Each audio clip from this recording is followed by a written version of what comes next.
clock-based in CS, in fact, these days, when it comes to what you try to do based on what you think the other team is going to try to do. So I don't think that was completely random, but Cloud9 were absolutely more ready than they were last time. And it's going to send EG back down onto the pistols with 1 AK for automatic. How nice of Nealon to invest in him.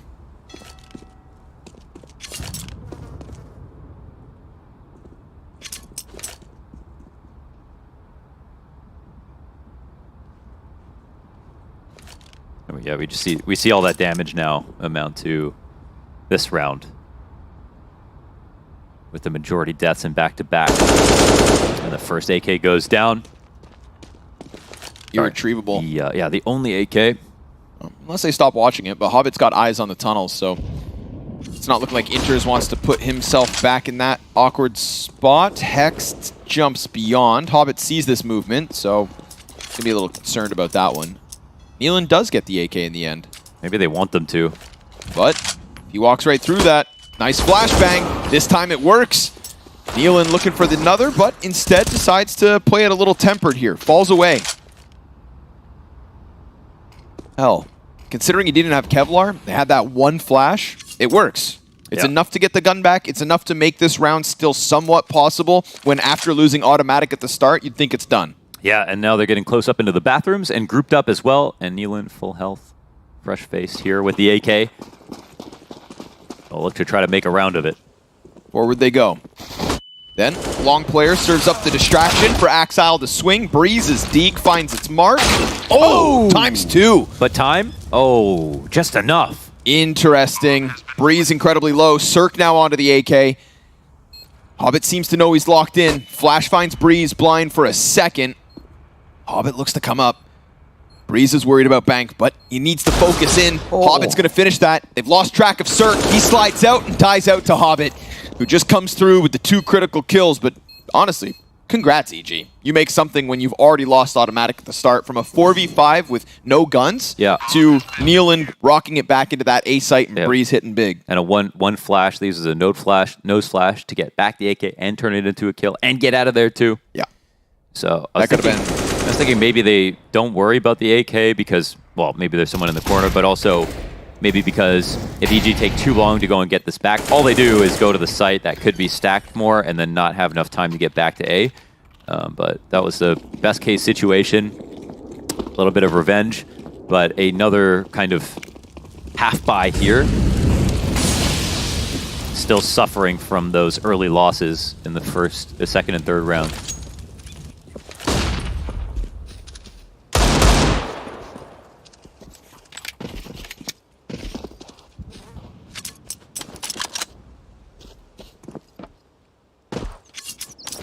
A lot of jump spots on this map. It's over has. I mean, I feel like there's more jump spots on this map than all the others. Yeah, they definitely did something where they tried to make a lot of jump spots, and then they also tried to do the designated boosts. That was the thing they tried to do when they added overpass the first time, like putting wood walls and stuff. It was a response to how in this game everything is wall bangable, but like nothing is consistent. So they tried to use overpass to like show how it could be obvious. Okay. Hence the gaps down on that B site. Yeah, exactly. I think my favorite thing about overpass is still just the open skybox, the ability to nade from B to A and vice versa. True.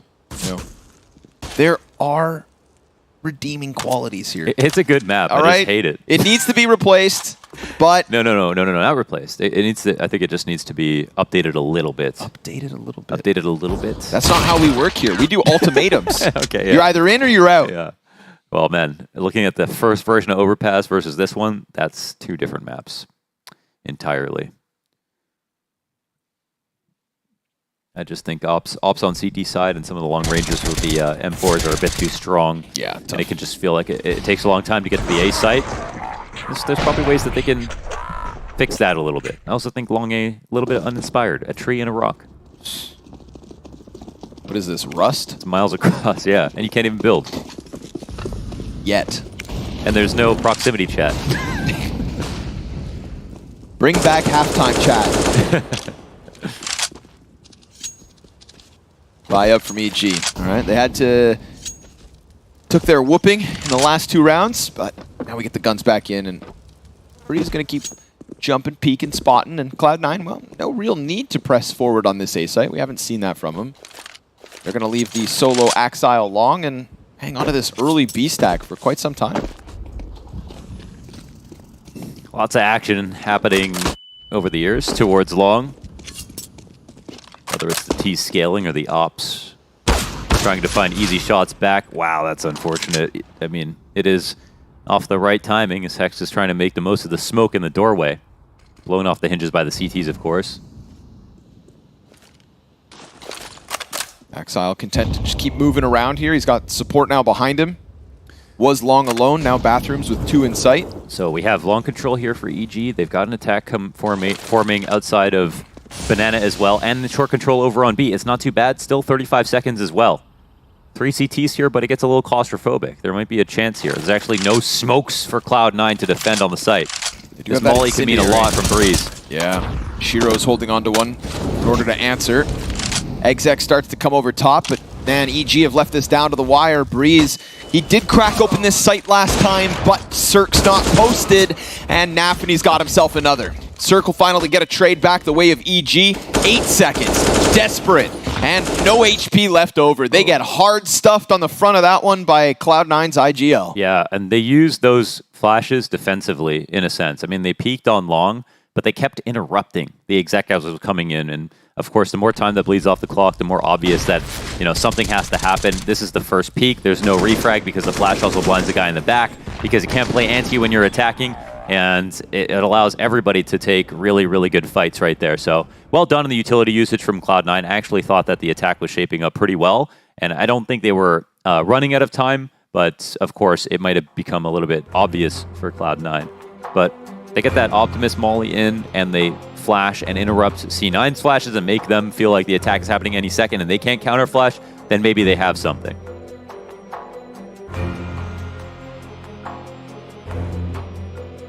Right away into money problems again here for EG.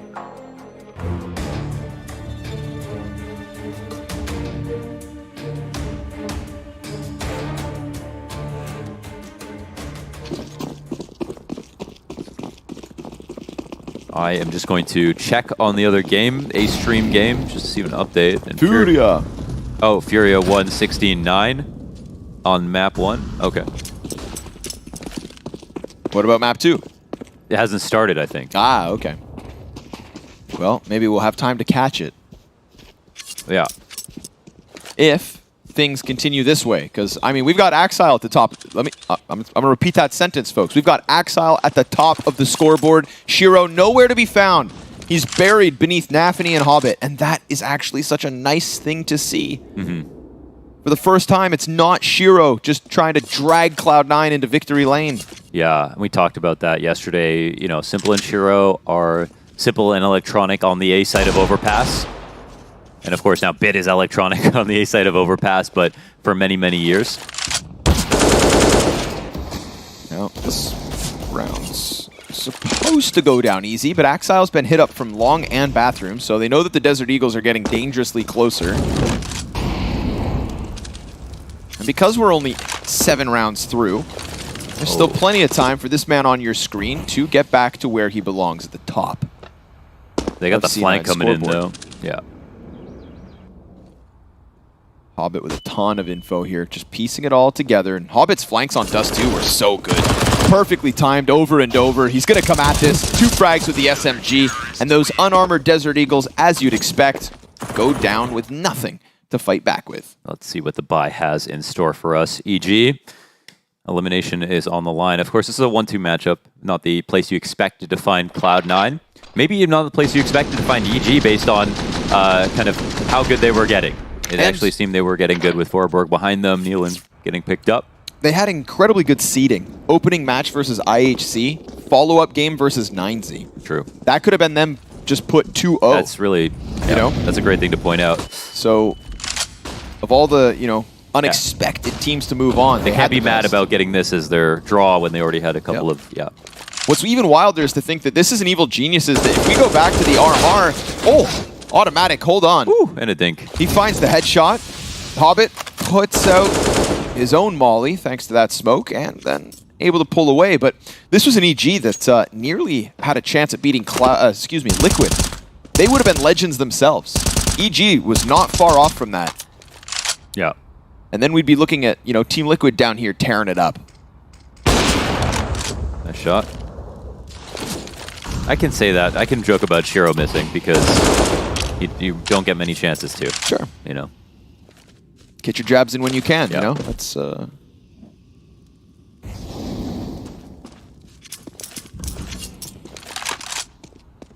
the people want. Automatic 8 health. If only he had a little more for this expedition ahead of the bomb. But he's got Inters and Nafany right here. Inters waiting as Nafany makes a bit of sound on the walk away.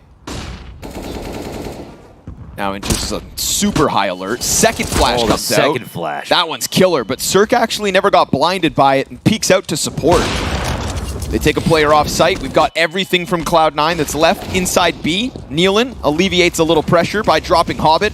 Nafany and Shiro gonna have to do it all with 4 players ahead of them, and Cirque just expecting that walk up. Shiro dives around the corner, but EG just easily come into this B bomb site, and even with those flashes popping on Monster, it's Cirque that gives the cover. Yes, that's super well done. I mean, it was a very tricky tactic with the way they approached it. First flash, MT just to listen. As soon as they heard someone shooting back, they decided to go full swing and throw another flash in there. Cirque hadn't gotten to that point yet, being able to be blind, and they also, I mean, this is also a symptom of Cloud9 giving up a significant amount of map control. They're almost never fighting for short. On A, they're really comfortable just sitting on the site. They haven't really fought for that either. And I think because they're so good, it's been okay for them, but great to see that EG, with a significant amount of map control, can press that advantage and take one over the line. So they keep this one close.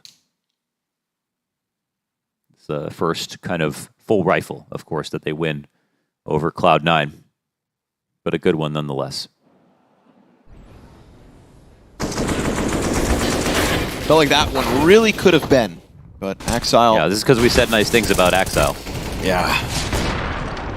Cirque again, right? Critical kill getting Inters. Nealon just jumping in the corner trying to get away from that fight. Save me, save me!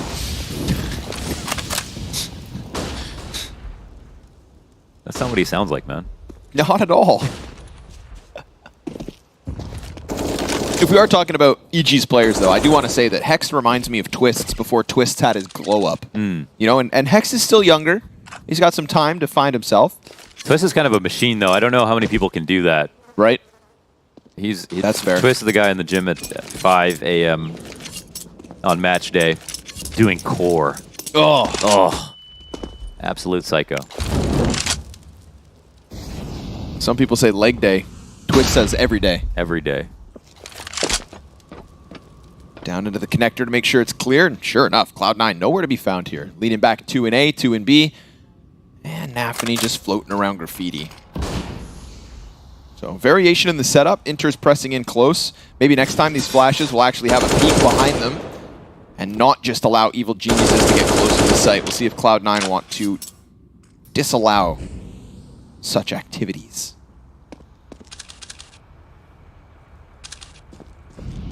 "30 seconds though, man. EG playing with Father Time. Shiro's not able to track that one. Smoke in the front of it. And Axile's trying to focus in on bathrooms. Will find Breeze for free. Good amount of damage there versus Nealon. Nafany sits back, waits, lines them up, takes down one, and great cover by Cirque. Back-to-back rounds, he hits hard. Shiro connects, Hexed up next. 9 HP, bomb denied as Hobbit comes through smoke to make sure Cloud9 grab their That was a 6th. decent fight, but because they held that smoke for so long, they were able to one-way on top of the site. Breeze wanted to try to help, but he had to take a bad fight and he knew it. Peeking out of bathrooms to help support the long push, and they don't trade effectively here. Lots of damage done by Axile as he gets some off, and then he falls as well.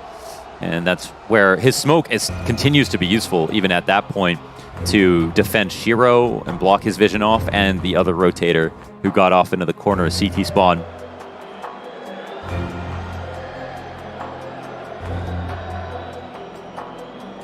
So that's one lost.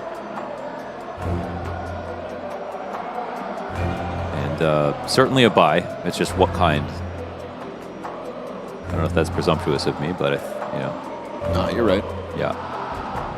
Nealon might be limited, but again, investment nonetheless. Oh, Cirque gets an op. Okay, gets the op, half armor. And again, this has always been a map that Cirque loves to play for sure. And he should have a great time on CT side as well. For now, it's the hard part. Offense undergoing.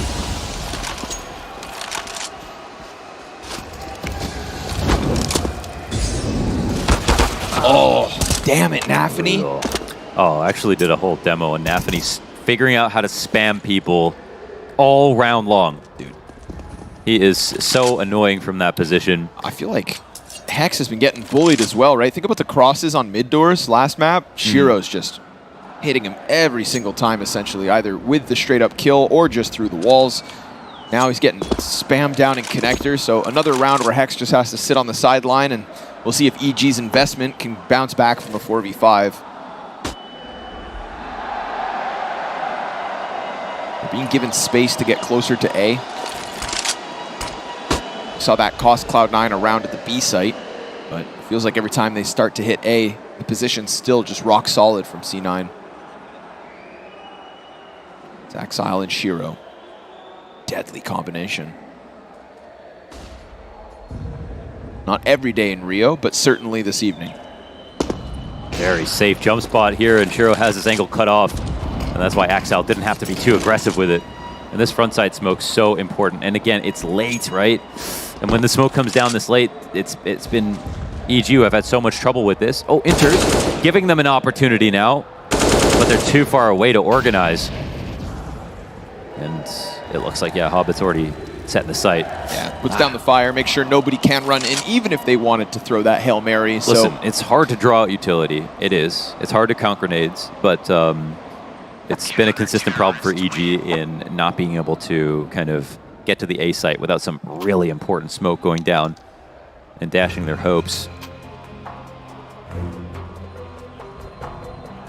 Why do players write .noclip in chat? It's a bind that they've like double bound to like another key. Okay. So they accidentally push it. Like I press, like if I alt tab, it writes !R because of KZ. That right. I just have that. It's just an easy button, but makes sense. Yeah. But regular noclip wouldn't write anything in chat, but it's just the ESEA noclip. That's the .noclip. You can also .sonic. Sonic on client and plays a song. Oh. And it's really annoying. Good to know. Yeah. Here's that Nafany wallbang into Hex, who was just trying to work his way around in connector. There was nothing here. He even stepped back, waited for a second, and then walked into that stream of damage. So he'll be regretting holding W.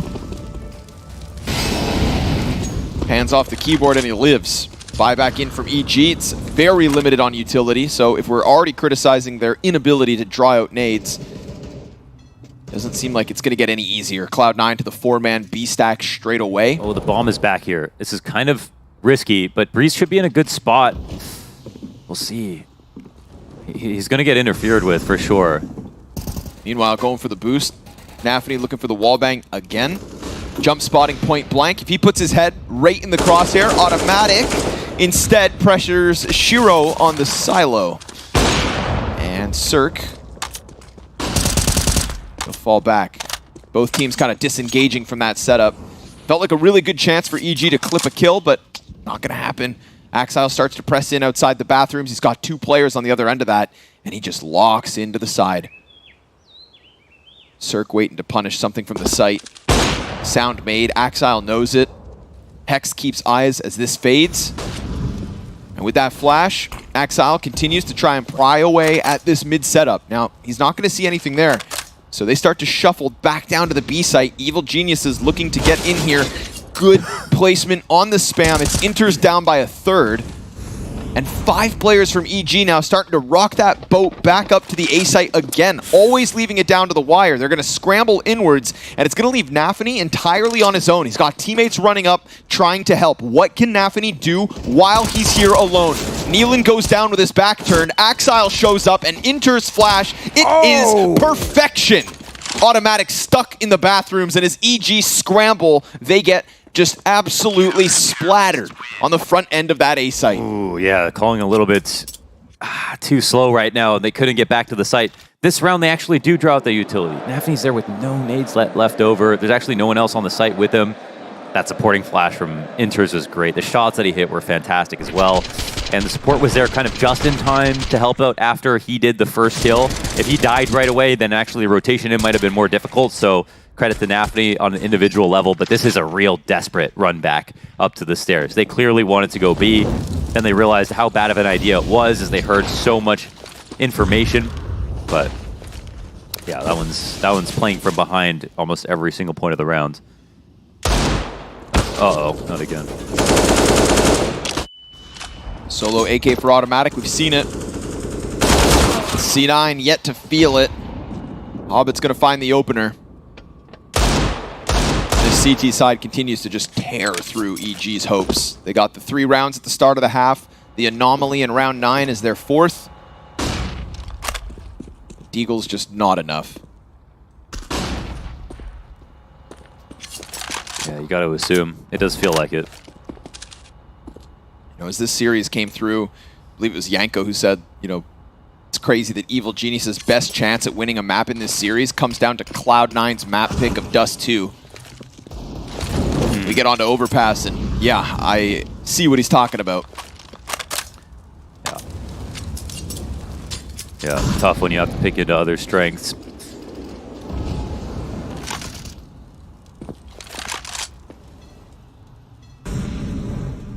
Lonely AK changes hands.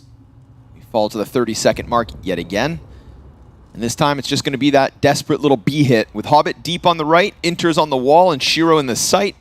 All the layers are here for Cloud9 to just easily rack up a 9th win, and with it, they shall. Not a single player drops to C9, and again, this defense is just rock solid. It is, yeah. We talk about this as pistol round, 2 conversions, and 1 rifle round win here for EG on this T side.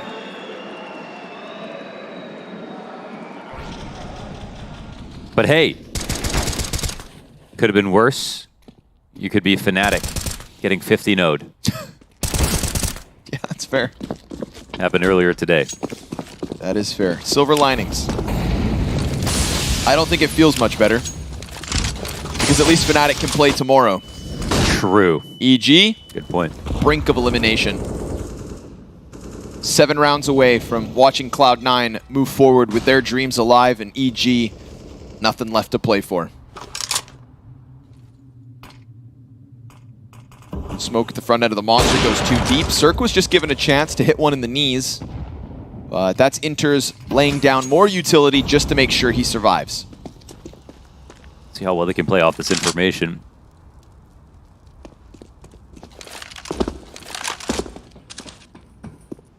And again, the tough part about Overpass is beating the clock.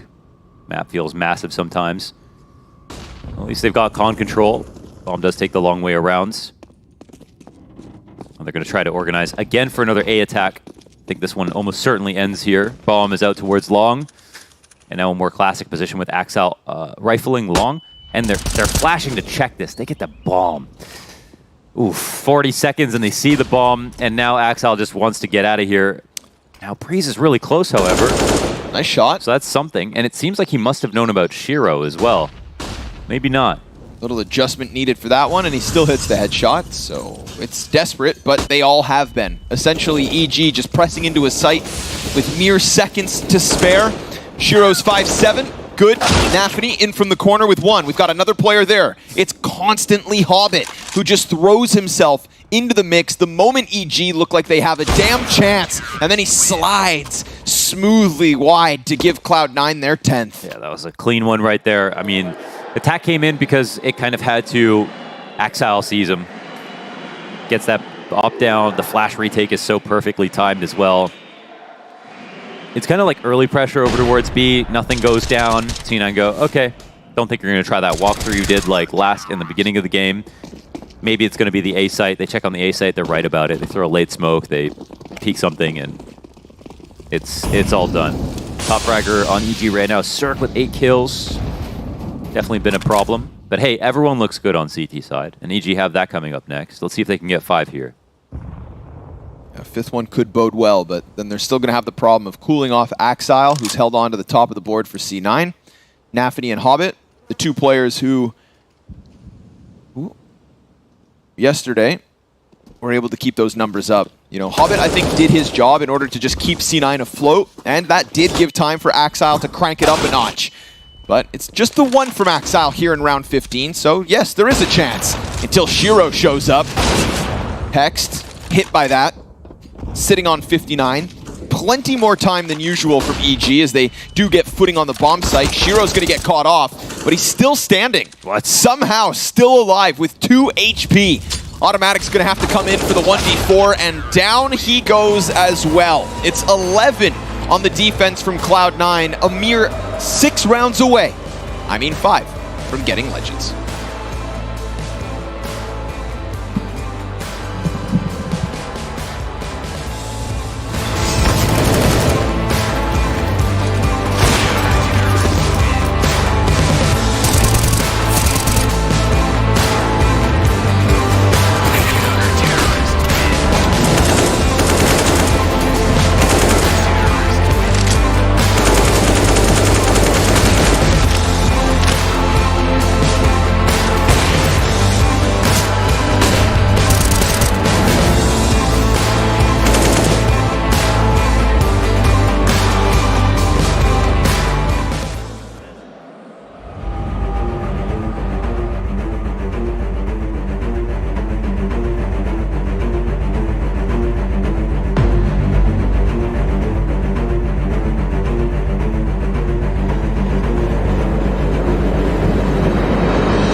Hey Future Pros! Let's take a look at a nice little A exec you can throw on the A side of Overpass. For this exec, you will need 2 Future Pros, 2 smokes, 2 mollies, and a couple of flashes. Future Pro number 1. You'll be throwing the bank smoke along with a molly for the truck. To throw your smoke, get into this back corner. Aim into the bricks and just to the right of this little brick. Then jump throw the smoke.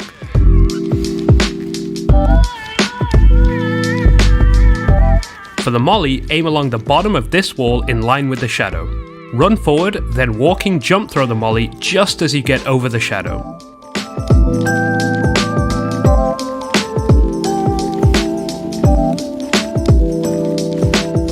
Then throw a basic flash behind your team to help them out. Future Pro number 2. You'll be throwing the stairs smoke along with a molly that lands next to the dice box. To throw the smoke, get in line with the right side of this beam and crouch down. Find the gap in the white spot and aim at this point and crouching jump throw the smoke. For your molly, aim just to the right of this brick and crouching jump throw also. Lastly, you'll throw the initial flash, which will help your team take space into the site. This is a nice execute and will make it hard for the CTs to play behind cover, also leading you to get the most out of your flashes.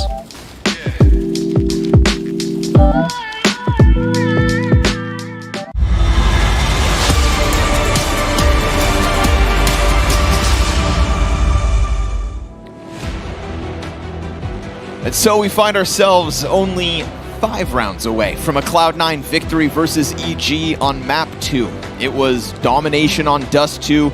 EG not able to replicate what Greyhound did because this is not the same Cloud9. This is not the one-man Shiro show. No, we've got Axile at the top of the board. We've got Nafany in second. Hobbit yet again consistent and never dying, 4 deaths across the first 15 rounds of play. And now EG are going to have to do something miraculous if they want to continue to compete here at Rio.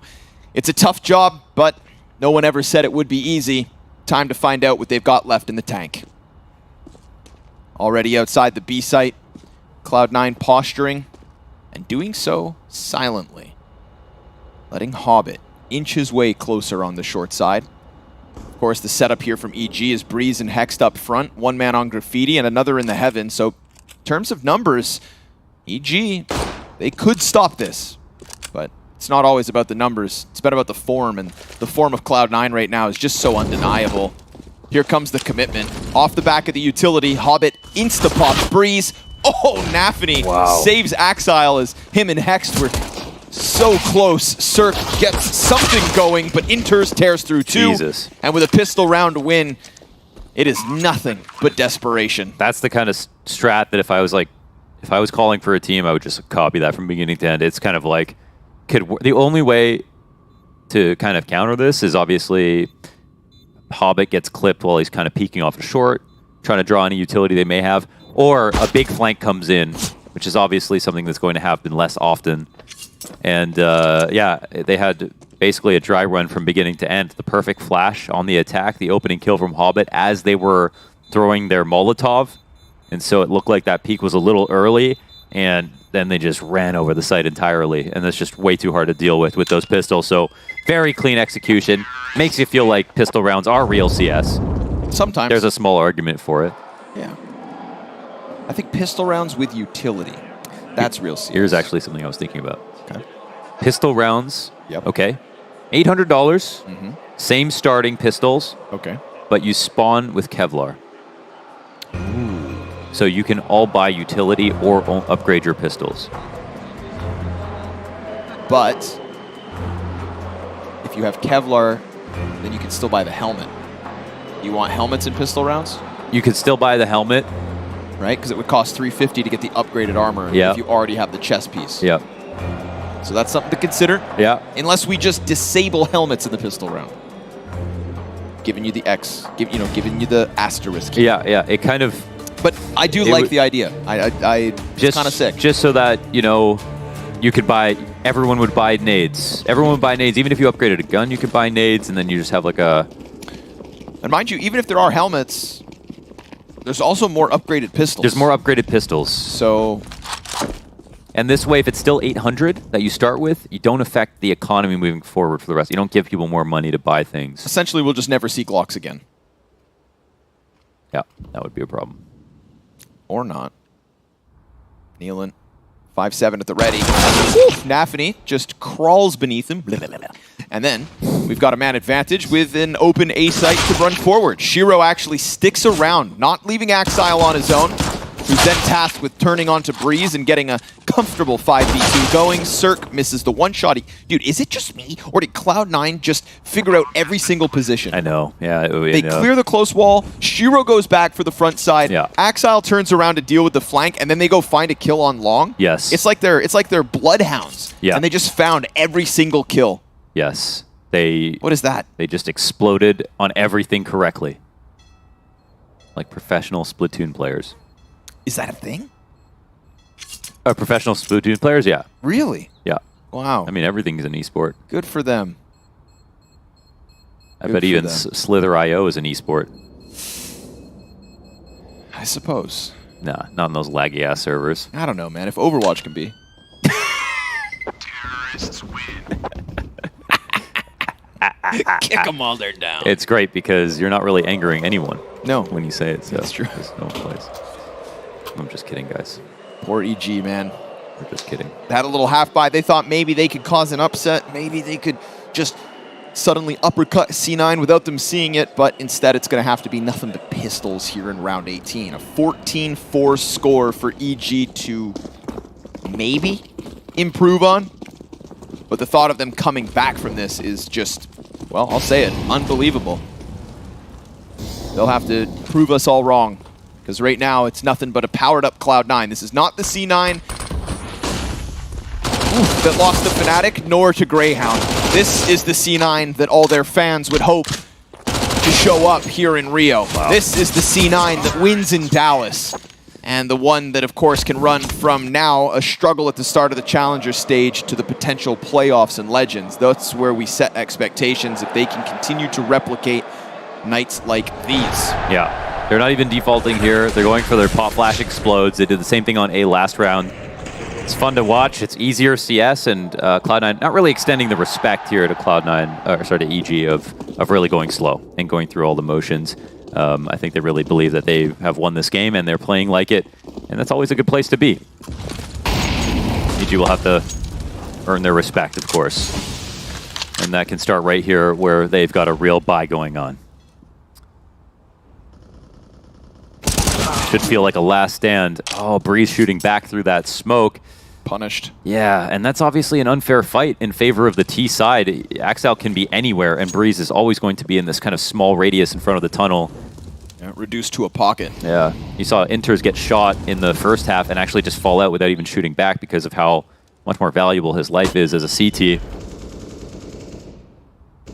I don't even know if Breeze shot back, though, to be fair.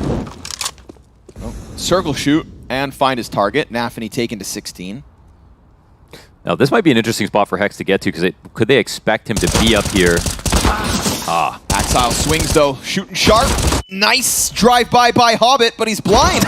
And he regains vision just in the nick of time. Automatic throws himself through the fire. He's going to shoot Hobbit in the back. Shiro answers, and we've got a 1v1, folks, to close out 15 to Cloud9. And we talk about Shiro and his clutch. Cirque. Oh, you read this correctly. Walks out. You know Cirque is walking out, but can he get to the right spot? Oh, just gets around, and Cirque hits the shot, just like he did up towards that A site. It's a critical kill for Cirque. It's a very important round. It's EG's 5th, at least. Wonder if Cirque had to flick there if he was clearing around the pole. Looked like a hard shot. Went through the wall as well, but it's well done from Cirque. Oh, okay, he just stayed unscoped and kept an eye on it. So there won't be match points at this moment. Some good trades here throughout the round for Evil Geniuses. The attack came on heavy and fast. Cirque, the first of his teammates to touch 10 kills. And again, you know these kills would rise throughout the CT side if they got a chance to play it, but it's just so close to a loss already. Yeah. And Cloud9 coming into this one with better guns than the last. Nealon's priming a flash. Automatic walking back, doesn't want to go around that corner, and Hobbit not going to shy away from a gunfight. Nafany's up next, Nealon on the retreat, throwing utility as he falls away from that front fight. A little indecisive, I feel like, and right? It felt like they wanted the peek, and then they didn't. But they couldn't decide when a good opportunity would be, and it's because Cloud9 did that Furio walk up, and just coming down banana, no flash for mid, waited out the utility, and that's what they've been doing. That seems to be working out very well. So just not giving any audibles, grouping up and exploding. Ooh, but talking about audibles, Breeze just hears that movement. Nobody's watching flank here. Breeze thinking about coming around the corner. Strikes down one. Nealon from the site gets another, and that's perfect. Breeze has a little killer instinct. It's going to fall onto Axile and Inters instead. They could keep this simple, double up on long, try to press into the site. But they're also operating in the dark. Oh, that's options open. Nealon, it's 2v3 still. I mean, this isn't... Oh, man, Breeze start running. Oh, Breeze dies. Breeze. A 2v4 turned into the even keel. There's another flank up from Cirque. Axile watching, but Cirque hits a critical shot. And Inter is going to swap out to the op. That's the save call made. Cirque comes in big, back-to-back rounds. Yeah, that was needed. They didn't necessarily have to hunt in this position because it's too hard to get to B if they have con control, and they could have overstacked the A site with their extra player if they ran back. But based on the clock, it's all good.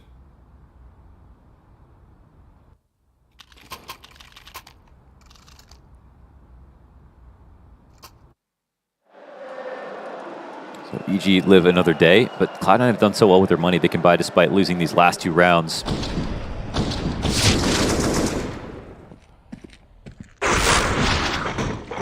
Well, these are the highlights. Just smothered on that flank. Yeah. You know, Breeze hit the first one on the dot, but sketchy situation there. Automatic, did he not get spotted? I don't know. Hobbit. Flash is great. Perfect from Cirque. This time, no hesitation. Straight at the action. Automatic comes in big with 2 kills and falls away as well. Safely, may I add. So, EG putting up a fight so far in this defense. Cirque's the reason they're still in it, that's for damn sure. But now Automatic's been given a chance to succeed. And in round 21, he does so smoothly. Falls back into the bathrooms.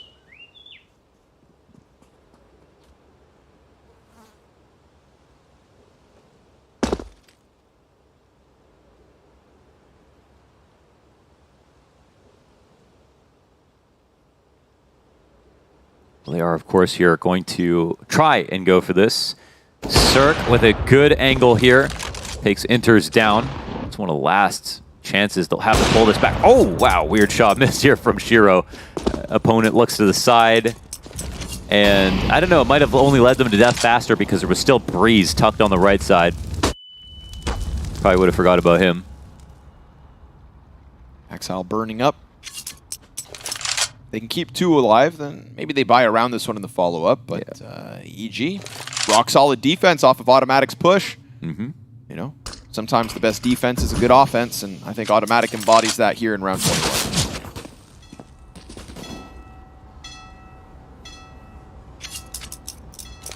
So things start to look a little bit better. And even though C9 saved this time, they can't get a full buy. They've done well to get these last 2 tries. And so this game starts to become a little bit more real for EG. We're still in the kind of let's get some dignity rounds phase of this comeback. Yeah. Once they cross 10, then I think we're talking about, all right, why shouldn't they be able to do the whole thing? But a few clean attacks from Cloud9 made it look very scary. The prospect of believing in the idea of a comeback. But Cloud9 do have, you know, significant T-side problems. They had 38% in their last 5 maps that have really run their course as well. I mean, looking like an average of 14 rounds played, some of these going to overtime.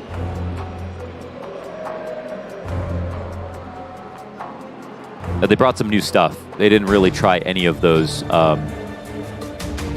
contact explodes versus Imperial yesterday already. So they've given Overpass some thought. That pistol round also was pretty fresh. Nafany not going to let off the pressure instantly into the short water. I think they're running the pistol round actually. Okay, let's see it. It worked very well. One may call it. Game music is on. Shiro not going to find an angle here.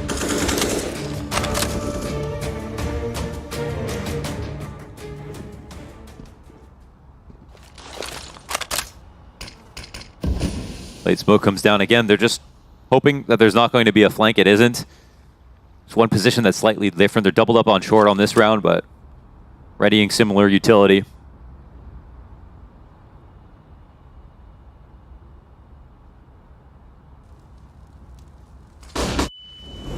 The flashes that pop perfectly. Axile pressing in. Nafany's got the only other kill so far for Cloud9, and Breeze hangs on to the wood wall.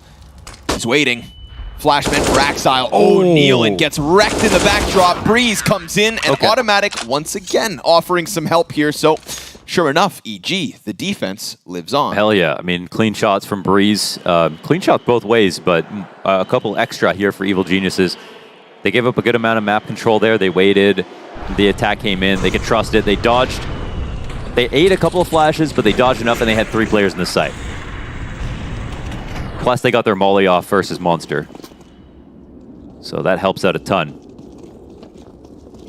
But yeah, you can see they're rarely kind of defaulting. They're almost always crawling up into some kind of set execution, which is not their usual style. Cirque's going to land the sitter. Axile's dead already as well. And this one's just going to get chewed up, spat out, and easily digested. Although if you spit it out, I guess you don't digest it, but you get the gist of it. It's an easy one for EG. Back to back to back to back. The defense, just ever since that pistol loss and the 2 follow-ups, has been all good. Inters, try as he might with the Deke, just can't best Cirque. 3 kills for him. And now EG just 5 rounds away, so... Yeah, they might have been having that conversation like, let's just get like 1 or 2 more T rounds because they really believe in their own CT side. And they're kind of showing why they felt comfortable picking this map. It's still only 9.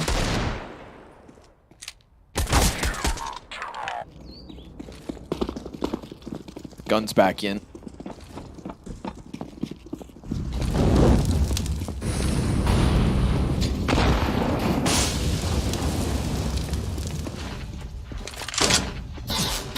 Whoa, not far off.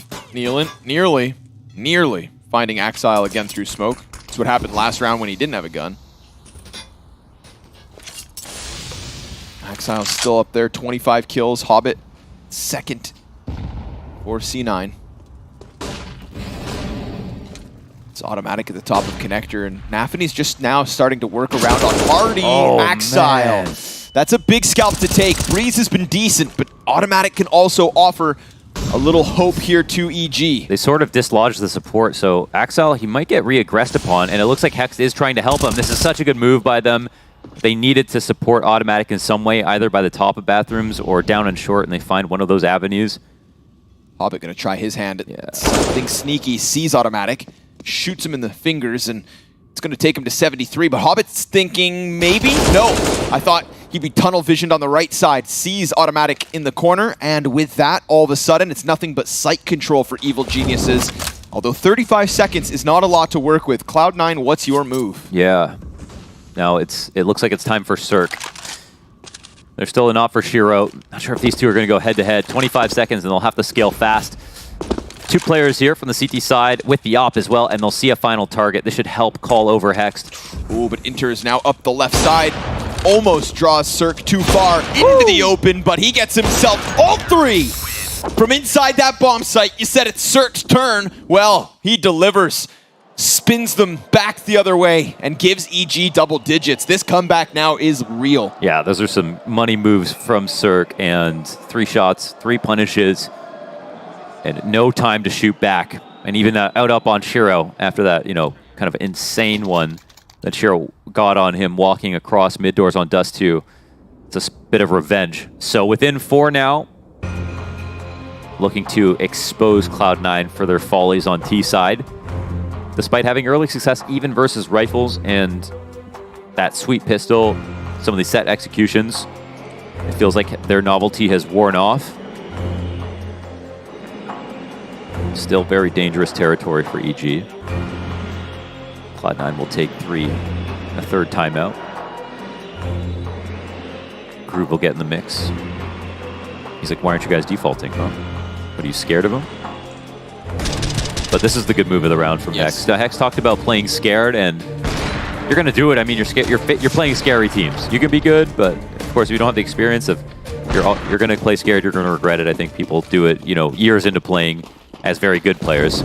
So no shame in that.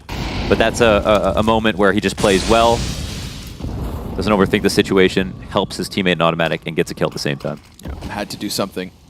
Took it into his own hands and delivers. So don't forget, Cloud9 have the individuals to just rob a round away, and with that, they'll at least get OT secured. Automatic left on his own. Don't blame him for wanting to get out of there. Could have been more than just Hobbit behind that smoke, but in this case, it is just him. And no aggression into the water, despite door off its hinges. So C9 going to be given a lot of real estate. With the double smokes and the Molotov as well, if they're given enough posturing spots to just go for this full-blown exec, I mean, this could be a problem for EG. Yeah, they're mollying off short so they can, I guess, cheat back, and Neelan's like, okay, well, maybe go support A, because if you're going to play 2 passive on the site, you do need like an extra player. There aren't that many spots to stand in, but some utility comes down late. Cloud9 getting close to it. There could be slightly better spots for the CTs here, but 3 are here now. The kills have come through. Okay. Automatic takes all the pressure off, and Neelan, that 3rd man in, excellent support. It's 5 players slaughtered on the front of the bathrooms. They thought they could get close, and they did, but they didn't get in it. EG, now within 3. Now within 3, yeah. Yeah, it's been super solid on the comeback. And actually, Cloud9 only have the first 3 rounds. Thought they had like a versus rifle round win. It might have been their 3rd round where they did get to 14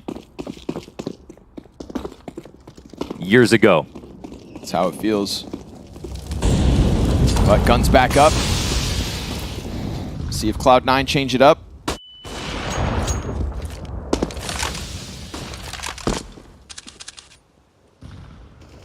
Cirque's first shot, just a warning.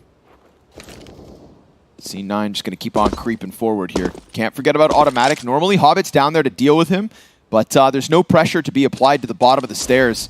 Cirque gives up the angle. They creep beyond.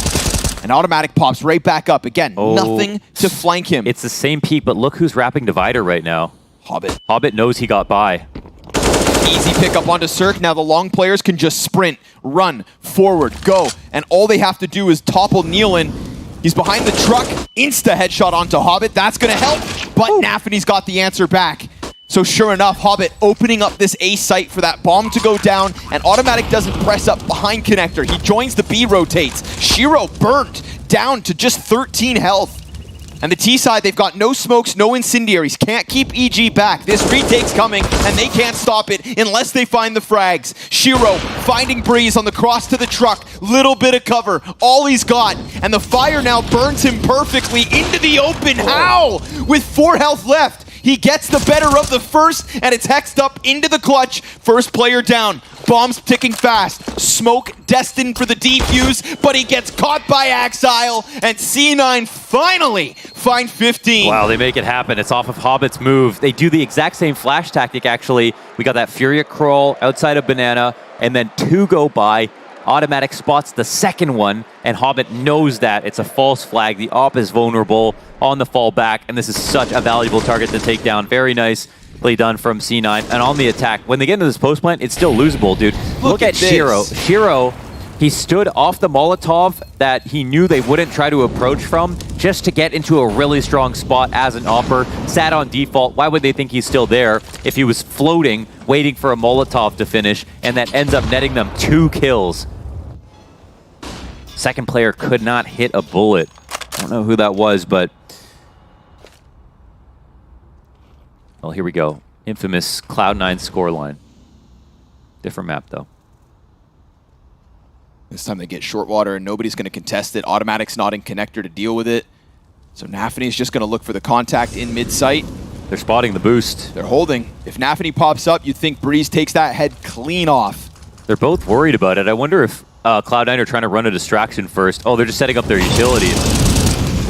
Molly's on the front of Monster. Oh, we've seen this exact.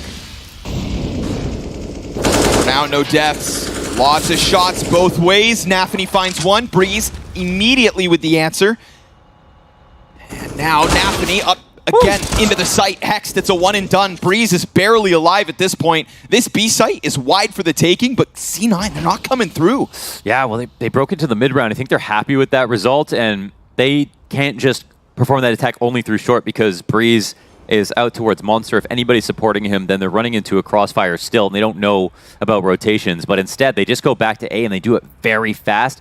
They've actually done it silently as well, so there's nothing to alarm anybody. Automatic will now corroborate this information. He can hold on to long control. They might walk backwards into him. Looks like Hobbit is unaware, not fully exposed right now, but he gets in a bank. Oh. Could this be better for Automatic? I think he might get a kill, but I don't know if they'll find Hobbit. Feels like he's not expecting it, and Inters is also running away. The mid play is going to serve up a distraction. Now Automatic spot is known. Hobbit could end up being the key piece, and Shiro doesn't get anything from that. It's damage in from Hobbit.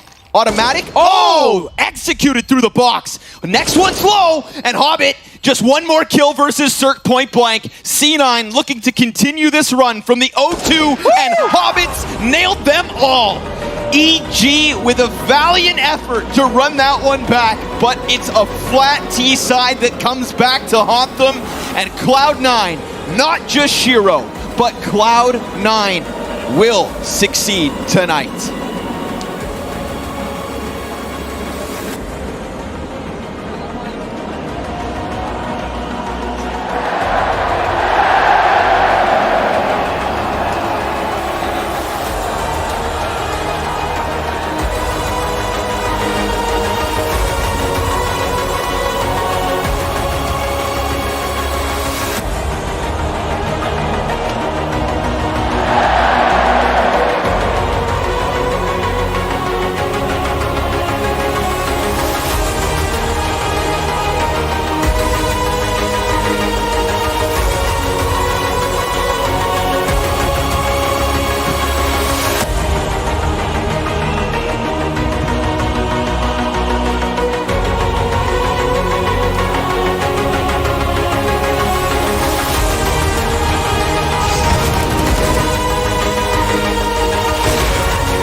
Well, C9 have only just gone ahead and done that once again, baby, winning that series 2-0 in quite a dominant and incredibly comfortable fashion for them as well. Although I got to admit, taking a look at that overpass game that we just witnessed a moment ago, I thought there was a world in which maybe, just maybe, EG would be able to claw back those rounds and take away a victory. But lucky for us, not only am I joined by my fabulous analyst, but I've also got Heku and Shiro joining us on the desk. Guys, how's it go? How are you feeling? Firstly, Shiro, after that victory. Как себя чувствуешь после победы? Все супер.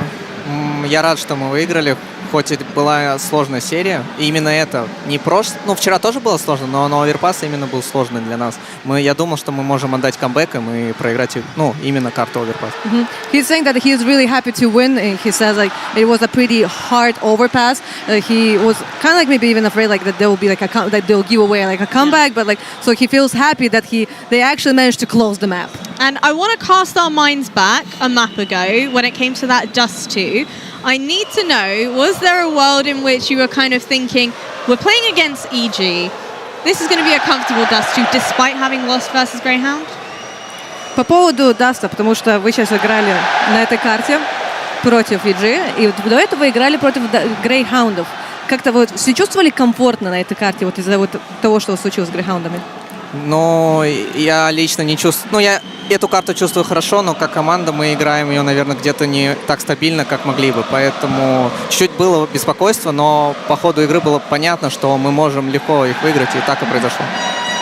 So like he's saying that like there was like maybe like not that much like that they were worried. He feels like that he is really comfortable on this map, but maybe like they're not as coordinated on this map as a team. Okay. Listen, I would like to talk about the win versus Imperial, and I would like to know if we make too much of a deal out of it, because for me it felt like it could be a turning point. Today they looked very much in control, very decisive. Was that the same for him? For them, do they feel like a page has turned in that win against Imperial? Вот победа над Imperial, насколько, допустим, это было важно для вас? Насколько вот это то, что вы смогли выиграть против них, насколько, знаешь, это как станет история для вас? Для нас эта игра была очень важна, потому что даже по пракам, когда мы с ними тренировались, они нам доставляли проблемы, в принципе, всегда. Даже вот сколько они собрались вместе, в принципе, всегда. Тогда они нас выгнали с мажора, мы плохо сыграли. В этот раз был очень тяжелый матч. Это как для нас, как для команды, был очень тяжелый матч, и мы хотели выложиться на все 100% против них. Потому что они, правда, играют очень хорошо. Даже, они очень круто играют. Поэтому... Yeah, he's saying that like they're playing really good. They actually had problems against them in pracs, and he's like referencing like the previous major. They're like, so it was definitely like, a big win for them, not only because of the names, but also like because kind of like of a history with the pracs and everything. All right. Well, my question is, you had a great, couple of years now, this year as well, but this tournament you're playing on an even higher level. Is it anything that you, I don't want to say necessarily change, you didn't change your game, but some small adjustment that you made, or is it just feeling that, you need to take more initiative and kind of lead the team a little bit more? На этом турнире ты показал гораздо лучшие результаты, допустим, чем для некоторых других. Он говорит, что я не хочу сказать, что ты, может быть, что-то изменил, но возможно, ты что-то изменил, или, допустим, у тебя такое чувство, что ты должен быть как бы лидером, но не лидером, как бы показать пример своей команде.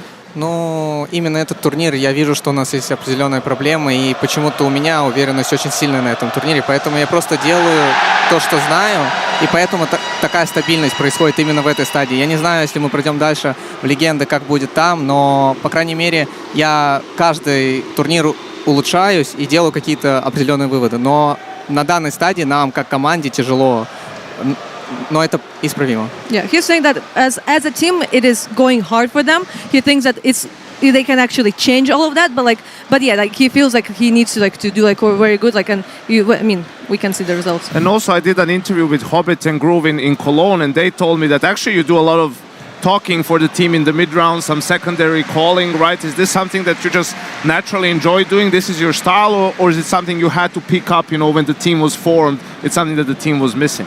В Кольне, когда у них было интервью с Хоббитом и с Грувом, они сказали то, что ты во время игры говоришь очень много. Это вот для тебя как-то натурально и вот естественно, или это что-то вот как бы что развилось в тебе? Ну, вообще, это у меня натурально. Как я только начал играть в КС, я начал много, смотреть там, разбирать. Поэтому я просто помогаю на фане больше в средних колах, как и Абай. Поэтому какие-то мы... Из-за того, что мы колем вместе втроем, у нас рассинхрон происходит. Но в плане... Вообще, в целом, я думаю, это неплохо, то, что я помогаю в средних таймингах, поэтому это нормально, я думаю. So he's saying that, like, yes, he is vocal, and he was vocal, like, right when he already started playing this game. It's not, like, something that came, like, with time. And actually, they're kind of, like, calling as three in their team. And that's, like, the reason, like, why maybe sometimes they might be not on the same page, like, they synchronize, like, so, like, but... he thinks it's good that actually like people are vocal in the team. What is he? I mean, I just need to follow up. And one more thing, like, and he's like more like in mid rounds. Yeah, in the mid round. But what does he mean when he says like calling by three, like with three people? Can he just explain that a little bit better, maybe? Можешь немножко как-то в подробности, в каком плане именно вот то, что вот у вас как бы 3 человека колят, как вот это работает? Но я не хочу сильно вдаваться в подробности, но, по крайней мере, это просто так происходит. У Абая опыт, у меня опыт. На фане где-то может не увидеть, а где-то наоборот он увидит. И мы как одно целое, если играем, как было в онлайне, когда мы как один механизм работаем, в принципе, это так, наверное, у всех команд. И все подколивают.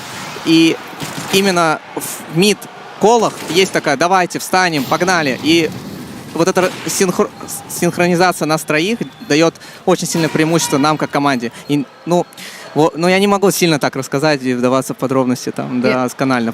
Досконально, то, что не хочешь рассказывать? Или... Ну да, не очень охота. Okay. Yeah, I'm just making sure, because like, he started with like, I don't really want to say, and I was like, because you don't want to tell the secrets. He's like, yeah, he doesn't want to get in trouble, okay, but it makes a lot of sense. But yeah, but he says like, especially like when it comes to online, like they were really synchronized, like, and like that's like what the reason like for their success. And the thing is, he's saying Hobbit is very experienced, he has experience, and for example, if Nafani doesn't really actually see something, they might see it and they will tell him. And that can be the other way around, like Nafani sees something they don't like, and so they just exchanging the information all the time.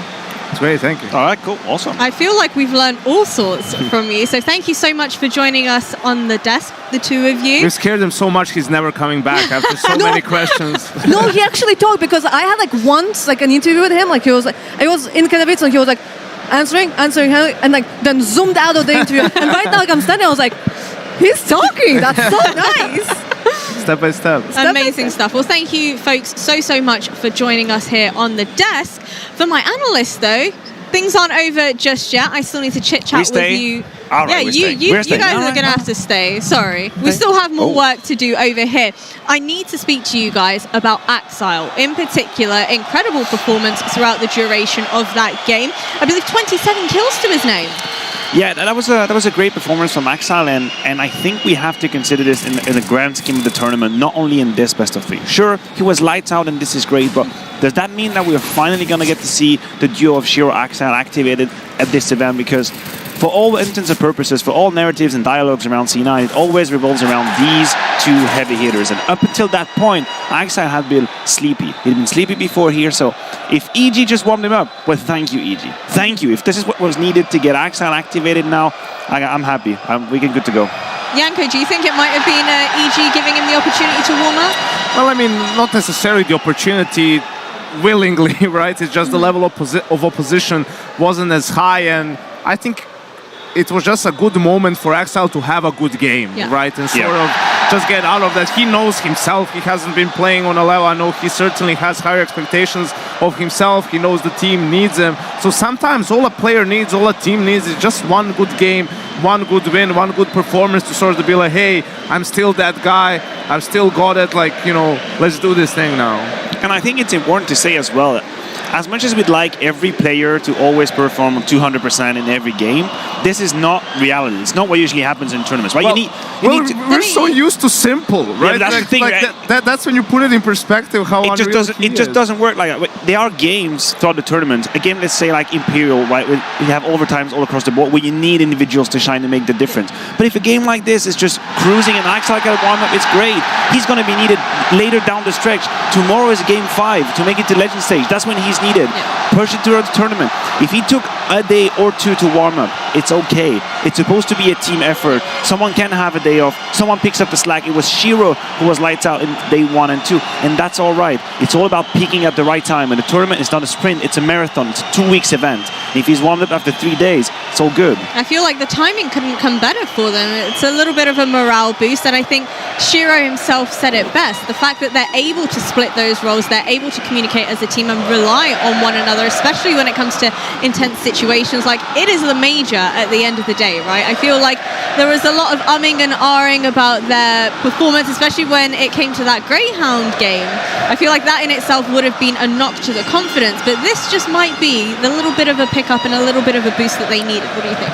Definitely, and you know that core of Shiro, Exile, and Hobbit, like when it's humming, that's a very dangerous thing to imagine. All you need is for Inters and Nafani to not feed at that point, right? Like if the three are playing well, that's it. Nafani just create an opening here and there. Inters do his own thing in the supportive role, mostly be a good anchor on the CT side, right? The problem is, it's been few and far between the times that the three have actually been firing at the same time, right? And that's the issue for Cloud9. They need to find that consistency. You heard it from Shiro. Their style is, Fallen said it yesterday, it's very reminiscent for him to the SKLG style, right? And in that sort of a thing, like communication is really important, patience is important, and you have to be sharp individually, just aim-wise. Your aim has to be good. You have to be winning those duels. You have to go and win the 50-50 fights. You have to have good trading.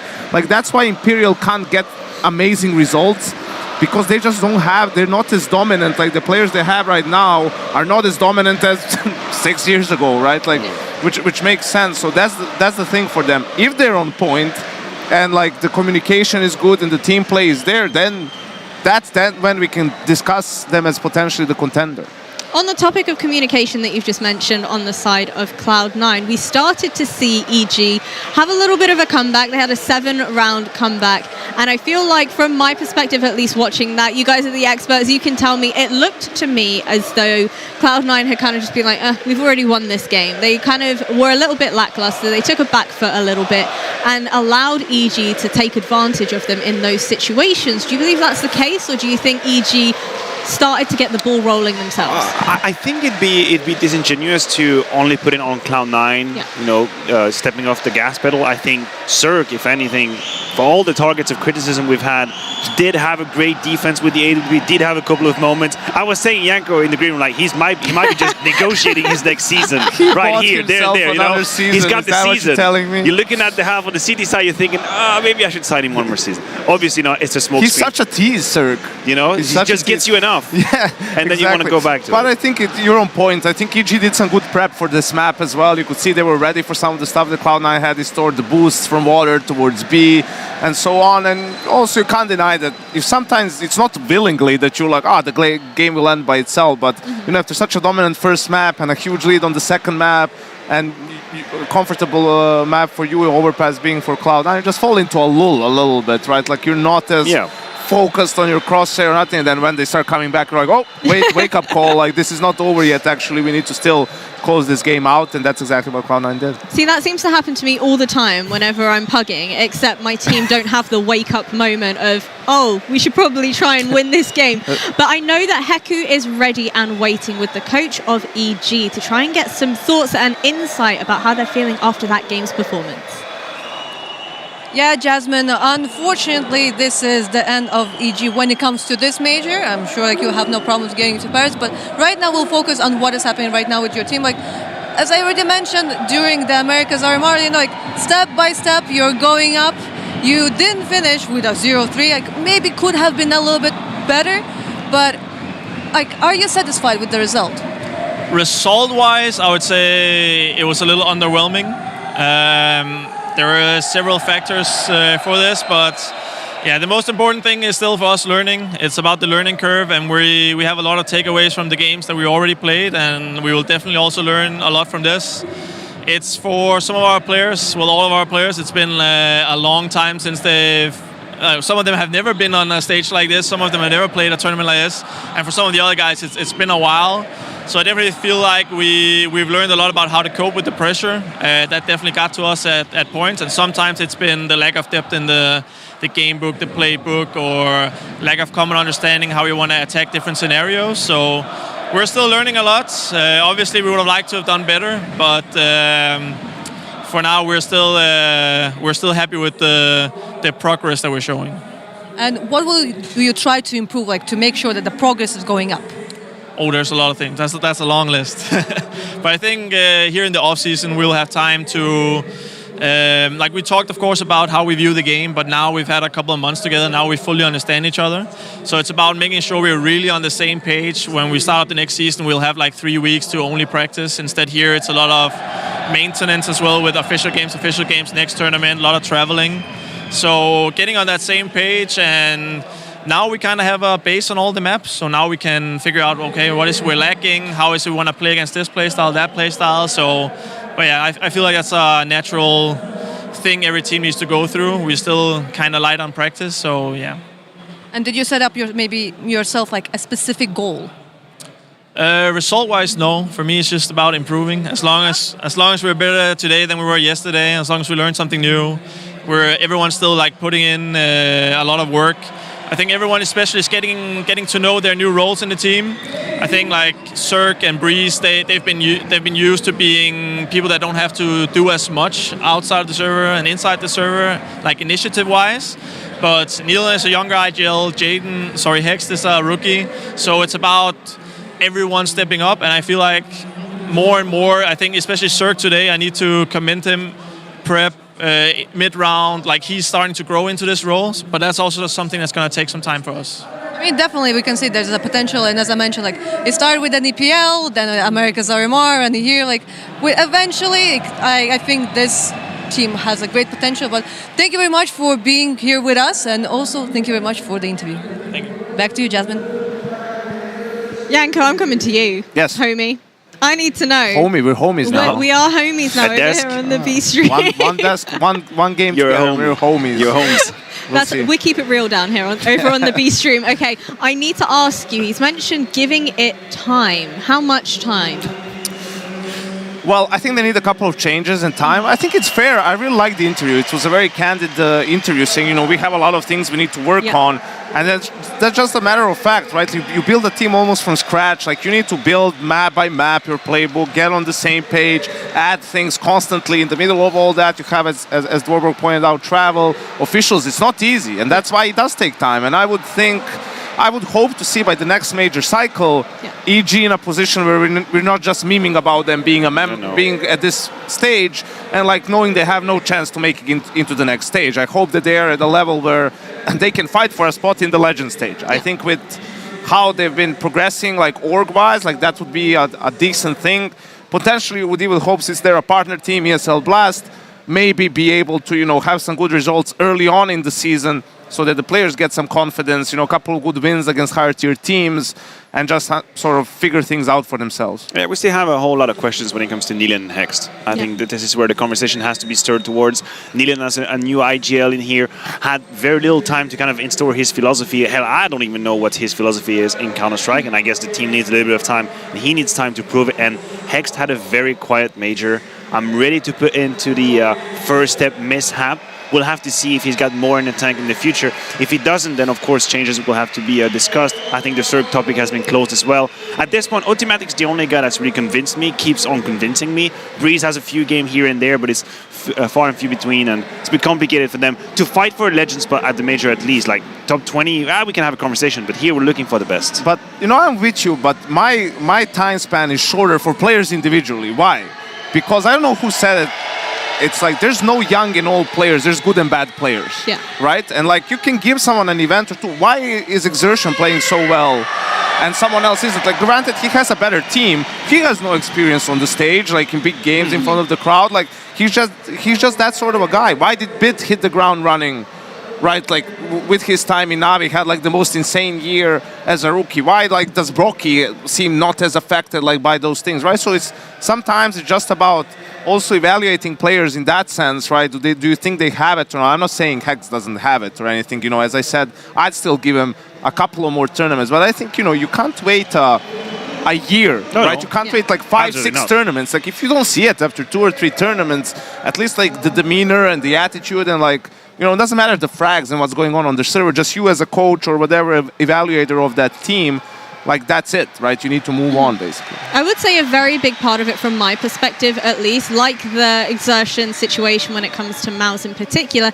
is the energy you kind of start to formulate as a team as well. If one of your players is starting to feel a little bit nervous, the fact that everybody is kind of able to pull all their resources together, have fun with it, show us the energy, have that banter with one another.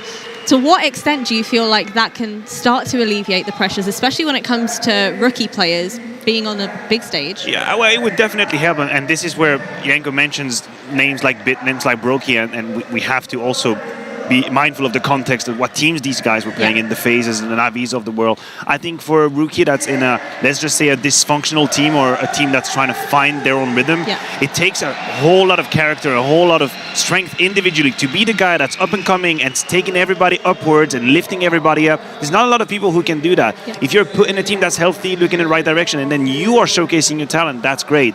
To be the one that's stirring the course or changing the course of a team that's actually falling apart as a rookie, I don't think it comes across naturally. I think it's something that is extremely unique, and whenever we find it, we should fucking celebrate it. Think of it like, you know, you're on a boat, right? I'm on it. Okay, the wind in my hair. So you have the wind in your hair. You're back in the Greek times, Maniac, I'm right? ready. I'm eating grapes. You're not. No, you're not eating grapes. You're not the captain, right? I'm the captain. The captain. You're not the captain. The boat has set its course. The captain has set the course. But you're one of the new rowers, right? You're making it go.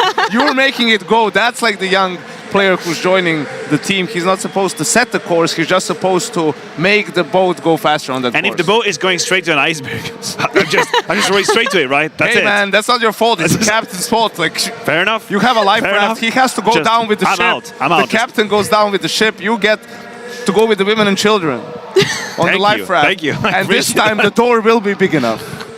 You would make a space for me on the door, is that what you're saying? Of course, Thank always, you, buddy. man. Let's go. I love that. Honestly, modern day So many references from the ancient times into Titanic. We do it all here We on really the B do. stream. We had plenty of fun over here. But guys, let's take a look at a little bit of a recap of all of the results and things like that we've had taking who place played today? so far today. We had OG beating IHC Esports, of course, and then we had Outsiders versus Fnatic. Did you guys believe there would be a world in which Fnatic would be able to take at least one map away from the Outsiders? Somehow I felt like Outsiders had it in the bag. I don't know why. Outsiders in one of these teams that we perpetually underrate and perpetually make it to the latest stage of tournament. They just have this, they just don't want to die. They just don't want to let go. Like they just hold on forever. Don't That's let it. go, Jack. They see the iceberg coming. As opposed to people who just give up and lay there. Just let it go, you know. Play the violin, Just right? exactly. Just play the violin on the raft, and as the water is just sinking in. Big clan legends. And Big then clan legends. how about that Furia Gamer Legion 2-0? Man, I'm a bit scared for Gamer Legion, right? Like they had Yeah, I think they're that clean 2-0 loss yesterday to Bad News Eagles, today to Furia. Okay, on that stage, it's scary. I think that got to them. But tomorrow, we only have one stream, and all the games are going to be on the stage, right? And they're going to have to play Cloud9 too. We saw the love for Cloud9, you know, for Shiro. Yes, during the game, of course, they're cheering against them, and they're Imperial. But, you know, I think the tweet from Shiro about Fallen and those words, I think the crowd is going to be on Cloud9's side tomorrow. Remember Forza and they were in Antwerp. They were 2-0 during the challenger stage. They were very, very close to make it to Legends, and they started losing series up until the point where they fell off. And I think there is a rule. If you are a team that is, let's say, not expected to be at the Legends stage, you up 2-0, you have to get it home. So you have to get it across the finish line, because every single series that you lose, I feel like the probability of you making it through are going to be slower, slimmer, and just disappear. It's extremely hard for a rookie team to survive the 2-0, 2-1 to 2-2 journey and play that ever so horrifying game number 5. I think Gamer Legion have their work cut out for them. And obviously, as we take a look at the teams that have already managed to qualify to the Legends stage, boys, are there any teams that are a little bit of a question mark, a little bit of a surprise here? I didn't think Bad News Eagles would make it so easily I 3-0 didn't the way think they so did. either. Look, we've all seen what they're capable of doing. We know the passion they bring to the game. We know the kind of intensity they can have. But for me to tell you there would have been a 3-0 straight up, I had no idea. Honestly, they took me by surprise. And also big for me. I mean, going in 3-1, granted. With Sin? Granted, it has to be said, the level of opposition. You know, they came back up against Furia, then had Greyhound in the 1-1 game. And they beat 9Z today, right, in a best of 3. So, but hey, you only can play the teams that are in front of you. And, you know, clip this, Maniac. Searson playing great on LAN, having a great tournament, leading the team. I think he's top 5 rated, player 1.41 rating. Amazing tournament from him. Finally steps up for big, leads the team into the next stage. So congrats to him. We got it. Take one. That's it. That's in the box. One take. See you 2 years later for the next one. Well, guys, thank you so much for joining me on the desk today. We've had a bit of fun, right? How's it been over here on the B stream? I mean, I'm glad to come back. Let's do it. This should not be called the B stream. We should have like stream green and stream yellow. You know. Yeah, let's just throw the labels. The swag stream. Yeah. Wait, what happened to your pocket thingy? Did it fall? Did it go back in? No, yeah, because he made me self-conscious about it. And then I saw the camera was on me and he was just all over my face. And I was just like, hell no, I'm down. We're done. Let's go. All right, well, thanks again, guys, so much. A huge shout out to everybody at home, all of our teams that have been competing, and of course, our wonderful production team. As always, we will be back tomorrow with plenty more CSGO still to come. It is make it or break it for a lot of our teams, baby. Let's get the show underway.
making history. Absolutely phenomenal. And Ace is the champion of the Intel Extreme Masters World Finals. Storm's still not quite done. MC is going to take this fight, though. 3 seconds left. Last 2 rounds of action's got to start it well for EFC. And this is a massive move for Zest, but he's not content with just a Nexus kill. He wants to win. GG! And it's all done. A Trollocs win. Unbelievable Rogue with a 4-0 victory over Classic. And they did it again in the grand finals. It's gold! Give it up for your Intel Extreme Masters World Champion!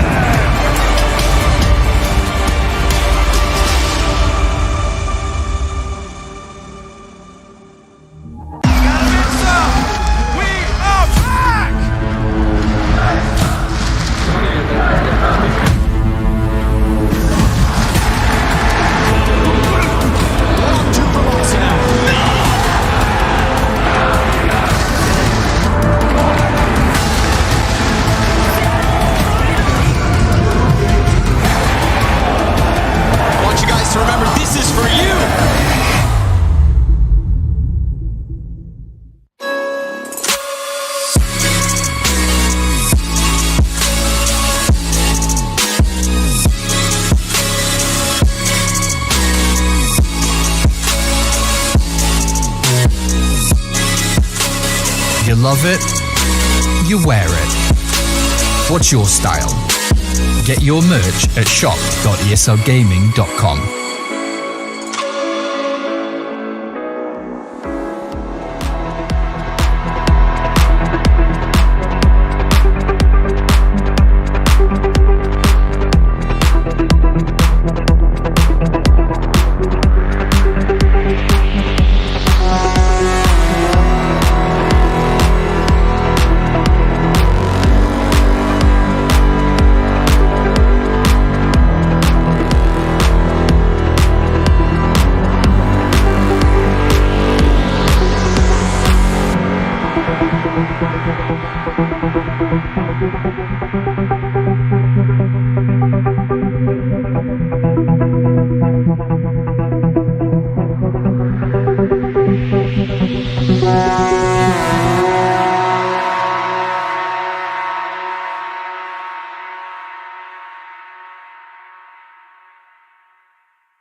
The bell tolls for Cologne.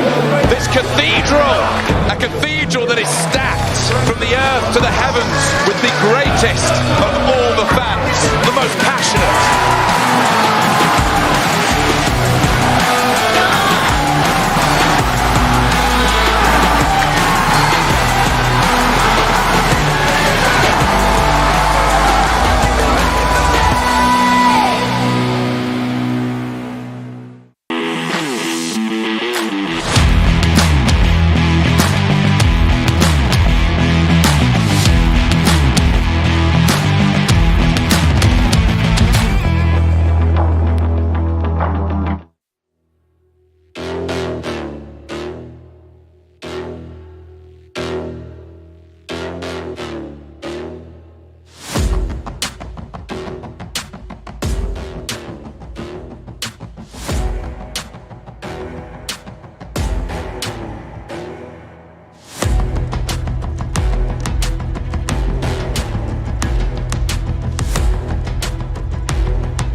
Over to you. Thank you so much, Paula. Yes, we are going to jump straight into this one. And it is just a one-on-one game, absolutely. No question about it. No elimination, but also no advancement. However, I don't know that I'd want to go down 1-2 right now with someone like Cloud9 potentially coming back through that group with some of the games we've seen so far, with the fact that it's only going to get more intense and more pressure put on. So this is still an extremely important game. Yeah, absolutely. And I'm actually a little bit worried for Outsiders with his overpass pick. This is the one that gave him so much difficulty against IHC yesterday. That game was like 11-11, 12-12 at one point, if I remember correctly as well. And this has historically not been a great map for Outsiders. I know Maui Snake watching is probably going to be like, why the hell did they pick this map as well? He had some musings on Twitter about it last evening. So I would say there's a huge advantage in this game for Vitality, especially considering this simply just isn't the Outsiders team that we expected to show up at this event, or at least for me. So let's see how it goes. Slow-paced, as we know from Outsiders to start the pistol round. Still very far back. I think with this style of play, I don't think anyone's super shocked, perhaps, that best of ones aren't going to favor a team like Outsiders. When we get to best of threes, I don't think anyone's really going to doubt what they're capable of, and the fact that they're a team that should be getting through in this portion of the event. No question about that. Absolutely. I mean, this is a team that you'd put as like a, if you don't have them in your top 8, certainly a fringe team to be able to challenge for one of those playoff spots. Very quiet. Walking across the map, 45 seconds remaining. No real contact being made whatsoever. And Dupree's going to say, all right, well, if we're just going to chill and play this game, I'm going to find some information. Now, it's a little bit late in the day because Outsider's starting to pull the trigger on the B execute. Starting to. Zaiwu gonna work his way back with the dualies. Holding. Does find Fame and Flitz. Add a triple to that. Kicker goes down. They said Zaiwu was gonna eat them alive. Good start. Norbert, the only kill back so far onto Spinks, but they now know his position and they'll converge upon the short tunnel so that he can't even go back toward his own spawn. Apex with the final kill.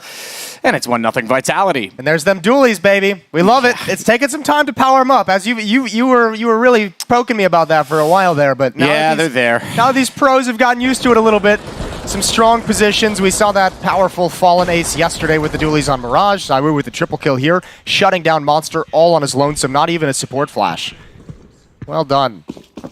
Dupree getting a little bit of information just at the right moment to be able to perhaps just tell Zaiwu, hey, heads up, they're about to come your way. 1-0 and no real investment from Outsiders. A couple P250s picked up.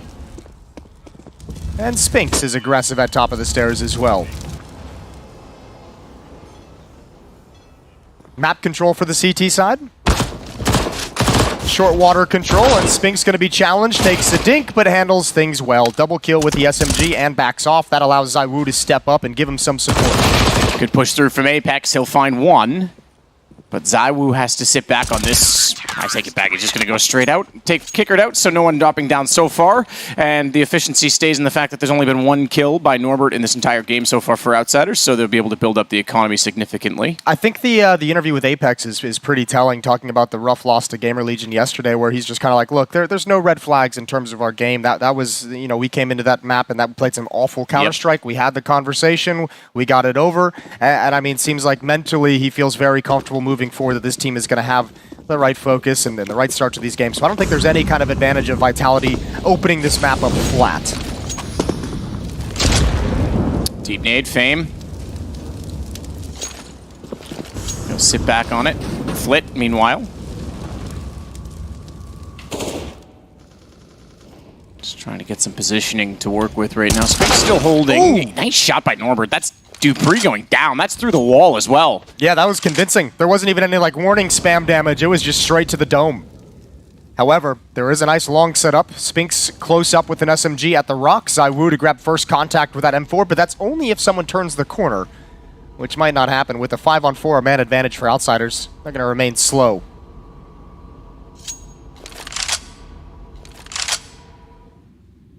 Fame just trying to get into position again slowly. After taking that opening pick, they want to get the map control to work with. James going to go back around. We know this is a slow team. Yeah. Cloud9, Outsiders, both this very slow style, and especially when they get an opening pick, they're more comfortable to sit back. I think Vitality as well, obviously, is going to know that very well. Look at the utility they're holding on to. They just deploy a Molotov. There's still two smoked and an extra Molotov remaining to chuck it out a little bit late in the day to try and slow down these hits, these late round hits. And ooh, nice shot from Flit. Apex drops in. Gonna try and make up for this. They've already lost 2. He's got the shots off. They know where he is now. Easy wraparound kicker comes from the top. It's Norbert that's gonna take down ZywOo as well. And Flit will turn backwards to make sure that the flank is covered, and that is exactly where Spinks is, but he most likely will look for exit kills at this point in time with the Mac. Excuse me, the MP9. MP9. That'd be a cool Mac 10 skin, though.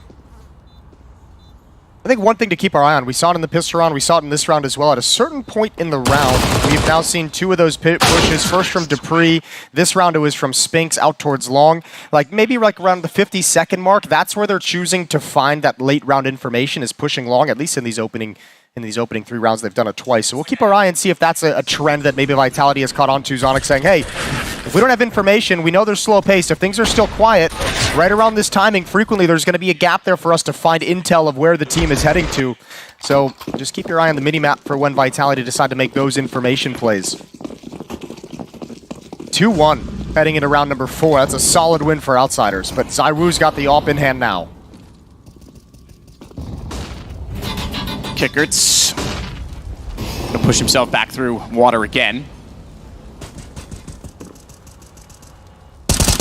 Apex still just holding on top of the site, fires back. Remember, doesn't want to be in that same position and give himself up like last round. Yeah, Dupree's like, careful, bro. That's what I was doing when I got my head ripped off. Early flashbang, early challenge, but the op is here as well. Good shot from ZywOo, needs another. He's going to do it. Trading off of the double kill from Kickert. Into a 3-on-3 we go, and ZywOo's going to slide into a new position, a new angle. But the bomb is still way, way far back towards T-spawn, and there's a stockpile of utility as well available for Jame. Flit's going to work his position again toward the short tunnel, but look at Norbert. He's just going to walk straight in on this and give himself a chance to try and open the site up indirectly, and it's called out. Apex actually slides back up, so patient, but a little bit too slow. It's going to give one back to Vitality. ZywOo searching for a shot inside of the smoke, but it, with 55 seconds left, is not looking ideal for Outsiders. They are going to give this one a go. Flit's going to head his way in toward the site, so they aren't backing off just yet. These AKs can still be certainly powerful in this situation, and more so with Apex now swapping over to the AWP because he's on 23 HP. Not a ton to work with. ZywOo therefore on the rifle. We don't see it often, but it's going to pay off this time. Headshot onto Flit. He'll get tagged to 19, but James going to try and track him down. The problem is the rotation's coming in, and ZywOo just buying himself some time and space. Whoa, he nearly got a chance to get both, did James, but they'll jump in and pursue the plant now. It'll concede, but they'll get the shot immediately after. Spink's the one to do so, and there's Apex again. Yeah, getting hyped up, bringing some energy. That's really well done from Vitality. And I mean, those late rounds are where it gets so annoying to play against a team like Outsiders. I mean, you could see ZywOo, he's kind of holding that off angle, checking different angles, waiting for contact. And when they just walk right into it, I mean, you can get easily caught off guard. Now, I think, nope, never mind. Yeah, I was going to say, I think there's going to be a tech pause because I think one of the players actually, never mind. Yeah, I was going to say, I think there's going to be a tech pause because I think one of the players actually dropped. He tried to call a stoppage, but damage had already been done. That was a Vitality player who experienced the tech issue, and they win the round anyways. So no harm, no foul. 3-1. I've got a tech issue too, Jason. My computer keeps dropping Counter-Strike on me. Oh, man. Just kicking me out of the game. That sucks. I didn't think I was that bad. Like, come on, Valve. It's okay. We'll get you into it eventually, one day, maybe. Nah, wait, into what? Counter-Strike. I'm into it. I mean the actual server. Yeah, the game itself. I was like, what are you trying to say, Jason? Don't insinuate anything in front of these people. I know. Don't throw me under the bus like that, man. Yeah, man. Wow, that one could have hurt. Well, 3-1, early going. Not a whole lot to really talk about quite yet in this game. Good recovery from Vitality after dropping round number 3. Vitality's got plenty of money to scrape together a buy if they want to go for it. It's kind of up and down. Kicker's got 4,700, James 6,100. Other players are right around 2,700 themselves. So it'll be an interesting decision for Vitality to make once this tech pause is resumed. It's raining today in Brazil, Matt. It is, yeah. I mean, it tends to rain here quite a bit based on humidity. It poured yesterday. Absolutely dumped down. But yeah, today as well, not quite as, I don't know, furious out there with the weather, but definitely is a wet one. Well, good news. It's all of the Brazilians fans' tears after yesterday. Yeah, it actually might be. That's a good point. It might just be, the tears, as you said. I got nothing to add to that. Tech pause is undone. That was the good news I was going to give you guys. 3-1, 2-round lead for Vitality, and they do indeed scrape together a bye outsiders. AWP in the hands of Jame, Galil, AK-47, and Zywooz. This is the second time we've seen him looking for that quad boost. Jame just waiting for a chance to fire through. He'll hold the angle, make sure no one pushes down the stairs as Flit walks up and gets closer to water. That's where Kickert's already in position as well, so he'll be listening for sound cues on this. Now, rounds like this sometimes are where I get a little bit, sometimes personally frustrated with Jame with the AWP, because you have a team, you have two Tech9s, you have a Galil as well. This is where you kind of, in some situations, want your Opper to be a little bit more aggressive and start to try and create things, and Jame sometimes just isn't that style of Opper. It's the three-man position at B. That was flash. Yeah, that was just an atrocious flash, really. Like, you couldn't get much worse. Not only did it not go through the tunnel, it bounced back and blinded his teammate. It's all right. The idea was there. It's the thought that counts. Well, with 50 seconds left, it's not like they were going to go anyway. This is outsiders we're talking about. True. Oh, they're just going to wander in without the flashbang. And I don't know if Vitality's going to be ready for this. Zywoo's way out in the open. Oh, that's a huge miscommunication. A huge error. A huge error on the defense, and that's going to lead to a round loss. That's way too easy. That was insane. Just walk in, straight contact play. Yeah, Zywoo must have thought that one of his teammates had a different angle towards Monster, because he wasn't even considering it with the op. He was way exposed.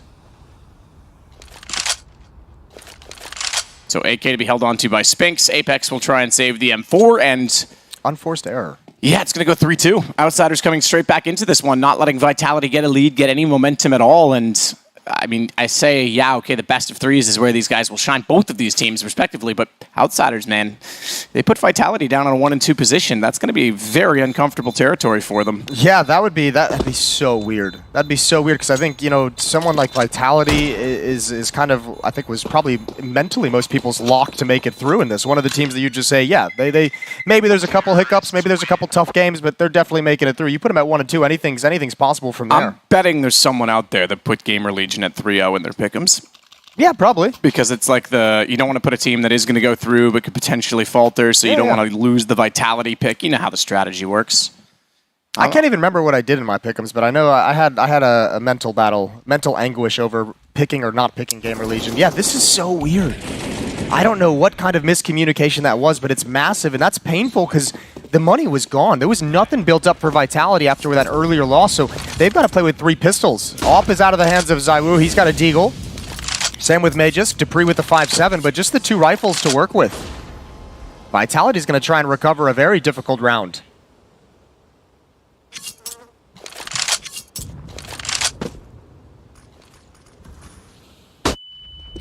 Now these two teams are going to have intimate knowledge of their play styles. These two teams played in the playoffs of ESL Pro League just a few weeks back.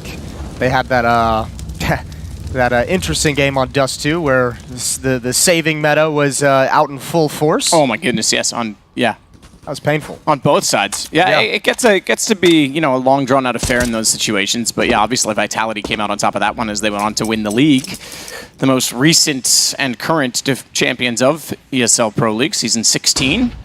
Now we haven't had this kind of slow playstyle hit any of the issues of running out of time in a round the way that we often see. Not yet. But Overpass is a map that can very easily happen because it's just so big. Well, we've seen Na'Vi fall to that as well. We saw that at Pro League from their perspective on Overpass. So Zywoo with the Deagle is close up at Divider. Spinks is going to be at the end of Bathrooms towards the A-bomb site. Apex with the other rifle has just shifted over towards Dice. That leaves Magisk alone for the moment at the B-bomb site. That's where most of the bodies are heading. And Vitality saying, okay, 20 seconds, we haven't heard anything. Everyone's shifting over now. The window is closing for Outsiders. Magisk holding it. He's going to go back out. Can't do anything with the Deagle. It's Flit instead. And we put him down. And he's not done there. He's going to find Apex immediately after as well. Norbert goes hunting. He's going to get the shot onto Dupree. That was with the assist of a flash from Jane, but it's Zaiwu. Okay, hang on. Making this somewhat interesting because he has the Deagle. He's found 2 kills. Spink still has a chance to get back into this round as well as he has the AK, but he's a bit far removed from the equation, and in fact, he's heading down long, so this one's going to be another save, and it's going to be a tie game, so Outsiders. Yeah. B-site just over and over again, and it's not like there isn't the right amount of numbers there from Vitality. They're just getting picked apart. Yeah, I mean, you got to say those are great entries from Flit. That double kill that he gets is absolutely spectacular. Immediate kills. So really, really well played from him. It's going to be all tied up at 3, and Vitality should just have to sit back with unarmored pistols, I think, in this next round. Everyone's fully bought into this. They only have a 1-round losing bonus at the moment, so they're going to get 1,900. Most players sitting around 2,000 to 2,300, so I think it should just be the sole AK-47.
I don't even think you can really invest too much, maybe some P250s, but you're not buying Deagle armor or anything like that. So Vitality with some early pressure applied to them. Nicely done from Outsiders.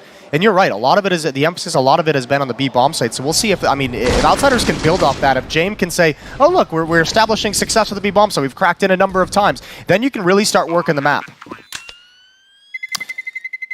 Absolutely. I mean, you get the defense a little bit worried, maybe.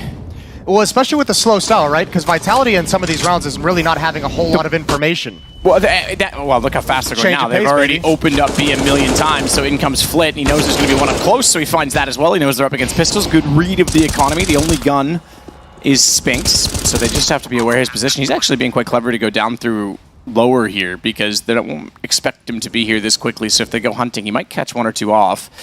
But again, this looks like another concise round. You're right, you can change the pace and go quickly to find them out, but the problem is, even if Vitality right now wants to go aggressive to try and take map control, when you're playing against a passive team, you expect almost like counter crossfires, right? You expect that they're holding an angle waiting for that as the response. So it is interesting how the slow play really allows you to change multiple facets of the game. And I think it's a cool round to change the pace as well. You probably have a great feel for how shattered the economy is, how broken it is based off the deagles and the armor in the previous round. So, I mean, a good call. You know you're not going to be contending against any early Molotovs or any real number of, counter flashes or anything like that. So Outsiders just taking huge advantage of the situation.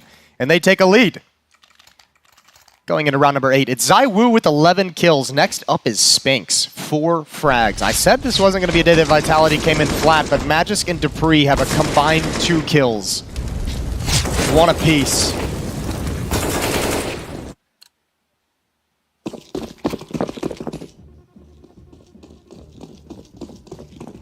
So the lead finally to Outsiders, being somewhat relentless in this game to try and get it.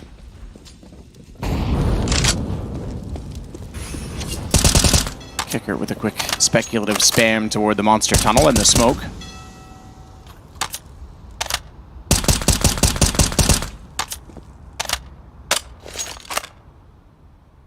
Mage's just waiting as well on the offside of the site.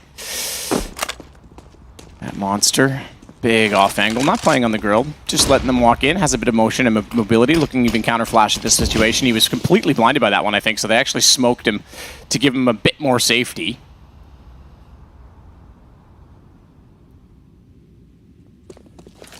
And Outsiders just now going to start moving across the map. They've just reconvened towards Playground, towards Fountain, Fame, Norbert, and James. Kickert bringing up the rear. Flit is going to be guarding Blue Door, looking for that center of the map, and he'll be able to pinch as his teammates get more aggressive. But Vitality happy and content to play deep inside the bomb site. Spinks and ZywOo all the way back in A. James going to bring that op up with his teammates, so finally going to be an A take. Haven't seen much action on this side of the map, which is rare this far into a half. Usually it's a pretty even divide. Certainly I would say B is the favorite on this map, but it's pretty even that we see action, at least for fakes. This will be the first time we even see the platform of the A side of the map other than in freeze time. ZywOo waiting with Spinks, trying to come out and use the M4 to his advantage, but no one working through the smoke just yet, so they've set the attack, but they haven't committed to it. Norbert finally going to go down as he actually gets Apex. ZywOo responds into him, and now Dupree arrives. This is pretty straightforward, although Kickert makes it somewhat costly because another kill would bring this to a 2-on-2. ZywOo won't allow it. James will get one, but he's got to save and back off. Time is out, and now we do see that effect, Jason, of just what can happen when Outsiders take too much time in the round. Yeah, there's that, and I think the other side too is you see the game plan from Vitality holding onto that utility as we've seen a number of times. I mean, especially as you mentioned with Outsiders waiting till 20 seconds to really pull the trigger on that hit. ZywOo's putting out a defensive smoke, rotating players are throwing support flashbangs, and every step of the way, this gets stalled out. ZywOo with that kill here, but all the flashbangs after that, they couldn't even get up the steps. So that time it works perfectly for Vitality, and now they get even more utility to play with. And if Outsiders catch on to that, I think that's when we'll start seeing more pace changes, more fast-paced rounds in the gun rounds themselves. Hopefully. Hopefully. So 4-4. Close as you'd like between these two teams. I mean, yeah, sure, the playstyle is one thing, and Vitality missing a few opportunities maybe early on, especially with a bit of a weak defense from Monster side of things, but two top teams going at it. Vitality I kind of have in my top 4 right now. In terms of just this event, I know there's different ratings on HLTV. I know that Na'Vi is currently way down in 4th. I don't, look, there's a bit of a recency thing that goes on there in the HLTV ratings, but currently at this event, I have Vitality top 4, and Outsiders would probably be 5th, 6th for me. Okay. All right, so right there with them. I think Liquid's like number 2 right now on HLTV, and I don't fully agree with that. I think they've dropped down to like 4. But I think okay, so was it reset again? Okay. Something like that. Ish. Give or take.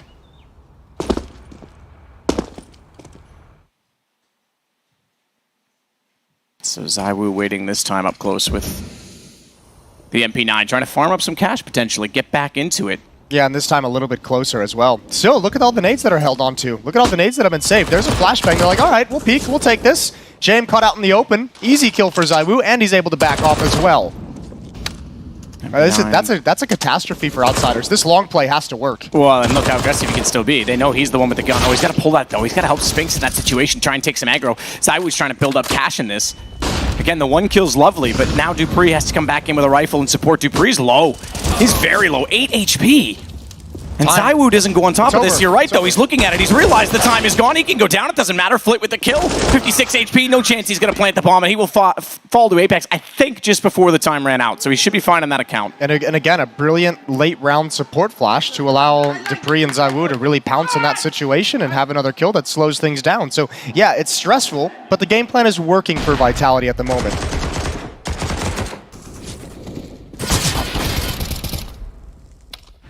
I'm just so impressed that the MP9 stays the defensive player in that, and the 2 rifles go aggressive. Dupree's like 8 HP. He's like, yeah, I'll go for this. I'll pop out and take the fight. But you're absolutely right. ZywOo played that perfectly with the time. So Outsiders calling their first timeout. First time out of the game from either team, in fact. So we'll see if they can get something rolling with it. Yeah, I think this is where Outsiders has to talk about what they've seen is not a whole lot of resistance out towards the front of bathroom, out towards the top upstairs, and out downstairs at Blue Door. The resistance is actually at the bomb site where all the utility is being held onto, so Vitality's just like, man, play your style. Play that slow pace. Take the 20, 30 seconds to clear out bathrooms meticulously, your 30 seconds to walk all the way up quietly. We're more than happy to let you have that at that slow pace, and we're just going to beat you with utility later on. Except for this round, they decided to get aggressive. So the pace change comes out on the CT side. Yeah, well, this is what I was waiting for. But also the issue that I was saying is, if you want to get aggressive against a passive team, you're either going to walk into a crossfire and someone waiting for you, or they're going to do it this way and stack up a side of the map. And look, Outsiders knows they haven't done that yet. Let's shake map control for free again. Yeah, and this is early in the round. Ooh, there it is, baby. ZywOo goes down. Yeah. And he was the only player that had shifted over to the A bomb site quite yet, so that might make Vitality a little bit nervous. He did spot 2, though, so they are going to rotate some defense back. But look at this. Flit, the shadow. That they know he's there. They saw it. Magisk isn't going to be surprised by this. Tries to bait him back with some shots and let Dupree then take a closer angle, but Flit is on it. I think Dupree wants that one back. I think he wants that decision back. I think he's going to be really upset he took that aggressive of a stance, especially dropping off the box and making the noise. This round, as well as the one where Flit walked in straight from Monster, I think it was round 3 or 4. He's looking solid on these entries right now. And Spinks, you're right, they force this rotation. They go back to cover off ZywOo's death, and all of a sudden, boom, it's back to B, and they can do nothing to hold it off. Apex is even toward the window in this. He'll throw a nade in, but it's not the low HP player that's planting, so it doesn't really matter. And this one's over as well. Outsiders going to tie it straight back on 5. Did they look really, really composed on the way they're playing this map right now? Yeah, they really do. This is a nice T-side Outsiders is putting together. It's going to be tied up at 5. Money not pretty at all for Vitality. And yeah, that B bomb site is a real weakness at this point. And the problem is now, the A defense has stopped them twice late in the round, but the B defense is just getting run over. So if you're Outsiders, you're like, all right, baby, let's just keep rinsing and repeating. And that's a 4-on-5 conversion for Outsiders as well. Yeah, good point. Pulling this back. This was pretty quick. I mean, we are seeing 2 of the quickest hoppers going at it right now. Yeah, man, Dupree. They saw his shadow. They could have been a little more patient with that, potentially. Well, that's why I think Dupree wants it back, because Apex had that angle and fired off the shots and knew it was coming and actually forced back that little piece of aggression, but then Dupree makes the sound cue. Aggression again towards water. Fame caught the tunnel. Still going to win. Norbert's in. Caught in the tunnel, but he knows what that means. He gets Monster, but huge miss on that. Couldn't track his opponent at all. MP9 instead to win it out, but they won't make that mistake twice. Apex dropped by Fame. ZywOo, we've seen him get 2 kills here from the Deagle already in this game. Oh, this is a sick boost. And the bomb's out in the open. Oh, the sound cue. Yeah, I think they made way too much noise on that. Oh, and here comes James. This is going to be hugely problematic. They aren't in position for it. Oh, they look back, but just finds James. He is lagged, but it doesn't matter. The op's gone. Now the flank can be a huge issue for them. They've got the information. They'll plant safe inside of the wood as a result, but Kickert's going to go aggressive toward Monster and play a swing position. Oh, no, he's not. He's going to go straight through this. They're going to try and wrap around towards sandbags. I like this play. You knew there were 2 players. You heard the sound cue for the miss boost. Spinks, that's a big kill to get. Fame left in a 1v3. Inside sight, knows 2 of them are behind, but there has to be someone that's coming from CT, surely, and that's why he's trying to hold the angle he is. Gets the first, now he can play the pit. This will make the angle a much more difficult situation to find. He finds the second. ZywOo does peek on the back of it. He had to be on that side. This is close. I think I'm assuming someone's got it. Someone's got the music. Yeah, absolutely. I think he's got it in time. Ooh. I think he's going to be just barely getting this defused, but he will. So no mistake on it. 6-5 for Vitality. Yeah, but that's a close one. Nice attempt at the 1v3 for Fame. Now it's not too shabby at all. But a good round from Vitality and a low economy round, that's a huge win to get and recover.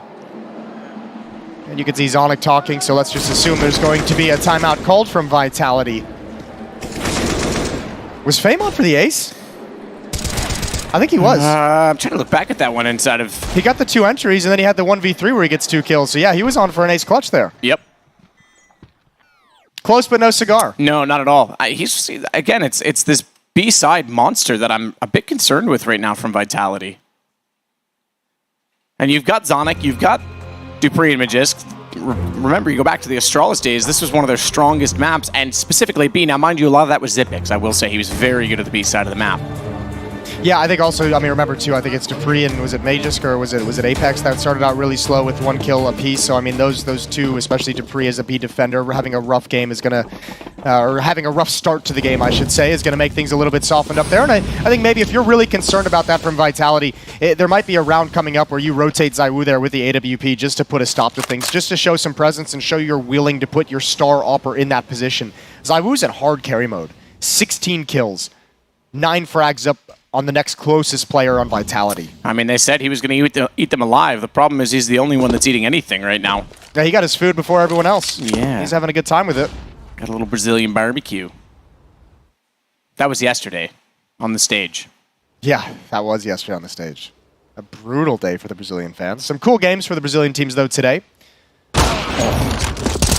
ZywOo again, though. This time he'll get revenge on Jame for the shot above the van. He didn't hit him there, actually. ZywOo gets pushed back on that. He takes damage, and he's made noise. He can't get away. He can't escape, and they're both going to go down. Fame and Norbert with the kills at range. And Flit's going to take that AWP. Thank you very much. What a wild dink from the P250 challenging ZywOo's op. Okay, this is a cool flank from me. Oh, he just made 1 footstep too many. Fame on full alert. Man, the patience from Outsiders to catch out noise cues. This is another benefit of their slow style, and you're right, Fame was up to the task on that. 11 kills now for him. He's having a game. 3 in this round. So you go back, you get a quad. 3, he's got 7 kills in the last, 2 rounds? Yeah, that's and you add in some of the entries from Flit earlier in this half, and I mean, you could see that some of the players from Outsiders are just doing phenomenal work.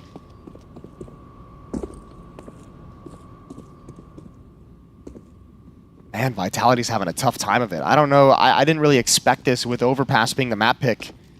Now, time is going to be just fine. They do get the bomb planted at the correct moment. It was getting a little sketchy, and Dupree finds 1. Low on HP, and Norbert's going to take him out with the AWP, and that's going to be passed over to Jame for the next round. And now money is pretty much gone for Vitality. Yeah. They're having a lot of economic issues, as well as B-bomb site defense issues. CT side not stringing a number of rounds together. That's not really that surprising, I suppose. But yeah, it's going to catch up with you eventually. And Apex, I think, aware of it, is going to chat things over right now. Yeah, you're not wrong. That P250 dink, suddenly ZywOo's world was completely rattled. Yeah, he wasn't sure if he could retreat, go forward. He calls his teammate out, and boom, they're on top of them because they came out of short side of bathrooms. You get dinked like that at that kind of a range, and you know that Outsiders is going to continue to be aggressive to try and pick you off on the fallbacks. You could see ZywOo, he wanted to run away, but then he said, you know what, I don't have time. If someone jumps up, I'm going to get caught out in the open, and just, man, he just eats a flashbang as well. Apex couldn't support him in any meaningful way. Rough go of it for Vitality, and they fully invest into this round. There's a great chance for Outsiders to take complete control of this map at the end of the half. I don't think we'll see ZywOo with an AWP again in this game unless they're able to take it off James, prying out of his cold, dead hands.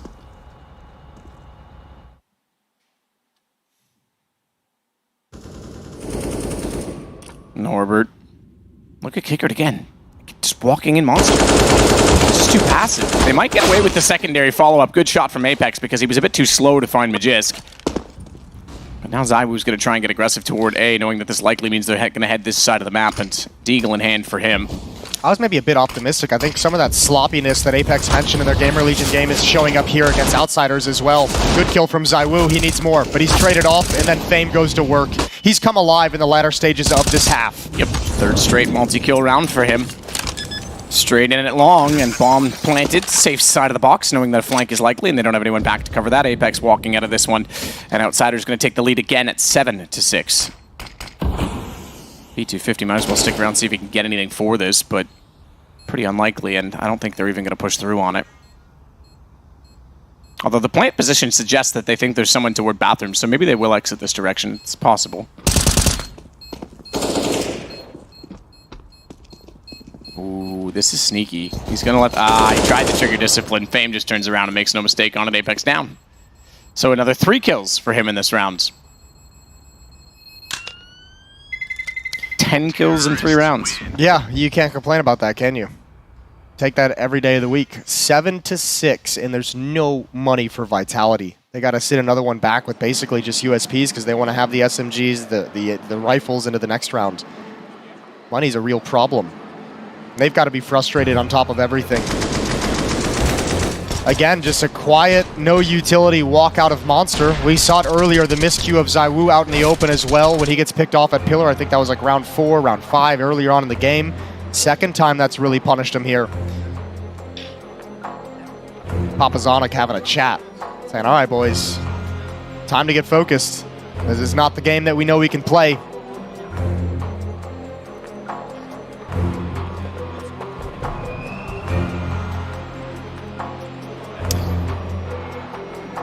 So we've had timeouts on both sides. I mean, you're not wrong, though. If Vitality were... And respectfully in the interview, he said, I mean, nothing to take away from Gamer Legion. They obviously played well, but they gave them the opportunity. If that's true, they need to step it up now as well, because they've given a lot away on this CT side, I have to say.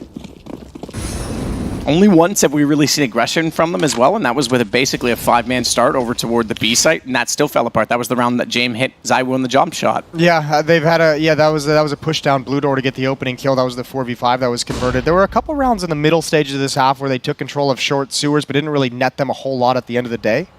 And I think too, when you consider the money issues they've had throughout this half, I think that's really dissuaded them from being too aggressive. Now this one here is just out of desperation of saying, we only have the 1 AK, we don't have any we have no armor on some of these pistols, so we have to find a way to kind of find an advantage somewhere. But Outsiders, again, sensing the weakened economy, is being much faster paced. But you say faster paced, they're still just walking in everywhere. Yeah. Like, no utility. They just have the confidence. Yeah, look, we're on the site. You didn't know we were here? We didn't throw anything and warn you? I don't know what you're talking about. It's insane. They're just taking map control. Yeah, a frustrating style, a tough and confusing style to play against. Really discombobulating. Yeah. And Vitality in a herd, a stampede back toward T-spawn. Will concede this one. Don't want to give anything away, even though they don't have much other than the AK, but they'll play protection. It's almost like AS Oil Rig, Jason, except the VIP has the AK and armor. And the defenders have the pistols. Well then. 8-6, and a chance for that to build even more. Again, ZywOo's not going to have the AWP in this next round. The losing bonus isn't quite there to afford it, which is a huge benefit for Outsiders. It's been a very calm, chill game. Yeah, I mean, pretty much. That's kind of the whole approach from Outsiders, is they seem pretty calm and chill. And it's benefiting them in a lot in this game as well, because, look, again, he just walks into the site. And not even worried that he's going to get peeked from truck. Not even worried that he's going to get peeked from bank. He just swings it and boom, dead. Yeah, Fame has got a vibe right now, and he's feeling it. 2-round lead, final round of the opening half.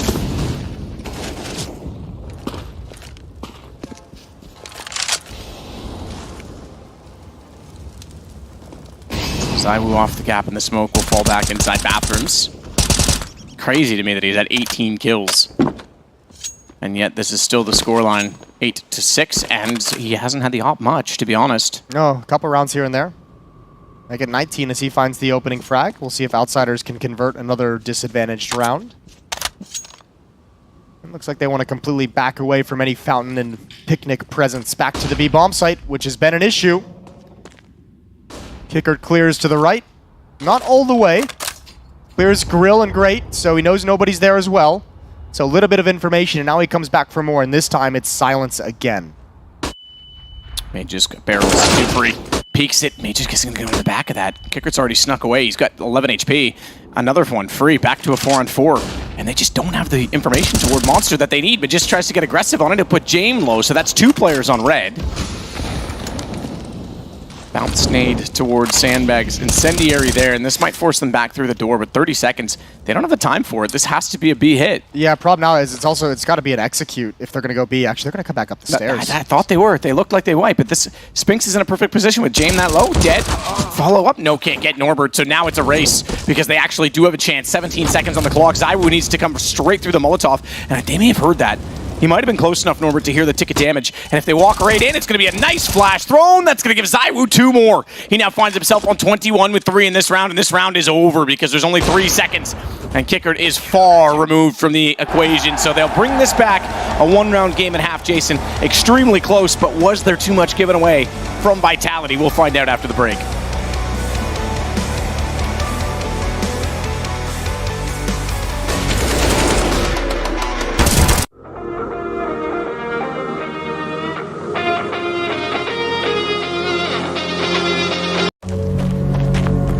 Alltså, vi har inget vatten.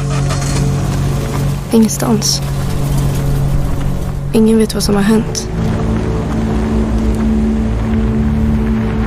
Undergången är typ här.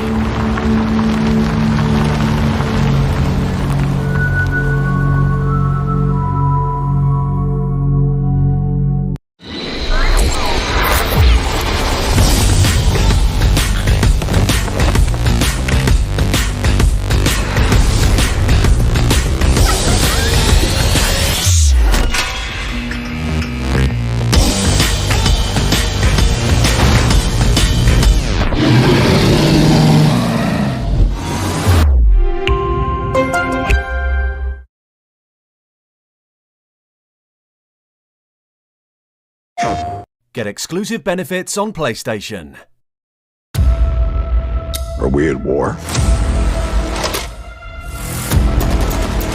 Terrorism is good for business. We are not 1-4-1 and lost for Keros. We're a team. We need a win fast. These things take violence and timing. I can do both. Call of Duty Modern Warfare 2. PlayStation.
Guys, you can drop flash on CT. Oh, actually. Yeah. But let's wait 2 seconds in case it's a B-rush, okay?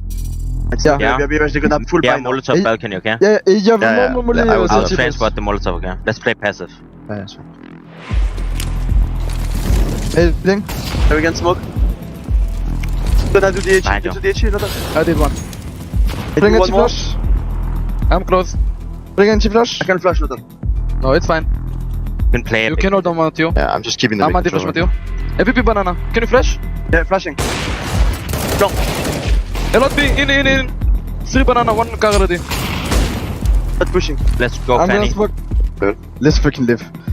Look at the rotation immediately. They just evacuated B. This is a massive gamble call from Apex here late.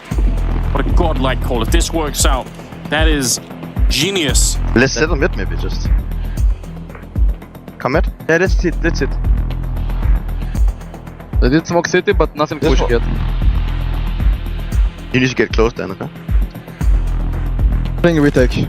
It's okay. You have first Play contact. yourself. You need first contact. Walking now. Nice. Pushing. Only one. One apps. Full apps. Pushing Out out. pop, and the middle one. Nice in mid. I have it. One out, one middle. Nice. One more mid and apps. Apps, I'm it. Down. Short. Home mid. Apps. Dragon went off, I think. Short mid. Default. Let's go! Fucking nice, guys!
Straight back into the action then. Apex, they must have been pretty stoked with the pistol rounds and the ensuing rounds, but then not much else after that. Maybe you could argue ZywOo's performance. 21 kills at the half, but they trail by a single round right now, and Outsiders pretty much walked wherever they wanted. Not even a lot of utility executions, just straight up one-on-one duels and taking map control wherever they wanted it. Does Apex have a Harry Potter tattoo?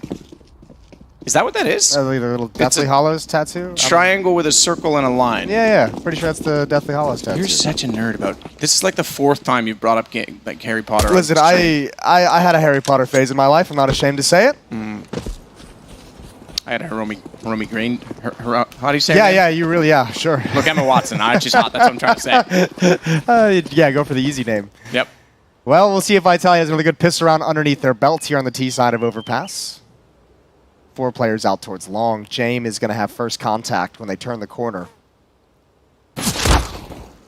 Who would name their kid after hemorrhoids anyway, Jason?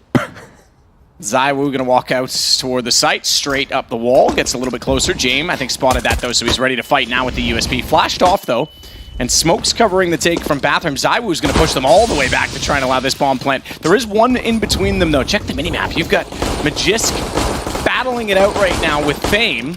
And if he goes the other direction, yeah, just let him get away. Fame could be a problem in this. They haven't planted yet. They don't know he's here. Suddenly they're surrounded inside of the site, and he's been hot. Kickert's going to get one. Suddenly he pops out. He's got enough damage in that James able to come back into the equation because he was never found from ZywOo. A single player causing problems that was never cleared at the bathrooms. It is still a 2-on-1 in favor of Vitality to take the second pistol as well, however. And James trying to work his way around isn't going to do it. Magisk hits the shot from range. And it's 8-8. Yeah, Jame never had any idea where that second player was. He was trying to get them. He was trying to pull a peek off of the contact with ZywOo, peeking back, but he didn't ever expected Mages to be following up long a little bit late. Either way, that's not a bad round from Outsiders, all things considered. That was a 5-on-3 at one point for Vitality, but Outsiders put it in a winnable position for Jame in a 1v2. 8-8, all tied up. Both pistol rounds going to Vitality, which is a huge benefit in the in a best-of-1 map. This has been neck and neck the whole way.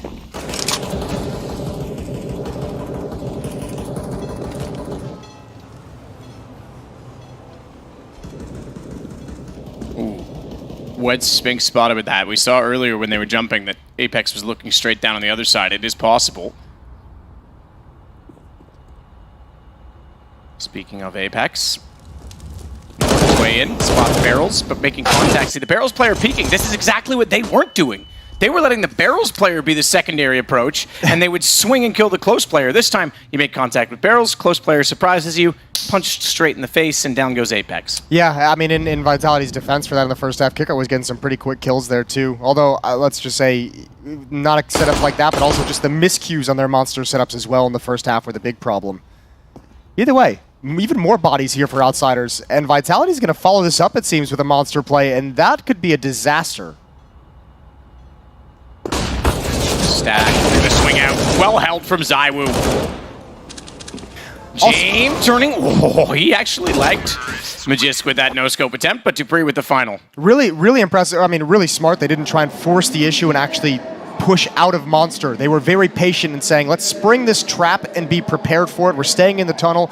There's a little bit of an element of danger to it, but we're going to be ready for these follow-up fights. And unfortunately, that was the one flashbang Outsiders had. If there was a second one for that situation, maybe it could have turned a little bit differently, but nicely done from Vitality to not drop the second round. 9-8. And ZywOo's at 23. The only player in double digits on Vitality. Need the door out so they can spot through if they go for a boost.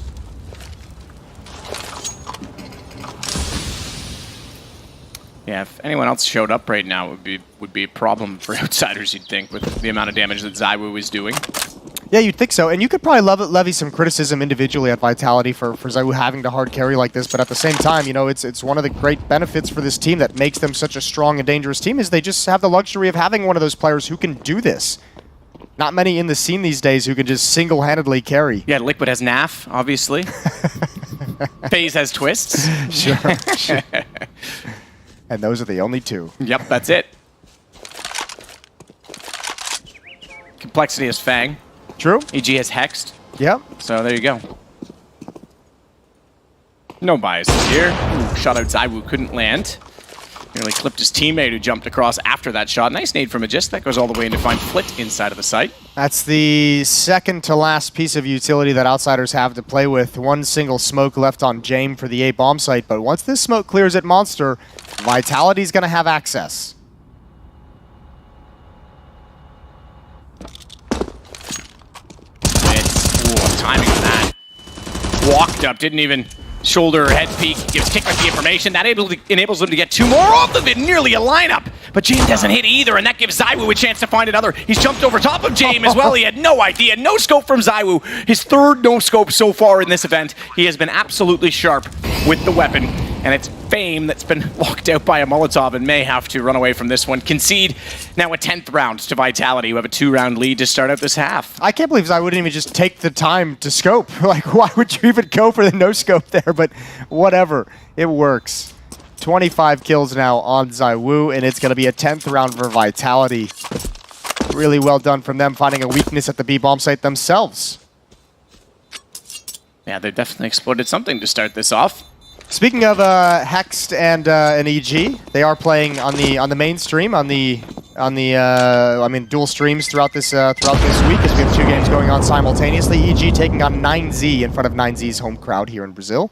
That's currently tied up 10-10. Yeah, in South America, just to be clear, obviously the single Brazilian on the team, but yes, it is their home. They're definitely going to have the crowd behind them more so than EG. Sure. I was just noting at the end of that Spink selected to throw away the AK in favor of the M4, which we have seen, and Vitality seems to do it the most. We see it because obviously it's a bit of a laser beam, and CT side often doesn't buy head armor anyway going against the AKs, so it can be hugely beneficial when carried over into their hands. Helpful for smoke spams as well. A lot of benefits to the M4. You know, I never thought we'd see a day in Counter-Strike where the AK-47 was overcome. I think if you're a CT, you still want the AK for the potential of the headshots, because they themselves will have armor knowing that they're normally going against M4s. Yeah, it's kind of a weird dynamic in that way. It's the complete opposite, right? It's kind of cool, though. When I was a kid, I used to drop the AK for the M4, but that was just because I was terrible. Yeah. M4 had an easier spray pattern back in those days? Yeah. 10-8, 2-round lead. And Outsiders have to fall back to a small investment. 5-7s, a little bit of armor, a little bit of utility, just that one saved M4 on Fame, who's been excellent. Fame, a couple of shots though, he knows now he could be under threat, under siege from the left side. That is where Vitality is gone. They start to work their way past The bathroom entrance at long.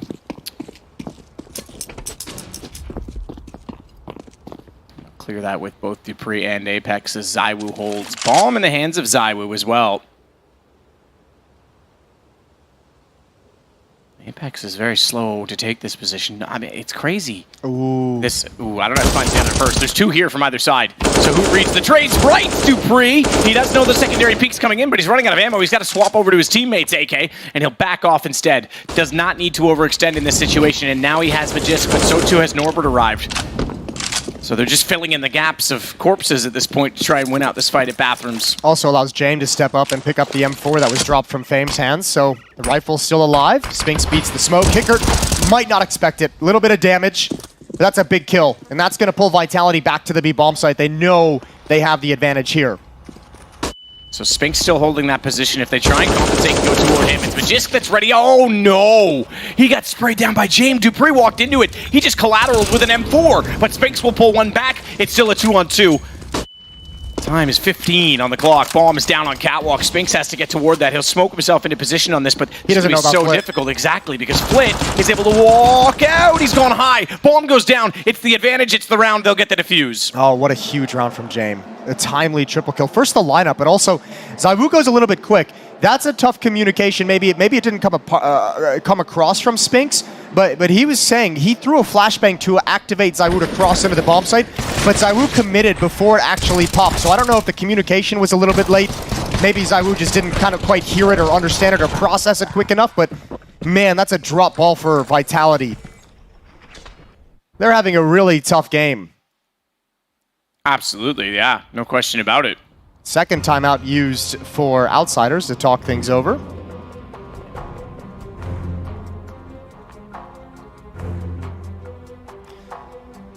Ten to 9. Talking things over. Plenty of money for Vitality. Go for another buy, but that one felt like once Spinks gets that kill in Monster, it felt like that was really a phenomenal opening to take control of the bomb site and just continue on their momentum.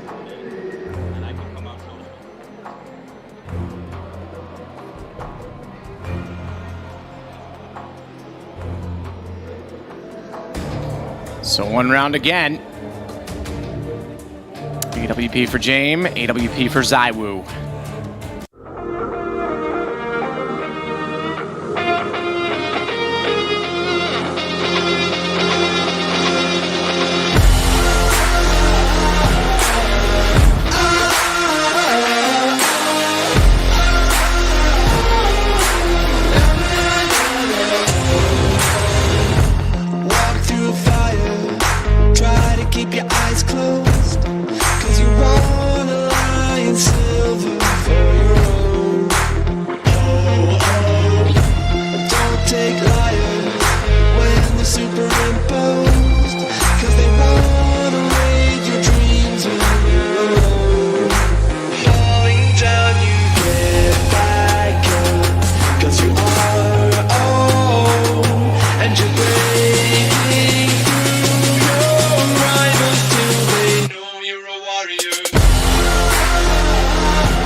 Incendiary straight through that tree that if they ever put a collision box on would be a problem for everyone who dare throw that. Yeah, it would be. But you can say that about a lot of things in Counter-Strike. It's true. Physics. CS physics. It's hard to believe, Jason. We're actually 26 days away from getting the new physics in Counter-Strike. Source 2, obviously. And I've heard collisions are actually automated based on graphics. That won't be an issue. Perfect. I like that. Gonna be exciting times. I mean, it puts more emphasis on this major being the last of the original CSGO major. You damn troll. Oh dear. There's a couple flat performances here from Vitality as well. Mages with 5 kills, Apex only with 9 at the moment. They've really had a tough time getting comfortable and getting going in this game. Outsiders is putting a lot of pressure, and that's part of the charm and part of the frustration of this Outsiders team is they're just so difficult. They will grind you down in terms of your mentality.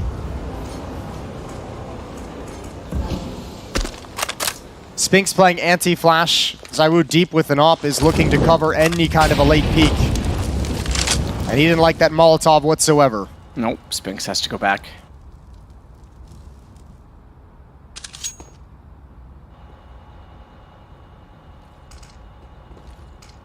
He's gonna go now though. Flash, no peek on it because Kicker staying in behind the barrels. The second one, that's just gonna slow things down, make it more awkward. Now Kicker can step out.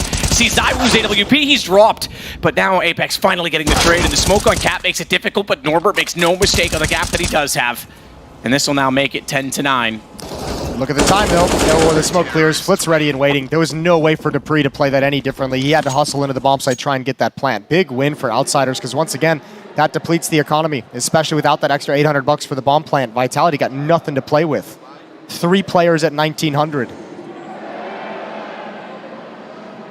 As you mentioned at the start of the game too, this is a 1-on-1 matchup. One of these teams is going to be going 1-2 and already facing elimination going into series play. And there's a lot of strong teams. Cloud9's going to be down there at 0-2. Shocking fashion for them to be there. But outrageous. That's, I mean, despite kind of a weak challenger stage out of them so far, that's not a team you want to play whatsoever. No, absolutely not. I mean, especially now that they're in best of 3s for the rest of the time. Yeah, they're going to be much more comfortable. Yep. You'd expect that they're going to be the last person. Again, top 4 team for me. That's a team that I could have seen easily making semis or even to the finals, depending on how the draw worked out. So, yeah, they're a long way off that now, but let's see if it changes with the best of 3 aspect given to them. 11-11 EG 9Z, by the way. I didn't warn anyone, and I apologize for spoilers. But yeah, that one's close on the stage right now. Very close. Same as this one, tie game. Fame looking for 1, only gets it. Looks for more than that, obviously, but it was all he was probably best to find considering the amount of men running him down. That just gets the trade on it. He'll sit back with Apex, who now has the Deagle to work with behind both Flames and nades. He realizes that's a smoke, having thought it was a flash and looked away, and Norbert realizes there's someone there. That'll allow Flit to walk out. He's only good for 1, but Norbert and James will close out the round, and now the lead again late to Outsiders. Yeah, and unfortunately Vitality could never recover the dropped M4. Couldn't pick up a rifle to help them get into that bomb site, still just the pistols. Round 22. Vitality back into the rifle buys. AK-47s picked up across the board. No money for an AWP. On the other side of things, Outsiders, they're in a very good position late in this. Actually, in the first half as well, they set themselves up very nicely in terms of economic advantage in the last few rounds of the half. They're doing it again here, where they've got at least 2 rounds of buying if they sustain any losses. Can't complain about that. So Fame force off Flame, and back through the bathrooms instead. Flit got aggressive towards short water. I think he might have been spammed down. He's very low, 10 HP. That's good damage, unconfirmed damage for Spinks, who would have been the spammer, not the spammee. Thank you for clarifying. Yep.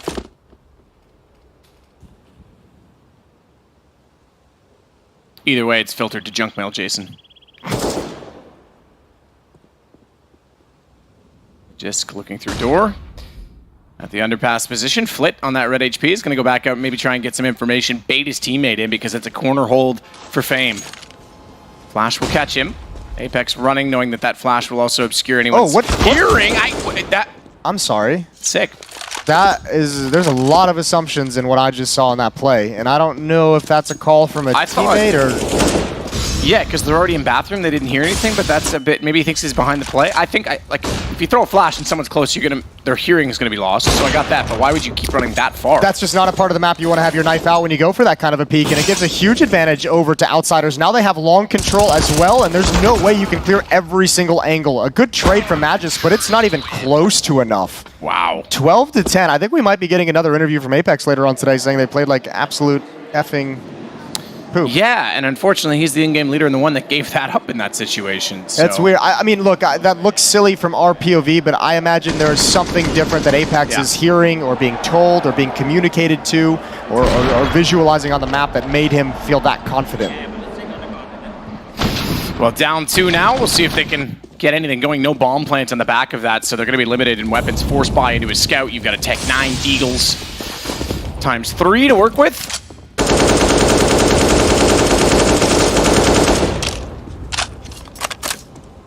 Fame all the way back.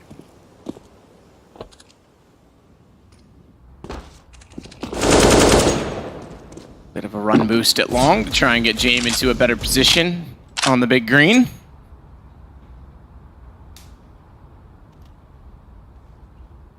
Boost from Aegis with the Deagle in hand. Spinks will be the one to put him up. They're trying to check barrels with this. No one to be spotted so far. Likewise, no one looking at the counter boost position. Speaking of boosts at long, James looking straight at the one that Apex gets at the flower pots. And you might as well put his body inside the soil. Compost, baby. Biodegradable bodies. I'm just gonna back away. Oh, this is so weird for Vitality. Surely a timeout in the next round as well to talk things over. I think there was a game called The Outer Worlds where that was actually a thing. They used the bodies as fertilizer on a planet that had no otherwise saturation of moisture. So there you go. You don't want to compost carnivores, Matt. I'm down. I want to do all kinds of crazy things. Brings pestilence and disease. Well, right now Spinks is going to try and bring some disease on that Deagle, but unfortunately Kickert might have other plans. Norbert might have other plans either. Yeah, Kickert might be the first one involved in the action. Norbert is ready and waiting. Nice final kill, 13-10. Once Outsiders got going in this second half, they have not looked back. Really well played. That's 5 rounds in a row and no more than 2 kills in any of those rounds for Vitality. They have not been able to find any access into the bomb sites.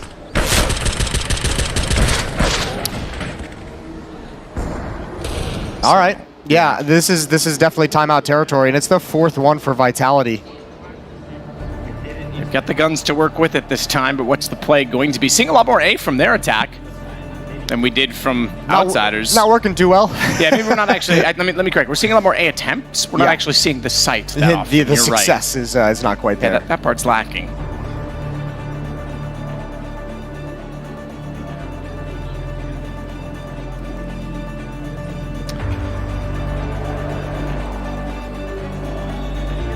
Talk from Kickert down at the end of the line. Well, this is the last attempt, last chance for Zonic to be involved in the conversation as well for the Vitality side, barring any timeouts from Outsiders.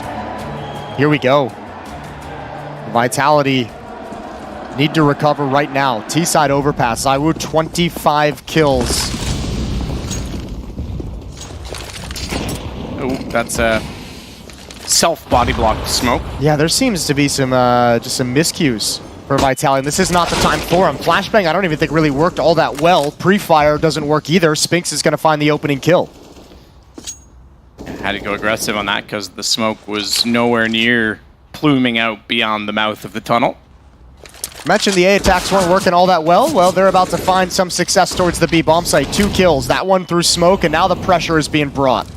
Norbert sitting back on this. Apex gets the first entry. They haven't checked it. They will look at it. Oh, but they almost all line up. Norbert got 2 on that, nearly a third. The damage came in, but Magisk able to withstand it. Stays with 74. It leaves us with just Jame. And it's Jame time, baby. We haven't seen Jame time much this game. No, they haven't really necessarily needed it all that much. I mean, they technically don't need it right now, but there's no reason not to. In a 1-on-3, save up some cash, keep themselves in a strong position. With 3 rounds to go before they would close out the map. Yeah, but this is a really good recovery from Vitality. After 5 losses straight to call the timeout, get a round outside of it, that's at least got some life in them. There's the flashbang dance with Jordan. Yep. Has a soundtrack. We've got Easy for Ents. Yep. I think I'm going to write a rap that's called Jame Time, and that'll be the next sound pack in the game. What kind of rap are you going to go for? You going to go for like R&B? You're going to go for like hip-hop? You're going to go for Well, that's rhythm and rapping? blues. Hip-hop would be a form of rap. Yeah, I don't know. We'll see. Whatever inspires me. Okay. I'll take my time with it. Yeah, perfect. Yeah, you like that? That's good. See what I did there? You're already starting. Yeah. Maybe I'll speak very slowly in the rap as well. Sure, and then maybe the last line you can't complete it because the song ends before you get it finished. It'll end at exactly 1 minute and 55 seconds. Oh, we're stupid. 13-11. Yeah, we are. That's fair. 13-11.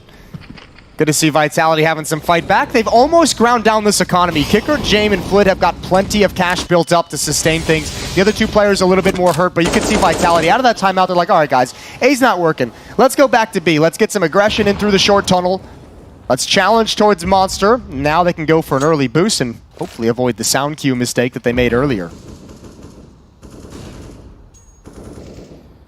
So Norbert ready for position that they come through the sandbag position, but maybe not necessarily the boost. Nade out, Spinks still looking. They are ready for it. Flip made no mistake. He popped right out with his crosshair, perfectly positioned on that. I wonder if they had some kind of indication that we didn't hear on the stream, because Flit was so ready for that kind of a peek. He was looking at it to begin with. But that re-peek back into it was absolutely perfect off the Molotov, so a set play for Outsiders to eliminate anyone at that boost. And Vitality now in round 25 in a 4-on-5. Who's going to get a deep ankle? Oh, he wants that. He wants that. Give it to him one more time. I'm still waiting and dancing around. The fuel tanks are empty in this truck, by the way, because they've been shot so many times. We haven't seen them explode like in Hollywood. See, Apex's head explode, though, when Fame comes back out to find the shot. He's not done there. He sneaks, but can't get away from ZywOo, who punishes him immediately. It's going to take a lot from Dupree, but he's already being watched by Norbert. And ZywOo in a 1-on-4. I think this one's done. 23 seconds left on the clock. It's going to be a 14th round for the Outsiders. It's actually pretty important he keeps this up, but they're not going to let him. They're not. Ooh. Kicker?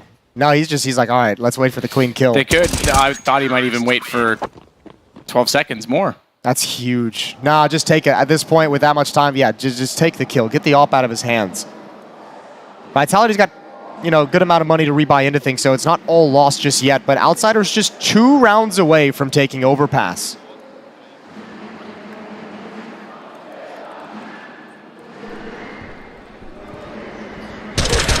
Fame's absolutely having one of the best games I've seen from him, possibly ever. I mean, he's a solid player, don't get me wrong, but he's just really on it right now.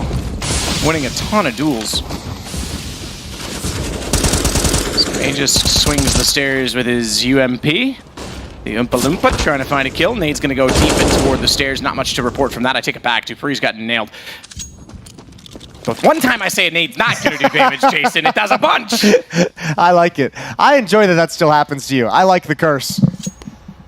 All right, Outsiders. All right, Vitality. Who's going to convert this one? 5-on-4 for the T side. Jame is still pushed up in bathroom. Aggressive, but Dupree, if he can turn this corner, if he can fight. Oh, there's the barrel. Easy kill. Easiest of the game for Dupree.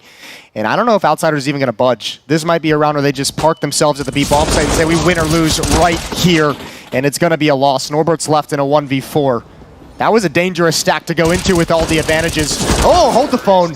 Almost. Nice sequence. But way too many bodies to deal with, and Vitality still fighting back.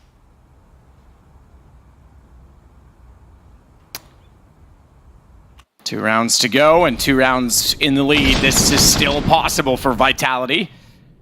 Dupree, that one was easy. Thank you so much.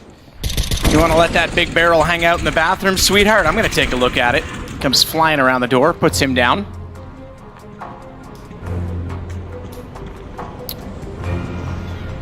Timeout called by Outsiders. They want to have a chat. Money's going to start dwindling. James rebought into an AWP.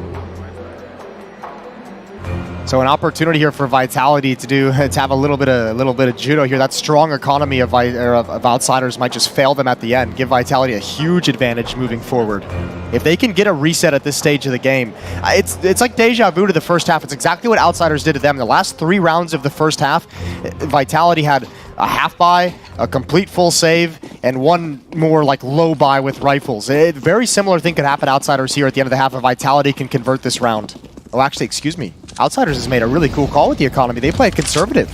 Yeah, but look at Jame. He's not playing conservative. He's going aggressive with the only gun they have. Doesn't swing the bottom of the stairs because smoke down, but you're not wrong. I like the economic decision from Outsiders a lot here. You've got the AWP and the M4 to actually have some chance at actually winning and converting this round, but you've bought pistols, so you still have plenty of money to work with, and I cannot believe Vitality has forced it through that smoke. I cannot believe they've forced it through that smoke, and they've lost everything for it. I think you're right. They read the same as you. That why would they save on this? Jame goes aggressive with the op. I think he wants to show that, hey, we've got guns. Play us as you would. They rush through the smoke. The single AK cuts them off. This is huge. It's down to just ZywOo and Spinks, and it's map point potentially on the line right now for Outsiders, who rotate back over defensively as well to cover off the A side. Minute to play with ZywOo holds bomb, but that's about all they hold on to right now. The cards are all being held by Outsiders. What a huge risk to take with, what, 1 minute and 20 seconds on the clock when they pull the trigger on coming through that smoke? Oh my lord. That is exactly what Outsiders wanted. They're going to have 3 chances, unless there's some kind of miraculous recovery. It's Spinks and ZywOo. Good shot. Starts it. James down. Low HP as well, but here comes Fame on the flank. He's going to take his time. That's information.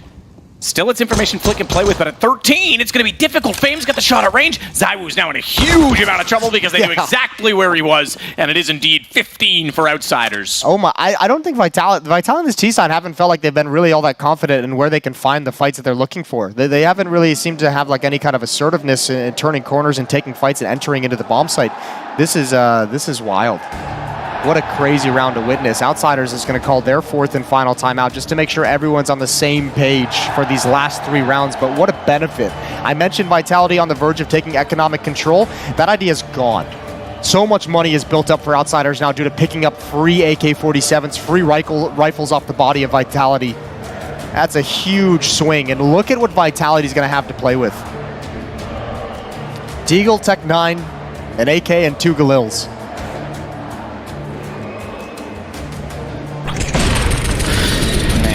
This just starts so well. Flit does so much damage, and then it's just like, oh, I just have to clean up with a pistol. Good shot from ZywOo, to be fair, but still. It wasn't even like a clean access through the smoke. It felt like Apex got stalled right when he was about to come out. I don't know if he got hit by a flash, like a team flash or a team nade or something like that, or maybe just kind of tried to call it off. I don't even know, but oh no, this is the worst situation to be in from Vitality.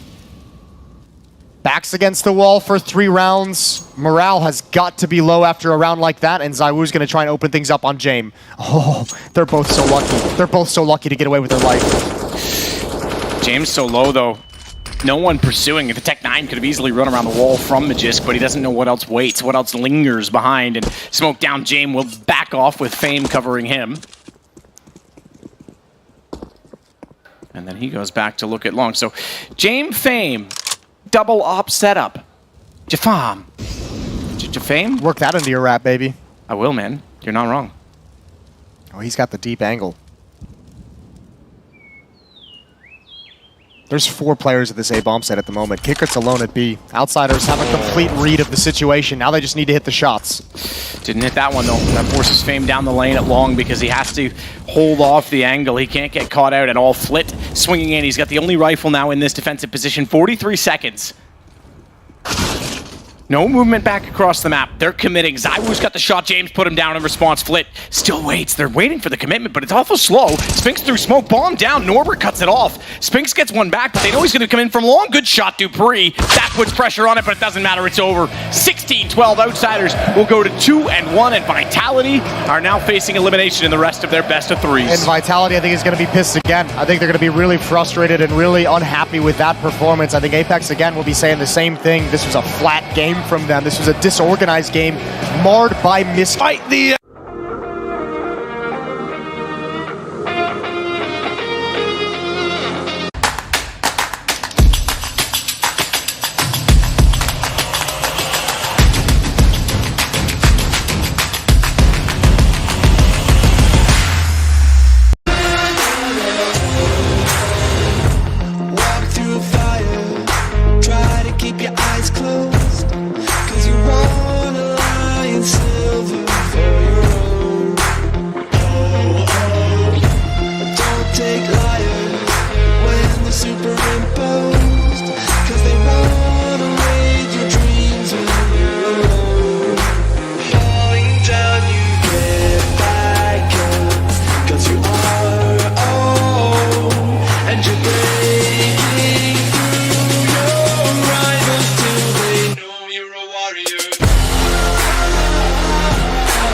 the cause that hold you back.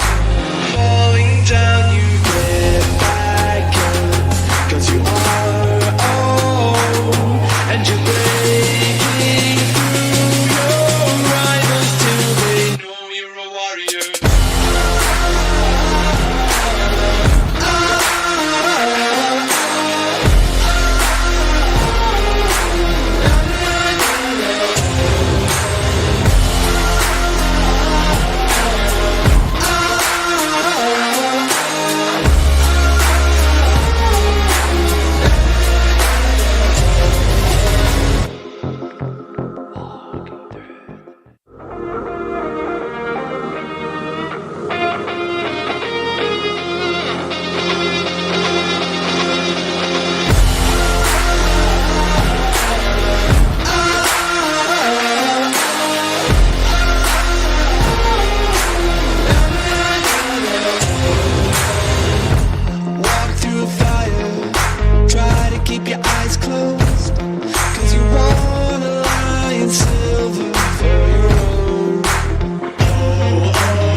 Yeah, quite the decibels achieved as we get ready to head into this one. Similarly to the last, both these teams 1-1 right now. The difference between a 2-1 opener here in the BO1s and a 1-2 having to grind through the BO3s is massive. Let's get into it, shall we?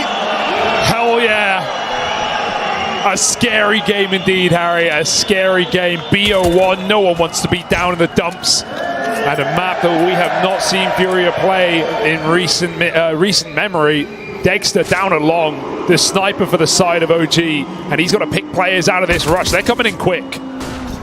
They're right here. Flash goes in over the top. Dexter with one, but still, he's having a lot more come his way. Nexa there to try and help out. It's a bit of a bait and switch over towards long, and Nexa's even got support in the shape of rotations up towards this upper site. He's desperately trying to get Bomb back, and he will survive the journey, will survive the crossing. A 4v4 ensues, and Furia now try to get tricky with it in the mid-round. They have so many nades as well. They could blanket this bomb site and smokes. Heaven smoke, CT Molly cutting off these rotations, and they've got them hook, line, and sinker. Just flames in the site. He is gone, and Furia have cut out any path to redemption here for OG. And Molly did fall a bit short. They could maybe run through. A smoke lands behind it. Fiku fires through. 3 on 4. No chance, surely, for OG. They have the kit, but they're locked out right now.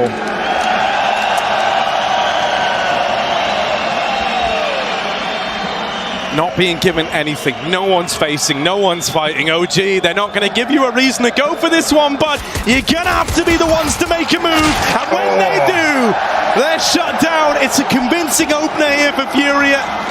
One man lost in the pistol, but it's worth it. Death not in vain. And around to the good on the T side of all sides. Yeah, it can be so hard to get going on the T side of this map. You lose pistol, those games spiral very quickly. Force buy, similar to Dust 2, can go nowhere fast. Orping on T side can be a real difficulty. And once the CTs have built up their money, it can feel impenetrable. Hey, it's something Art has even talked about before in previous maps. He doesn't like this map. He wants it removed. But Furia have snuck it through, and they've come in surely prepped for this one today. Force up for OG, trying to spin the wheels, but it's a quick B hit. Very quick indeed. However, there is this double hold waiting for them over at Monster. Safe's done well to get out with one, but the Deagle and Nexa up here and Fiku both brushed aside. Rotations being called for. You're moving bodies down towards lower. They might be leaving in bags. Furia moving in. Neo frag with the spam. All right, Art's not ready for that. Safe's going to trade it out at least. This scout from Heaven brings us back to the 1v1. Dexter versus Drop. Could spam him. Could try. Could try. Oh, and why settle for trying? What a way to avoid one, the force fire out. Great stuff from Dexter there, right? The desk were kind of alluding to it. When you put the Orpers on overpass, they've got free reign, or with the baby brother with the scout, Dexter's able to deliver in the 1v2. Oh, it hits hard enough. It's all wallbangs in this round, right? Look at Neofrag dropping the bomb in the first place, and then Drop gets denied as well as he tries to stick the plant. Surely should have known what he was up against. That's a risky play. If he's being faked out and Dexter takes that shot, Drop could just swing and end the round. My oh my. We've got a game already, and we already talked about the difficulty of T-sides getting started, as we've already learnt. Pistols and a scout for safe. And while this may be OG's first major, Furia are no newbies to the stage. We saw them top 8 at Antwerp. We saw them fall to Spirit in that playoff match, and I gotta say, we can't cover that game, Harry. It felt like they bit off more than they could chew. Some very aggressive rounds, some very speedy ones. Furia didn't want to slow down and breathe.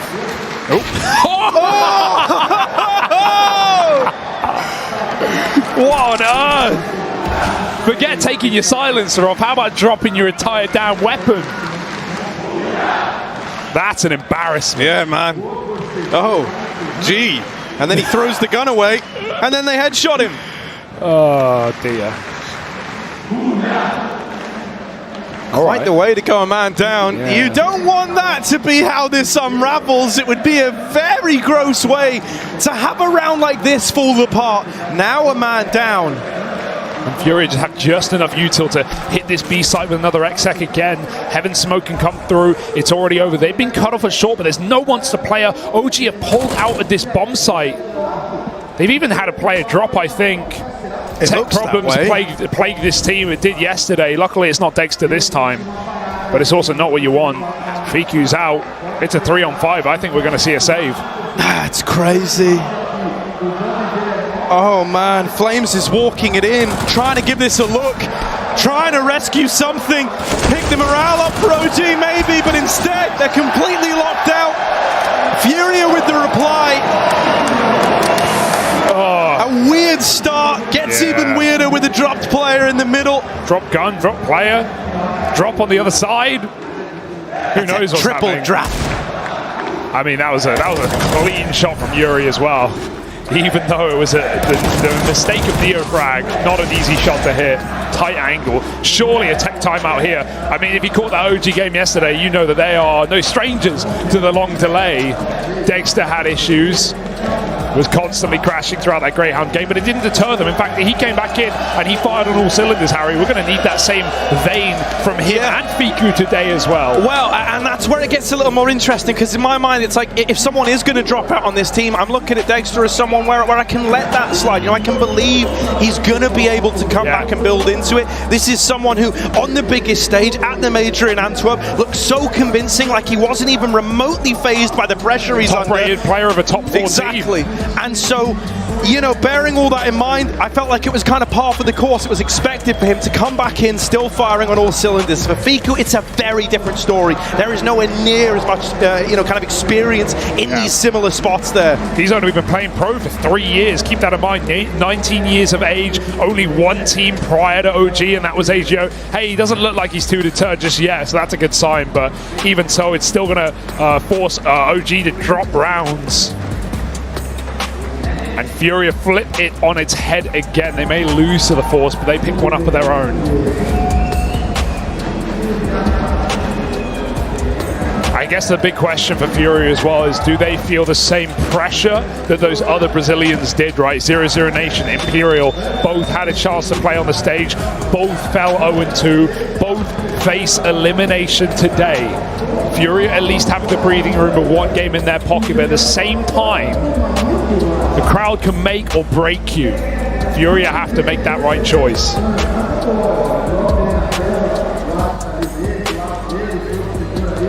Got to speak to Keisurato just the other day.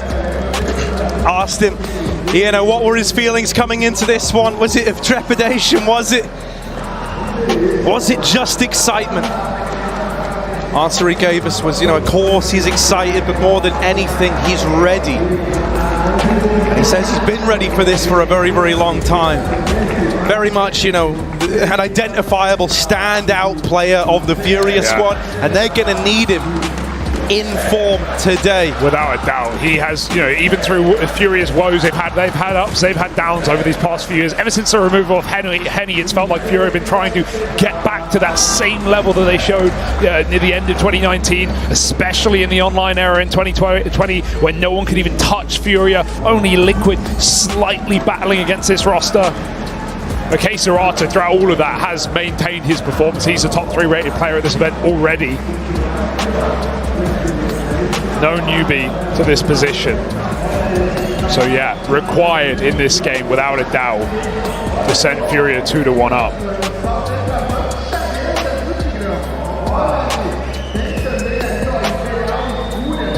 You know, and obviously we talk about academy players, talk about the rise of the next generation of CS talent. Furia have been trying to dig their feet in the mud and find, you know, what could be the next generation, and that is Drop. Previously from the Furia Academy, a team that had no success in the Academy League, a team that bottomed back-to-back seasons, but they still had a shining star in them. They made the most of picking this guy up. He has looked incredible. Did not fray on a major stage either last time around. You know, I don't think you can say he has not adapted well. You know, Drop is very much taken to it like a duck to water. Maybe a fish. Yeah, I was thinking that. Ducks can do it all. They can swim. Can they fly? Sure. Yeah, they can. Throw them high enough. But yeah, no, I mean, even thinking back to that Furia Academy squad, you know, when you kind of spoke to folks, it wasn't necessarily, you know, Drop wasn't necessarily the go-to name, but he was a great plug-and-play piece, and he's edged out his own kind of spot in this team.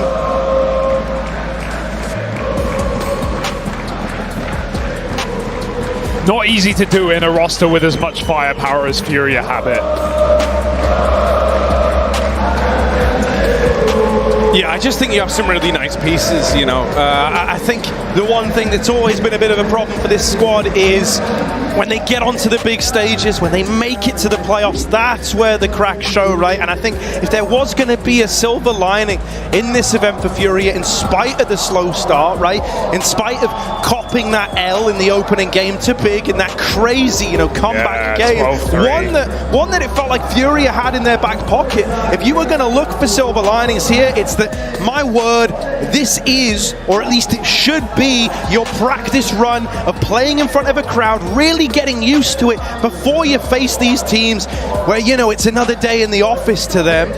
The teams that are always in playoffs and always wrecking you when you get there, you're going to have this adjustment time now to warm up to the environment, to get used to it. It's like if you live by the ocean forever, you never hear the sea. Wow.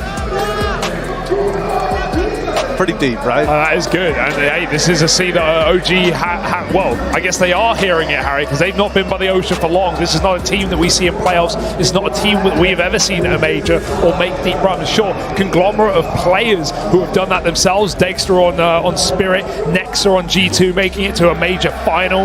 All right. But for the bulk, that's not the case. Here we go, Hugo. Tech problems dealt with. Let's run it back. A reforce for OG. But Furia are the ones in control right now. Double short push with a boost. 4 players dedicated. The uncrouch will come through. Missed shots. What a disaster. Caserato. He finds 2. Flames will eventually get that trade, but he could have stopped every single player from falling short there. In the meantime, Furia are making moves and making them quickly all the way up the long side. The bomb's going to have to come and join them. Right now, they've been duping OG pretty well with these mid-takes into con to B. It's only ever been one player on the bomb site. That is now the case for A, but Dex is trying to get that info, and he's got it. Spotted by the scout, shot as well, calling for support. Neofrag moves out behind the truck. And in fact, there's even a 3rd player moving in as well, but they're closer than they were ready for. Yeah, laid to rest. Dexter, nice headshot from the scout, but it is just the one and done. Conversion looking likely here and safe. Execution with that scout. Puts it to use. We have the conversion found for Furia, and now they're actually in a really good way. Yeah. Considering how badly this could have gone after them losing to round 2 for Spy, that could have really unraveled this game. It's actually ended up panning out. Not just good, but great. Now you kind of get this little 4-1 up, this little leg up over OG as they're forced to take an eco now already. You know, this is a pretty damn decent T side, and it's super early days. It can only get better, it feels like. Furia, I love it. They just disrespect B play on these low economy rounds. Even if OG is stacked up here, Furia don't feel fear. They run right through the fire. Molly down in the close corner, clears them to go out through short. Caserato's already emptied the monster tunnel. It's a full stack for OG, but Furia will fight their way through. Yeah, just all in the USPs. It's clean. It's what it should be. 2 dead. All good at the end. Now this is where things get interesting, right? And one thing I think is for certain, someone who's going to look to make a big impression from the get-go, out of the gate, or at least I certainly hope so, got to be Dexter. He's got to be the guy I home in on here. This is a map that can be dominated by that AWPing presence. He's bought it out straight away. He's going to bring it into this, you know, first proper rifle v rifle round. And so he's going to want to hit the ground running with it. He's got a challenge on the other side, though. Safe's wielding his towards mid. They're going to have to smoke that Molotov just to get some semblance of control. OG are already taking space, showing face. Neofrag pushed behind the fountain, and Dexter has his back covered for now. The flash, he eats it, and he doesn't move a muscle. Second one will be trouble, though, and there's the kill. Flick back was nice for Neofrag, but only a tag. Drop makes it out with 9 health remaining, and as a result, Dexter has to up and leave. Long is corrupted. Mid is entrusted to Furia, and they sit back on a default in a 5-on-4. They wait. Dex is trapped. That's a lovely Molotov there. And he only just gets out with 29 health remaining. Yuri is already trying to finish the job. Oh, it's even tiptoeing in behind. OG have got this like double water setup right there. They're very much kind of dug in here. They're fighting. This is where OG want to make a stand for the B bomb site. But it's all in. If this doesn't work, that's the round falling apart with it. Fiku needed to win that opener. One kill goes his way. That's not enough to win you the round. You need a hell of a lot more out of it. Flames holding this short tunnel. Going to catch them as they try to cross. Low HP on drop, but he will win that fight. And it's a big fight to have won. Serato dead in the site and drop at 9 HP. Responsible for a hell of a lot on this AWP with only 20 seconds and the bomb on his back. What is he meant to do but die? That had to be it, and even then it wouldn't have been enough. Yuri was too far out, too far gone, already saving as OG save themselves. What a huge round for Fiku as well. You know, even though he's not going to be in this team for the firepower, he's not the guy we look to be top of the board. There are certainly, it's a team game at the end of the day. You need 5 players on the money, and Fiku doesn't fall apart in a very important position. Can't believe the OG hold on there, given how that round started. Shredded in middle. But Furia already some tendencies beginning to show, and this is the first time OG don't fall for it, right? How many rounds have Furia taken mid, got their picks, and dropped down con to B? They do the exact same right now, but OG is stacked there for a change. Already the conditioning setting in. But OG are at least aware. Ooh, not bad, mate. But double molly has allowed Dexter to get even deeper towards the long side. Drops holding on, but he's going to have to go into the AWP, and Dexter's got his shot. A 5-on-4 that OG can sit back and relax on. Neofrag in the toilet, and Yuri knows he's got him. But he's also scared of that long side. Dexter instead has gone all the way back to the bomb site, and OG just keep this advantage for as long as they can.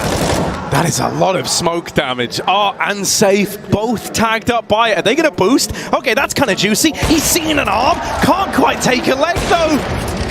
That could have been the equalizer. That could have been the 4v4 and maybe a bit of a turning point in the round. Instead, it's a missed opportunity, one that just sails by. Furia have got to look for that equalizer elsewhere. Right now, feels like they want to try and play in towards this B side of the map, where OG have got 2 players to hold them back. Is there even going to be a flash? Safe's holding his scope right now. If he doesn't lob one in, this dry fight should be at least a kill for Fiku. He's ready for it. There's the entry. And a swing to help out now. Fiku's blind. He's spraying away, and the AWP actually picks him. 3-on-3. Quick flank. They know what's going on. And Neofrag puts a knife in the bag. Art will not make it to the site with his team. 20 seconds. Nexus inside of the smoke. And he stops Yuri in his tracks. Everyone is here for OG with that quick flank down connector. They know exactly what the final destination is for Furia. This map is so hard to keep the CTs without information. They're constantly going to be regressing. They're constantly going to be jump spotting towards B water, finding out where you are. You only have a moment in these 3-on-3s, in these 4-on-4s to get your execute going before the doors begin to close. Pistols out now for Furia. Script flipped. Serato with just a Molotov. It's going to go towards the B water, stop this aggression. That will allow them to run through COP, but it won't allow them to get much further. 3 kills off the spray for Neofrag. Turns out when his gun's in his hand, he's able to do the dirty. Man, I've got to say, Neofrag's given us a couple of these big spray down moments. Even just yesterday, on day 1, at the Greyhound matchup, and I have memories of him doing that in back-to-back rounds with leading 4Ks to pick them up. On the T side as well, had a lot of massive entries. The desk are questioning about the identity of OG, still certainly unsure. Oh, okay. All right, Yuri. Got anything else like that left in the tank, do we? Let's find out. Desert Eagle Blaze ready to fire off. But on the swing, Dexter decapitates him. Yuri's out of the round, and it's the Glock for Serato. Not too much riding on this one anymore. And so OG looking safe, looking like a safe bet to go 4-4 before we have this reinvestment come through. He wants to grab that Deagle, but as soon as he does, he's going to give away his position. So they'll hear that, K-Sarov. Yeah, good luck now. Any shots? Nothing today. It's going to be OG getting rid of the eco as they should. Let's see how Furia try and respond now. So many of their rounds has been similarities, right? Winning mid-fights and ending B. Pretty common go-to on this map. It was a surprise pick in a BO1 that Furia allowed this to come through. Screams that they're prepared for it. But let's see the fruits of that labor. Let's see the results of the preparation. Because OG have figured them out so far. Timeout called in here. Chance to talk this one over.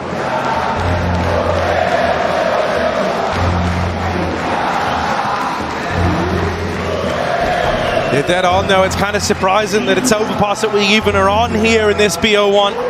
Especially when, it's a matter of fact that Art's kind of gone on record on multiple occasions and voiced his distaste for this map.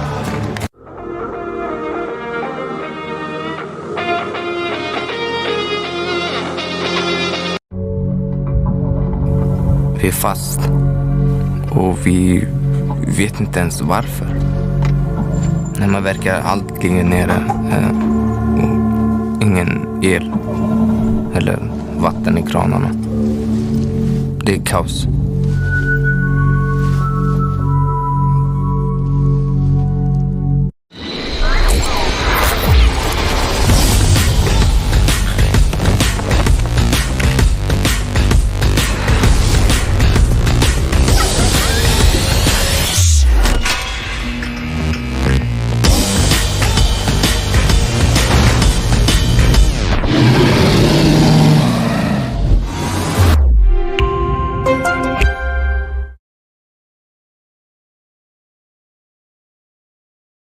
Try the Barber Club Beard and Skin Oil, infused with cedarwood oil. It grooms your beard and relieves your skin, so you look, feel, and smell amazing. That's why we're #1 in the world.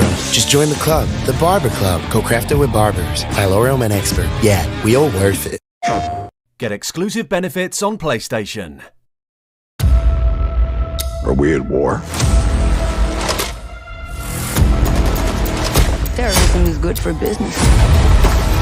We are not 1-4-1 and lost for Keros. We're a team. We need a win fast. These things take violence and timing. I can do both. Call of Duty Modern Warfare 2. PlayStation.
Man at the helm of Furia.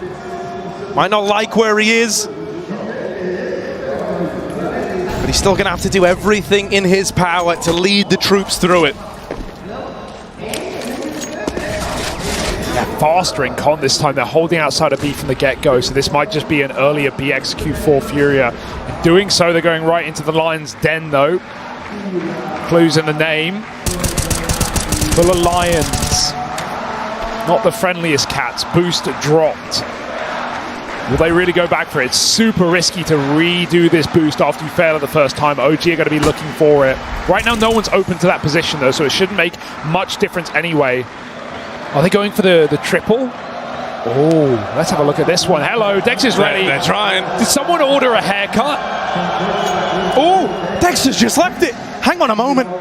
Hang on a moment. The timing might be here on the triple boost. After all, no one's considering it. Nexa blindsided, and there's the opener. Art's got it. That's the go button now pushed. Keserato moving in. It's another opener into the B site, and the B site's furious. Nothing OG can do about it. The boost cuts them down. And then you've got that left hook of Keserato fast up the short side. Not normally the guy we look at, running in, taking those early fights.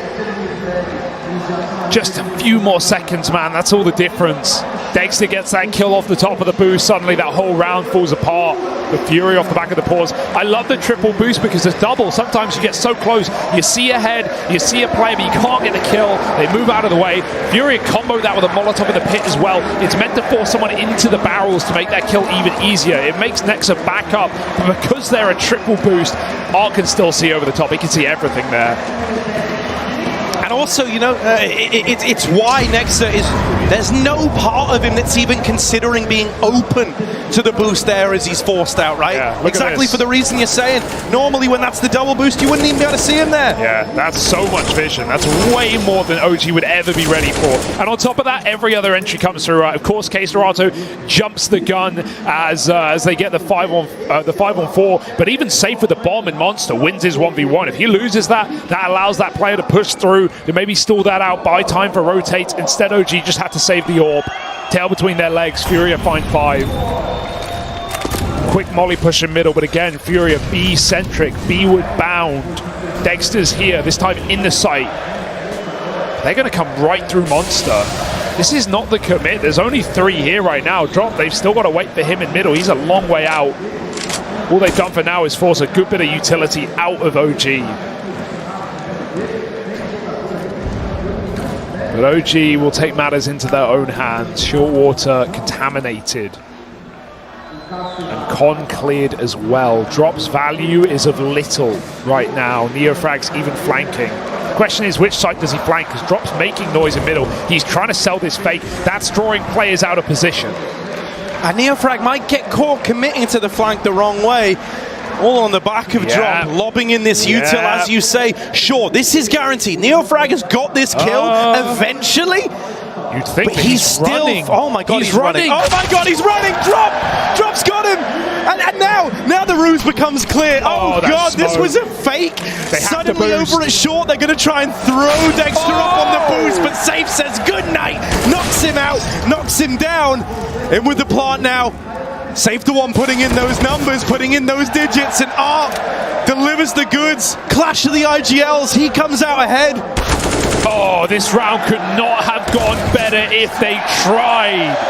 Furia pull the wall over OG's eyes, and it's all that util from Drop. That's all it is. Not only does it make Neofrag flank the wrong site when all 4 players outside B were silent, but it even draws Dexter out of B, up connected to dead air, to nothing in middle. Combined with the fact Furia burst their way through the empty Monster tunnel. They even smoke off short as well. I don't think Safe even saw that boost. I think he just spammed. It literally could not have gone better. Dexter buys an AWP and an eco round, but what do Furia always do against low economy? They go B. It's tried, it's tested, it's a classic. Up at the front, just looking to maul these USPs with Dexter far and away. Careful. Not meant to be. Flames is in the site smoke. They don't know about that. And damage is being done to the other Furia players. He's going to get one, but that's the end of the line. And now Dexter's got to save this orb. You don't want to even look at this. You don't want to even risk it. There's no value in getting a kill here, and there's so much risk. You'll be left with nothing in the next round, but he also knows he could be hunting from above. Takes a kill. Now he's got to put distance between himself and that frag. Scared of a heaven boost.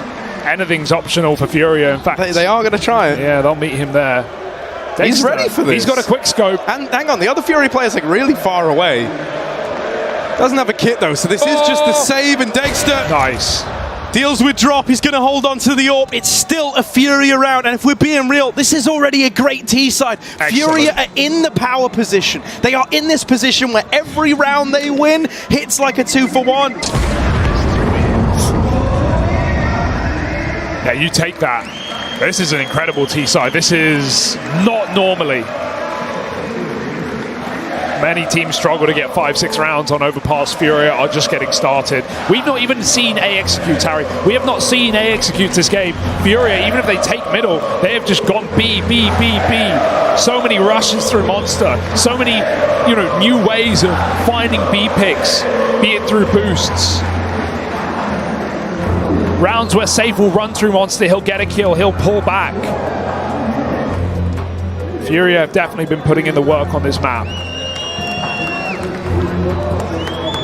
Do OG have responses? Rugger coming in off the back of a pause. Or are OG blinded by the light?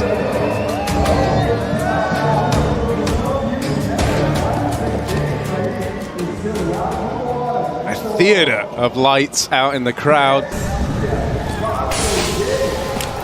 Furia now lightens the bulb above Art's brain. He's started to figure this out, hasn't he? Had good reads throughout. Another Full attempt. face in the squad and Safe posted. He does like attempting these short picks. Whenever he's got a spawn, he's down to clown, down to try it. Well, he's pushed him back, so they went seeking. They went looking. Boost on boosts. With the flash, up they go. Oh, it's not blind, but it doesn't matter. Flames finds that kill. Huge opener for OG. They need it right now. They know this B site is the object of Furia's desires. Can Safe find something with the AWP? He's coming back to this B site. Furia, the issue is, if they do want to change their mind and go towards A, they have so much of the map untouched, untested. And so Safe might try and do what Drop did the other round, get some util in, try and keep players on this top site. But meanwhile, Neofrag is getting curious. He's pushed up Divider side.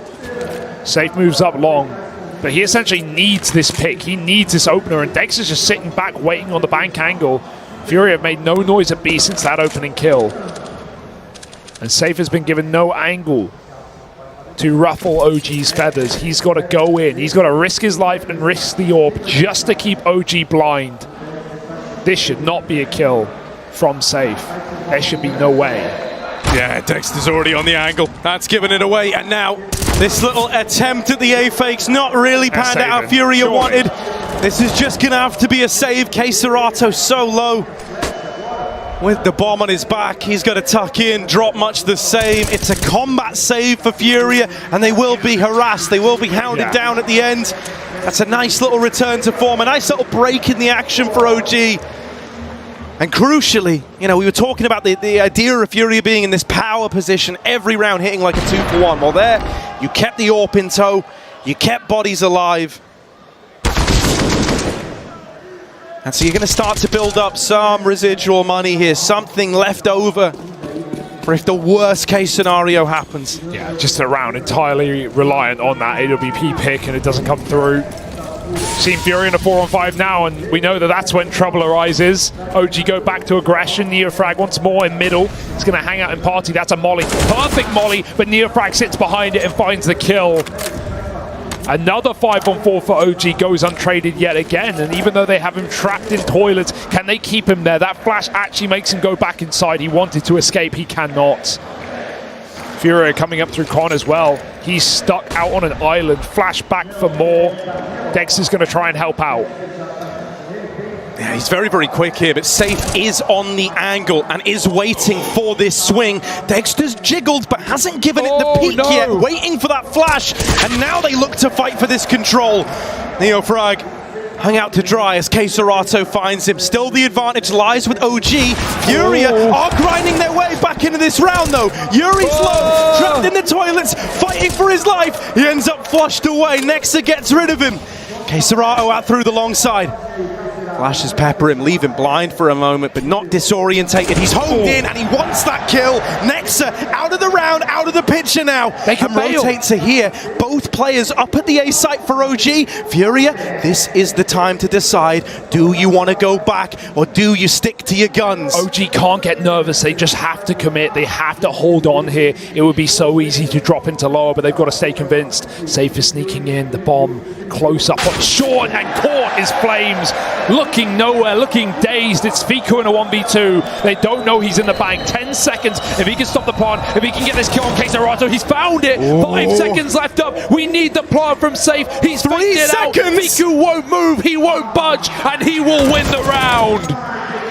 Disaster. Still as a statue, easy does it. And sometimes it's in the fights that you don't take that victory can be found. It's knowing when to walk away, when enough is enough.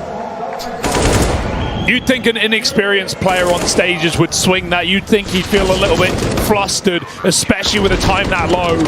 But Fiku doesn't budge. He calls the bluff and he wins the round. OG, they can still save this half. They can still win it out. Look at the money of Furia. It's got to put a little bit of doubt in your mind. Are these B hits reproducible? Or is this CT side for OG just getting birthed? 4 strong on B. Oh my god, Dexter just burns. Only moves out the last possible second. Got stuck, tunnel vision, scoped up. Right now, it's a solo Mac 10 faking B, but it's not like Keserato has the utility to really do anything here. Nothing. And so that smoke for Neofrag is his last bit of util as well. He might have to call for a rotate, and Dex has already begun to shuffle over through the CT spawn. Art's boosted up, but because Neofrag's alone, he's tucked in tight. No picks will be found. If Furia 1A, they've got to go in. I wonder if Art sits posted for the jump, he could get given this. He could get given this little jump over the top. Because while they have the toilets, they don't know about short itself. The temptation might be there. Hidden in this smoking toilets is Neofrag. And he's waiting with bated breath. He's hoping that if he waits long enough, if he waits for this smoke to fade, he can tear the round away. Wow. There's that spray again that we talk about. It's a lot of damage. 296 done by just one man. It's put a stop to this A play. Furia, they've lost momentum, they've lost pace, they've lost players, they're low, and now everything's going bad, everything's going wrong. Oh, out on an island at 4 HP with this hero. Orp was hoping he could have his time in the sun. Maybe he can as he slips the net. But Flames up and over from the dumpster, rids us of him. That hero Orp gets nothing done. And OG, they might recover this half yet. Yeah, that's a shock as well, just considering not only how the game started, but the way that it started, right? These B hits, these constant assaults on that lower site, and there was seemingly no ways to stop it for OG. Even now, as Furia try and switch it up, OG are not falling for fakery. From Fiku's 1v2 to Dexter's prime position. No longer getting picked in middle. Finding a lot of impact off of the CTA WP, and that's what we needed. Art had to take it around because Safe just had no money, no armor. And now we're running out of room. One round left in the half, and Furia's money is a disaster. Sure, like we said it earlier, they've done the bare minimum. They've done more than that. They should be happy with a 7-round half, but they know it could have been so much more. And why not make it more with a bit of a Classico, a bit of a B rush? Yeah, here they go, right? This was their tried and tested one when it was OG with no money. Now Furia have got to do it with less. 3v4, but that flash is nice. Nexa fighting up close, and Fiku lines them up, knocks them down, and wins out that first half for OG at 8-7. Furia, it's a good T-side. They're moving on to the better of the two. But I want to see even more from Safe. I want to see even more from that Orb.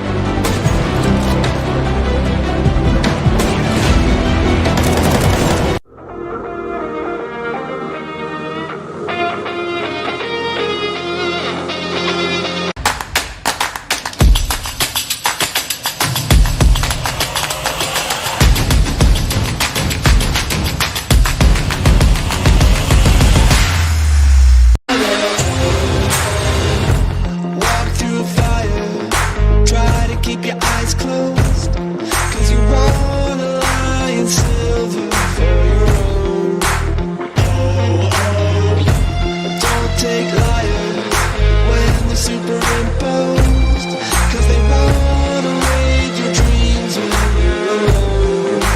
Falling down, you get back up, 'cause you are own, and you're breaking through your rivals till they know you're a warrior.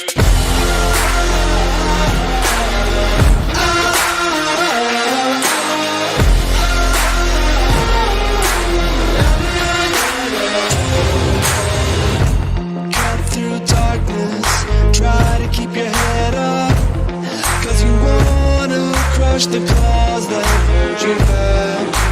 Falling down, you get back up, 'cause you are own, and you're breaking through your rivals till they know you're a warrior.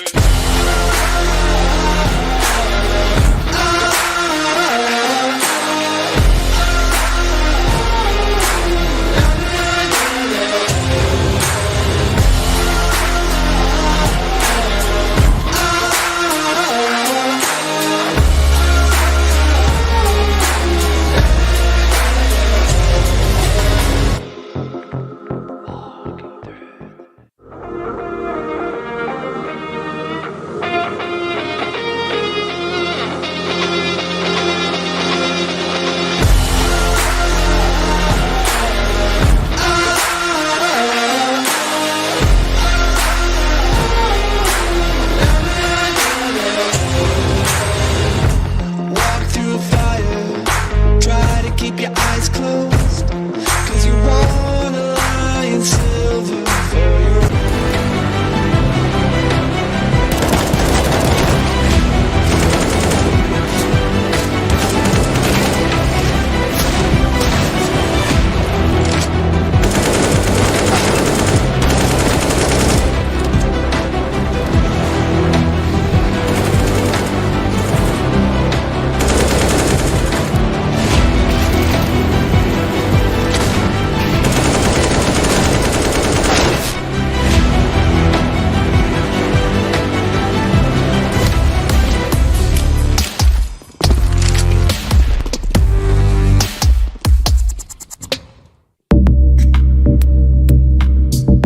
Hey Future Pros! Rushing B on Overpass just feels like the right thing to do sometimes. With this fast Heaven smoke, it should make that B rush a tiny bit easier. To throw this smoke, get into the corner of this part of the wall. Aim along this diagonal shadow just above the long steel beam. Run forward and jump through the smoke just after the halfway point of the beam. Just like that, Heaven should be smoked, and this also means you don't have to be at the front of the rush. Sounds good to me.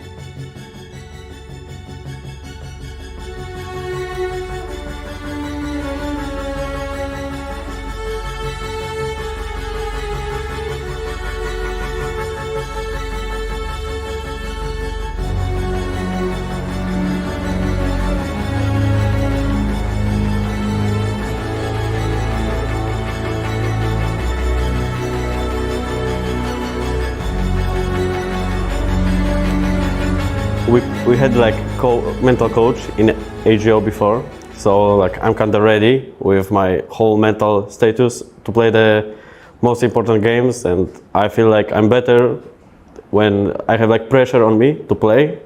Like always Flames is like saying it for fun. When I have, for example, 1v1 clutch, he always says, "Oh, I know you wanna one-tap him." So it's like, you know, he gives me kind of pressure to actually one-tap the guy, and then I'm just one-tapping this guy. But if he wouldn't say that, I probably wouldn't go for one-tap. I would just, I don't know, outplay him by position or something like this. But I feel like I'm ready. I'm never like nervous before the match. I can sleep easily before the games or something like this. So I'm ready with mental fully.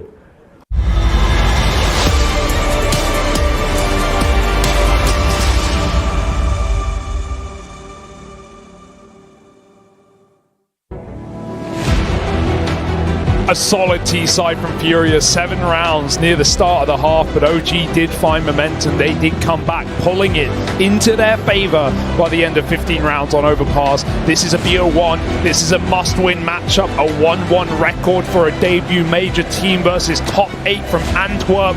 Furia are back for blood on home soil, and the CT side is where they switch to. The favourite of the two. And where you're hoping you can get the most mileage out of them.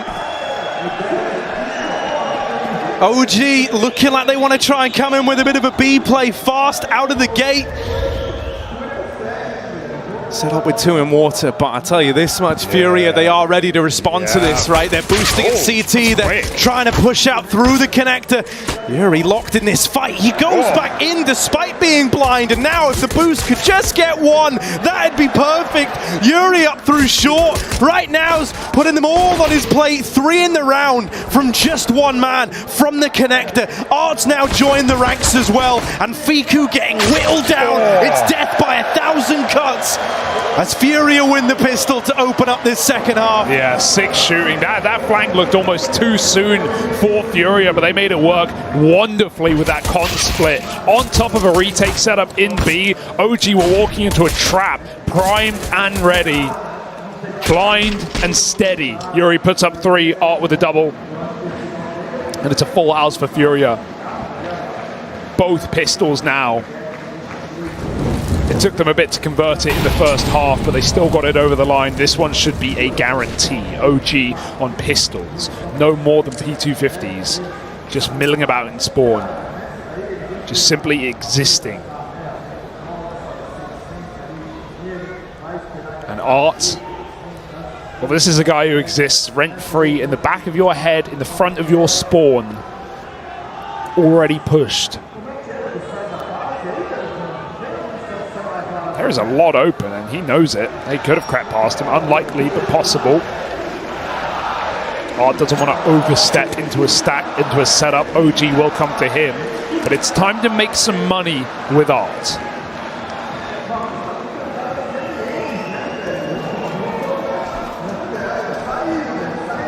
Oh, well, Art's quite the way to make it. Farming over in mid. It's him with 2, safe with 1 of his own, and out of ammo, but as is the opposition, Dexter locked out, Art with 4. They try sticking to him, try picking him up with the Glocks, but he's not going to give it away that easily. Only a throwaway round, nothing to worry about for OG. All about this one. Getting on the board early before the money's built. My God, what a buy. AWP, Art drops it over. Was once the primary AWPer, picked up a talent in safe and set him up for success. Art will still be at the front line. Nothing changes. Pushed all the way to the playground. He has dodged Neofrag, who still seems aware somehow, some way, catches him off guard. Serato spamming a monster. This AWP is still alone in the A site, but it's out on long, out on an island. And OG, similar to Furia's start of rounds, they want B as well. A mid-pick will only tempt them down below. The question is, does Furia hold strong, or do they make the same mistake that OG did near the start of the half, peeling out of B? Gamble stacking the wrong site is exactly what they'll do. And so OG, this is a round on a platter. This is a save prepared. They just don't know it yet.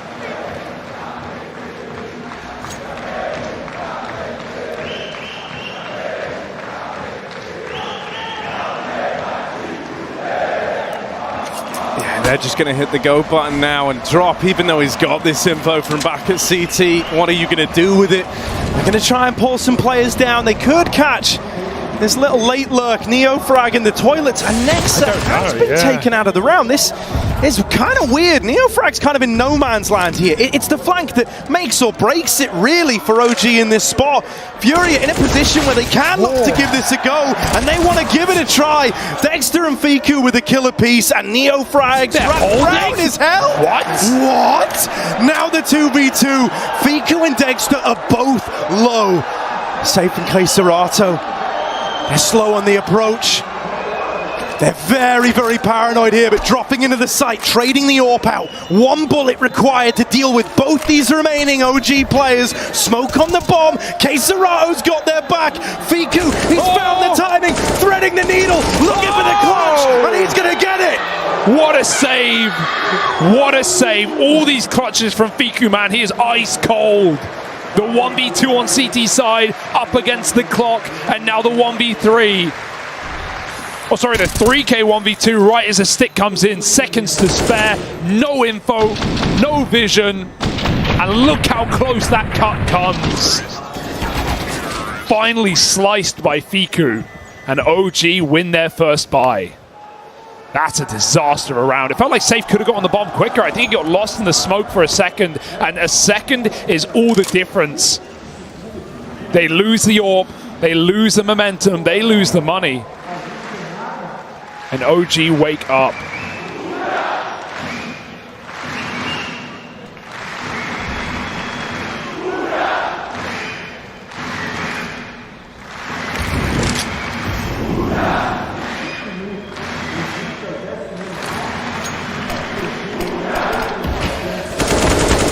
Oh man.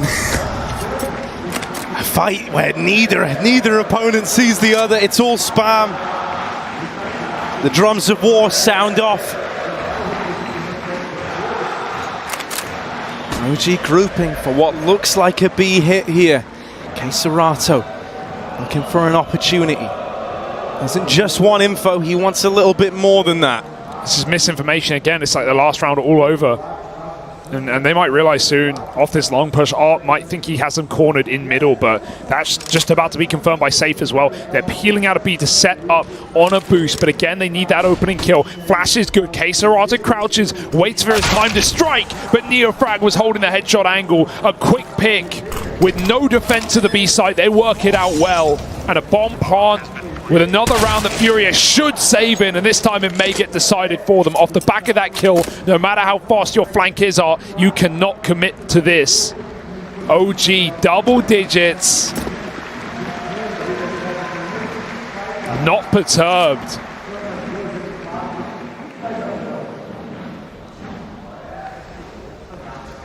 Crazy that, you know, it's essentially the same thing again, you know, like you say.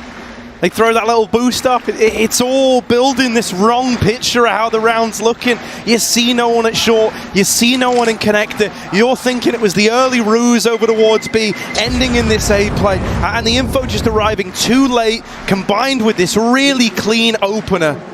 Like Neofrag, so cognizant. I just had that in slow-mo. I still don't even... He never saw him off the top of the boost, but the reason you know is because you've walked out Monster with no contact. Your players are already at barrels. They haven't seen anyone. What does that mean? Either no one's here or they're setting up for a retake setup. That's the best way to do it. And Neofrag at the back of the pack picks him first. Gotta love it. OG are bringing the heat to this game. Not an easy T-side map, but both teams have stepped up to the mark. Another boost, this time in con, but that Molotov denies it, or at least delays it. They try and peel back, but look! Flames has already run right through short. He's just gotten past this. Furia have no idea. But they've got to get through the con man first. Fiku holds on. Oh, not for long. Yeah, you mentioned Flames earlier on, right? Sneaking under that boost. He's a real unknown entity here, but they have to be considering it. Yeah, he's grabbed that gun out of connector. Suddenly, Furia, you know, they've started to arm themselves here. They've started to build up a bit of a collection. Maybe they make something out of this round after all. That's a nice double swing. No way. This interplay between Yuri and Art down in the connector is a real defining part of the round here. It's done everything for Furia. Sure, Arts had both the kills, but even if he faltered on that one there, Yuri was in position to win it, to keep that in the advantage of Furia. They're milking this for all it's worth. So wise to not move in this position, even though Yuri knows he's likely just being collapsed upon right now. He is caged, but at the same time, OG are wasting valuable seconds in clearing him out of this position. Seconds they don't have to spare. He's going to finally make a move, look for a fight, and Dexter does deliver death, but 30 seconds, they've got to reset to get that bomb. Still more clearing going on. OG do not have the time to mess around. If they want to give this one a go, they've got to go now. Mate, they're going to have their running shoes on, and they seem to want to go for it. They seem to believe. Remember, this was like a handful of hero guns saved forward. Well, now they need openers. Nexa with one. It's a USP into the... Oh my God, drop from heaven's going to steal it away. And the USP doesn't even need to get involved. He's just bait Neo-Frag. Brushed aside as the rotates come in. We keep crediting how clean the spray is. That felt like a dream moment for him, so Furia do well to get that one past him. It was never meant to be. Certainly not all three there with a player right behind him on the barrels. What an eco win for Furia.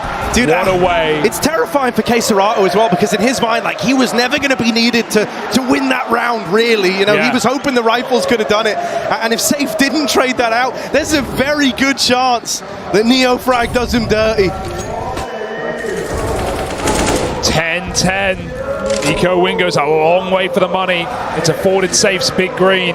He's up on long, but if you've been watching this game, you know no one's really trifled with that A site too much. Through the smoke, are they really going to do it? That's a ballsy call. Drop the smoke. Keserato decapitated, and Drop does fire back through the smoke, but he knows the second man is there. The kill feed alone tells you that story. Flashes on the orb, and they won't do a thing. Safe hits his shot. Back to the site he goes. OG back to the drawing board. Did they bring their chalk? Nexa scraping his nails on this B site right now, hoping to draw attention. His team is so far away. As he creeps through, there's a chance. Oh no! Almost blew it away. A 1-for-1 is not enough. Not what you wanted. How much is certain? Dexter's going to try his hand at it. All right, that's given them a bit of room, a bit of a chance in this one. Out of the blue. They smoked him off. They have to boost. It's all too obvious. Safe. Throwing off. They've seen him. That goes both ways. This is awkward now. You know, they're here. After you. Arc goes up. Oh! This is so awkward, man. This isn't what you want. They're fumbling it every time. And finally, now that he's up here, why would Fiku beat this? He still does anyway. But it's Dexter to take him out of the round. And Safe. Oh, Safe. He's in the past tense. He's saved out of there. 1v2, not going to go his way. And so OG, sure, you know, it looked like for a moment Nexa had fumbled it. But they're able to pull up. They're able to get into that B site. Dexter on the entries with the rifle. He'll gladly do it if he has to. That's why he's such a talent, right? He doesn't just need that AWP on T sides. He can really get it done with rifles. Sure, certain maps, not as much, but you're never going to have that money on T side overpass every time. So hard to string rounds together. And it even feels dangerous.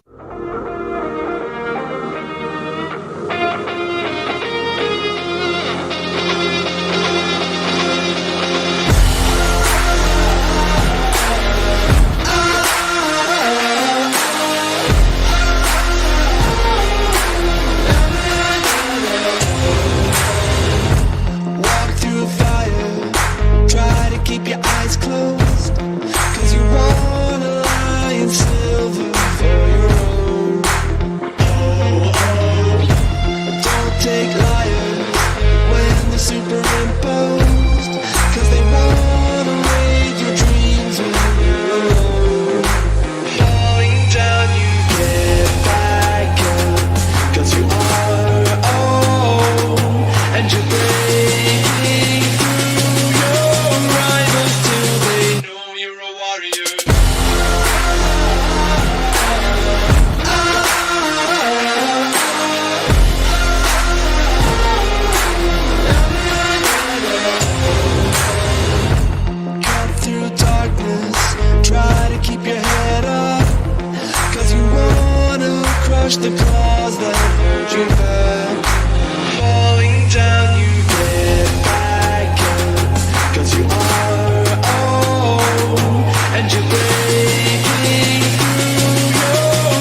to AWP into ecos on this map. So many close corners, so many 50-50 angles, like walking into B. Hey, Nexa, he at least found that gap. Set them up for success, and OG up by 1.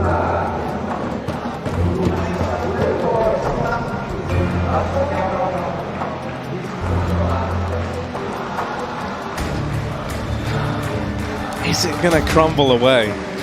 Yeah, one problem is it falling apart? Safe hasn't really been at the front of these opening fights right now. He's 0-3 in these opening duels. He's had a lot of key rounds, but CT side, we've not really seen him come into play. When Dexter had that problem, what he did is just moved over to the B site, started playing aggressive on short, started playing the pillar. He had a lot more success once he did that. Safe is not getting these fights in middle. Another boosting connector. Oh, and they fall off it at the worst time. Same as the last. They're scared of the smoke. In case there's a T sneaking through it, there's not. Talk of sneaking, OG. They are tiptoeing right into this B site. Oh, and another opener one by Dexter. Doesn't need, doesn't want, doesn't ask for the big green, and he's doing so much of this. You know, he has support with him in terms of a player to trade, but he's not being set up, it's not being telegraphed. So much of this is just raw entry power that we're getting out of him. He's working solo, and he's making it work. Now into this 5v4, poised, ready to hit the B site. The hope for Furia is that maybe these players in the connector can equalize out the kind of footing in this one with their late flank, but it's not looking likely. The B site melts, and the com players have just got to run away. They've just got to concede this. Think about how hard on that T side Furia had to work to get those B picks, right? It took triple boost combined with Molotovs. The amount of times they threw that monster molly at close wood to push a player wide into safe orb, they had to really work. The fact that Dexter can just walk in to short and find a pick, Furia are just overfacing him there. They're giving him the opportunity. They're giving him the chance. They never had that opportunity themselves. They had to work so hard to get a 5-on-4. OG just delivered to them. And you see what happens. You lose a man in B. OG just wander in. And they win both fights. They close the round. They keep their money. And an AWP to boot. The tides are changing. Furia are falling. And OG, why would they stop ending B? And here's the thing, I think Furia have tried different solutions. Yeah, they played passive. Exactly right. They've elected to play retake, I would say, in the majority of the B hits, and that wasn't working. Yeah. So now they're maybe trying to get a little more involved early. But so much of that is predicated off AAA stacks, off of aggressive moves from Art as well. I'd love to see if Art were to go for these aggressive moves, for Furia to just pad out that B site a little bit more. He's getting so much room in middle with these double molly combos, and still Furia played numbers on that A site. He will fall here. It's only pistols. But again, OG poised for success, staying grouped, trade potential. No one man can multi-kill their way out of this round. Drops on the boost with his single rifle. But Safe is a dead man walking. He has that pixel angle to long. He can see them when they cross, but can't do much to stop it.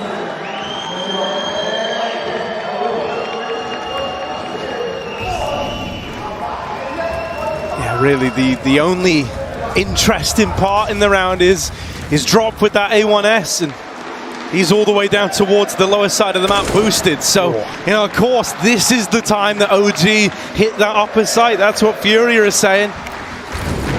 Why can't they have defaulted water like in rounds gone by? Why can't they have tried to give this a look in? They didn't, and now you're left saving. These USPs playing second fiddle, playing bodyguard to that A1S. Yeah, there'll definitely be some unlucky occurrences for Furia, right? Think about these comb boosts alone. Both times they've gone for it, they've fallen off just as OG enter water. Not only missing the chance at basically a guaranteed opening kill, but also the information and the timing that comes with it, right? Like, oh, okay, there's nothing water, I'm off the boost, and then immediately your team get picked from short side. You feel like you've been lied to, you've been robbed. Furia saved that one gun, bodyguards in tow. But will they save this series? Will they save themselves from what will push them into an elimination game here in the Challenger stage? It would be quite the fall from grace after top 8 at Antwerp. Yeah, and I mean, with so much more on the line to this team, you know, and the culture of Fury, you know, and being in Brazil at the first major, like, you know, you don't want it to be the case that you're always doing great abroad. You come home to try and bask in that glory, bask in the limelight with your fellow countrymen, and it's there that the problems occur. Yeah, even just the way it goes as well, right? Like losing to Big after a 12-3 first half on Vertigo, a home map for Furia. They lost that in overtime in their debut on the stage. Sure, they beat their Brazilian brethren in 0-0 Nation, but as we've heard from every Brazilian team, they want their countrymen to go through as well. They all want to be represented. And then you lose to a major debutee in OG. I've got to say, it's the OG we wanted. It's the OG we expected, who, as we talked about yesterday, went somewhere else with the roster change after Antwerp, didn't pick up many of the known, the proven, the tested players. They went seeking down below, and boy, did it work out. Picking in Neofrag and Fiku out of seemingly nowhere. Not the players on the tip of your tongue, but the ones with the talent. This is it though, first A attack for OG. This barrel's getting spotted. Furia should be able to see it. They can't do anything about it. They're going to run back to the site safely. And I like that, you know, you see the barrel there, you kind of count your lucky stars. You go, thank goodness we weren't playing Divider here, because that's an AWP posted, and Dexter don't miss those openers. Now you're going to fall back. They're going to throw in another boost. Furia, they've done a lot of these little gimmicks to try and pick up these rounds, but this one really needs to land. Every other boost has been accounted for, but this one's got to be it.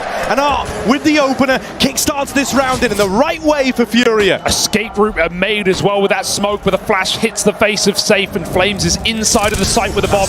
Committed and dropped from that rotation. This smoke has made a wall, and OG cannot knock it down. Every kill for Furia, every player falls. The flick won't connect, and this round should be dead in the water.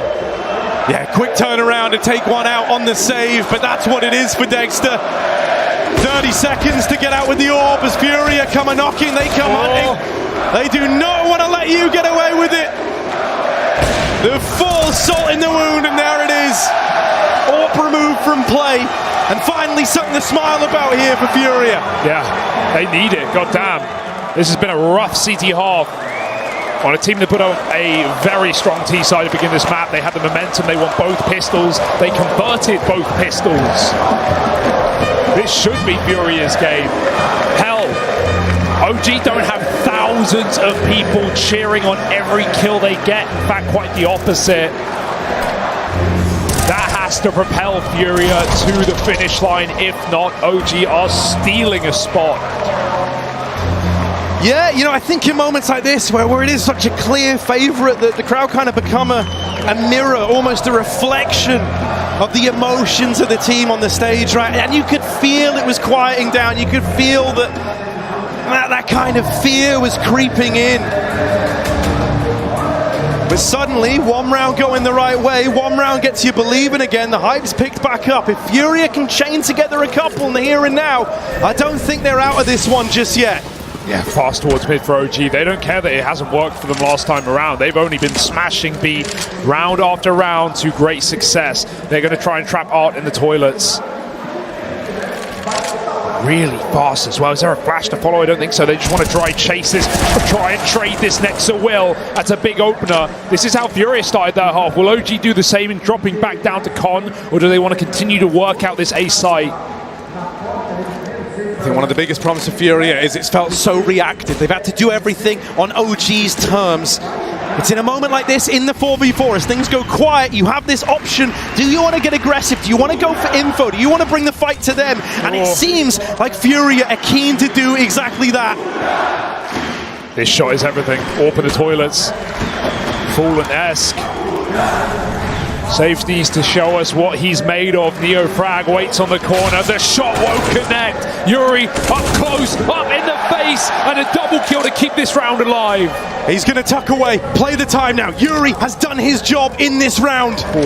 He's now hinging on Keserato and drop on this rotate to pick up the pieces. Where do you go? Take it over the line. Nexa out on no man's land. This is a real grey area. This is less than ideal for Nexa, but he's got to try and make it work. One and done could be enough, but his teammate's dead. Now he's got to do it in the 1v3.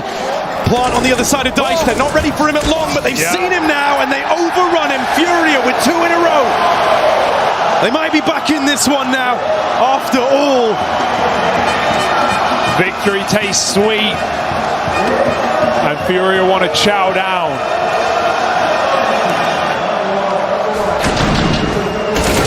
Oh, that could have gone so wrong. Yuri saves the day in this round. Finally, Furia's heavy stacks on that A site pay off dividends back to back. It almost feels obvious where this next round's going.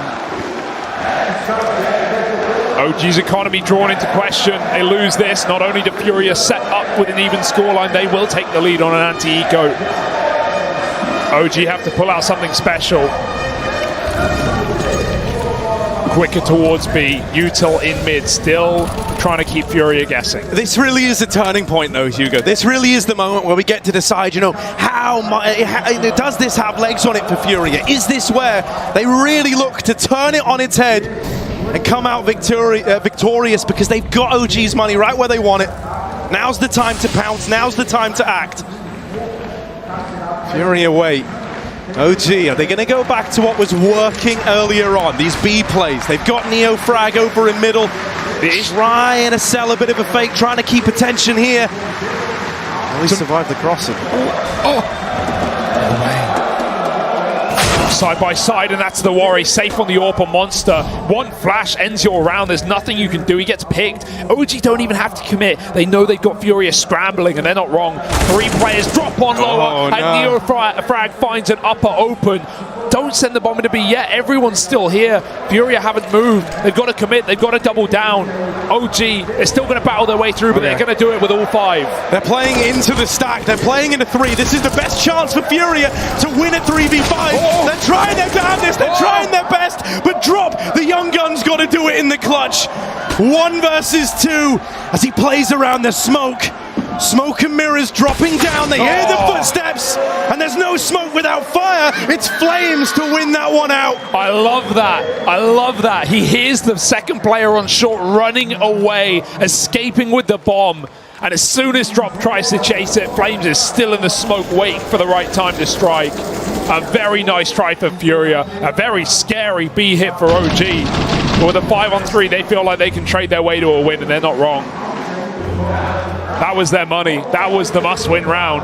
If not, it'd feel like Furia's without a doubt. And now, quite the opposite affair. Maybe an overtime one for Furia.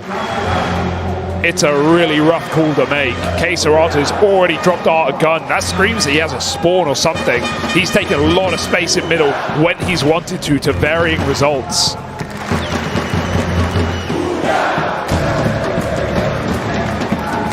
Dude, I mean, this is where, you know, you always hear about the advantages of the crowd. They bring a fairly unique pressure, a unique set of disadvantages as well in moments like this. Right, the whole time you've been away competing overseas for years, it's to make these folks happy, to make them proud. And now you feel like you're letting them down. Like you could be up for elimination. Come on, this boost has to goddamn work. They have failed it every single time. They've missed the timing, and once again, it rears its ugly head. Flames walks through water without a care in the world. The opportunity to find opening kills has gone astray in 3 separate rounds. Sure, Fiku's Molotov certainly helps, but even so, Furia could have attempted it. They did not. Fiku saw that swing. He knows they're here. Out through the door. Dexter's holding on. Are they aware of Art as well? Depends on Fiku's communication. How good is his eyesight? Did he spot that second man? Because they are creeping in. They are crawling in. Dexter's off, walking up short. Fiku, is he ready for the tuck? Art with the 1 rifle, it's gone. It's just pistols. They're going to push together. Yeah, and I mean, the pistols are getting churned up. Dexter's putting on a show, and that's OG up onto match point. 15 on the T side. And 1 more go at it for Furia. 1 final try to keep themselves in this matchup. Both these teams sat at 1-1 right now. And Furia just a round away from being a BO3 from elimination. You gotta give it to these teams though. Teams like OG who on the stage with all the pressure, with the hometown ahead of them, are still breaking through. Furia throw themselves into the fight and will find an opener. Flames blinded. They swap positions in the smoke. Where's he gone? They have no idea. R comes through and Flames still hits the headshot. 3 on 4. Low health, but the AWP picked up. And through a smoke goes Keserato. Bombs dropped outside of Monster here. I don't imagine the Madman keeps on going. Safe down in Con.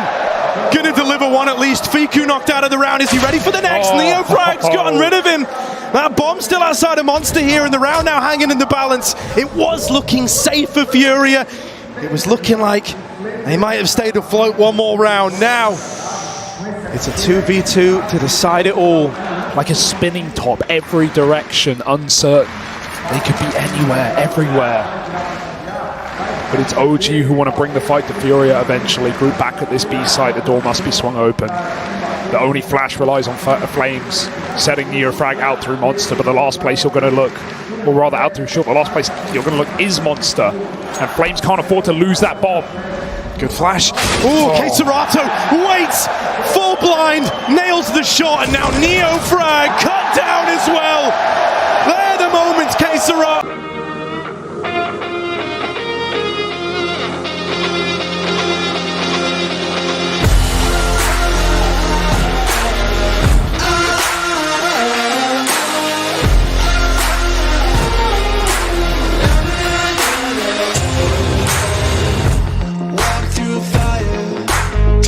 Keep your eyes closed, cause you wanna lie in silver for your own. Don't take liars when they're superimposed, cause they wanna raid your dreams when you're alone. Falling down, you get back up, cause you are your own, and you're breaking through your rivals till they know you're a warrior.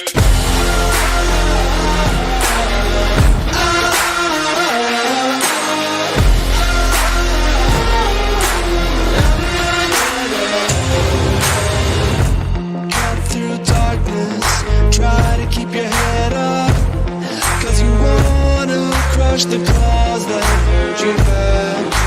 Falling down, you get back up, cause you are your own, and you're breaking through your rivals till they know you're a warrior.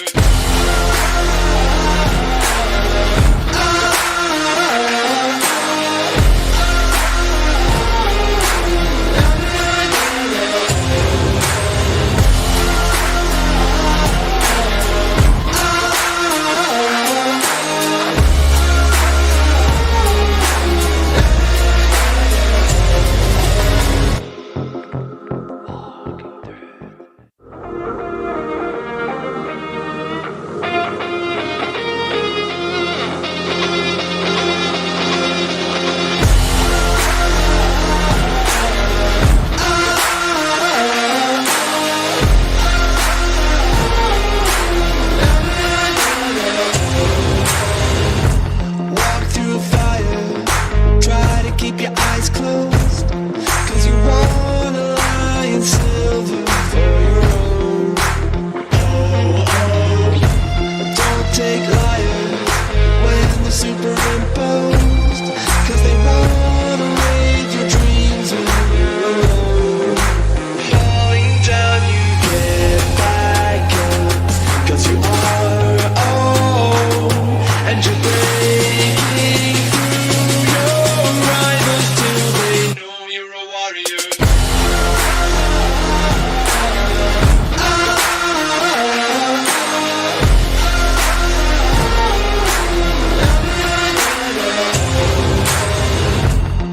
Terrifying round. You know Fury are feeling the pressure just by how they started. That rush on B short with the MP9s, the money not there, the momentum out of pocket, and still they throw themselves into fights. Sets Keserato up excellently to shut down that round, and now we have an overtime on the line. A half-buy for OG, playing for the 16-14.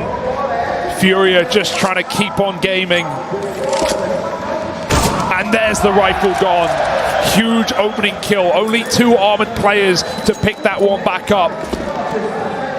As Furia slow and steady drop the numbers of OG.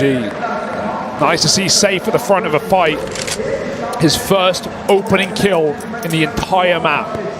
And what will that do but send OG back into this B site, however, without a single flashbang. They are dead meat.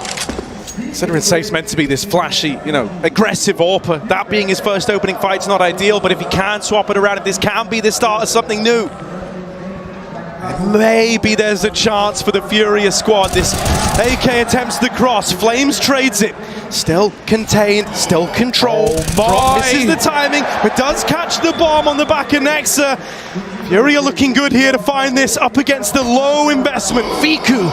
Oh, this is weird, but Serato on the barrels, ready for it. Okay. Flames, there's one, but the end of the line, it's the full 30 rounds needed. Would you want anything less? Anything less? Surely not. No matter who you're rooting for. This is entertainment right here.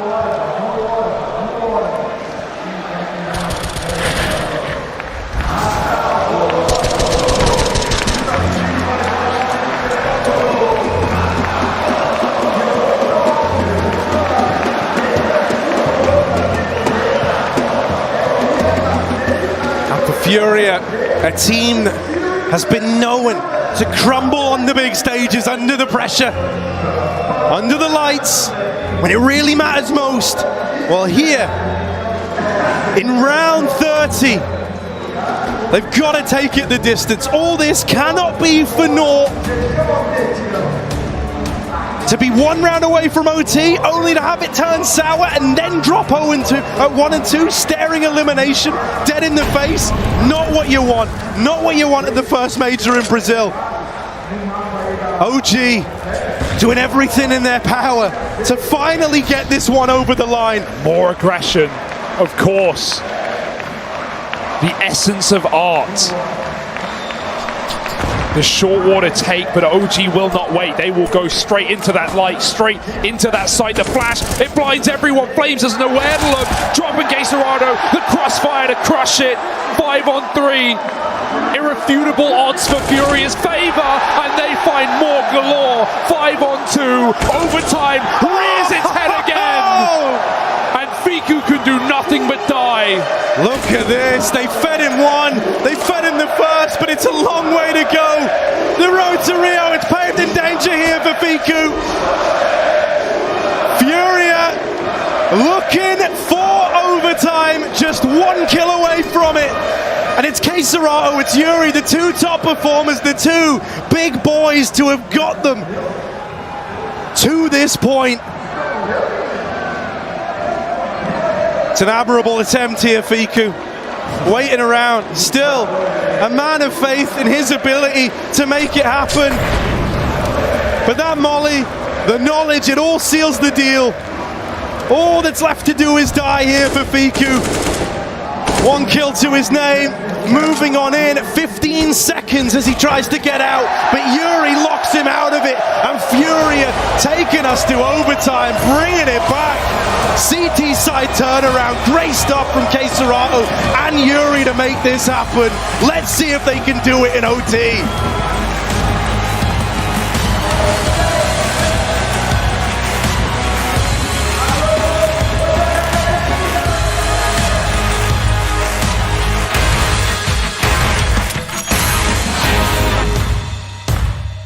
I've seen more solutions, basically overall the knowledge of the game, the way they see the game, kinda, how they can react, what they see, basically whole world changes when you talk with player like Nexa, basically, because there is no matter what situation on the map. I feel if I want a solution, the best solution for on the map, and I show Nexa the situation, he always basically says that probably perfect decision I can make. So it's insane.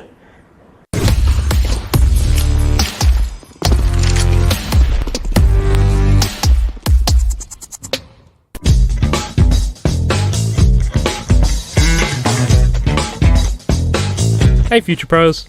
Today I thought I'd teach you all how to do the famous quad boost on Overpass. To execute this boost, you must have 5 Future Pros and 1 AWP. Future Pro number 1, you have the easy job. All you have to do is run and stand in this spot. Future Pro number 2, you will have to jump onto the head of Future Pro 1 by jumping from the railing. Future Pro number 3, now that Future Pro 2 is nice and situated, you can now jump onto their head by also jumping from the railing.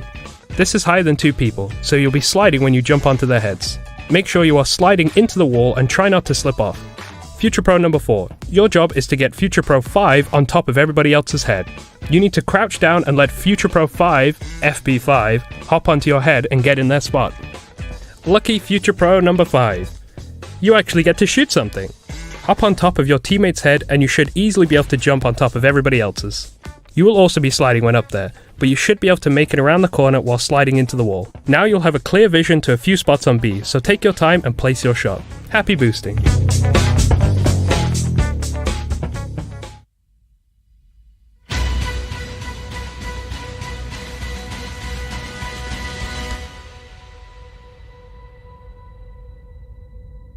To now go toward the B site, nearly gets the headshot as well toward default. Yeah, and Dexter's gonna have to shift position about after that. Nikita spotted his position, so Dexter slides out a little bit further to play behind the double stack.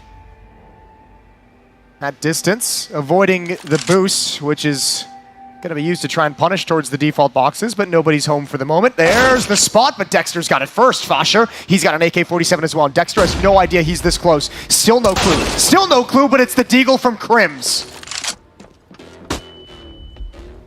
Fasher swings. Torzy's found him.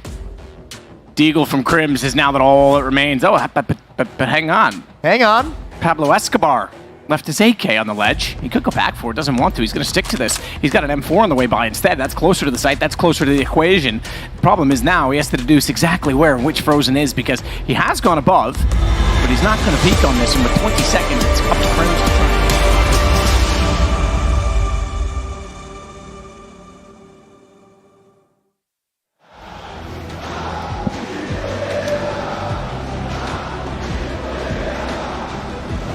Listen to them sing.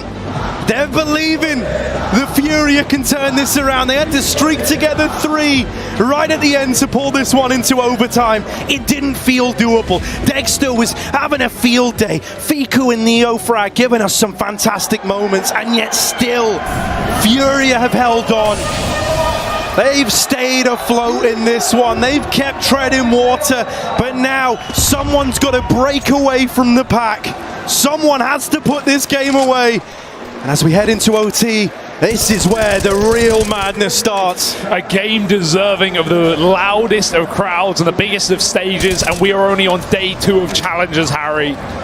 If Furia want to survive the storm, they've got to stand tall here and now. Nexa walks the smoke. B short taken for a moment, but that spam from the site does go in hard. 14 health the difference. Was that Molly fades? That player at the top can come right down. Art takes his kill. There's a second one on a platter. He is in no hurry to splatter more blood on this B short area.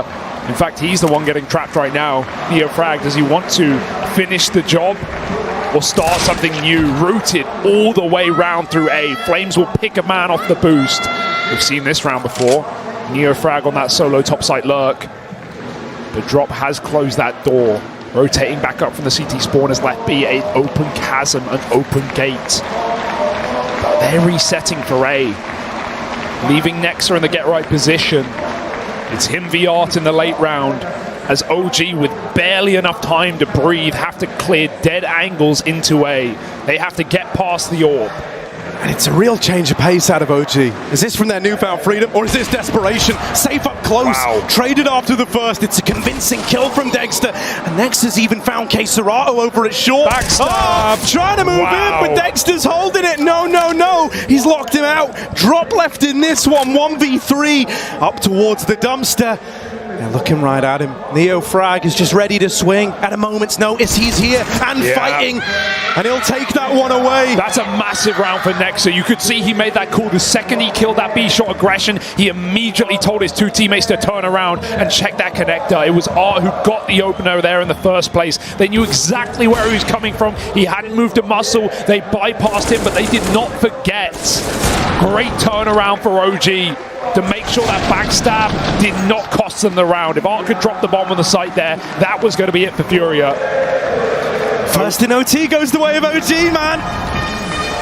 Furia still have their work cut out for them. This Orpa Degster leads the charge, wanting to strike first. Had a great spawn for a mid-fight, but no one here for Furia just yet. Instead, if we're going to get this clash of the AWPs, it's going to be at long. Save crouch to dodge a flashbang. He can't see anything.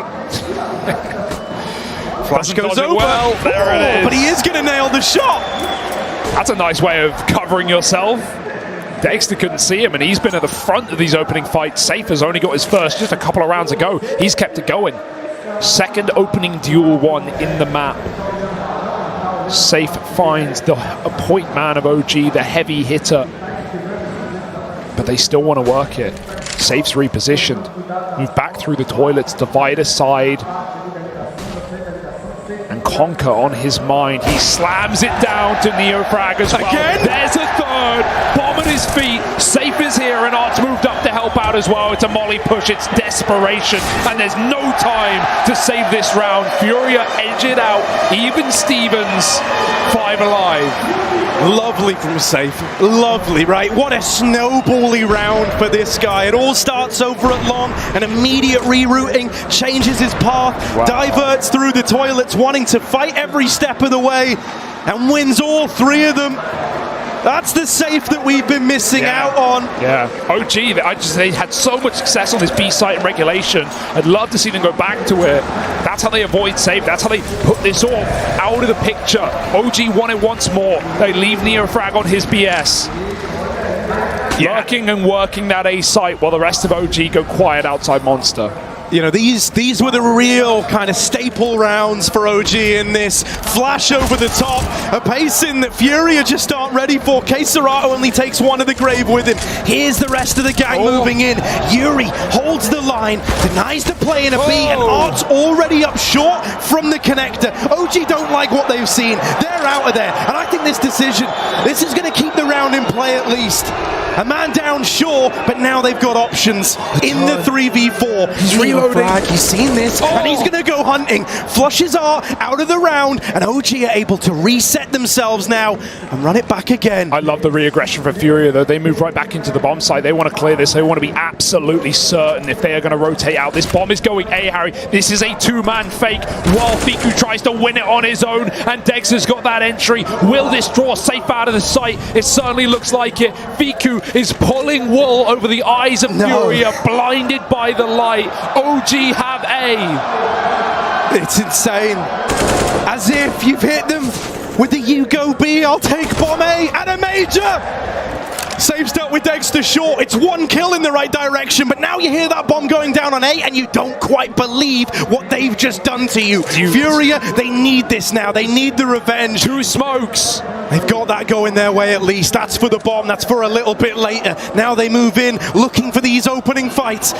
They can't see a thing just yet. Both players back towards toilets and short. The bomb planted for them. Drop with a tap. Gonna bait a peek out of OG. Clean from Safe for the first. Spam for Neofrag. He waits till he's out of ammo. He's and on now it. drops on the bomb. The stick. Is he gonna get it? Oh, drop! Robbed! Absolutely robbed! Balls of steel! And the crowd just erupts. Sound those horns! They can't believe it! Sound those alarms! OG need help! That is one hell of a stolen round there.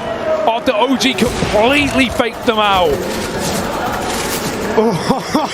Well, there's one way. If there's one way to get revenge for them doing that strat to you, for them pulling that on you, it's by just sticking the bomb, taking the round away. With all the clutches Fiku pulled out in regulation as well. And he loses them like that. Poor Neofrag. Swap of the halves, back to CT side. It's been a long time.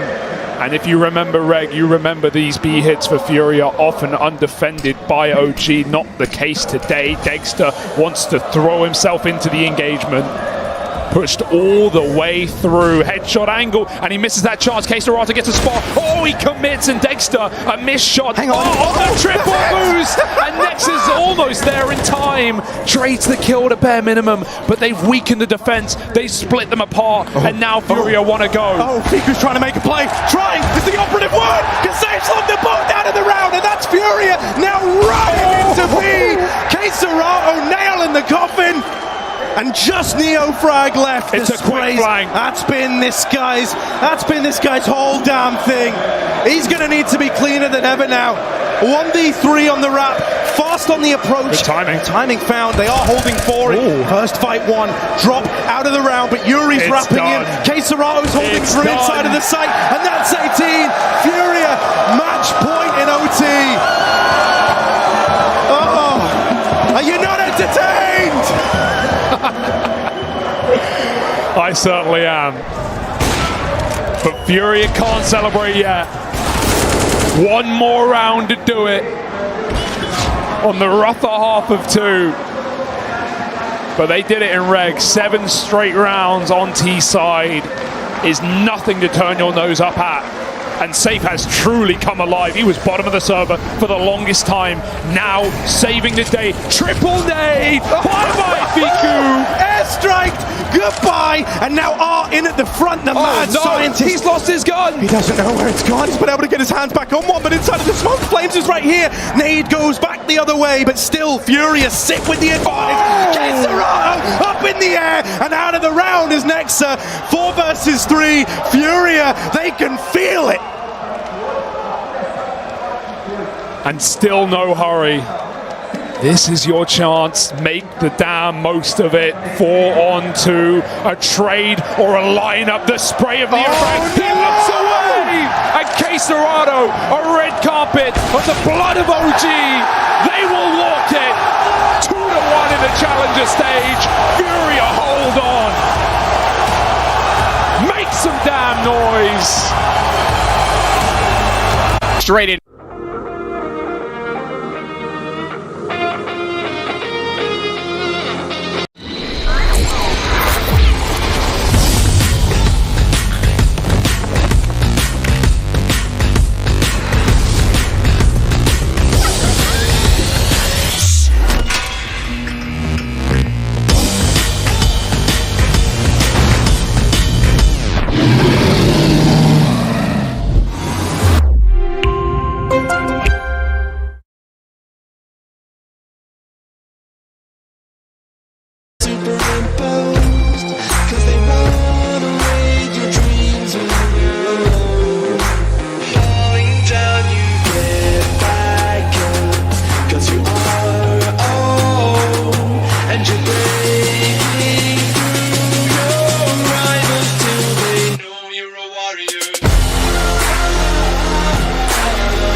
The claws that hold you back, falling down, you get back up, 'cause you are own, and you're breaking through your rivals till they know you're a warrior.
into this one. Big and Greyhound. Man, oh man, we are off to the races with the Australians, you could say, because they beat Cloud9 in overtime to put Cloud9 down to the 0-2 bracket. That's, I think, the biggest shock so far for me in this particular stage of the major so far. Big, you would say, are the favorites on paper, but I do like the point that they have a stand-in and mistakes can be made. Yeah, absolutely. I mean, this especially when you the kind of game that Greyhound played against Cloud9. Like this is you have to think this is a very doable game after such an upset like that. And as we often talk about, who knows what kind of confidence that can infuse into a team and what kind of play that confidence can inspire after the fact. We're gonna get a little, a false start, Matt. Do you like a dud? Yeah, we're going to chill for a bit. 5-second penalty for jumping the start for the viewers at home, and we'll get back into it any second here. Even Tabson just stroking the main, getting ready for this one. Said, and in the interview, obviously they go back to the same map, Dust 2, where they fell victim, I guess, last evening. I was going to say 24 hours ago, but they played 2 games yesterday, so I'll be careful with that. I guess 14-ish hours ago. But nonetheless, yeah, they said it on the desk as well. You've got to stick with your guns here. You've got to know that it's not that the map's bad. It's just that you may have had an off game. You didn't have the best plan, and Tabson did make it clear that he's prepared if it arrived here again, and here we are. So we'll see what he can come up with. We're going to go this time, Jason. This one's for real. Perfect. I love it. Pistol round is live. Greyhound taking on Big, Dust 2. And all 5 players for Greyhound out long. Searson's going to start investigating off catwalk in towards lower dark. But Tabson, potentially, first contact as they turn the corner. There's the swing, all huddled against the wall. He's seen numbers as well. Defensive smoke deployed, and he'll play it passively for the moment. Tabson through this. Crimbo's pushed. Alistair's found him, though, so he's dropped immediately. And Tabson not to find any kills yet. It's Liaz that gets him. Caught out a Goose. Bomb to be planted. Sin plays at Elevator. Rotation coming his direction, but there's 2 on Catwalk, so Searson needs to find shots at long. And I know he struggled on lane. I thought yesterday he actually looked pretty good in the massive comeback against Furia. Remember, they could potentially have been 0-2 right now on the big side, if not for that incredible comeback. Sin's got 2, but Liaz will close out the round, and it is Greyhound that's going to win the first. We like that.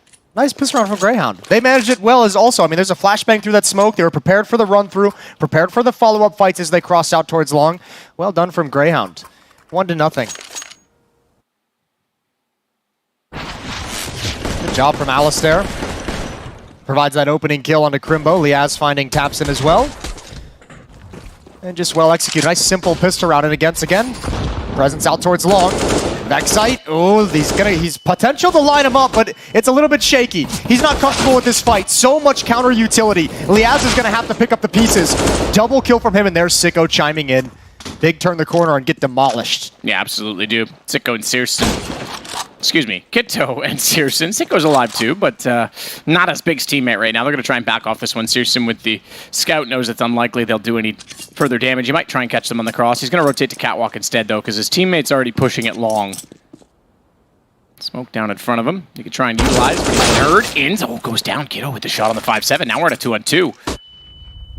Car hold for Sicko late, though, may not be anticipated, may not be expected. And as they get closer to the site, he peeks out. Easy shot on Searson. Scout in hand of Kitto, though, is trying to do the damage at range. They just don't need to peek this, though, and play the time to his advantage. Kitto may even just try and save that scout as this continues to tick away. 13 HP, it's not even worth it whatsoever. Can't find a better gun, just bails out. So they'll at least keep that into the next round, nothing too crazy. Again, nice job from Greyhound sustaining a round 2 victory against the pressure, even losing that first kill. And 2-0. What was it? Was it you who told me that? Who was it? I'm trying to carry on. Tell me what it was, and I'll tell you if it was me. I'm doubting if it was you. Okay, well then yes, it was me. Someone had told me that Greyhound had and it is completely believable, hadn't yet won a map at a major, even in a best of 1 before last night beating Cloud9. Yeah, that definitely wasn't me. Okay. I don't know who that was. Either way, that would be pretty insane. Either way, I was watching that game last night. That was absolutely wild to see the way Greyhound really took it to Cloud9. And I think what was even more impressive, there was that round late in the game. Greyhound had a 3-on-2 retake at the A-bomb site that they dropped. They had all the advantages in the world. They had plenty of utility. Didn't actually use it on the retake and ended up losing. And to even be able to kind of sustain that kind of a devastating loss and then win out in overtime where you see the underdogs typically fail in close games was super impressive in my mind to see Greyhound deliver that kind of a performance. So I really enjoyed that. First kill goes the way of Big. Sicko's dropped. And Greyhound, nobody takes long 3 rounds in a row against Big.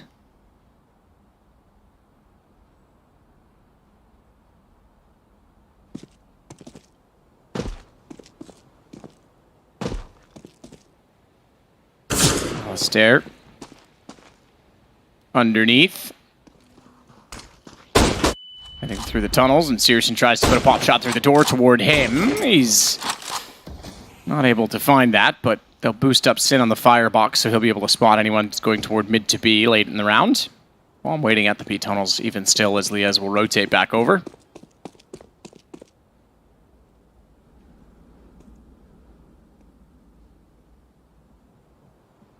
This is a bit sketchy, though. AK-47 recovered as well on Tabson. Scout in the hands of Searson. Keto's got armor in the 5-7. This could be huge. A tag here would be monumental. Oh, good shot from Inns. Important shot, but he's tagged down to 29. Vexite at 49, and they're going to go right at the AK-47. Tabson throwing that Molotov, though. He's going to reveal his position. I think they have far enough forward to see that. Yeah, spamming the box already. Alistar trying to do the damage. The smoke down lets them get away without their heads being spotted, but their heads are going to be splatting as it's Inns and Liaz again to find over the top. Another kill. Inns isn't done there. He's going to continue to look forward toward Catwalk. Gets a quick reload in. Sin comes around. Nice shot on Liaz. Hold on, because Inns is very low here. This USP, even at range 15, can make this a costly round. But it looks as though it should be a 3-0 for Greyhound. Oh yeah, absolutely. Sin, I guess go find go plan a kill if you can have it. Takes the fight. He's got plenty of time to find it. Alistair brought down to 20. It's all good. 4 kills for Inns. 3-0 for Greyhound. Really good start for them, but the AWP is going to come out in the hands of Searson, who's really started to figure out this whole LAN thing of late. I've been very impressed with the jump up in performance from Searson. Yeah, I think yesterday was great. On Vertigo. Yesterday morning, I should say. Everyone obviously played 2 games on the opening day.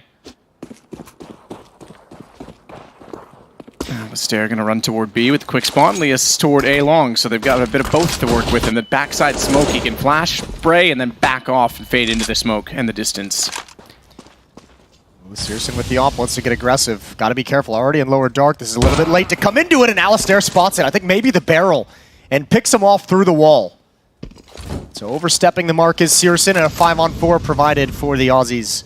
And Tabson's going to slide into position and CT spawn. Him and Sim combine to defend this portion of the map, but that's pulled them away from A, where Catwalk seems to be a point of aggression at the moment for Greyhound.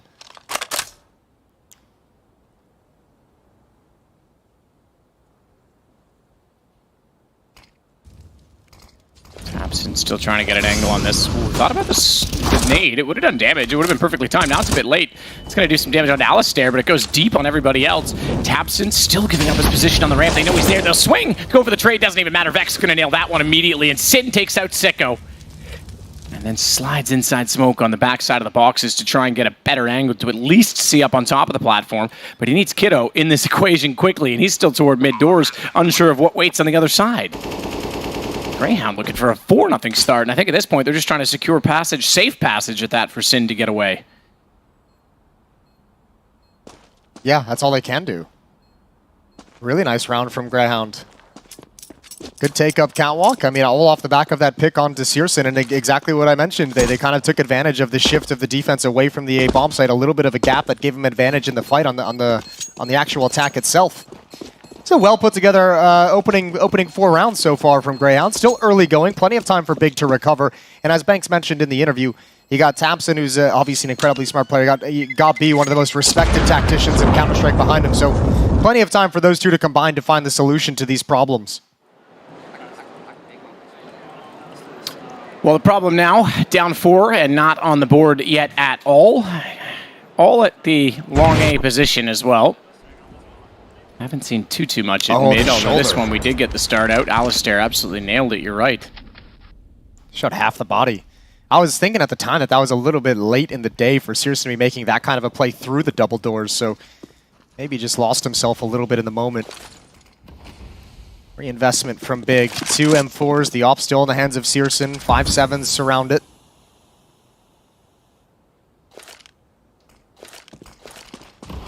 Made for Kiddo, potentially. Flash instead, the smoke's out.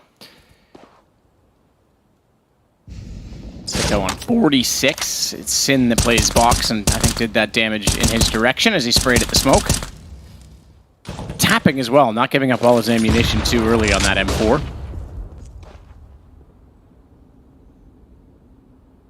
Ooh, okay. That's a bit sketchy. Inns is going to say, oh boy, I'm stuck kind of in this corner. I'm going to have to take a big risk if I want to get out. And he's fortunate in a round like this, there's not full utility on Big. They could chuck a Molotov into that position to force him into the arms of Searson. Good find from Sin jumping up onto the Xbox.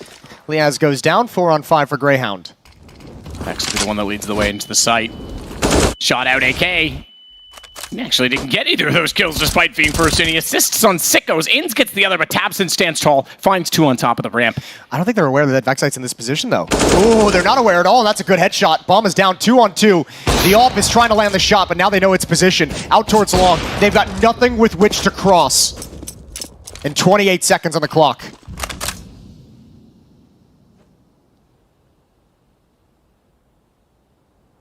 Sin working his way back in. Slow about it. Searson still holding it long. Do they both drop? Holy shit, this is risky. That is a massive risk. Because now they essentially have to retake elevator boost to do it with Searson encroaching on that AWP as well.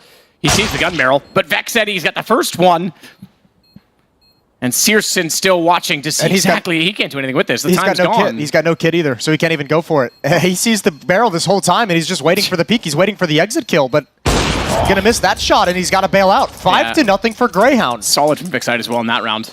2 kills for him, 4 in total now, and that was huge to take over Catwalk. Searson will at least put him down at the end to keep the AWP, but 5-0 Greyhound. 2 kills, but that second one is the important one. The headshot onto the Catwalk player. He had the kit, and that's the one if he actually gets into the bomb site. You're either trusting in a jumping kill on the diffuser, or you have to find Searson to be able to wrap around that ramp. So that's a big boy shot from Vexite in a pressure situation. 5-0. Vexite down on that Vegemite. There we are. Yeah. Beautiful. Save that one for a highlight. Yeah, put that in your back pocket. You know what? I've already used it. Are you a fan of the Vegemite? I don't remember. Okay. I know I tried it. I honestly don't remember if I liked it or not at this point. It's been too long. I got to try it again. Maybe I was indifferent, and that's why I don't remember. All right, well, Vegemite's on it again. This round, Vexite for 2. He's going to come around and swing long, but taps and doubles and equals that same task in return. So now they'll slow things off at the pace. That's actually so sick from Vexite to get those 2 kills. Unfortunate they've been returned by Tapson in the situation, but a 3-on-3 with plenty of time for Greyhound to work with. And they're going to hit the pause button. Alistair's got the AWP in middle, looking for any kind of a peek off Catwalk. Any kind of a peek in middle. They know Tapson was out towards long and likely to be hunkered down either at long or towards the A bomb site itself. So they have that little piece of information, including the utility that was just thrown over. Now, if someone can go down to lower dark and throw a flashbang for Alistair to just force Searson off the angle, and Molotov as well from Alistair, this is one player showing a Catwalk take. And if Searson gets forced off this angle, they no longer have the information. Smoke out for Tapson. Lee is the one behind it, so he'll back off. Doesn't want to walk out and take contact. Looked like he was considering it. Tapson will cross over as a result of that. That'll fortify B as he'll get there with Kiddo, but it gives a lot of space over toward A. And if they head Catwalk... Oh, this is so sick. Greyhound's actually out calling Big at the moment. Outplaying this tactically, because Big is feeling like this is going to be a mid to B split. They feel like it's going to be a B finish, and they're wrong. 1 player fake. If Sicko gets a kill, that'd be everything. 15 seconds. He did not check the back of the side. How's he not dead? Kiddo comes back up. Alistair does take out Searson, and Bomb is on A, so that single man fake toward B. Gonna give them a lot. Taps it down. Alistair hits that as well. And Kiddo, my friend, you have a kit. Yo, but you have O chance. This is such a beautiful 3v3 from Greyhound. That is so lovely how they've just played this. He's going to go for this in a 1-on-2. He'll at least inquire as to where they are inside of the site, but half the time on that bomb already gone. Flash up. This will give away his position on Catwalk. Leah's not going to peek, and he's actually going to go all the way around. They don't have a ton of money left over right now. Leah confirms he's made it as far as the corner, and now he's going to back off. He knows it. He knows it's over. Oh, no. There's a wall there, sir, in case you weren't aware. Leah's actually built it himself. That's why it was there, and he takes advantage of it. Yeah, that's... Speaking of walls... That's such a... Yeah? They just tend to fall, you know? Yeah, they do tend to fall. Some wall situations. Man, this is so cool from Greyhound. They're building up a nice lead over Greyhound, and it's a good-looking lead either. It's not gimmicky. It's not any kind of clutch that's given them momentum. This is solid Counter-Strike and solid calling in the mid-round. Yeah, 6-0. T-side. Big said they were prepared today. Did Tabson for the T side? Well, they got to get to the T side with a few wins on CT first. The Pistols seem to be doing the best job of that so far. Crimbo and Kiddo pushing forward and each finding a kill with a rather aggressive mid and B halls push. Yeah, and I think the response that Greyhound wants to pull off there is a long take, long control off of all the bodies that they've spotted in Upper Dark. Unfortunately, there's a defensive smoke down on the double doors, so nobody could really react properly. So Greyhound hasn't been able to get any map control off that kind of aggression. Yeah, not only that, they've got 2 AKs picked up, but the one other gun that's on this side of the map. Okay, well, that's cool. Searson just decides to show up and smoke Lee, as I was going to say, is the MP9 behind the door, which is actually a super powerful position for it to be in. Especially if you got a scout baiting for you. Especially if all the attention is going to be at the corner. And there's been some great rounds out of Greyhound so far in this game, but this one I think is just out of control. It is just out of reach to recover. And money is going to start being an issue as well for Greyhound. 550 on Vexite, 350 on Sicko. Inns and Alistair might just want to try and pull off a save for the last 50 seconds of this round. They've got money to drop and money to rebuy if they do drop their weapons, but otherwise they're going to have to shoot deep into those pockets. Nice shot, Inns. Tabson flashing and nading. Inns has already made it over toward Gandalf, and Alistair's he's timed it wrong, though. Tabson's gotten to the boxes. That's going to make things more awkward. Forces Alistair forward, and that'll give him less of a chance. Tabson got the shot with the 5-7. Inns pulls it back, bombs down, but watch the flank. Because even though he follows it up, he's going to have to be, oh my god, I was going to say perfect on that shot.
crosshair back over in time, but not accurate enough. It's 6-1. Finally, Big get around. Some great shots from Inns almost made that doable. Almost made that recoverable in the 2v5. There was a little bit of a window of opportunity. There's a universe where that actually pans out. Really nice shooting from Inns. Jesus. 6-1. Big is on the board finally.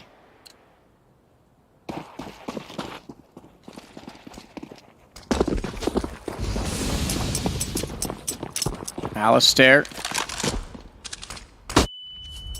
looking for a chance to try and fire inside of B. Oh dear. Getting hot. Wow, okay. Yeah, just walk in the flames. There's like a pixel gap and he's managed to make it work. Good read by Alistair. That could have been punishing too if they locked the corner and they didn't smoke on top of it as well. Obviously it's a Molotov to counter the rush, but let's say he wants to peek on it thinking like, oh, well, they can't peek me. I'll get the angle first. You get wrecked by that. I was thinking the same thing. The Sin very easily could have chosen to peek behind that Molotov in Upper Dark, and that could have been very deadly. A little bit of spam coming through from a vertical angle, so the return spam is not going to be on the mark. Inns crosses over, no peek from the corner.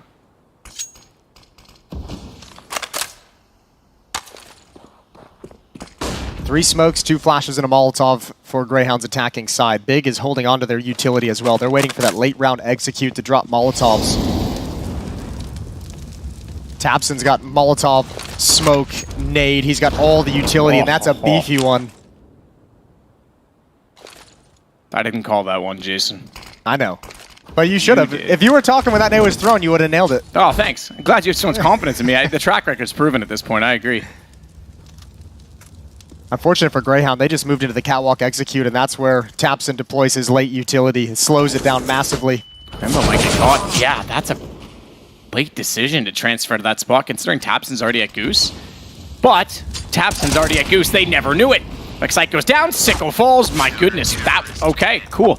No disrespect to the Observer. You're never going to catch the kills that fast. That was a slaughter when they arrived on the site. Absolutely. And you're never going to expect a second player. You see one player trying to evacuate to Goose. You're not going to hard clear that. Also, the Molotov from Searson from long prevents anyone from trying to trade that kill. Anyone swinging to trade off Tabson and leaves them out in the open for Searson's AWP. So yeah, those kills from the defense come in quick succession. Well played round from Big. A lot of it provided by solid utility work. And good to see Searson hit some nice shots. Now they're back in this. 6-2, gun's gone. They can make a half of this easily now.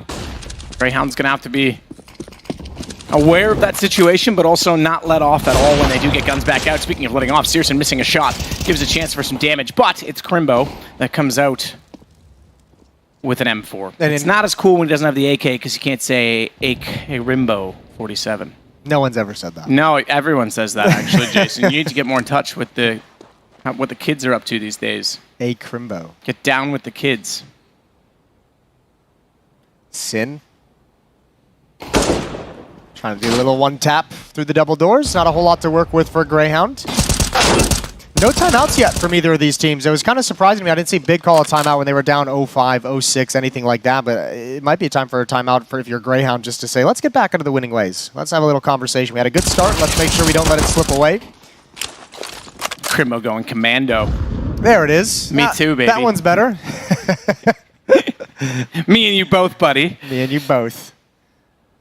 All right. Alistair. Okay, that's one. Cool. Go for a knife. That's two. Get yourself a knife. Really? Yeah, absolutely. This is foolish. No one's looking. Get a knife, pick it up. Did he genuinely? Okay, I don't. Did you see how he kind of like shoulder peeked? Was he trying to find a way that the M4 was going to hit his hands the fastest so he could like E on it as it fell and Maybe. turn? Yeah. Or was he thinking like, I'll even walk by you and go knife? Like, I don't know what that was. It was. All right, fair enough. Cool. Yeah, he almost had the conversion on the second kill as well. The M4 just wasn't ready to fire quite yet, but he had the crosshair lined up. Still, knife is going to be great for the extra bonus money. And for morale purposes. It's always fun to get a knife in a major. Double up setup for Big. Keto's got one, Searson has the other.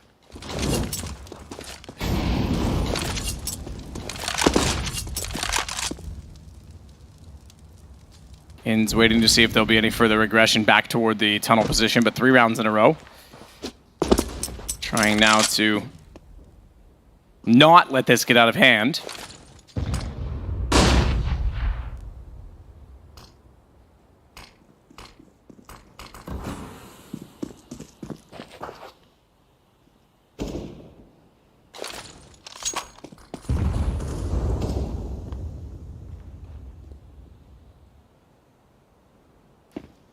Backside going to back off. Inside smoke, fade away from the position. Searson's still just holding that sliver, but Molotov's going to disallow that position for him as Ins threw that out from the underpass. And Keto's got the second AWP in a classic setup. Back at the B bomb site, back at the platform, which means his support player Sin can be a little bit more mobile if Big want to try and crunch middle. Looks like a mid to B split might be coming in. Smoke used towards left side of mid, so Vexite can challenge towards CT spawn, but he's already brought low utility as well, but he's going to turn in and be aggressive regardless. Ooh, I was going to say that would have been easy peasy, but they'll get it anyway. Taps him with the kill. Kiddo, backside of the site, you mentioned it. Classic spot, but not if he's got a box that's going to take bullets away from him. He does go back up to finish the job. Takes out Sicko as well as in. And it's Alistair that falls next. Big in control and a little bit flat now, it seems, from Greyhound. Yeah, they spotted him 6 rounds, and now it seems like Big have got their feet beneath them. They've kind of woken up into this game and got settled in. Greyhound with a 4-round full losing bonus going their way, so expect a half buy with Tech9s with some deagles as well. A little bit of utility. We'll see what they can do with it. Sin having a good time.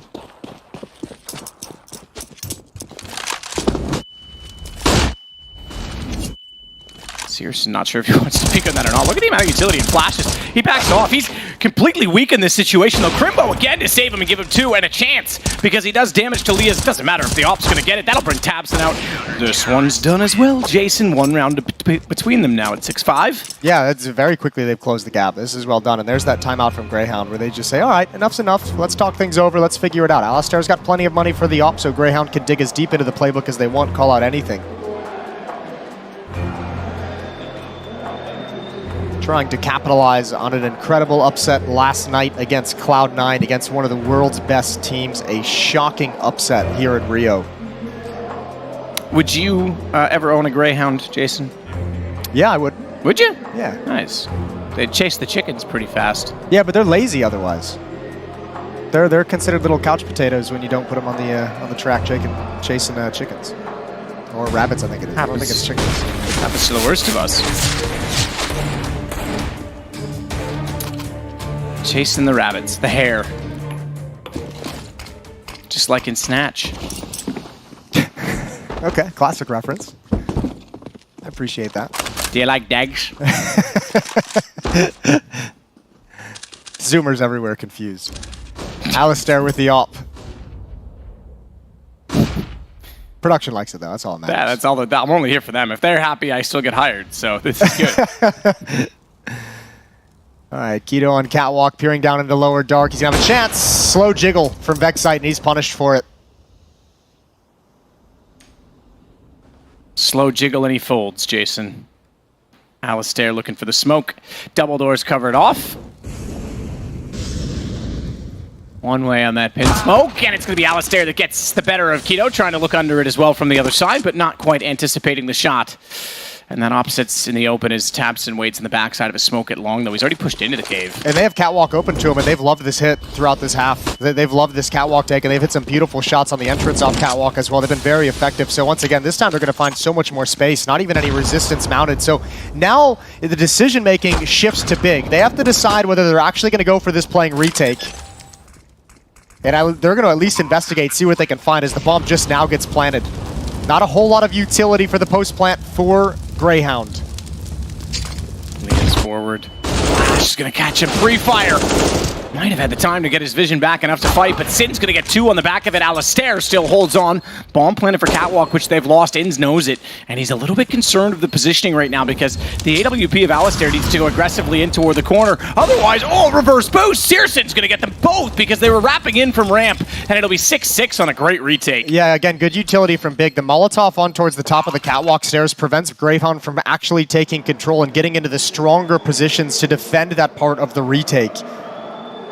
Leaves them exposed to the flashbangs. Inns had a smoke there that he could have deployed towards Catwalk. I think he chose to deploy it inside the bomb site to give his teammates cover from long, but Catwalk was the real point of the retake. And it's well done from Sin. Completely blind as Liaz, and there goes Sicko. What a spray down.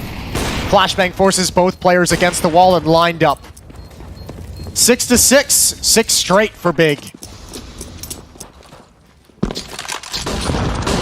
Alistair. Not able to find the shot on Taps, who's actually gone all the way around the corner again. He's going to play very close to the angle at long. Does a bit of damage onto Vegemite, but has to back off as he's tagged down to 77.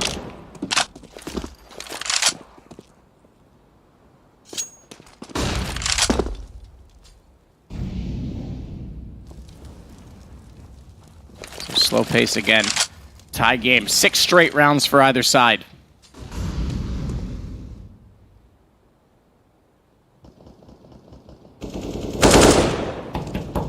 Back towards the long we go. Greyhounds had some difficulty taking control of it in the early rounds, but they find a mid-round timing where there's no defense here. Big has chosen to defend Catwalk heavily with numbers.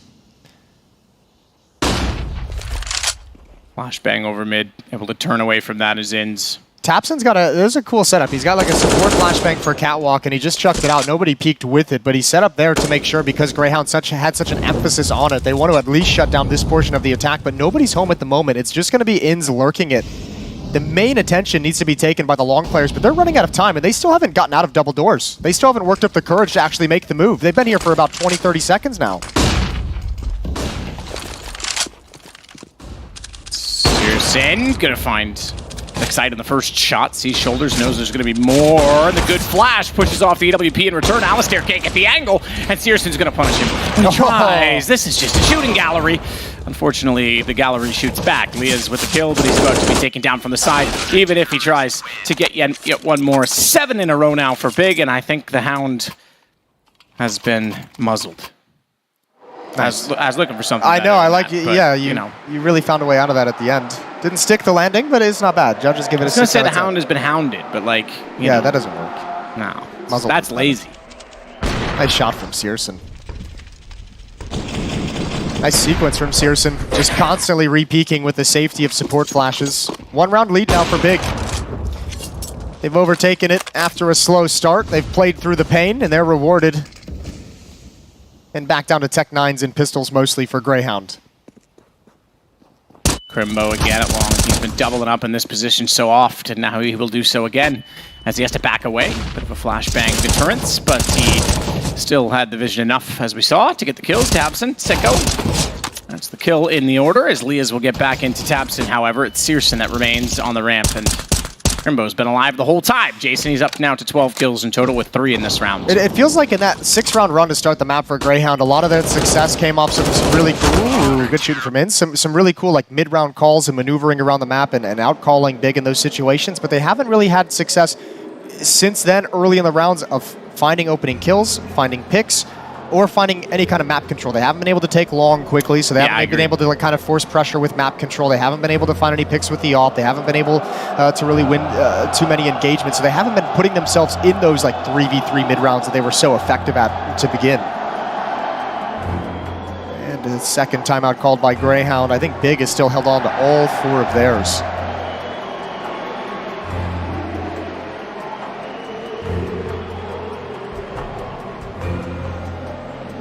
Which is impressive as well, because you were down to 6 rounds. You would think a bit of pressure would set in, but apparently not.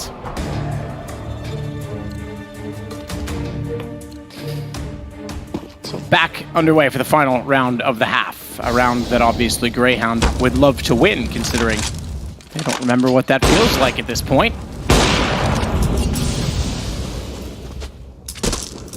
Good shot from Searson to open things up. He's up to 14 kills, leading the way for Big. Another attempt at a 4v5 conversion for Greyhound.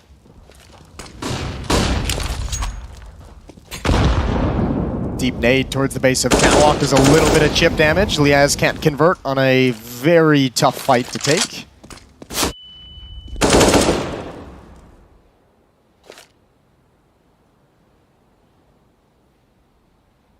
Sicko. Nade pillar. And it's Keto that's trying to get a shot back into him. He's going to know the angle that was thrown at from the mouth of the other side. He's going to get away, but not for free. The nade, 57 remaining on him, so 43 damage. They're falling into this mid to B split, but the B bomb site has been shut down. Vegas had some very good defenses. This time, Keto doesn't expect anyone to be out of mid, and that might set things up perfectly. There's the mid to B smoke. Caught up with utility. Sin standing boxes, wants to cover both inside and out of the site, but he's elected better off to go down and take just the fight toward tunnels because Crimbo's come back over from CT. This is working out well. Tapson as well is already in good position. And it's Sin with a shot that's so far successful. It's going to force them out toward the door. Tapson's going to find the kill. And at half, we have a 9-6 scoreline, and it's 9 in a row for Big to come back into this. We'll have to see if Greyhound have anything left in the second half.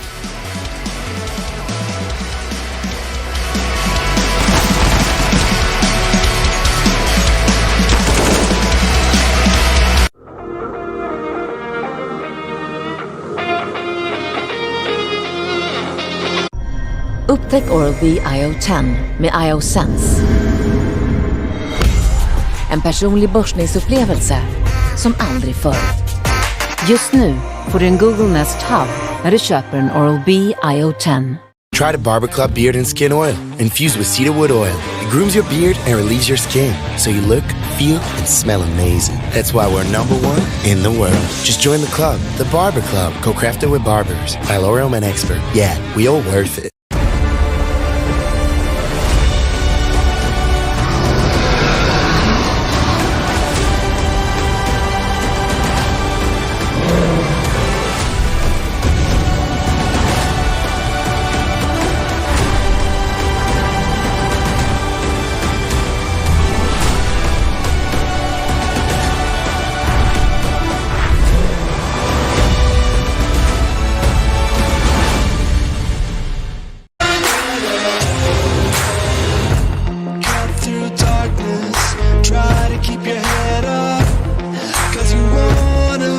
The claws that hold you back, falling down, you get back up, 'cause you are own, and you're breaking through your rivals till they know you're a warrior.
Hey Future Pros!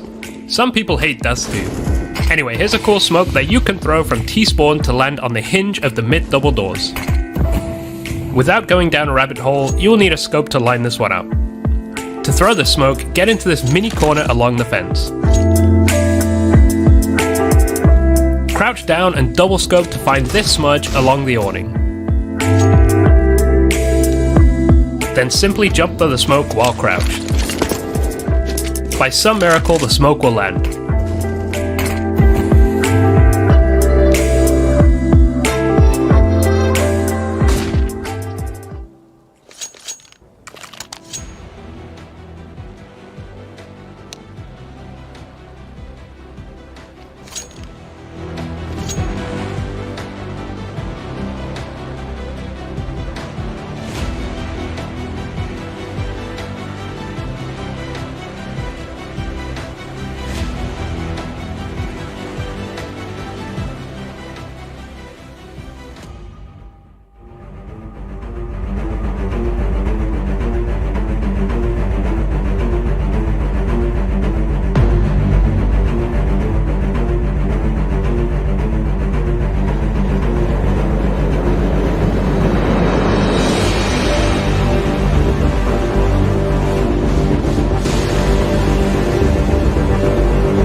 Well, Greyhound got off running only to be shut down and then shut out. 9 straight rounds for Big to come back into the half, and they are looking solid now to go into the 2-1 bracket. That's right, this is a best of one, a 1-1 matchup, not for elimination, not to be advanced, but certainly to put yourself in a much better position.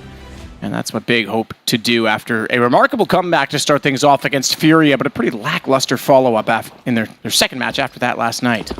Yeah, certainly. Now, for Greyhound last night, we've already touched on the Cloud9 victory. If you want to have a little bit of positivity in your life for this second half here after just going on a 0-9 streak to end the first half, against Cloud9, Greyhound put 10 rounds on the board on their own CT side. And that would give them a 16-round victory here against Big if they can pull off something similar. Aggressive defense in the pistol round for Greyhound. 1 player on Catwalk, 1 player in Lower Dark, so supporting each other. 2 players taking the same point of contact. Double door smoke, a pin smoke from Long. It's not going to shift the defense, but the Molotov forces Liaz into the open. That makes it tough. Pulls him into Vexite, but that stack doesn't work, and Liaz burns. Does indeed. Cotter smoke that's still going to hold. Alistair is there when they walk through, but not for much. He's only good for 1 ins. However, will take advantage of the distraction and the fact that he had to swing both directions to take the shot in return. Sicko, Doolies can't do it. It's Tabson instead, and it might be a pistol round now for Big to make it 10 straight. As Inns works up from CT, it's Crimbo on his right side, ready for the fight. Shoulder spotted, but expecting a counter peek. He looks around to find, well, a player on Catwalk, sure, but Crimbo just takes advantage of it. Yeah, he really does. Man, Big is really showing their quality right now, coming back from a deficit, a huge deficit to just rattle off 10 in a row now.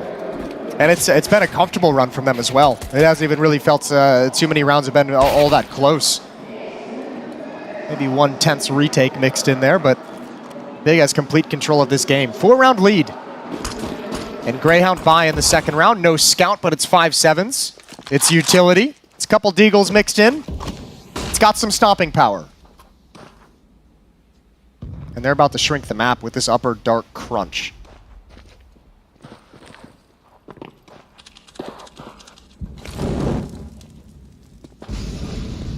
Alistair.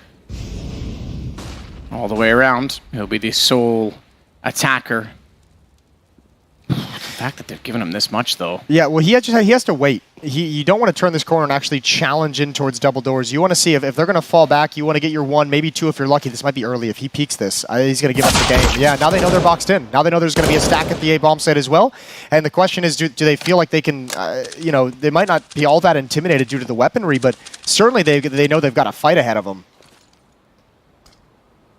Well, they won't go back onto him just yet because they've only spotted 1. They have uncertainty for the rest of the numbers, but you're right. This gives away the game. So Searson staring back. 14 kills for him, looking for a 15th with the scout. Knowing is half the battle. Well, yeah.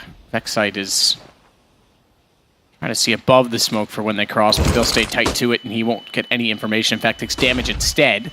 Tabson blinded. No one able to peek on top of it. Inns going to swing around, but they still get Vexite to find 2. And Crimbo now slowed ever so much. They're not boxed in anymore, but they don't have the bomb. It was one of the 2 players that crossed over and went down. And they don't know they're not boxed in. More importantly, they have no idea that Alistair is rotated all the way around. Great shot from Crimbo. The follow-up with the Galil, and unfortunately for Greyhound, this is slipping away. Alistair left in a 1v3, and he's got way too much going up against him. Crimbo's got it with a P250, 11-6. 11-6 and 11 in a row. Greyhound couldn't capitalize. Good effort. You're absolutely right. He rotated all the way back around to try and catch them off on that one, but despite the 2 opening kills, not much could be done. Oh, good transfer from Searson to complete that kill. Damage initially by Crimbo. And they survived 2 really dangerous kills from Vexite with the deagle from inside the bomb site. Now Greyhound only have unarmored pistols, 1 flashbang to work with. Tito's going to drop a shallow nade, but it doesn't complete any of the kills. And Searson with the MAC-10 looking to build up some bank, but already control of the B bomb site. So Big is going to take this round as well. And Searson's going to get some bonus money for his trouble. 3 quick kills with a MAC-10. Bomb planted. Just Inns and Sicko, and the MAC-10 in Sicko's hands, having gotten that kill. Let's see if he can maybe farm himself with it. But he's actually heading back up middle toward T-spawn. Go for the full flank on exits. I think Tabson will hear him coming because he's just sitting on the ramp seeing if anyone was going to push the dark tunnels. So it's going to be a stampede his direction and easily taken care of. Crimbo closes it out. 12-6. Pouring outside right now in Rio de Janeiro. Yeah, absolutely is. Thundering down. Tropical. Much like the jerseys that Greyhound wear. Yeah, I like the sleeves. They're cool. It's a nice touch. Here we go, guns out for Greyhound. They have lost 12 rounds in a row. Like Sicko on the way by. Such an exciting start that had to have been feeling so good for Greyhound in the first half, and that just feels so long ago. It's a completely different game. Speaking of different games. Yeah, what's going on the B stream? OG and Fear. No, we're the B stream. What's going on the main stream? Yeah, there you go. Good try, Jason. I don't think I've ever had to do an A stream update. You just think you're so good, you're always on the main stream, huh? Is that it? I did actually. Brought down to reality real quick. Yeah, I guess good you can admit to that at least. OG Furia, if you don't want to hear the score, cover your ears. 3, 2, 1. Okay, 5-4. Furia takes the lead in that one currently. All right. Well, good first kill from Alistair. A little bit blinded. Can't find the follow-up. Crimbo's going to trade off his teammate. And now Alistair, he tracks it so well as he's getting pelted. The bomb is on its own out of long. If Alistair can find this kill, bomb would be dropped. Unfortunately, it's Tabson to come out on top, and he's going to swap out for the M4. 2v2. Sicko looking for it. Searson's missed a shot. Oh, it's Zywoo and Cello all over again. Sicko wouldn't run him down. He was scared to get picked off, but gives him a chance to get shot through the door. Ends in a 1-on-2. HP actually better for him, but I like this. You gotta take a risk if you want to get over here at the right moment. And he has a chance, but nope. Searson rips his face off. Searson's looking good. Looking good on land. Obviously didn't get to see as much of him last night. I was out for dinner. Paula wanted to take me on a date. How was that? Said we were going for tacos. It was actually called tocas, so it was just fish instead of tacos. Okay, so he made an assumption based off the phonetically. Yeah, it was definitely him that did that and not me. Sure. But yeah. Absolutely. Anyway, yeah, look, I didn't actually even make an assumption. It was just a dyslexic moment, all right? I saw it from the car, thought it was tacos. Was like, I'm going for tacos. Got over there and was like, there is no tacos. Yeah. It was really good. Tacos sounded really good last night to me as well. Well, we'll have to find some. But, yeah, yesterday the point is Searson on that Vertigo game did look pretty solid all the way through. Vexite going to go down. It's Tabson with a push. Inns just trying to counter the fact that they lost his teammate being aggressive at middle and seeing them run toward Catwalk. Can't do much of it. The smoke is down, but look at Liaz in this position. That shadow is sinful, as it doesn't really give you much at all unless you pray, and he did not pray. He sinned. So did Inns. He's going to get taken down by the same man. Crimbo comes around. Sicko's gone. 14-6 now for Big. Yeah, they're repenting now. This is a huge lead for Big. 8 rounds, 14 in a row. Greyhound have completely lost control of this game. Quiet over there. Mustache quivering. Not quiet there. Gobby animated. Hand talking. You know it's intense when the hands come out. Yes. Gesticulations. That's not even like the hand. That's like the whole arm. He looks like overly angry for being up 14-6. He just doesn't want to let off the gas pedal, man. Can you blame him? No. Their manager's like 5 times the size of all of them put together. I would be scared too if I didn't perform well. He's a big guy. Nicest guy in the world, though. Oh, Christian's great. 14-6. Gobby getting the boys hyped up. Good job from Sin, retaking long control, not getting caught off guard by Liaz. And oh boy, let's see what Greyhound can do. It's a timeout. I think it's consecutive timeouts. I think Greyhound called the first one, and Gobby was like, "No, I want to yell a little bit more." Yeah, you can't take this away from me. You if I are can't all cheer, swine. If you can, if you can't cheer, you can yell.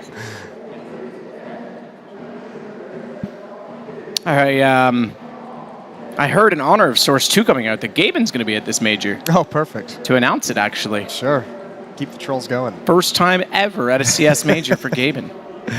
Unfortunately, to convince him to come and do that, I had to pay for his plane ticket, so.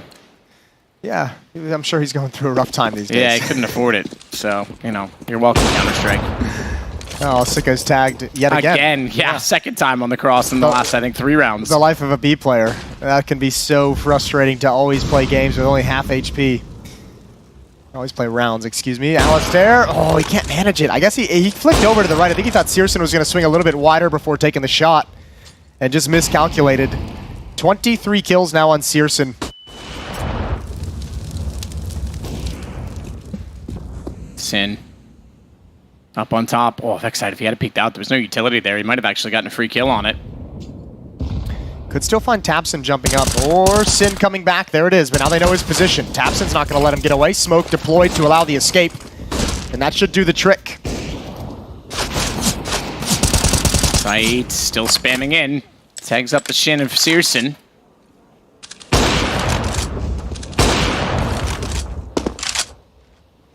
Still trying to find an angle on this, but he's caught out in no man's land. Second time we're going to see someone go down in that position. It was Crimbo in the first half. Kiddo, he's got the shot, but Liaz puts him in his place and knocks him back to a 3-on-3 situation as he tries to find more, but falls off. A Molotov lands behind him. Oh, 3-on-3, but look at the defensive shift. It's entirely at the A-bomb site. They're completely out of position. I think this is just a product of getting beat up and bruised throughout this half and 14 rounds straight.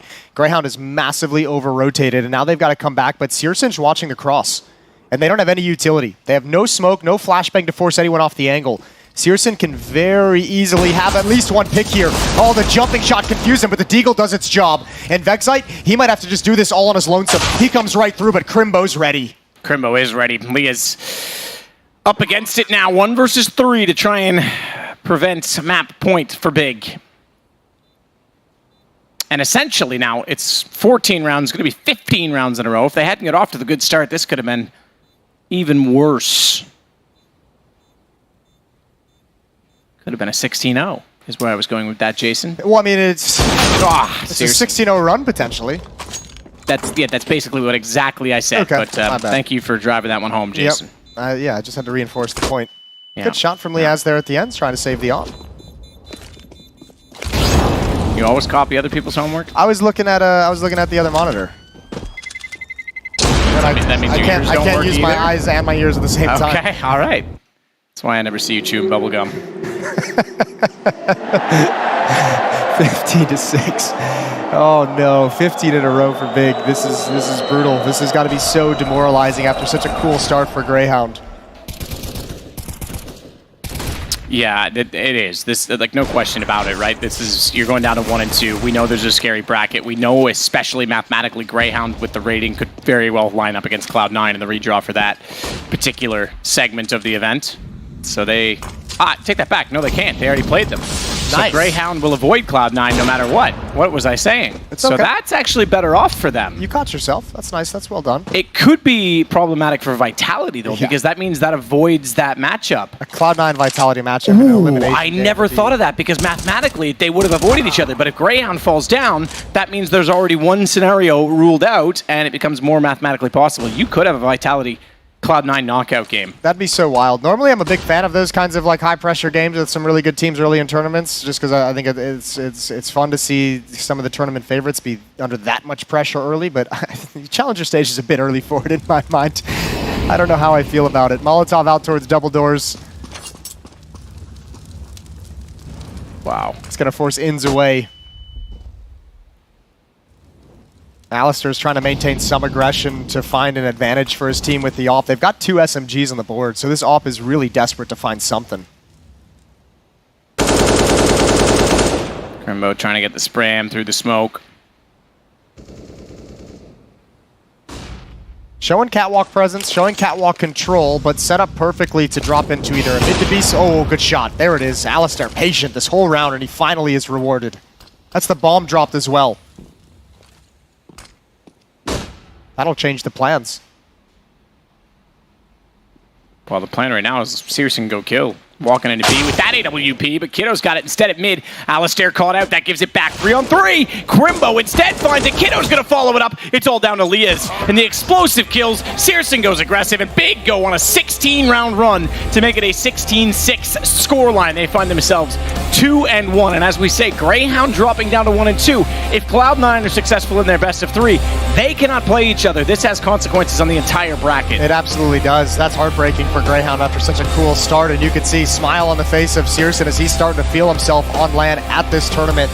Big looking impressive despite a stand-in, defying expectations. We'll be right back. The desk is up next, and we got more Counter-Strike coming your way afterwards.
What have we just seen?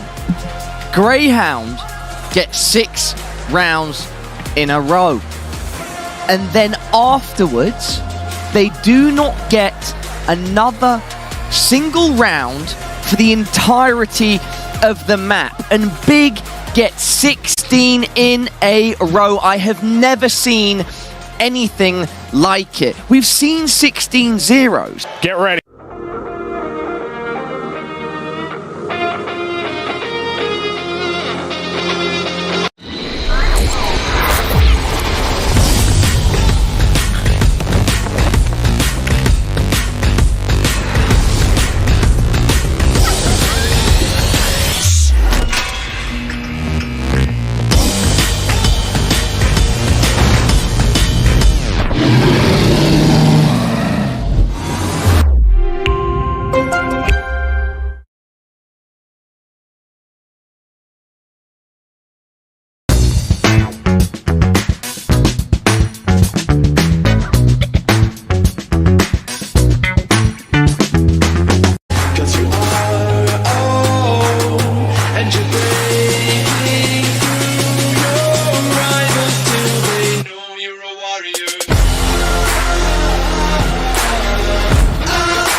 We're about to rumble. All right then, let's get into it, shall we? EG with the CT side open at 9Z here on Nuke, gonna take to the T side. And already looking to get off to a rip-roaring start. They're moving fast in through the lobby. Now, Maui said a lot of default and they come out of 9Z, right? He said that's where maybe they've fallen down versus EG in times gone by. This pistol round is a slow starter, right? One where they're trying to get this info going into the dual Berettas. We're trying to signal a bit of a ramp hit here, but the dualies on Breezy have disrupted it. David in with the response. Now they start to hit the go button out towards her into this A-bomb site, spilling over. And Zia moving in. Yeah, there's a nade ready from Hex. Is going to go in, do some good damage to David, but we still got to see a retake with no kit here from EG. Already, DGT dropping down the vent on a big flank to come through outside, but he's got to go quick. It's a triple heaven drop. EG are all going to fall in together. David moves around, trying to dodge behind the site. They're running him down. Cirque comes in through main. He's split into pieces, and the flank might be too late as well. They find Cirque. They're on the bomb. Stick's already happening. 10 seconds right in front. They've got body block. They've got cover, and there's nothing to do but die. DGT can't do it, and even though the kills come through, it's EG with a pistol round. 10 seconds. Yeah, moments like that, they get stressful, you know, up on the stage. Can't hear a damn thing. You're not really believing in the stick either, especially not when it's 10 seconds. If anything, it makes it more deceptive. As you kind of get past the 5-second mark, you're of the belief, okay, surely they're not actually on the bomb still. Surely it's a bit of a tap, trying to bait peaks, and it couldn't be further from the truth. I mean, the stage is definitely a factor. You wonder if DGT just ran the whole way. Would it even have been heard, right? It is getting loud out here early in the morning, 11 a.m. Crowd showing out in full force. Wouldn't want anything less. But EG are here to silence them, here to upset them. The South Americans did have trouble yesterday after all. Will today be more of the same? Deegs out. Max is creeping and crawling. Cirque has that secret cross. This is something that let EG down occasionally in that early game yesterday against IHC, often not having that info on the players down secret. But wow, what a shot. Max finds Cirque. There's still a rifle here, but David dropped it. That's more like it. The Deagle's coming alive. A little 3v3 as Breezy equalizes on his lobby push. Yoink. Gun's now getting retrieved. Gonna get his digits all over them. Onto the A1S now. Looking to move in through main. The Deagles have been good to get you this far, but how much further can they take you? Breezy gets that spot. Knows that 9Z was set up. Looking to get in towards this A site. That's the A1S now removed. The Deagles started it. The Deagles are going to have to end it. And instead, it's the FAMAS to lay them to waste. 4 in the round from Breezy on the FAMAS. And that there is the equalizer. The conversion found for EG. Yeah, this is a really big game for EG to try and take, right? They've had, 2 games coming in as favorites, right, relatively. And, considering this team has had woes, has had troubles, has not been a good last couple of years for them, to have 2 out of your 3 games be favorites is a great feeling. And we've seen Cirque perform as well. He may have been the first to get deeked out in this round, but he showed up yesterday on Nuke in a big way. Him and Neelan, huge parts of that win over IHC after going down 7-0. Yeah, I think you got to give credit to the team as well. The kind of they called attack pause at 7-0 down. From that point on, they went on to win every single round left in the half. So that is a great showing, from the support staff there as well for EG. All right, DGT opens this one up. Hext with a bit of lobby aggro. Caught, he's punished, he's shut down. This attempt at the bonus round here for EG. Not the start they wanted. They're going to have to play the hand they're dealt here. 2 players down towards lower, 2 left over on this upper side of the map. But right now, it's A that's very, very vulnerable. 9Z not looking ahead that way just yet. EG have got the majority of players down here lower, but right as Neelan looks to move through the vents, he's just missed that timing, and it's Max to open up. Now they start to pick up the pace. Now they look to get in to this B side of the map. Automatic at ramp. What can you even expect him to do here? This might just have to be a save for EG. EGT hasn't moved a muscle as well. He's the anti-save. EG are not even attempting this round, but they might not hold on to guns. Massive kill for Breezy just to stay alive in this round. Cirque can try and go and get that A1S as well, but 9Z have converted their first. They picked up their first buy round. EG, it's not a bad call by any means. Definitely the safer option. 3 on 5 back into lower, and they didn't even know for sure that DGT was still in lobby. Gonna have to get out with their guns, force round it in the next.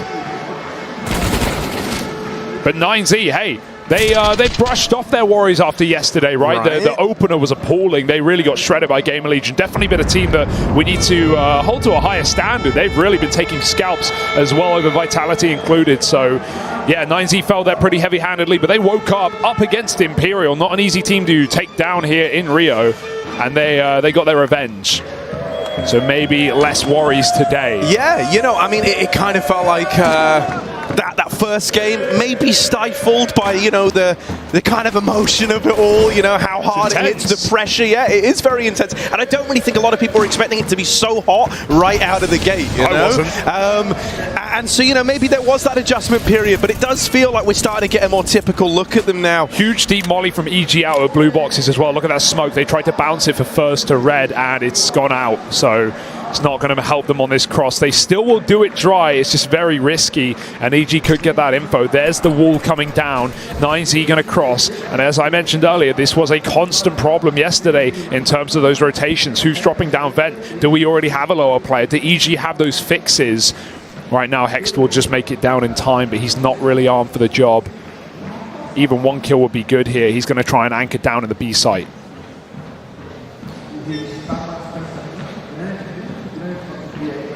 Yeah, set up over towards decomp, but as you pointed out, the MP9 far from ideal in this position. He's going to just tuck tail, get out of there, plays the info game. Once he's got that spot, once he's got the info, he looked to just get out and stay alive, but David's found him. Neelan's out on an island, and my word, 9Z, they've blown the doors off down in this B-bomb site. And EG Ascent packing. Yeah. No chance to play into that round, man. It goes from bad to worse in the blink of an eye. Hext, you know, just trying to maneuver himself into a good space for the MP9. But it's a little overzealous to go back into decon that like felt that. like inexperience. That felt like indecision, right? One moment he's trying to get the info, next he's trying to commit to B, then he realizes they've opened double doors and he's stuck on an island. And yeah, okay, it looks silly going back through decon, but he knows they're going to open the door on him if he doesn't do it to them. So it was a lose-lose. He wanted the info. He also wanted to get back to the rafters, a position we saw him in a lot of rounds yesterday. We've got stuck between a rock and a hard place, and 9Z batter their way through to find 2. EG a save that they didn't call, but was called against them. Couple of rifles held onto, but they won't have a lot behind it.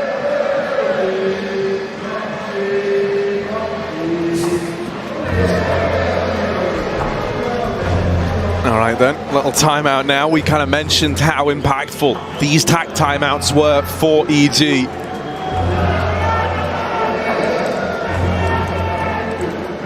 Chance to mull this one over. I mean, since the rifles have come out, 9Z, they've really kind of exploded onto the scene.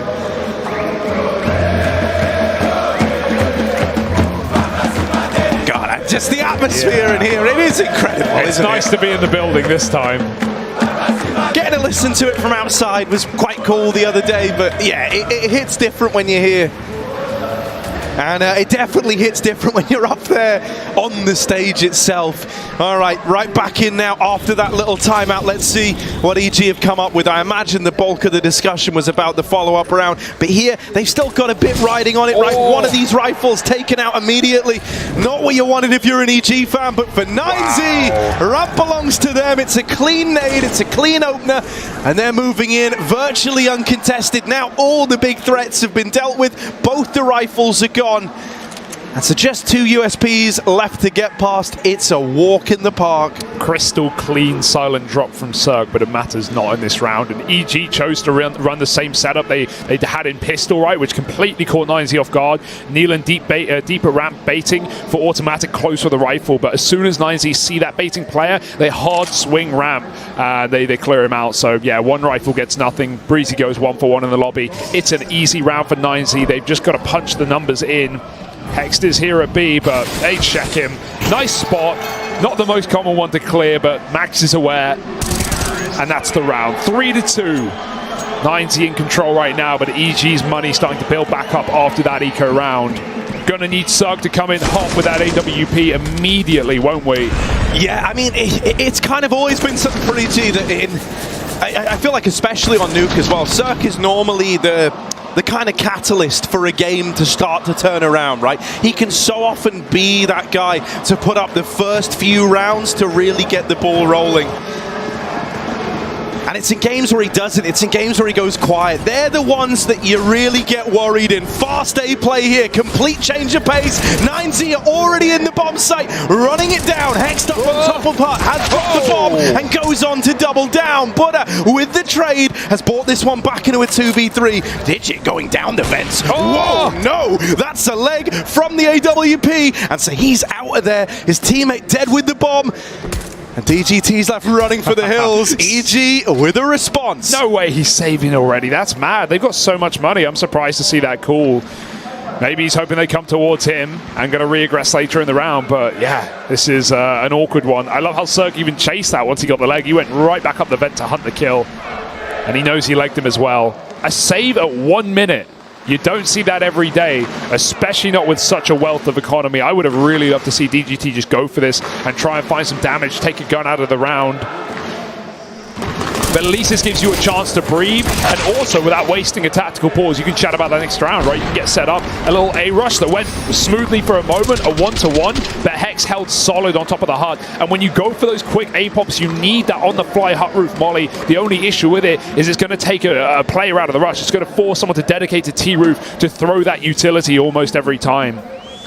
9Z wanted everyone at the party. But the candles blown out by EG, and we've already got a game, Harry, neck and neck. Yeah, very reassuring, though, that you're able to put a stop to that. You know, I like it from 9Z, throwing in a bit of like a Hail Mary play like that, you know. I think it's a really good time to have done it as well.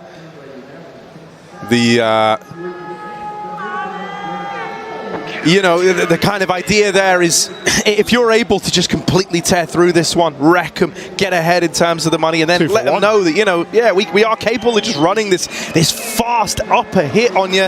It really does get in the head of your opponent. So I think it's big that you've kind of removed that from the toolkit of 9Z early on. And it's also something EG learned their lesson yesterday, right? IHC got away with so many of those pop hits. And actually, I got to say, even vent drops, man. Yeah, they were pretty dry, those rounds. They had like 2 mollies on the push and a main smoke, so it was pretty dry XX, but they worked for the beginning at least. Mollies come in.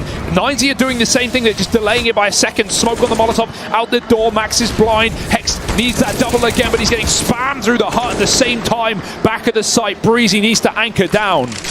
Breezy's giving us a big game right now, though. He is the man for the job. Nealon wrapping lobby and automatic swinging out from behind the CT vent.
keep your eyes closed, 'cause you wanna lie in silver for your own. Oh, don't take liars when they're superimposed, 'cause they wanna raid your dreams when you're alone. Falling down, you get back up, 'cause you are own, and you're breaking through your rivals till they know you're a warrior.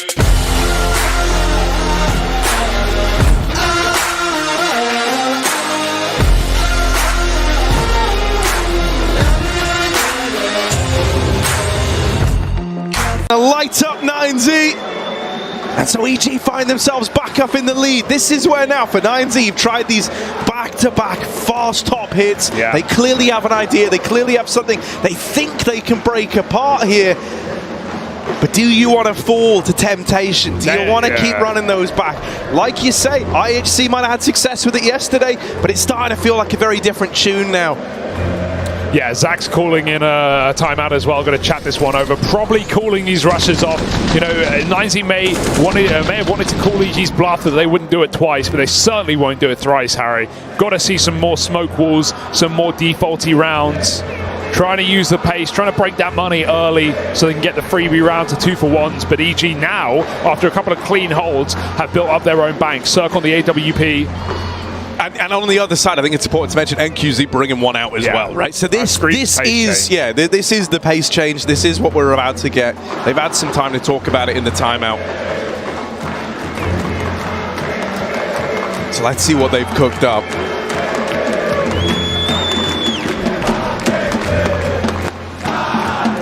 It's certainly a big day for these South American teams.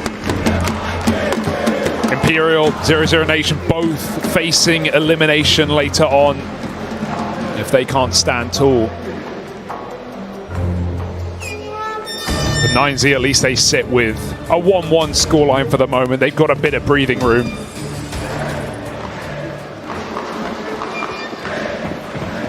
Warp going up heaven for Cirque. Again, the util comes in 8 just in case. EG aren't going to make that mistake, and while talking of mistakes, smokes don't bloom as they should. Maybe Molotov's in the way perhaps for EG. That one looked like it just bounced far too deep. Or maybe the molly they threw onto red was too shallow. It was supposed to bloom upon it, but it double bounced all the way into secret. That's already cooled this one off. A rough round that 9Z now have to call on the fly. They're going to try and move on this main ramp, but if they go further to hell, Cirque is sat in the lockers scoped. He don't miss these. Oh, but he does miss the timing. Yeah, right. Might not miss the shot, but timing's a whole different thing. There we go. Right back in. Collateral from the AWP, but Mood is still alive here, still kicking.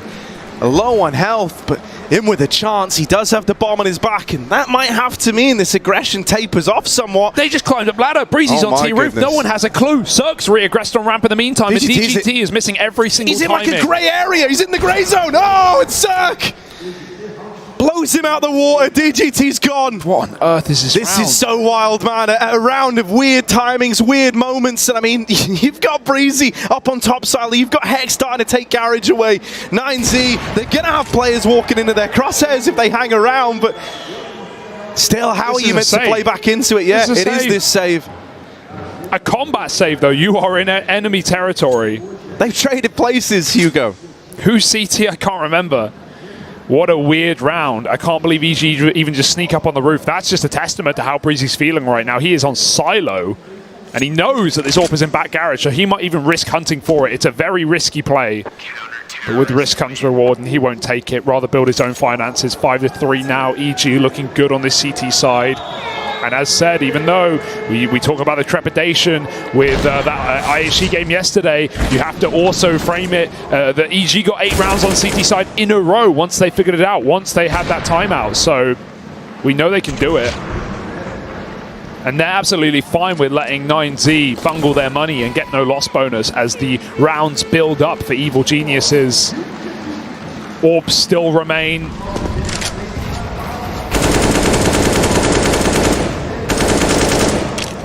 Cirque hangs around heaven again. I have enjoyed how the variety of outside control that EG has shown in these couple of new games already, right? Cirque is very mobile every round, playing hell, crossing to a back garage, sometimes dropping secret.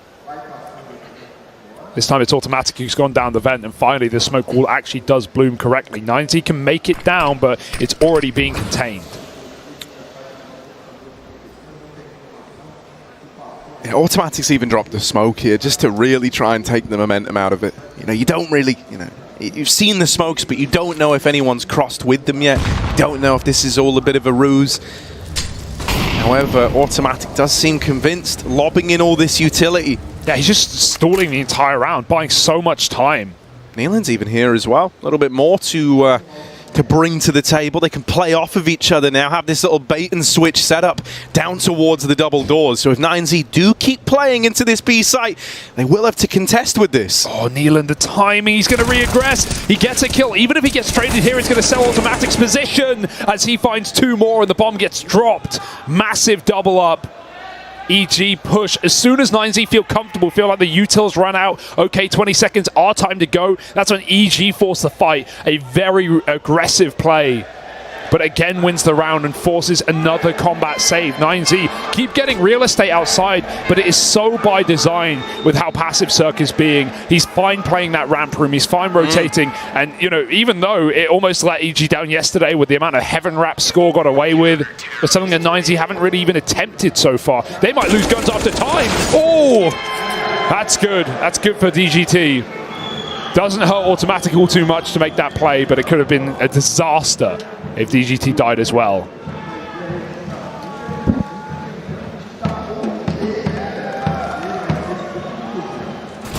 Yeah, I want to see a little bit more out of these garage players, if I'm being honest, man. I think in these last couple of rounds, we've had NQZ find his way over towards garage with that AWP. He, a lot of the time, just kind of gets stuck there. Yeah. It feels a bit null and void. You're almost wondering, why is the AWP there if it doesn't have this chance to play into the round?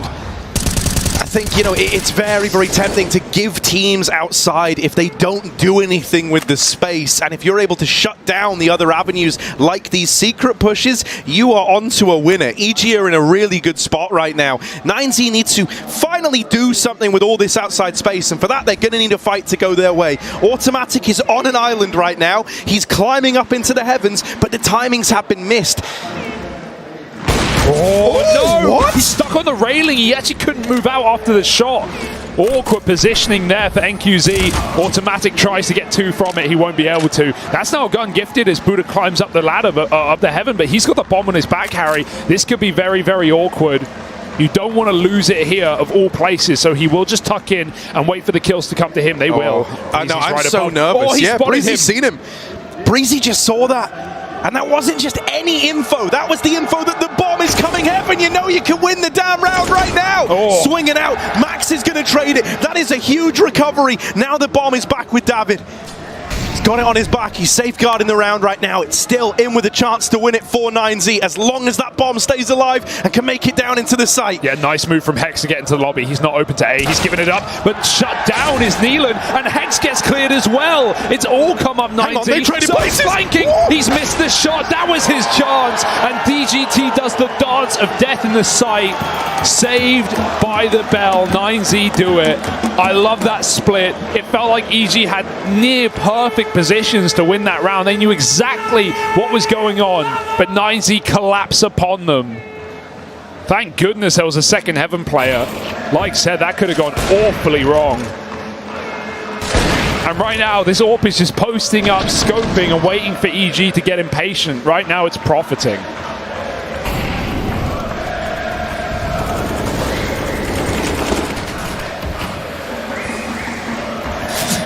I want to try and get outside again, and hell, man, with all the real estate you've been getting, with how consistently you've been getting it, go for it. Automatic is just...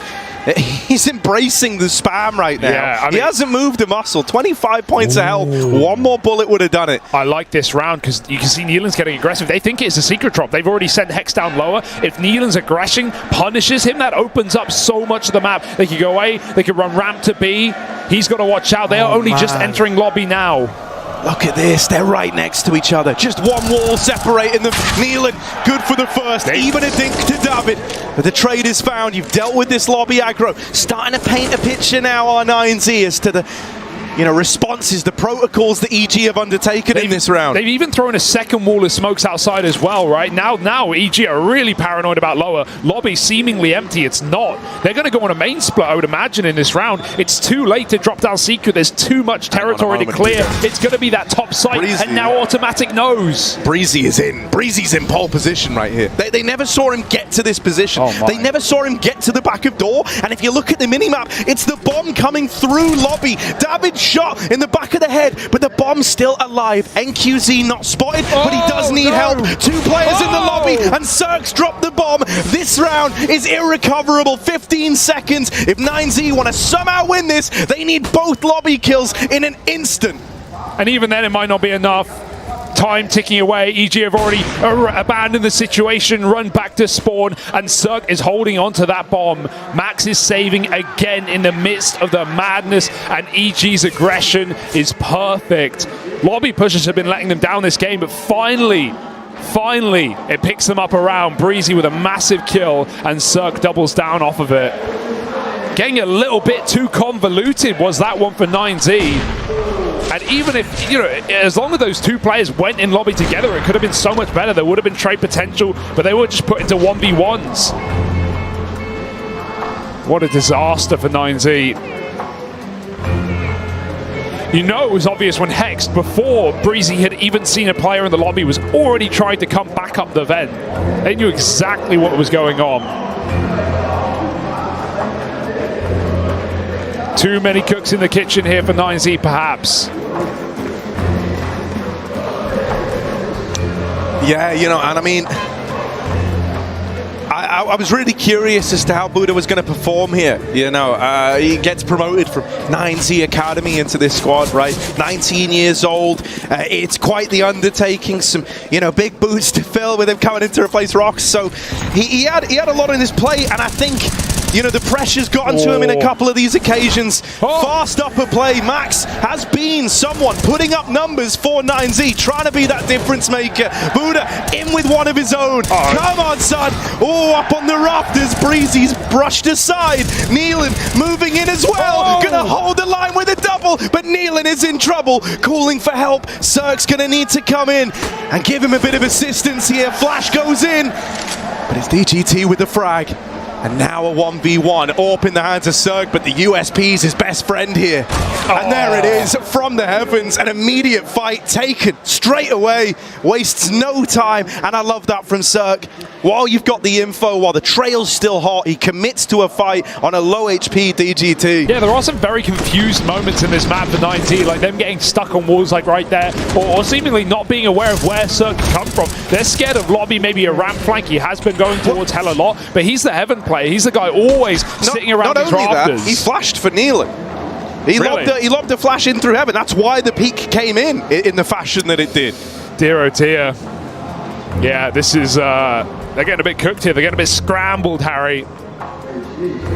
For EG, it's sunny side up.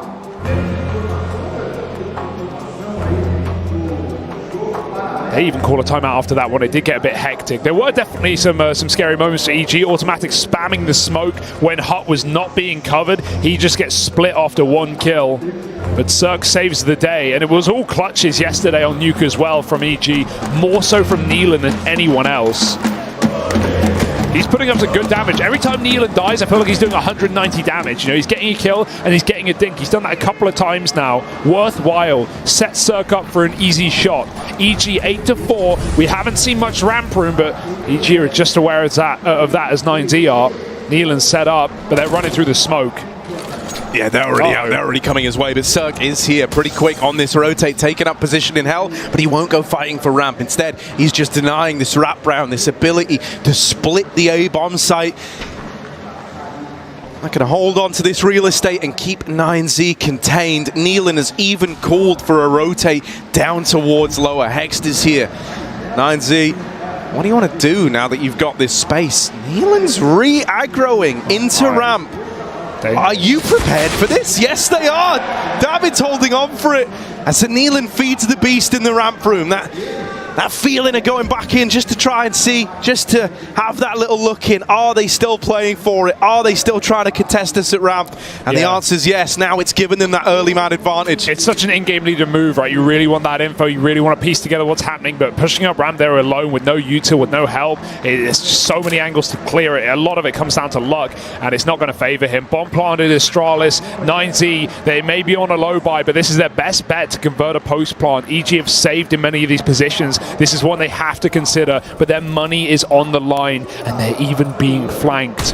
Late down the vent, denied. Cirque hits his shot, but the time is still ticking quick. They've got to go. Yeah, put her up close, needs this kill. Breezy dead, flushed out by the point man. David as well up on top, but the Silo has to drop on in and is caught by the man in control room. Still, the trades are clean. It's looking good right now. Automatic out of ammo, and the USP's not his ally in moments like that. What a hectic retake as well. But they just have so many positions, right? Even though that vent player gets denied, they've got double, they've got window, they're playing dark, they're up on ramp. EG just don't have the time nor the util to clear those spots. And the worst part about that for EG is that was their money. That was everything in the tank gone on a whim.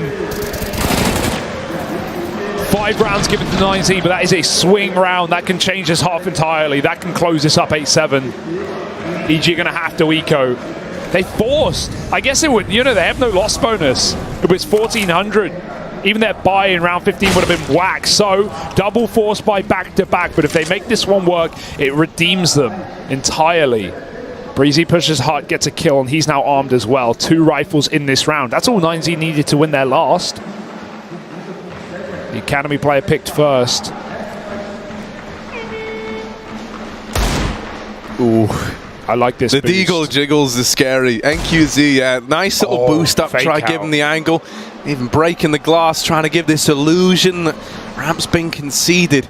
If you're EG, you really want them to come ramp. You really want them to come into this double setup that you've constructed, right? Cirque up on the boost, and Neelan supporting, acting as the bait. Instead, though, 9Z look like they have other ideas here. Setting up for one of these A plays, it might be pretty contact. They don't look like they want to really long too much to telegraph this. And there's an opener from David. 4v4. Now they found the equalizer. Going to hold their ground for a moment longer before they look to make up their mind. The slow defaulting is nice, right? Something that we expected from the desk. And it's giving them kills. It's giving them chances. But they're going to run out of time here, Harry. And EG have no reason not to stack this top site. Everyone is here right now. They're getting run at. Neelan double down with the Deagle, the damage is there, spamming away, and suddenly it's only the orb on the roof. EG with their force buy, with their pistols, a gamble stack on that top site, and it completely shuts down 9Z. Huge round to win, and NQZ has got to fight for the save. An AK loss, but more to be picked up at least. EG are laughing all the way to the bank. That was the chance to make this an 8-7. Now we're staring at a 10-5. Very different situation.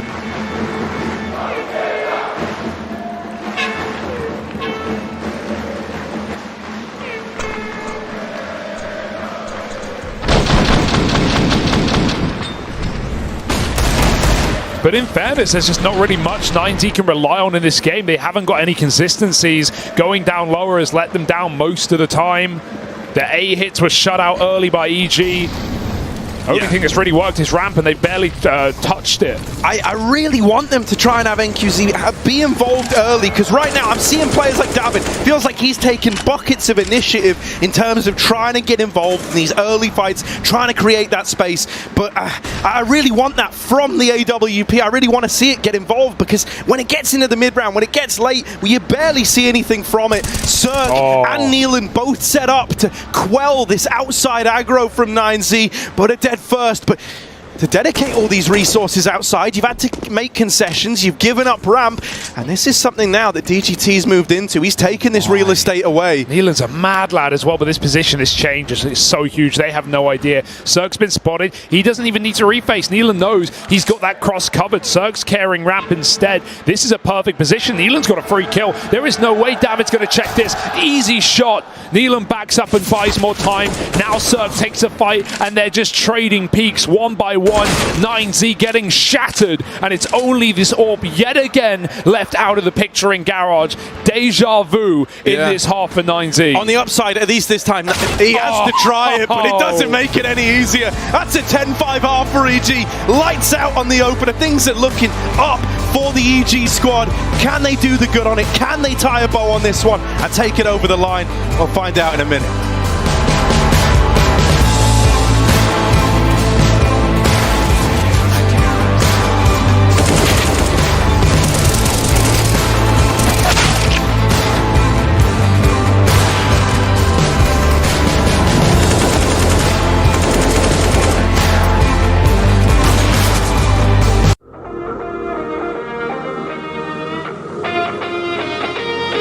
Try the Barber Club Beard and Skin Oil, infused with cedarwood oil. It grooms your beard and relieves your skin, so you look, feel, and smell amazing. That's why we're #1 in the world. Just join the club, the Barber Club, co-crafted with barbers by L'Oreal Men Expert. Yeah, we all worth it.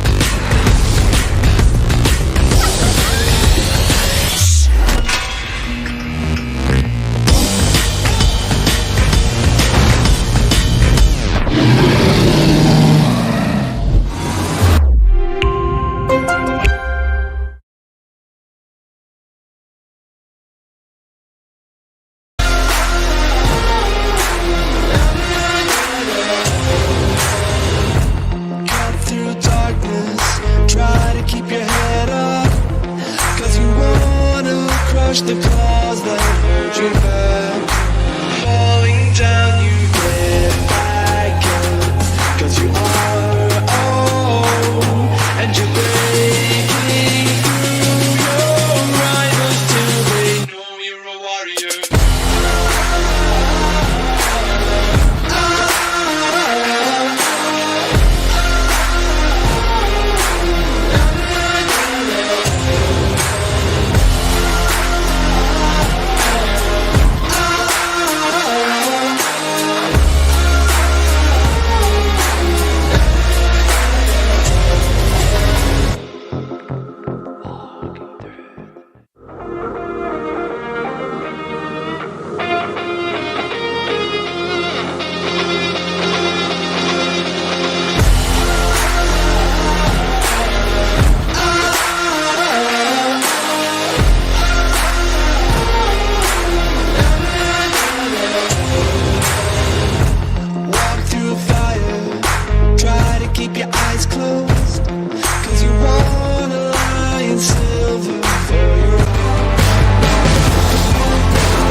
Hey Future Pros!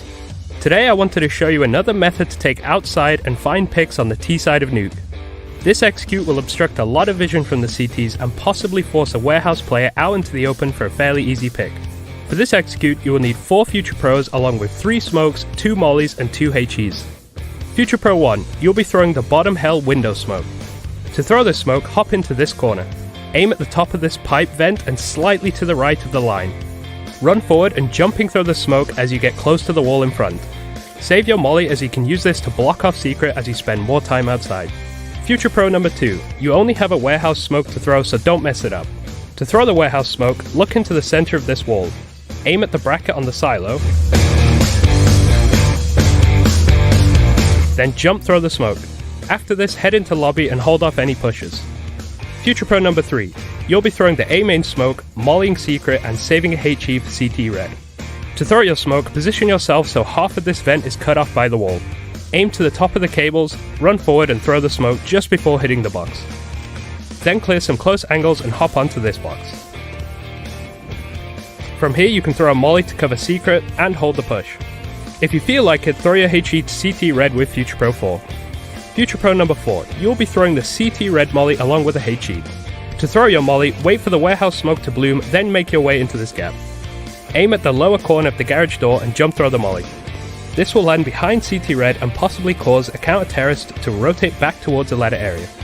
After this, running throw your HE behind CT red as you could get some chip damage on the rotating player. Then have Future Pro 1 boost you behind T-Red, and if you're quick enough you should be able to catch any CT trying to get up from warehouse to ladder. And that's about it. This execute is a nice way to find a pick outside. If you have confidence in your aim, I have no doubt you should be able to catch CT player out.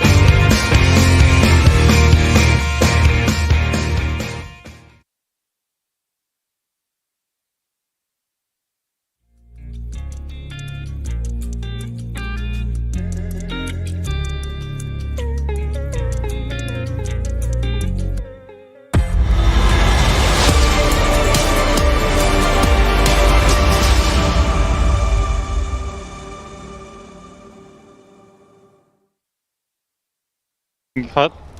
Lobby lurker. Flushing in front of me. Second lobby guy. Yes, he's on me. Hey, 1 HP, 1 HP. Bomb's down front hut. Not picked it up yet.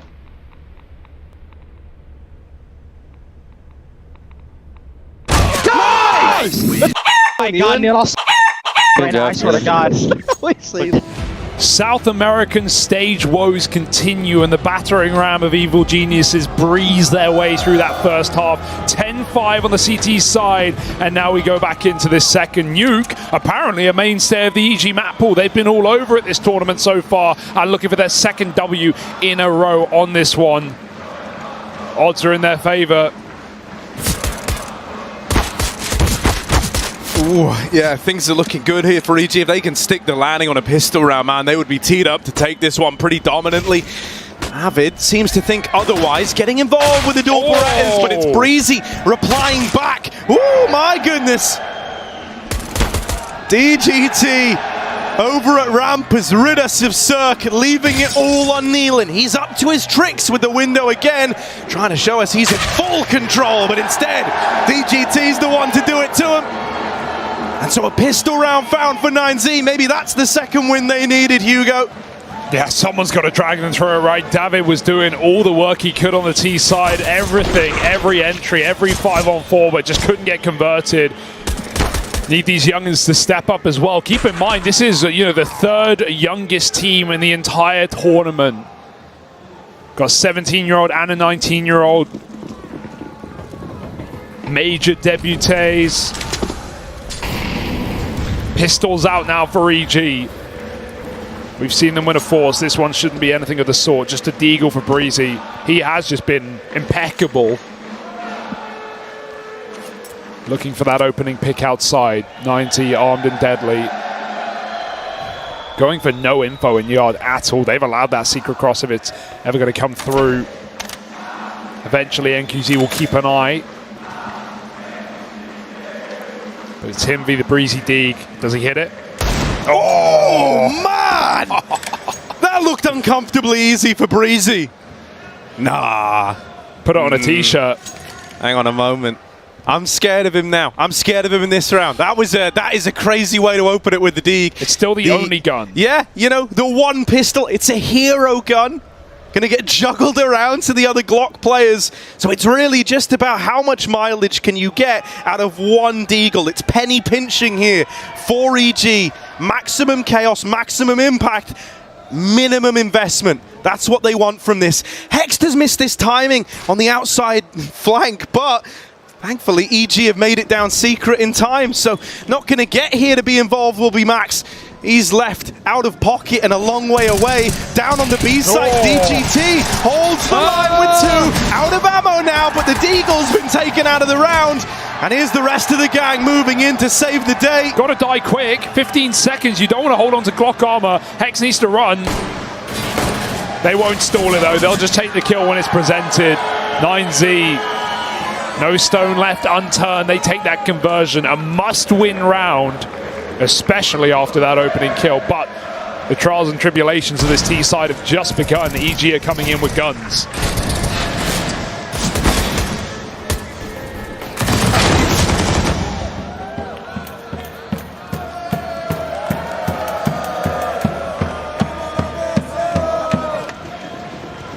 then here's the real test, right? Bonus round as well. If you're able to pick this one up, suddenly I have a lot more faith in 9Z all over again. Bringing into it, a couple of MP9s, having them try to work some of these closer angles. You can see that Max has taken his down towards Secret, and I like that idea, right? Free up a bit of, get this info outside. You know that the odds are you're going to have a bit of a smoke wall dropped in. It's a bit of a go-to in rifle rounds to open up, try to set that precedent early on. And so now you've got an MP9 here to not only get the info, but it's a great spot for it. Still able to get involved with this weapon. Automatic here alone, while the rest of EG are left back in lobby, starting to explore their options over towards ramp, holding this default, waiting to see what the reaction is to those outside smokes. Yeah, no one can move until Automatic's taking some space, right? He has to try and find his first fight before EG pop. They're going to move towards ramp soon, though. They jump across DGT. He's going to play a one-way. He's already called for support. Right. EG are making moves. Automatic is the insurance policy. I guess technically 9Z don't even know that he made it down for sure as numbers spill out ramp. Double kill comes through for 9Z. Automatic sending it down lower against the SMG. Neatest kill this round is kaput and put down by Max. Even though they take heaven control, it's a 2v4 out of nowhere for EG. This bomb is trapped lobby. There should be no way out, and Buddha will make that so. Cirque, as good as he's been, this is not one for the ages. 20 seconds. Although he's moving out into the site, but with so little time left, Cirque, how are you meant to do this? Buddha tagged on up, will go swinging out and will take the round away. 9Z with a bonus round in their pocket. Now one away from a tie game. Yeah, that's crazy. I mean, that T-side was honestly one of the worst T-sides I've seen in a long time. They didn't know what to do in late rounds. They didn't know what to do in 4v4s. It seemed like they had all the ideas to open rounds. They just couldn't close them. Far more relieving to see them looking comfortable on the CT side. Yeah, and you literally have one more rifle round between you and having this tied up. Like that's massive for 9Z. It really is. This one should come for free. This should be one that's destined to go your way. And they're working around another one of these little kind of bait and switch setups in at ramp to try and do the dirty to EG. And EG look interested in taking ramp away. They're about to play right into the hands of 9Z all over again. Oh, the flash dodge, DGT sprays, he only gets one. Breezy's now got himself a gun, and that is not the man you want to arm. He's already deadly enough. Good shot from the AWP, but no kill. They're running down this AWP. Saved is the AWP by Max, and that AK that went deep has now been lost again. EG relying on pistols, and there's no way they're getting through this turn. 9Z just get to max and relax right now as the pressure's on EG to make a play.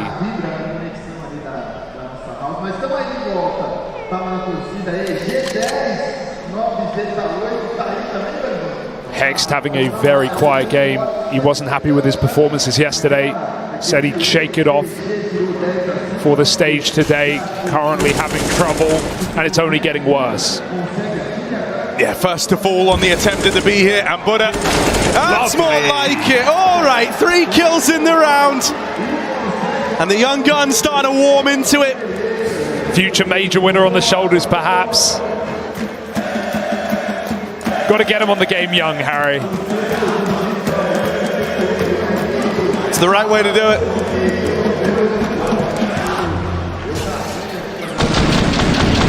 Solid hold for Buddha, right? We talked struggling players on Hext. He's also been, the same on the other side. Very young, inexperienced player coming off of the academy team, as you said earlier, from 9Z.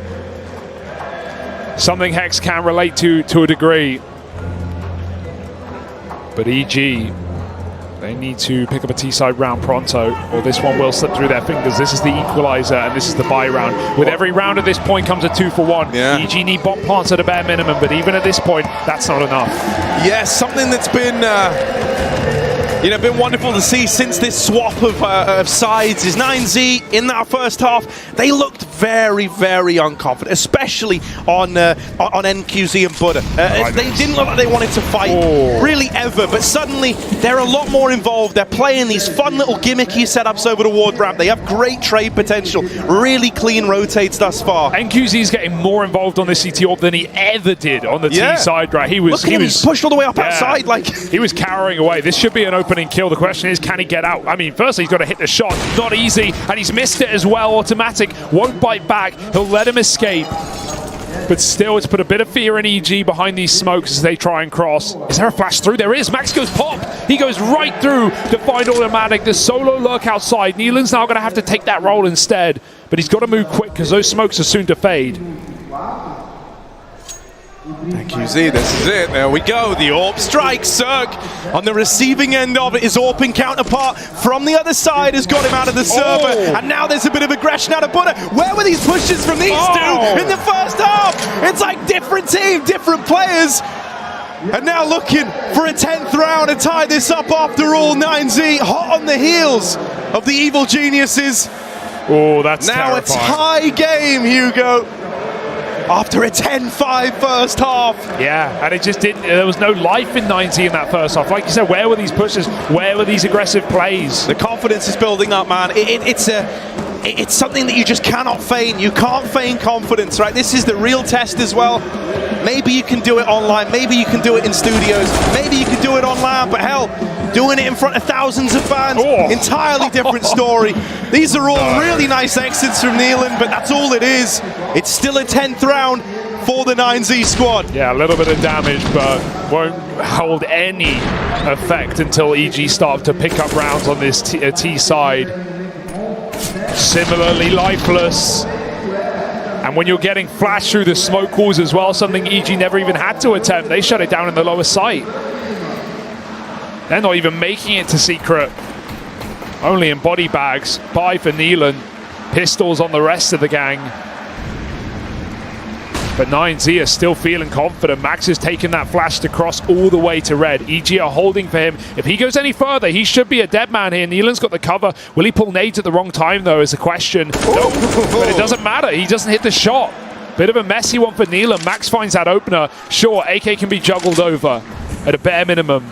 But we still need a hero here for EG because 9Z are picking up steam.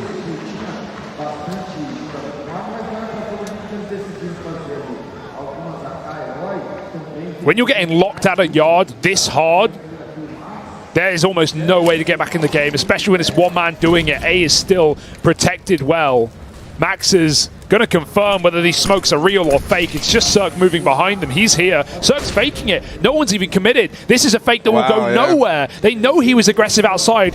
They will never clear it. And Max doesn't even want to be patient. He's pushing. He's flanking.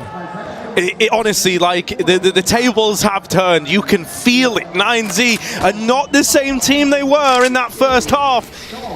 They're believing now. They have the info on this round. They know that it's the A play, and Max murders them all. I love that. Max almost flanked. He walked to blue to check it. He fully cleared it. He went, you know what? I know what they're doing now. They're going A. I may as well just come through main and be in part of that 4 stack on the top side. No help even needed. Max does it solo dolo, and 9Z do them dirty. 11 to 10, 6 in a row. They take the lead back.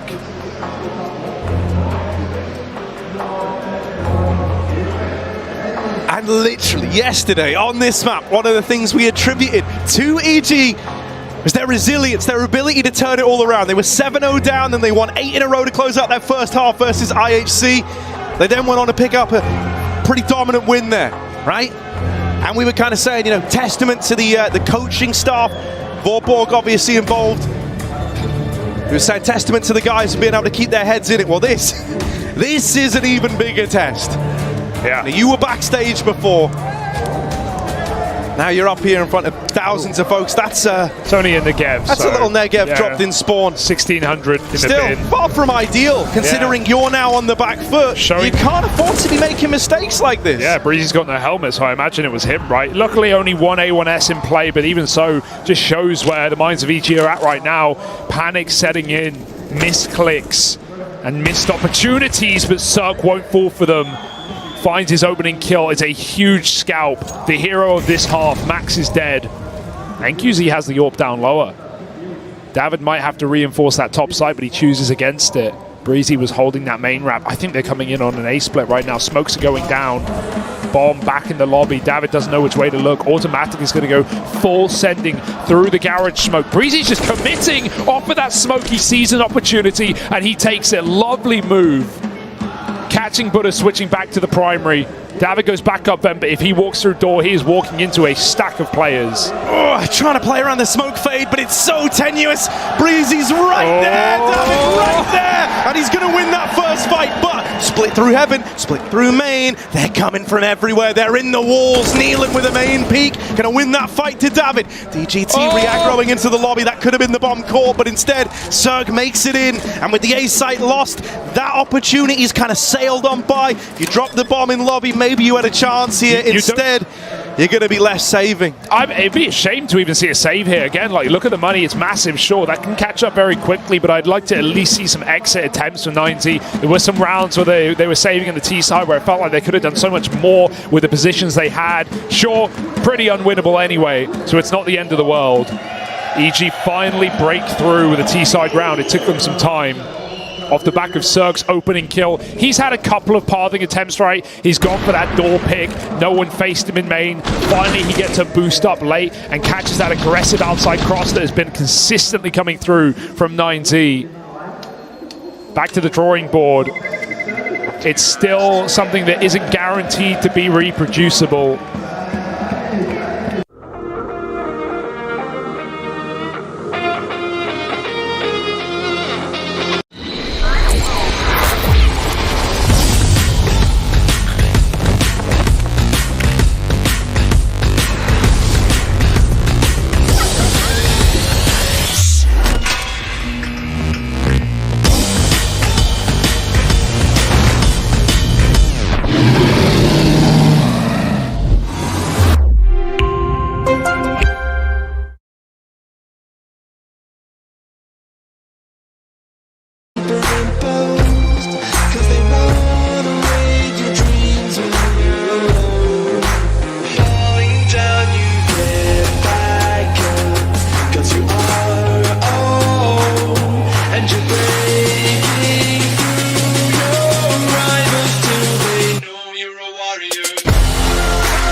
The cause that hurt you back. Falling down, you get back up. Cause you are old and you're breaking through your rivals till they know you're a warrior.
EG still needs some depth. 1 round is nice, but it has to be the building block, the foundation of a big T side. Plus, I think like even looking at what this game kind of signifies for how this is all going to pan out, right? When you're at the 1-1 and you can still go 2-1 up in the BO1s, that is such a huge advantage, I don't think anyone was having either of these teams to go through to the Legend stage. Sure, no guarantees here, but yeah, for sure, one of them is close. And having a win, 2 BO3s, it's just a world of difference to the 1 BO3 required the other way around. Oh no, nightmare! All right, smoke spam served 9Z well. 2 out of the round early. Breezy, quite the scalp to find, and Automatics joined him beyond the grave. EG gonna have to start looking elsewhere for ideas in this one. Dude, you could argue a save on a map like Nuke. It's so hard to do anything in these positions. They have no map control. They have 2 smokes, can't even throw a full wall. And they've lost their heavy hitter as well. This is a test for Neelan. Meanwhile, a testament from 9Z. Creeping outside late, Max. Not as aggressive as he has been, no need to be. Holding for the main split will allow them to cross towards Secret. Have that B site, say 9Z, but EG, if they want it, they've got to go soon, and they don't know that this is the one gap in the round. They can take it, but they can't wait too long. 38 seconds. Cirque waiting for a pick that won't present. He makes noise. That's getting heard by Max, no doubt about it. And so already 9Z start to figure out what's going on. They're going to just play a retake on the lower site. But the longer EG take to do this, the more players can start to shuffle down ramp, shuffle down Secret on a flank, maybe even drop Vent. 15 on the clock, DGT is here. The plant should come through in the smoke, but converting this will not be easy. DGT, good smoke spam. Oh, Cirque! Oh, he tried to go back in, but sandwiched between the Vent and the Secret wrap. He's dead. Neelan holding inside of the site, but boy, does he have his work cut out for him. 2 from ramp, 1 from Decon. And actually, they're going to double up on the latter. 9Z, they wait for a moment. Now they hit the go button. Neelan shot in the back. Hex got to do it alone, and with 4 kills to his name, he's not the hero. He's not the guy for the job. Not cut out for it. 9Z up on a 12. Keep the lead in their favor. They're not going to let EG back into this one easily. Yeah, that's very calm for 9Z. Even though they have a 5-on-3, they don't panic. They allow that lower site to get taken. And even while it does, DGT is just laying down damage through the smoke anyway. That was never around that EG could convert after they lost those first 2 picks through smoke. And you got to say, it's just unlucky at that point, that opener of the round.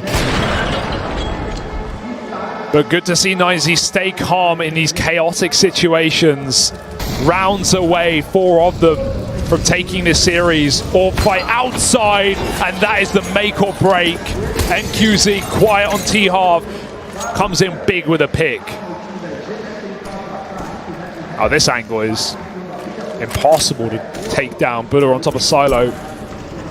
EG thinking wisely against it, not facing there, saves their bacon. Another wall coming down. What will they do with it? Oh, Max!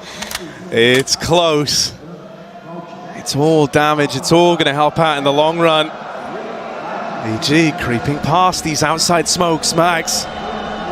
They're pushing door together. Yeah, they want to aggro here, right? Don't really know what's happening outside, so going to try and take lobby away. Standard protocol here out of 9Z, and Hex has at least traded it, denying this lobby take, denying the lobby control. EG starting to wrap the heavens, starting to set up for an A-side split, but the bomb is alone in lobby. None of this matters. This A play isn't going to work. Hex has to get past an AWP. If this hits a shot, the round is dead. Doesn't matter how good your positions are. How much? Oh, he's gone back to the ramp, and he's been caught in between 2 as well. Hex needs to go now. He needs to activate and get that cross off. The Molotov's only going to push him back into the lobby, and Neelan has to dive through the Molotov. What a heroic play. What a saving grace. And EG in a 3-on-1 have broken through on that top site. Neelan just hit us with the leave no man behind, man. He dives through the molly. He runs it at the risk of his own life just to try and safeguard the entire round, and it works. That's the wildest part. He ran through his own Molotov. Unbelievable. EG, they managed to take it. They were in that exact same position in the first half, right? That exact same thing happened to 9Z with the bomb getting trapped in lobby and Breezy shutting it down from the door. The difference is Neelan's not afraid to take matters into his own hands. Psychopathic play. But it's what EG needed to win that round. This one is on a seesaw right now. It could go either way, Harry.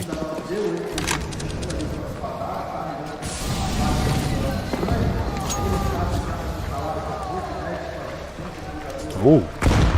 If EG hit 8, this flank will be fast. A lot faster than they're ready for as well. They haven't really had to worry about too much aggression coming through at ramp. DGT's wanted to get involved very, very early in this round. Oh, they got the bug molly through the wall as well. It's going to burn out rafters. This hit. Flash is going in. EG starting to spearhead this push. It's Hexed with the opener. You said it's been a quiet day for him, but this one kill, that was meant to be the kill that gets them into the A site. It's not. David's repelled it. And now they hold, waiting for this re-aggro in the lobby, but I mean, the momentum's been sucked out of the round. The push is dead. The round might be dead with it. A 2v4. And as they lean into ramp, are they ready for this aggro? DGT looking to lock it in. Oh, bested by Cirxor. There's still a ways to go in this clutch. 1v4, turn 1v3. Cirqu's got his weapon of choice, but is he the man for the job? I don't think you want many other players in this position, but even so, it should be impossible with this hut roof spot for David. Cirque looking up, but the timing eludes him, and David shuts it out. 9Z holds solid, rock solid on the A site, round after round after round. EG cannot break through, and it almost seemed like they were in two minds with that one as well. Automatic was trapped behind the door smoke, maybe calling for a flash that Cirque didn't have, but even though Hex got that entry, they shuffle out A, and Automatic is trapped by utility. Molly, smoke, you name it, they got it. EG couldn't even split that as a unit. The util saves it for 9Z, with David on this top site, whether it's through smoke or right in the face, he has provided. Man, and this could be the defining round right here, right now. EG are all in. Like, they don't have anything left in the bank account if this one goes against them. And so suddenly 9Z would be in pole position in a very big way. They would be in that power position. Right at the end of regulation, and EG would be running out of money. And a wall has been broken here as well. The smokes aren't in the right place, so they can't even get down. A bit of taste of his own medicine. David does get spammed. That's a huge kill to have found. Snuck right through. Breezy takes that opening kill. But EG still wanted to commit to Secret in this round, and that got denied by the broken wall. And so now this is one for Neelan. This is a mid-round moment. Caught with a missed shot. Breezy finds two. It's been the best way to get picks for EG so far. Just send Breezy out on a solo hunt through the door. And even though he has the weakest weapon in the round, he's given us the 2 kills that matter most. Max misses that timing. Automatic makes it down. And EG have been fine with just sending one man through this position. Let's see what Automatic can get away with. He's going to clear a lot of the map right now. It might be tempting to try and meet him with a vent dive later. It'll be up to Buddha to stop it if so. Main split denied. Max is ready. Now they're going to poke their eyes on that A site, knowing who he was meeting and where he was meeting them. Smoke spam. Automatic, 20 seconds. They've got to meet him from ramp. DGT is here. Gonna hold the line with the first. Now ducking out of there. 10 seconds on this one. The bomb's behind him. Automatic's missed the timing on Vent. They're going back for Digit. And while they do, flush him out the rotator here. Automatic shifting this one into manual. He's doing it all alone. Dead to Buddha. And a 1v2 ensues now. He's got flashes, he's got kits, he's got time, but EG have got a crossfire split already. One man goes over the top. Breezy can see his legs as soon as he comes through that door, and it's done. EG find it first. 13 even score. This one is a roller coaster. How does Automatic save it after those missed timings? They clutch it out. They hunt down DGT, who makes the right call to back out here. But you have to wonder if he held on and looked for a multi-kill. He could have ended the round at ramp. He makes what is typically the safe play, but that pushes him into Automatic, the player that Max never saw cross. what? Like, credit to Automatic on the decision making there as well, you know? Like, we saw how close those timings were to going awry. We saw how even a moment of hesitation there and then would have made all the difference to how that round pans out. It's that sudden realization, I've got to help them, I've got to go back, I've got to help deal with this man in the site, and then immediately care for that rotate on the vent drop, and to have won both of those fights in that fashion. I mean, 9Z was certainly not ready for it, right? That much is for certain. That is your left and right hook, and now 9Z might be a little bit staggered. We got to see, can they dust themselves off? Can they rise to the occasion all over again? What a test for Neelan, because so many of these rounds that EG have had planned have been completely shut out by utility from 9Z, and he's had to call stuff on the fly. Another example, they wanted to go for that ace split, but they end up just rushing ramp with 15 seconds, and they still win it. Unbelievable save. Max aggressive outside, it's a double setup. He's got cover from above. No silo split above him. No twists moment. Instead, a stick to ramp. DGT. We call it area of the box that no one checks. Well, will EG buy that? I've seen so many players be betrayed by not checking this position, and EG might just get their names added to that list. DGT here, 1 kill, they don't even know! The silencer! Oh, it sailed EG down the river. And even though they get into the B site, even though they've got this chance at the plant, they're at quite the deficit. A 3v5 they've got to hold on to. Automatic with a late lurk. Might have to be the hero, might have to be the guy to try and save the day. Dealing with David is huge. Automatic, there's that vent rotate that we talk about. Now he is getting wrapped himself. The flanker has become the flanked as Max drops down the vent late. He's going to be a nasty surprise that Automatic shouldn't be ready for, and he's not. Automatic dead, knocked out of the round. Cirque and Neelan have got to do it. It's a backside plant, they've got to move quickly as well. They're already on it, and the cover's there. Neelan can't save it, they're off the bomb. They get off the stick, they win the fight, but there's no time. EG do it, 14. Max with no kit, and I thought that plant would let them down, but Neelan comes in clutch again. Much as how he did yesterday, this captain puts the team on his back. 1v3. Neelan trying to silence any doubters as to why he was brought into this squad. He's been a consistent nuisance, a consistent problem, and someone who, when you put him in those clutch moments, when he really has to deliver, it feels like you do get mileage out of him. What an upsetting round to lose, given that was a 5-on-3 and they let them get into the lower site. They felt like DGT did enough on ramp. He should have. He could have. But Automatic's lurking as well has come in clutch in these last couple of rounds, and look at what it's done. We were talking about EG finances. Well, it's a CTs that face problems first. Put the pistols, 1 gun saved for Max. Have to play for overtime. A wall that must land. No excuses, no Molotovs to get in the way. And no errors made, they will connect. EG trying to cross towards lower, and I love this call. They've got almost everyone here. Breezy on the lurk alone. They're not entrusting Hex with it. Automatic flicks back to save the day. The spam from Max won't connect a kill, and EG just shuffle their way down lower.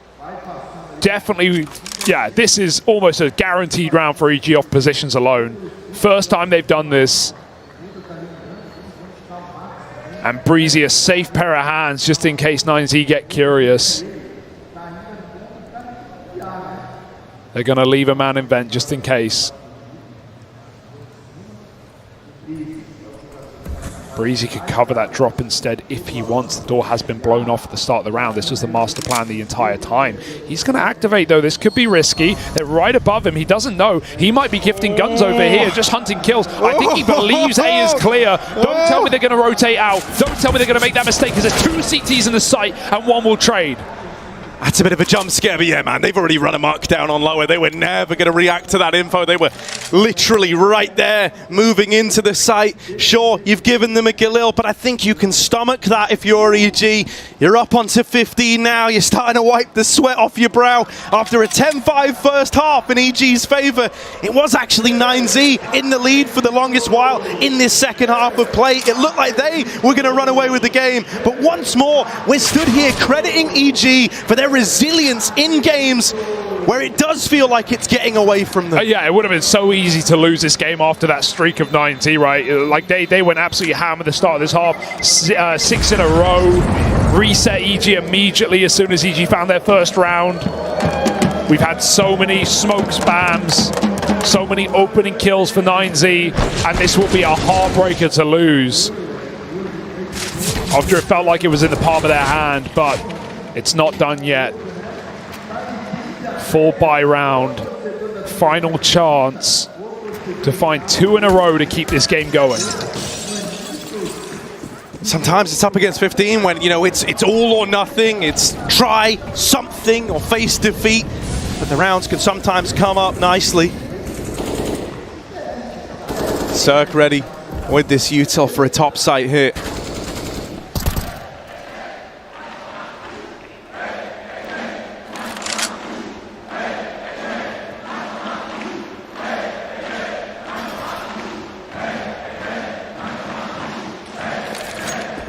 Very patient on this one, but eventually that silence must be broken. Util going into A. It's the first volley of Util, it's the first pump. You're gauging the reaction. You're seeing what 9Z do in response to this. Yeah, they've gotten almost everything out of them already. 1 Molotov left. Sure, there's 3 smokes in play, but this is a good trade of utility for EG just to put this round now to gunfights. Oh, that smoke spam. It's been the undoing of evil geniuses all day long.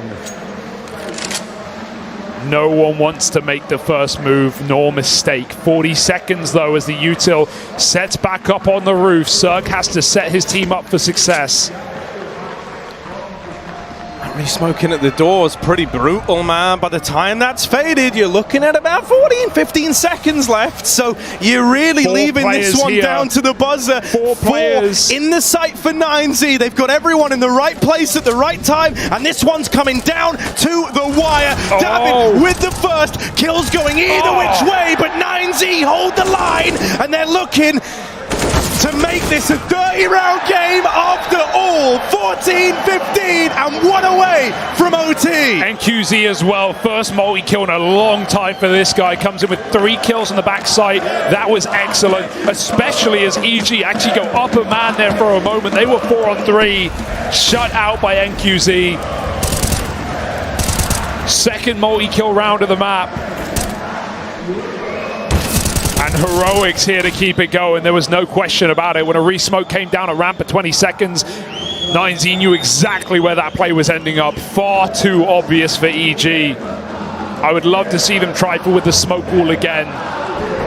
9Z call out their final timeout. If we hit overtime, Zach will play no part.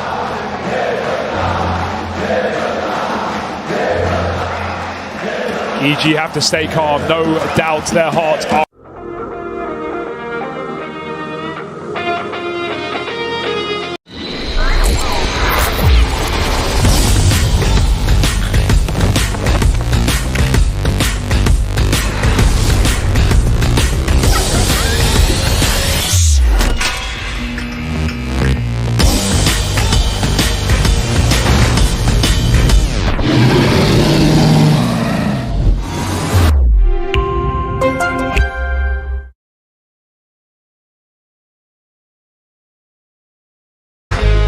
Superimposed, 'cause they wanna raid your dreams alone. Falling down, you get back up, 'cause you are own, and you're breaking through your rivals till they know you're a warrior.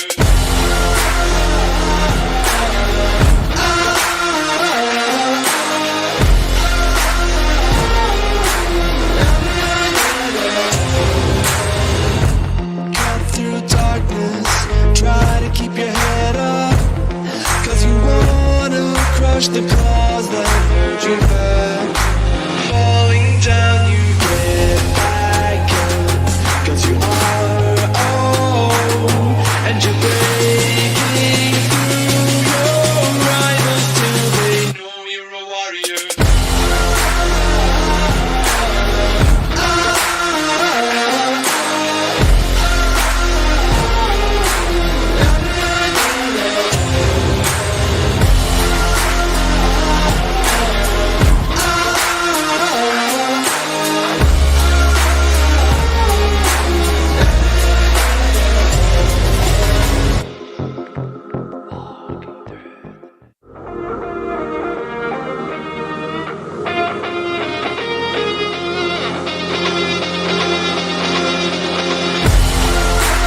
witnessing right now.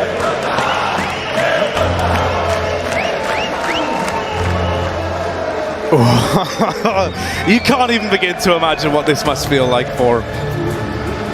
All right, I mean, this is it. This is what you've been believing in the whole damn time, that you could pull it back to an OT, that you could get these 2 rounds in a row to run it back in bonus play. Now we find out if they can. Oh, Max again. This has been such a heroic play every single time, and he's never gone this far. It's always been smoke spam. It's always been garage. It's always been red. It's never been secret. In a pivotal position, the automatic must clear, and again, the smokes are not there. They're going to try and split main. Automatic on a late lurk instead. There's Neelan getting caught, and Max follows up as well. 2 kills, miss spray. There's an opportunity after all. Yeah, but still too strong here, 9Z. They've got the hold. They're trying to lock this one in, doing damage. Hex throwing into the clutch. It's a quick reaction, a quick shot back in response, and a 1v2 that he now finds himself in. Time to call this one off. Time to back out of there. The tides are changing now, and Hext, he's going to take a moment to compose himself. Time is the only thing on his side. Max is already moving into ramp. Max is 1 step ahead. Hext is going to get caught. Oh! The Tech9's hit, and now the 1v1 ensues. Hext is believing. He could silence this entire arena. Tries to fake footsteps, but I can assure you no sound will be heard. 1,000 people preying on his downfall. But he will not be deterred. However, this position for DGT might be the make, might be the break, might be overtime. Hext has to go A. He has to cross past this A1S. This is his moment. This is his opportunity. Out he goes, makes it into the back of the site. DGT. He's got it. He's going to have to plant. DGT can't hear this. Now looking to move in. It's a 1v1 to decide it. And the swing. It's won by DGT. The clutch is denied. And we run this one back in overtime.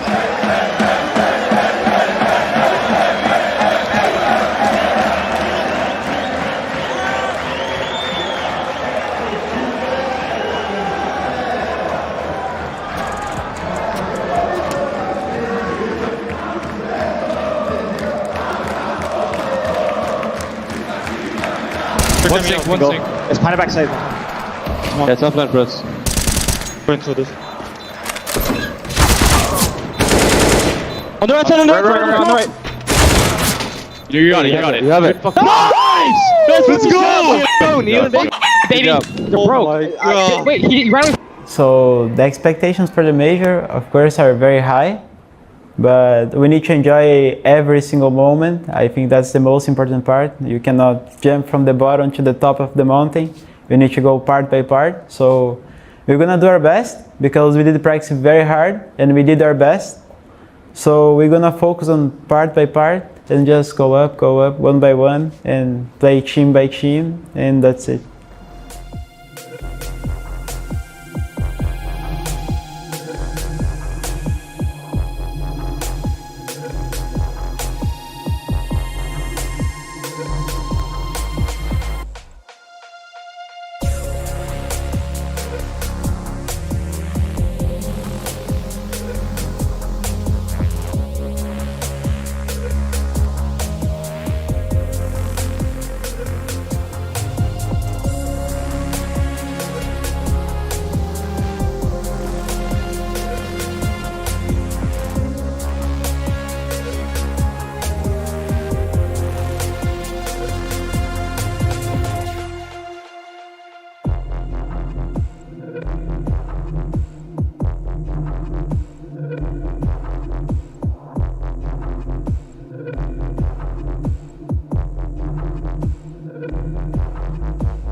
What a wild affair we're getting right now. I mean, dude, this has been a crazy matchup.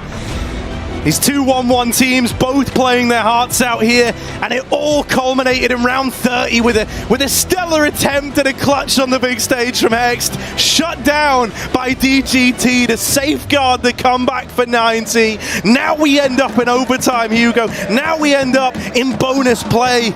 And the rulebook, well, it goes out the window when we get here. Absolutely, and you got to keep in mind, right, 9Z, they're the only South American team to even take a map as well in this tournament. Brazilians have had trouble, but this God squad, this South American mix has held strong and continues to do so even into overtime. Look at this boost up. Don't see this one every day. Bit of a gap over the door smoke. It's crazy, right? It's 90 and it's Furia, the ones trying to make all that difference, which it is just wild. Automatic. Getting aggro over the wards outside. Has been shut down. Max with the opener. Breezy. Okay, Breezy. Trying to go for a bit of a contact play out through the door. He's found himself deep within this A site, but back turned potentially to the wrong man. Instead, he's going to turn on a dime, flush that out. Hexed with a trade and a 2v3 now available. 9Z aren't scrambled yet. They've still got this AWP in the hut, and that's an unknown factor. Really, I think that's the last thing you're expecting if you're EG. Yeah, he's still in the same position. They could dive down the vent right now. They just have no idea where anyone else is. There could be that early lower player. Max is still alive, often crossing secret, crossing outside. EG hold. They don't want to make a move, but 9Z are piecing it together, getting more and more information. Max might even set up for a big flank as well. Always an option. NQZ gets out of the hut and gets back to Anchor A. 35 on the clock. Good shot. Hex low, another clutch, another 1v3. He couldn't do it in regulation, and he can't clutch it in overtime. The AWP at the back holds strong again, just as it did to find that 14th for 9Z.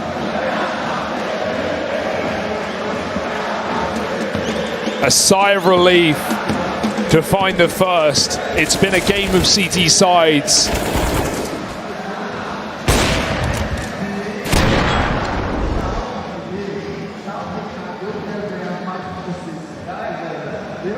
And the longer this game goes on, the louder the South Americans get, the more hyped, the more fist bumps, the more screaming. EG looking more stoic than ever. Can feel this one slipping through their fingers. Yeah, you know, eventually the kind of shock, the nerves, the shock and awe of being up on the stage, it does start to subside. You know, you've been up here for 31, heading into 32 rounds now. This is where it starts to, you know, put you in your element. This aggro in a lobby is nice. 9Z pulling aggro plays out again. Something that was kind of a miss in the first half of this game.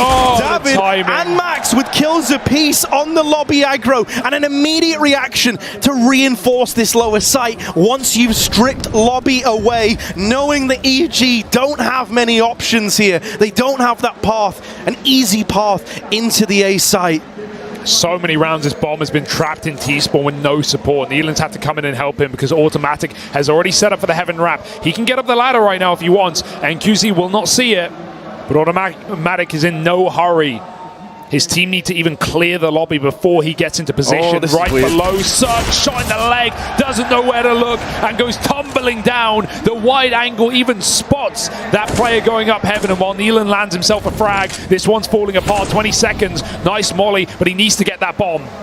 Automatic tries to come running in, but shut out of the round. And Neelan's dealt with two. 9Z, they're believing. They're refreshed. They're taking lobby away. They're forcing you to commit to A plays that you don't want to commit to. I'm loving the aggression. What a great time to call it, right? Obviously, in overtime, you always say you strap back out the window, but that's because you have that breathing room. You can make a mistake. You're not facing 15. You're not on the edge of defeat. You can afford to push and prod, take real estate, risk a man, and the triple push in lobby shreds EG 2 in a row.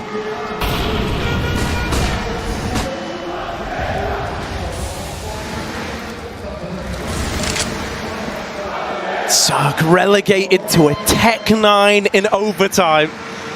So far from ideal. You said it's been a CT-sided game. Max, he started getting away with murder towards outside. On this occasion, maybe misses the timing. Surely he goes back for it, but oh my god, like ships in the night. They've gone past each other. Sure, Neelan's caught, but automatic was never known about.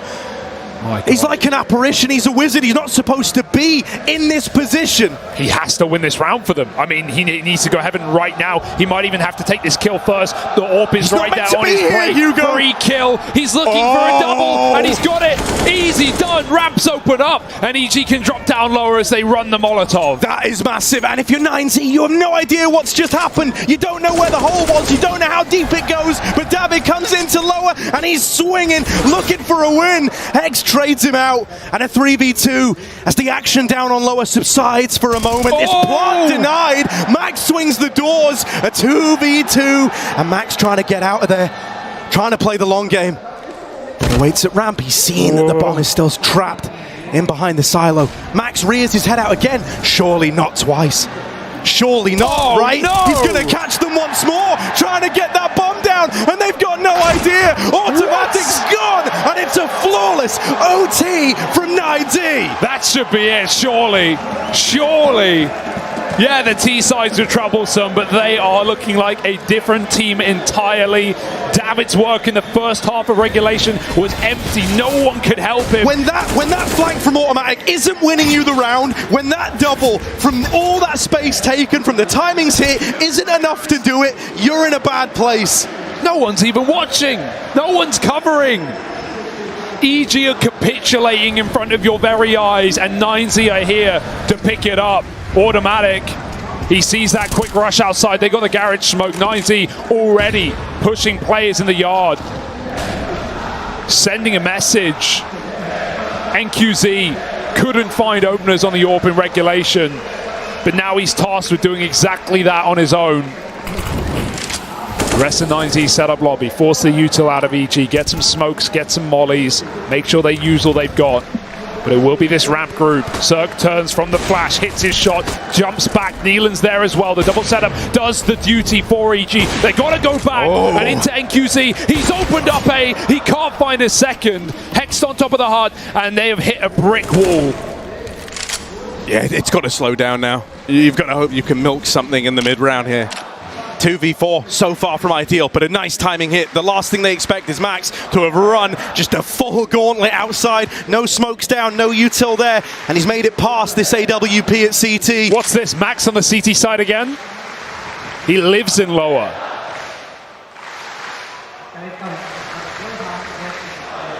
And he's even got the bomb. If he's ballsy, he could just stick it. DGT can cut down the best point of rotation in the event, but he wants the kills first. He wants to weaken this defense, and Hex gets caught but traded at least. Max is just going to send it. Smoke on the site. Plant stuck. 1v3 to end the map. Your heart's beating fast. The drums are beating faster. Max in this 1v3. Gonna need to do something impeccable. Playing around the smoke, 32 kills deep. He is the man for the job. He's the one you want. And an AWP shot goes past him, but Breezy's there to capitalize. EG keep it afloat. They deny that attempt at the clutch. Max gives it his damnedest, gets the bomb down lower, has an opportunity in the 1v3. But EG are quick to react. They don't give him the space. They don't give him the opportunity.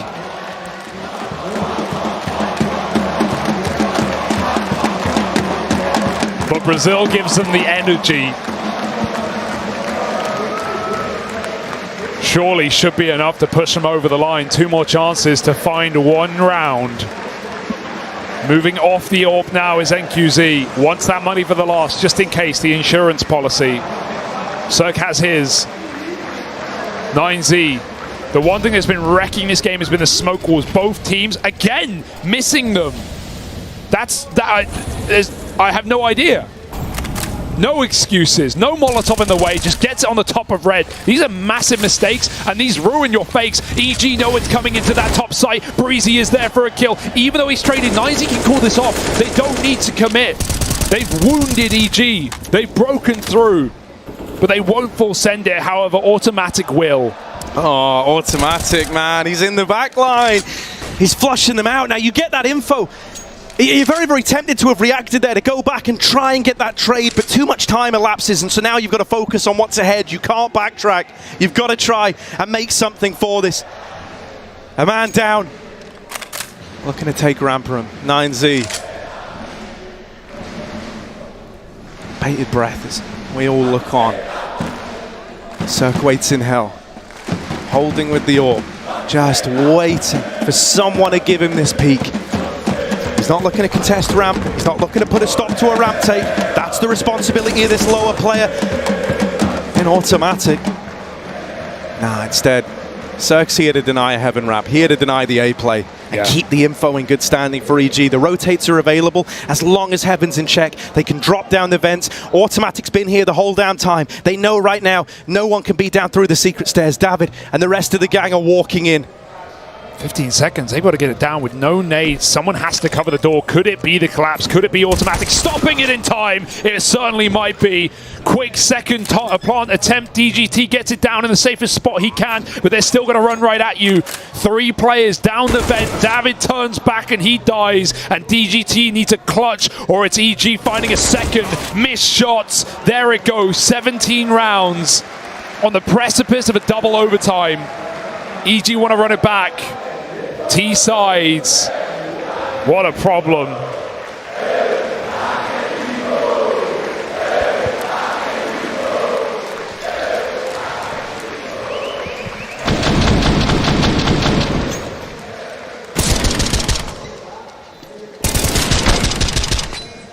Neck and neck, man. You've said it already, but a game of CT sides, and it really does feel like the straw that breaks the camel's back here is that first T-side round getting put up in OT. Nealon lets Hex take the AK over him, even though he has 11 more kills than him. Oh, good, he has a rifle at least. He goes back to buy. I was wondering, they had the money. A little late out of spawn for EG, but that's fine. The util's down and they've slowed everything up. These smokes, man. This is that's 2 smokes. It is crazy. They're not being mollied, and they are both throwing the same smoke. And because they're not committing with the outside smokes, they don't know this. They're throwing them as fake and then sending no one down behind it, so they don't realize they're both throwing the same damn smoke. The same thing happened to them round after round, and now EG are stacked on A. It's what let EG down just at the end of regulation. But 9Z don't even know the mistakes they made. Like you said, EG are ready for this hit. They know it's coming. Hex is pushing into the lobby. This is it. The swing kill, the opener, tucked in the corner. Hex has given up the game. They know he's here. They know he's close, but just about getting out of the danger zone for now. Run out by Max. Breezy's got to hold the line here. Breezy's going to have to do it, and he can't hold on. Automatics up the vent. Nearly a lineup, but nearly's not close enough. 1 kill away, and it's just Cirque through the molly, through the fire, and out of the round. 9Z do it in OT, Hugo. What a sigh of relief. What a comeback. A 10-5 half and an empty T-side. 9Z could not piece anything together. It takes 2.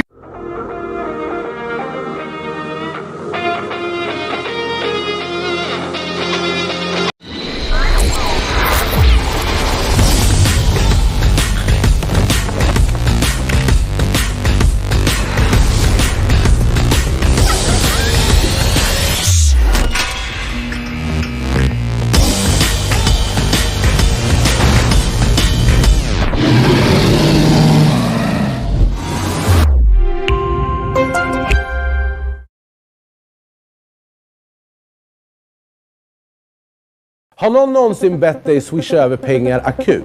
Då kan det vara så att det är någon som har hackat eller klonat din polares konto.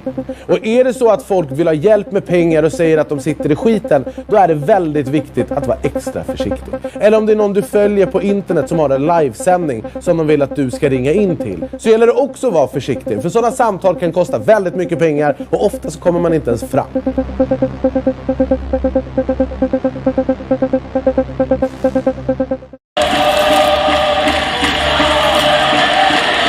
Big Nine från ATG.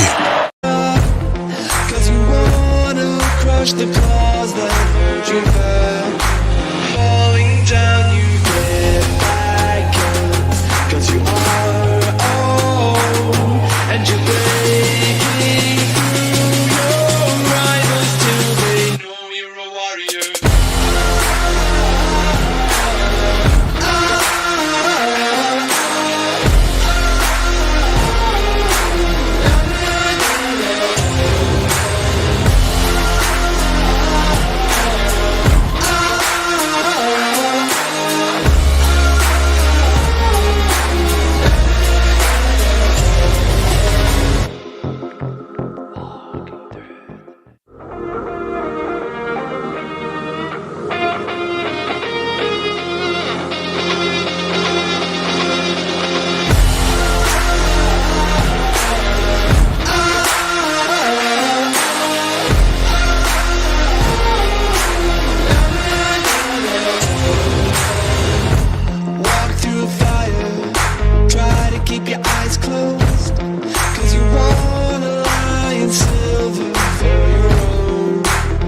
2-0. The winner advances to the Intel Extreme Masters Rio Major 2022 Legend Stage. It's a best of 3. Moses and Sadakist, are you as hyped as we are? Absolutely not, Paula, because we start on Vertigo, and that is the worst possible scenario. Because Fnatic picked this, I'm cheering for Mouse Sports in this series. All right, a little bit bitter. We're going to take shots at him for that. But Fnatic, man, I got to have a little bit of a mea culpa. I feel like I underestimated Fnatic coming into this challenger stage. I've liked where this was headed, but I did not expect this level out of them. They've been so impressive to me. They have. Absolutely, and that's even with a Brit on the team, which is even more impressive. You know, having something like Roy to carry Mezzi and... All right, look, I'll stop. But it's Mezzi that's going to go down first, so perhaps I stopped at the wrong time. Torzi's going to get the opening shot. And I do think Mouse Sports has looked very good as well. Remember, they had an incredible 5-0 group stage at Pro League. Playoffs didn't exactly go the same way for them. They did struggle a little bit more at the RMR, but this is a team that also has a lot of skill, and I'm a fan of JDC. Yeah, I mean, they had a great level coming into this with mostly inexperienced academy players, right? And just over time, that experience they've gained, even if it hasn't been in front of any crazy crowds outside of Cologne, they've really picked up the pace. Good kill from Dexter. That's a 5-on-3 now in the fist around. Torji is here as well. Ooh, and he does get it done. Gets them both done. Wow. A little bit scrappy, but he recovers in time, and he's even going to find the last one. That's Fasher to go down, and it's 1-0 for Mouse. 4 kills for Torzi. Yeah, massive. Big start from him, and it's going to be Mouse, like you say, up 1-0 CT side. Good position to put themselves in early on. Only 1 kill coming against them from Nikodaz. Yeah, and I mean, that's a heavy play towards the A ramp for Fnatic on the pistol. Just doesn't pan out. This was also a team that went to overtime and won 19-17 against Cloud9, just as Greyhound did. And that would have put a whole different scenario together for this entire Challenger stage had that gone the other way. Oh, run boost, but it's just a Glock. It's just a Glock, I say, but it's got the kill regardless. JDC couldn't recover in time. Oh, those tiny little T-Rex arms couldn't pick up the SMG. Roy is foolish, though, is he not? He's going to get taken down by Dexter this time. Xerxin frozen. They're all there, all cutting it off. And Crims, Nikodaz, all that remain now for Fnatic, despite that opening pick with the Glock. And they are getting surrounded ever so slowly, so this one should be done. It is. Xerxin closes it out with a double kill on the MP9. Yeah, not bad at all. I want to know how that Glock got that kill. I want to know how the gun didn't come out fast enough. The MP9 took a minute to get going. Must have had a nade in hand. Regardless, Mouse handled business with everything after that. So 2-0 for Mouse, and a full buy for Fnatic coming in. AK-47s across the board. Gun rounds getting started in round 3.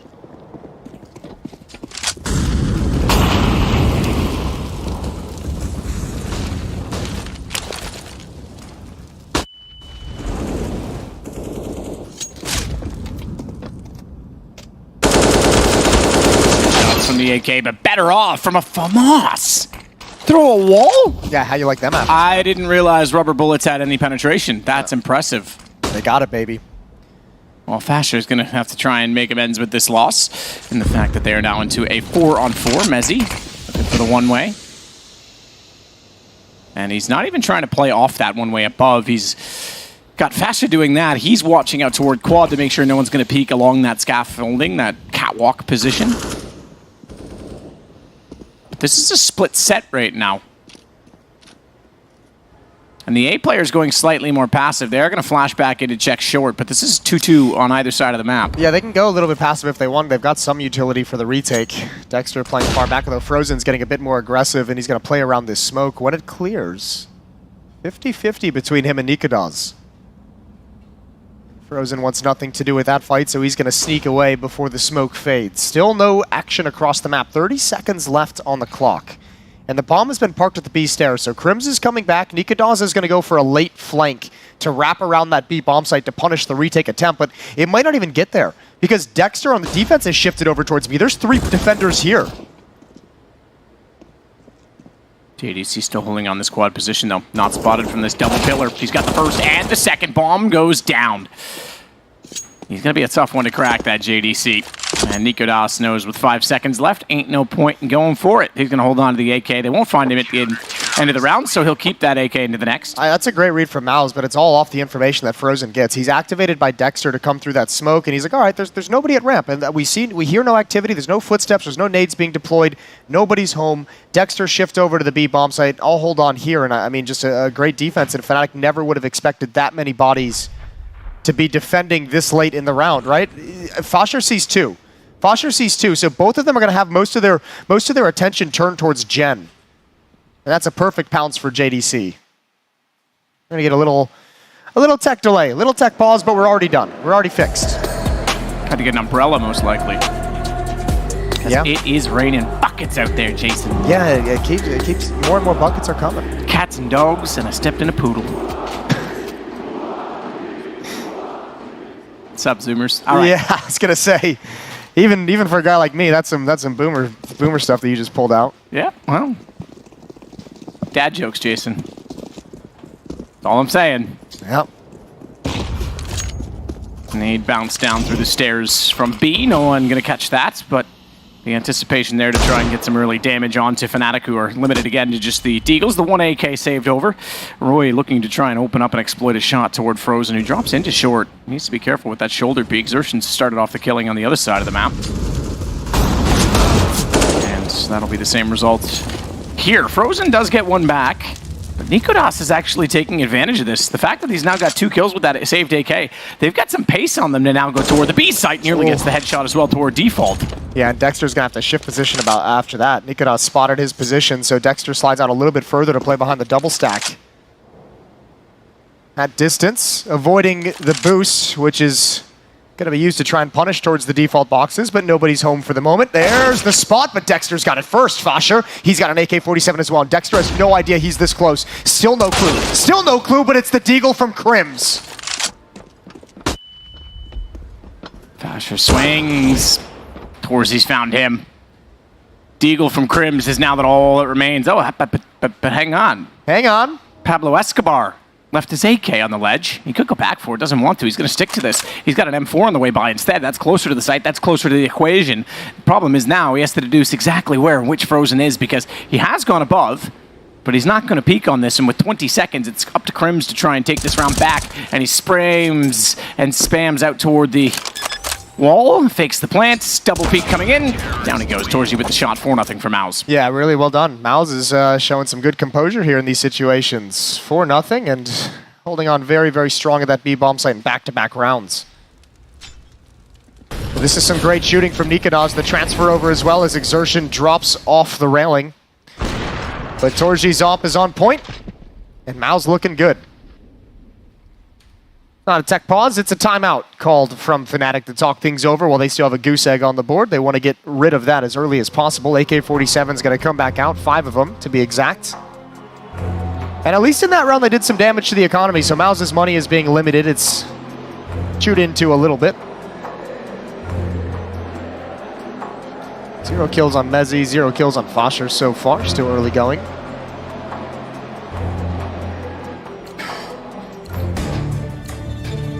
So they'll get back under it now and see if Fnatic can recover with the AKs to work with. Torzy fast already toward the stairs at B, and he's taken down faster despite being flashed. And he's confident to sit back on top of default as well and watch toward the stairs.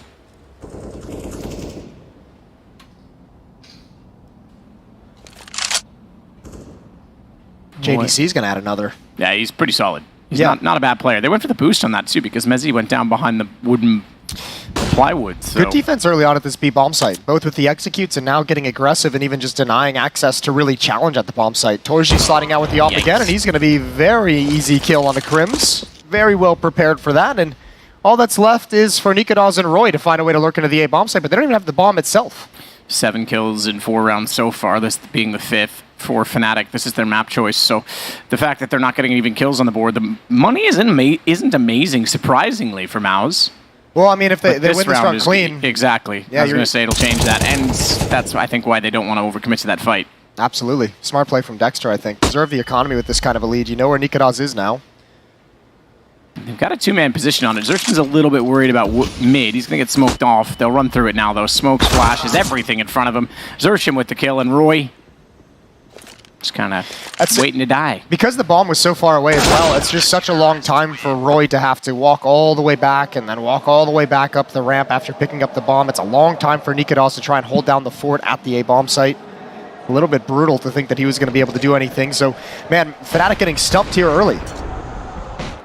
I leaned forward and the wheels didn't work on the chair, Jason. I thought I was a dead man. I thought I was a dead man. You look like you even startled by something. Yeah, my life flashed before my eyes. That's a odd pose. Just doing some stretches on his way down. It's doing, what's the new popular one now? It's not yoga, it's Lagri or something? I have no idea. Largi, I think it's Lagri. Lagri? It's like Pilates mixed with some, anyway. Pilates are back. Man, about time. I want to watch Richard Simmons tapes again. Yeah. Sweating in the 80s, baby. Ooh, exertion. Oh no, he's okay. really. It's okay. No, it's not okay. It's not okay at all. That wall is shorter than the plank, and they're able to swing around the wall as a result of it. The panic set in. So they not only could drop down past it, they could sit up on top and pick to the backside of the site as well, and that puts them in a 3-on-3. Fnatic might be gifted a site, and not only that, maybe even a round here. Fasha's going to go forward and try and cover off toward the air conditioning unit. Dexter, the one to hold off at this point as well, and Torzy's up above to support him on the way in. He's got to go. Molotov goes deep. Dexter! Oh, he nearly lined up all three. If he didn't run out of bullets, that was a hat trick immediately. Instead, though, Torzy's got the other kill, and it will be a defuse. 6-0 for Mouse. All right, good recovery. Exertion is passing out thank you notes to all of his teammates at this point. He's like, all right, my bad. That got way too dicey, and that's my fault. Missed Molotov, flashbang as well, and JDC obviously felt a lot of pressure coming from middle, so he lost himself backing away. That could have been very sketchy, but a good job from Dexter. Oh, he spotted the shoulder as well while he was taking that fight, so he was able to transfer over pretty quick, knew where the next battle was going to come from. 6-0. 6-0 for Mouse. Qualifying game here at Rio. One of these two teams is making a legend stage. Yeah, this is best of 3. We've had best of 1s. This is the first best of 3 we've had in the tournament, so going to be series play as we start sending teams home and sending teams forward. Crazy game still going on in the last best of 1 as well on the A stream right now. I won't spoil that one for you, but you might want to take a peek at that because that's another home team that's in a bit precarious of a situation. Position, yeah. Yeah. Precarity seems to be the case here for a lot of teams. Mezzi trying to use that smoke, utilize the positioning on the stairs to see inside of the site. No one on the other end of it. They're going to burst through this, and JDC's the only one here. And he's not even in the bomb site, so he better have some heroics up his sleeve. Exertion gets one, and JDC can't do anything. They have the wide angle on him, and I think he's safe here if you're Mouse. Money's actually not too shabby, all things considered, considering where it once was. But you might not want to risk this with this kind of a lead. Oh, they're going to go over second smoke. Nikodas has position. They might just try and get a pick or two here and then call it. Not fully commit to the site itself. Yeah, they'll wait for these smokes to fade, see if they get given a gift, see if they can find Nikodas, someone close up before the retake really begins, maybe kill someone with utility, but I think that's going to be the call. When the nade doesn't actually complete the kill, you could see him backing away already.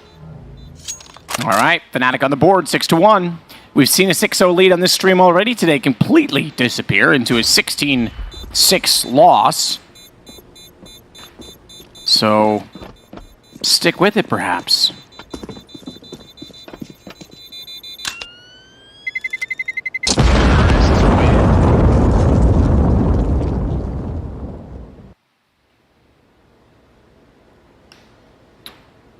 Five-round lead.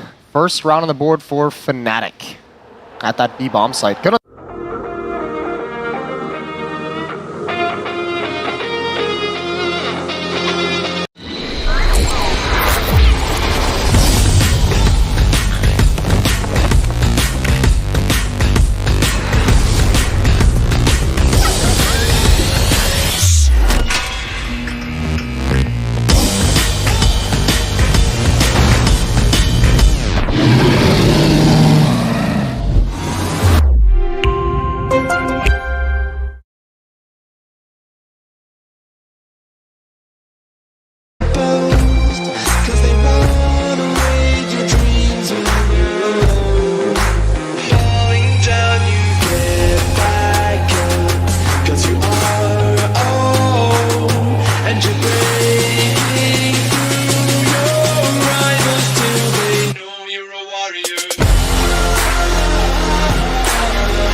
them to find some success there because they've been stopped a number of times. So just kind of going back and back at it. Finally able to have the success. Off an opening kill and a very passive defense from JDC. Round 8. This time JDC wants to get aggressive over the boards, is slowed down by a flashbang. Jumped up for some information, saw nothing. He's alone for the moment. Exertion is close by. Ready to swing back if needed.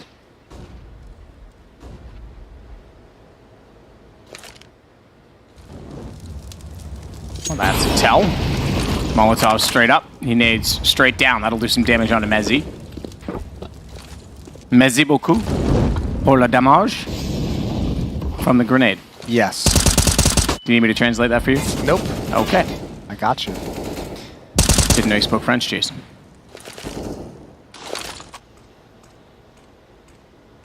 All right, quiet and calm from Fnatic.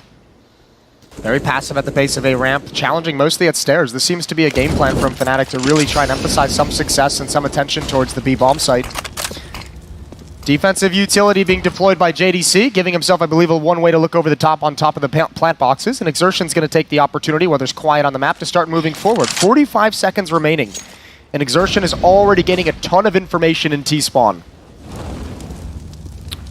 Frozen is, but he's in the middle of it now. Nice. Incandescence, trying to work with the flames in his favor. Couldn't do it. Crims gets the kill immediately after. Dexter wants to compensate for that position. Nearly got flashed off at awkward angle. Knows that they can peek above the bags as well as below, but also trained his aim to try and go to the left side, cover off short. It's all on to Crims. Trades go both directions, but he now needs 4 kills in this round if he wants any chance, and he has to take down Torzi and JDC, and Torzi has been red hot to start off this game. And he's got to do it in 10 seconds. I think he's calling this one off. Maybe he didn't realize what the timer was, but yeah, with that Molotov, he's going to go for the plant. But, ooh, they're not going to challenge to the smoke. Yes, they will. Yes, they will. JDC's got it. Yeah, no smoke in front of JDC. 10 seconds isn't a lot when you're as aerodynamic as Crims is. Yeah, I know what that's like.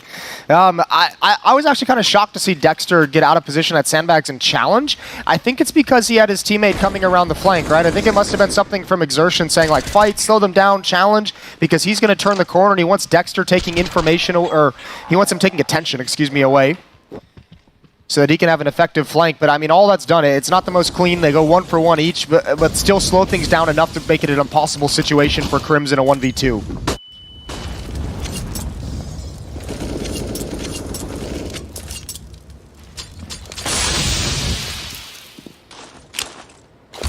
Molotov out. They could set up a crunch here. Oh, almost timed perfectly, but again, a double kill from Nikadaz.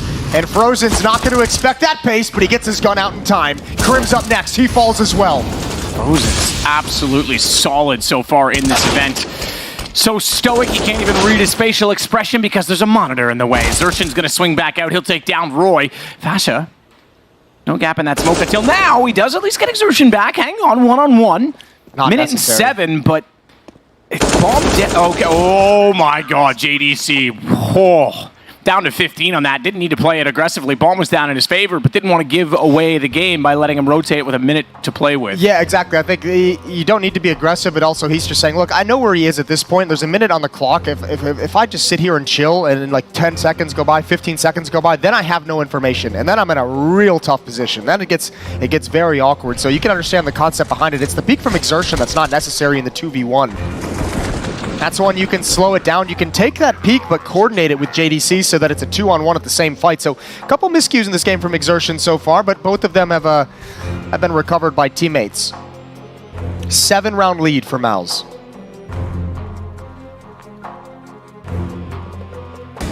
And another timeout naturally, therefore, by Fnatic, and rightfully so. Again, map choice is theirs in this occasion.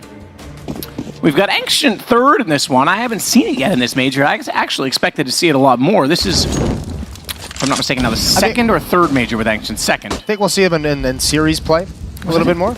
Possibly. Was it in Stockholm?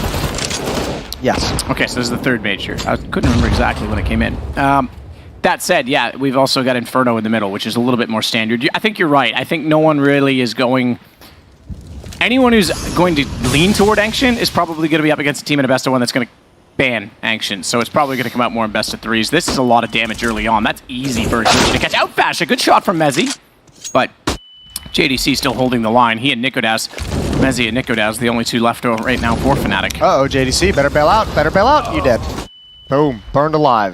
Torji still remaining with the AWP. Nikodaz and Mezzi, the only two. Look at the flank coming in as well. Oh, there's just no room to work with and no time to make anything of this. Dexter, here's the utility being thrown. That's an easy kill. Easy as you like. Nikodaz, there could be some trickery around this smoke. Oh, but Torji was kind of aware. Goodness. And here we go. And he knows exactly where Dexter is as well, because it was the man on the flank suddenly around. Out of absolutely nothing, he spots him as well. Nearly got the first chance to strike. Couldn't do it. Dexter, man, he's got to be so careful in this situation. Bombs down. Nikodaz is going to be facing this fight the entire time. 36 seconds. And Dexter's given up this position.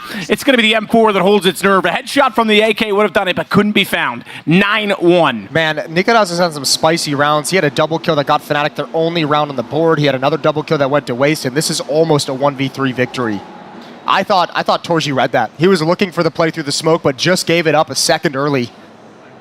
Valiant effort from Nikodaz. But it won't matter at the end of the day. 9-1 lead for Mouse, and as we mentioned, this is Fnatic's map pick. Getting stumped on this T side so far. And so much attention towards the B bomb side as well. We haven't seen too much action towards A. We haven't seen too many of those grimy, utility-laden ramp fights, ramp battles, ramp pushes. Oh, JDC thought the smoke was going to save him. It just faded past the point of extinguishing the Molotov. That's brutal. Man, oh man, where's Fnatic today?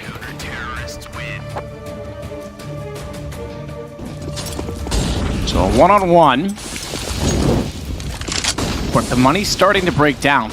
Chance back into this half to potentially make something of it right now for Fnatic if they're able to win this one. Frozen looking deep, but that's Molotov extinguished. Problem is they don't have a lot of nades, so even if they have success with this A bomb site, like you need to get the kills as like that peek down from scaffolding, right? And any kind of aggression or peek down from Dexter, because you don't have the utility to do any kind of clean execute. You've already used your only smoke. You can't set up any kind of a wall. You've got a single Molotov, which you'll have to use to clear out sandbags, maybe the boost corner as you come up. There's not a lot of options, so Fnatic is going to have to do most of this bare bones.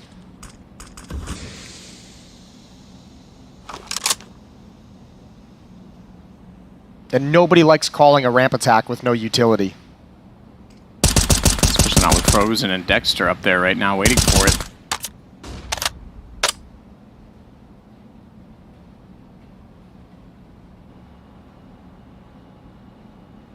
Boy, still sitting in the corner at the bottom side of the ramp. What's the timing? They're going to walk this play. They're going to get up there, and they're going to get a lot deeper than you'd think as well. They may not have a lot of utility. They do have the Molotov to cover off the bags, and they didn't have the eyes on Dexter. Doesn't matter. They've just walked in and taken the site. What? Okay. A complete catastrophe from Mouse. Yeah, okay. They didn't need the utility. Oh, yeah. Fair play to Fnatic. Good shooting. 9-2. They had the one that mattered. Yeah, but they had to clear the bags. They had the incendiary. Yeah, you mentioned it though. I mean, it's 9-2, but this second round is huge. This is what can allow Fnatic get back into the game. There's going to be no money left for Mouse. These two M4s they have on JDC and Exertion are very, very important to save. They'll be able to pick up some weapons on Dexter and Frozen. Weaker weapons, perhaps from Moss, perhaps an MP9. But Fnatic have a chance in the next round to just deplete the economy entirely and then start closing the gap against some easier loadouts from Mouse. So we're not done with this just yet.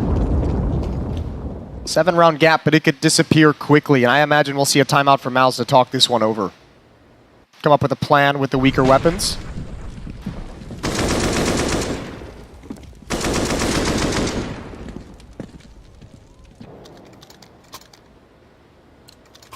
Tossing around some MP9s. That's the situation and the state of the affairs on the Mouseboard side right now, and you're, dead on in that. They keep it close in terms of the rounds, but 9-2 and you're onto a save or a force buy. This is Fnatic's way of opening this game back up. Torzi with the 5-7 looking for a short shot. For everything that's gone wrong for Fnatic, this is the round that can recover everything. This is the round that can make it all back up and give them a respectable T-half here on Vertigo. But they've got to win it. They've got to complete it.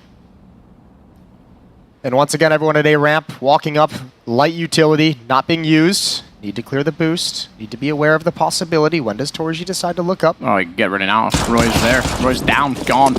And they fall off of it. You can throw Molotov up there all you like because Frozen already has short covered off. Thought they could run it down. Nikodas runs straight into it. Smoke is going to delay things even further. Even further. Looking so good for Mouse. The window of opportunity for Fnatic might have just slammed shut. 3 versus 5, they're trying to recover. Slam shut with their fingers caught in it as well. Yeah. Frozen gets forced back. Flames and Ice don't really go together, so he doesn't want to thaw out. He will be taken down, though. Mezzi in position, cuts him through the edge of the box. That's going to allow Crims more freedom to walk toward the front of the site, and he's going to actually catch out Exertion. No, he's not. He's got 2 again, and Mezzi's sent running, sent packing back toward the scaffolding, and with 30 seconds left, he's just going to be hoping to make a massive amount of mistakes to give him any chance into this. That's kind of tense, though. Excuse me. It felt like Mao's actually was giving them a lot of space to work with. Like Crims was up there very far without them even realizing it. The information wasn't there because most of the defense was in this little hallway that Dexter was just playing in. Yeah, I think Exertion doesn't hit that first shot. He goes down there, the round's over in favor of Fnatic. I think they're able to walk in and plant. 5 seconds left. Mezzi, you're crazy. Go down after time. He didn't even tap that bomb plant. Oh yeah, there we go. There we go, baby. Wow. The heavy punish. Worth it to sacrifice 1 on that. It's 10-2, and Mezzi, I think, was optimistic, to say the very least. Still, I mean, look, obviously that opportunity is way more significant at 9-2 to kind of reset the economy, but it's not like Mouse have anything clean or built up behind this. They still a good number of kills from Fnatic to limit the growth, and they're going to buy right back up into the next round. They got plenty of cash for it because they won their second round with all 5 players surviving. So Mao's not out of the woods just yet, and Fnatic would be very happy at this point with 10-5. If they can reset the economy at any point, that'd be phenomenal. But it is very tough getting there.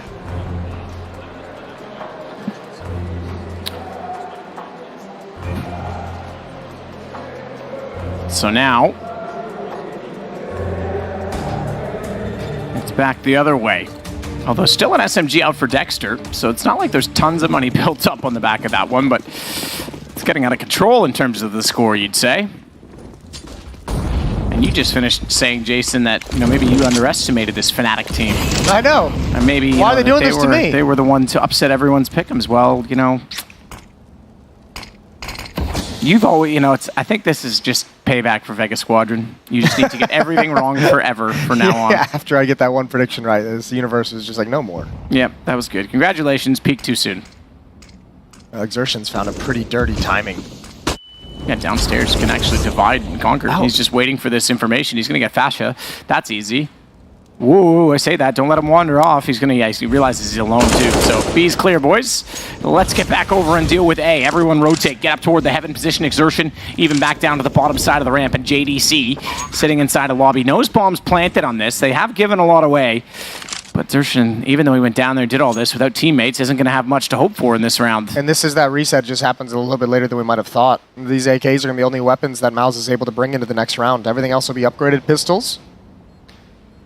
So Fnatic have given themselves a chance at 5 with advantaged round moving forward. I'm so curious how these kills are coming out at A ramp because these fights are just not typical of the Vertigo that we see played with so many smokes, so many Molotovs, so many nades, sequences down ramp. The fact that Fnatic has been able to march up the ramp so frequently and Nikodas finding some stellar entries over and over again. He's got 12 kills for Fnatic, leading the way. Oh, 3 cones chucked off the side of the building. Nice.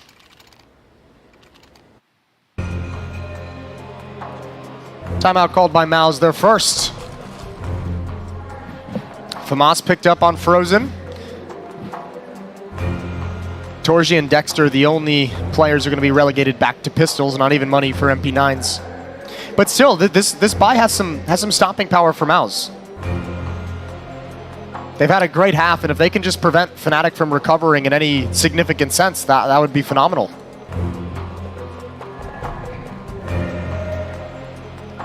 It's definitely a good position to put yourself in, but it is Vertigo we're talking about. Yeah, it can get dicey when you switch sides. As we're seeing from Fnatic, the T side can be very, very tricky. Yeah, most Vomit is a bit dicey, so.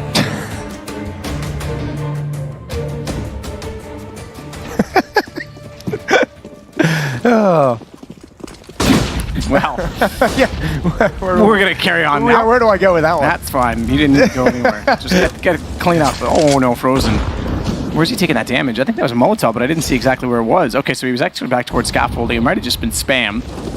Either way, Fascia with a Molotov up close, a clear toward quad. He's actually just going to walk straight into the site. He's got information. He knows JDC's there, and he walks straight back out into the crosshair. Yeah, but I mean, once again, it's just like these dry walk-ups with no utility, and Mouse is taking a lot of liberties being like, yeah, they're just basically calling the bluff and saying, like, you're not going to do this. But this is where Fnatic's found most of their success in this half, and Mouse haven't changed anything, and that's just way too easy for Fnatic to gain that much control at the B bomb site.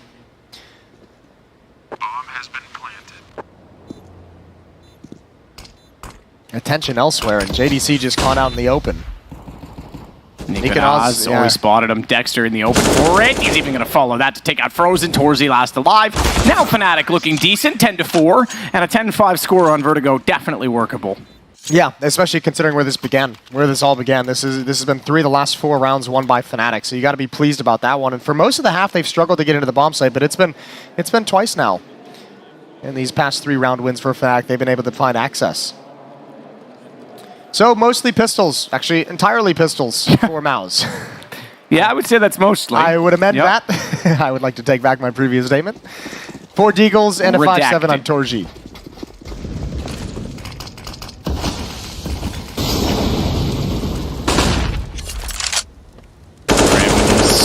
Back out, Xerxian down, and he's got Dexter.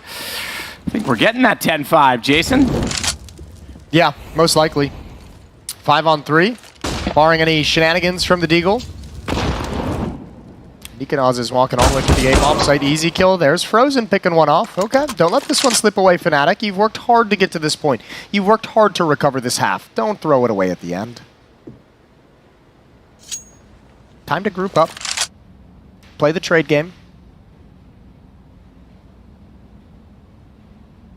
A pause on the map for the moment to see if anyone from Mouse is going to investigate a flank, try and find information. And Mouse unfortunately have the incorrect read. Huddled towards the B bomb site with 3 players. A big gamble, and it's going to go the other direction.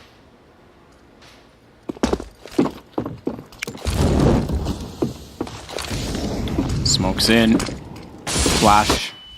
Very unsuccessfully thrown behind. Although it could have been by design in that situation if you're trying to pop and peek at the same time, but pretty low position to do it in. Good nade. Mezzi and Fascia going to take some damage from that, but it doesn't matter. Bomb's going to be planted on this. Frozen will work his way in with the AK. 3 smokes to use, 2 flashes to activate the retake, but no kits. First flash unsuccessfully. Behind that, thinking that they were safe to do so. Headshot box, and it pays off for 1. Swinging in. Pistol does damage. Frozen knows that, so he knows he can actually take this fight, but he's a little bit late to it. Torzy hits the shot in return, goes aggressive with the 5-7. This guy's had a heck of a half. It might only be 12 kills, but he has had huge contributions with pistols in hand. Crims will put that down, and it does end 10-5. A recovery from Fnatic to make this a case, as it could have been a much, much worse situation as they were down 10-2. Now.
The claws that hold you back, falling down, you get back up, 'cause you are alone, and you're breaking through your rivals.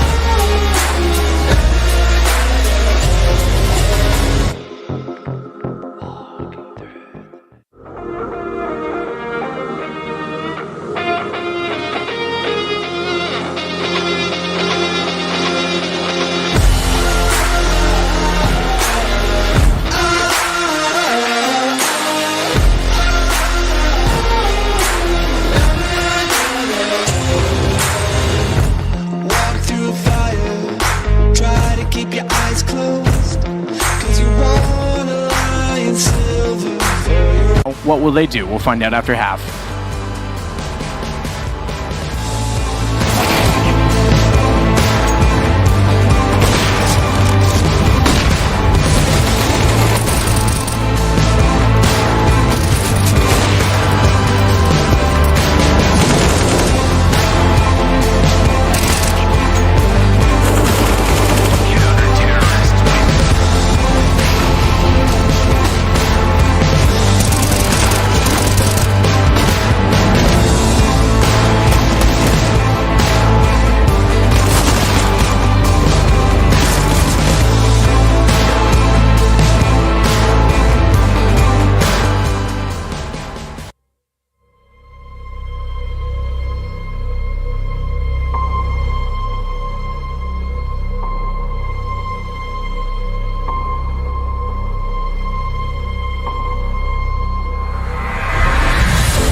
What up, Future Pros?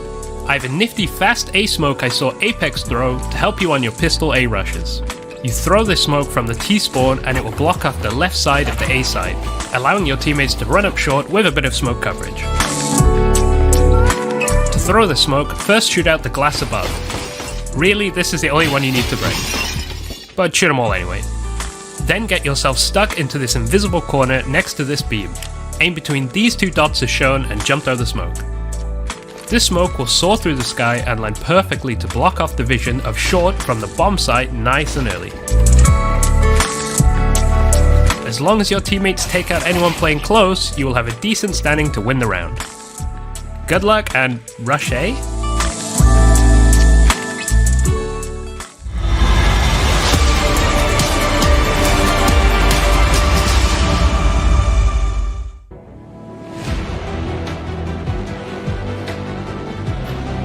Well, 10-5 is our score, but that's entirely telling of what the events were, because it was massive start for Mouse Sports. I mentioned they were up 10-2 at a point. It took a second break of the economy just to get a few rounds strung together for Fnatic. Now they've got a chance, perhaps, on the CT side. Vertigo is their map choice. Yeah, and you gotta give props over to Nikados. I think he's the only reason Fnatic still have a fighting chance to actually take this map with this kind of a scoreline. He was a beast in the first half for Fnatic. The only real bright spot on an otherwise dismal T side. We mentioned it can get dicey on the offensive side of Vertigo, and JDC's got the opening kill on the pistol, and he's gonna press the issue, finds Fosher as well. And now they can turn the corner. One lone defender, and it's the aforementioned Nikados, but he's gotta back away behind the smoke wall. Bomb should go down, and all advantage over to Mouse in a 5-on-3. Back-to-back pistols for Mouse. Krim's trying to fire back, do what he can. Towards on the deadly dualies. You've won me over, Jason. Yeah, baby. But I'll never be part of the Verti gang. Mezzi has the equal weapons on the other side.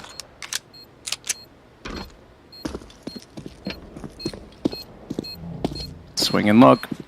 No one there just yet. Want to get close to that bomb. Doubling up the position as well at Sandbags, so even if one peeks, a second one there doesn't need to do too much more. Torzi's gone low. They're trying to wrap in on either side. Doesn't matter. He finds the kill. Crims collects one, but he's lost his teammate Nico Daz, and he's left in a 1-on-2. They're going to get so close. Dexter, he might go down with the bomb. Doesn't matter because his job is done. In fact, everybody's dead. It's 11-5. Yeah, massacre. Nice pistol round from Mouse. JDC with the opening kill. JDC with the follow-up kill. Provides all that Mouse needed to take the pistol, get the bomb planted. Both of them go the way of Mouse, both pistols. And a huge lead now. 6 rounds it extends to. Well done from JDC. And poor little Fosher couldn't get away fast enough. And just an impossible retake with not enough time to pull it off in a disadvantaged situation. Round 17, and Fnatic don't choose to invest. They stay back on most of the USPs. Nikonos has the flashbang, the sole flashbang.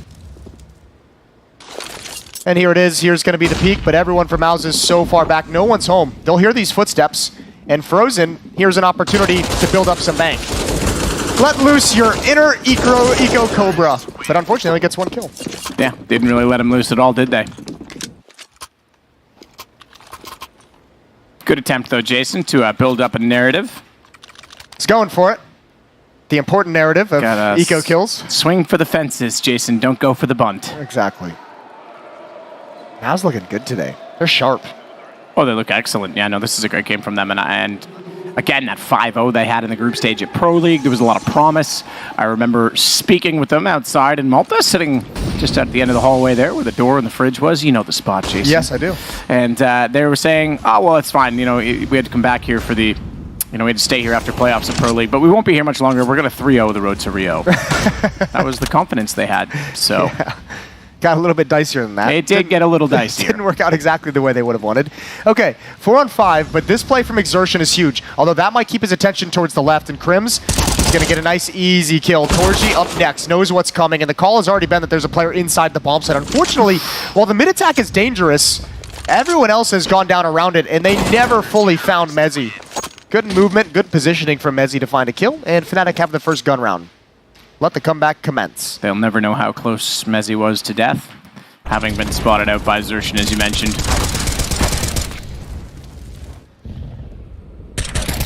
Yeah, that, I mean, just spotting him was just tunnel vision for Exertion. Didn't even consider looking to the right, didn't even consider clearing it out, and Crims is able to get an easy one. Guns back in the hands of Mouse, out of money after this, up in the hands of Torji. Mostly rifles, a Tech 9 on Frozen.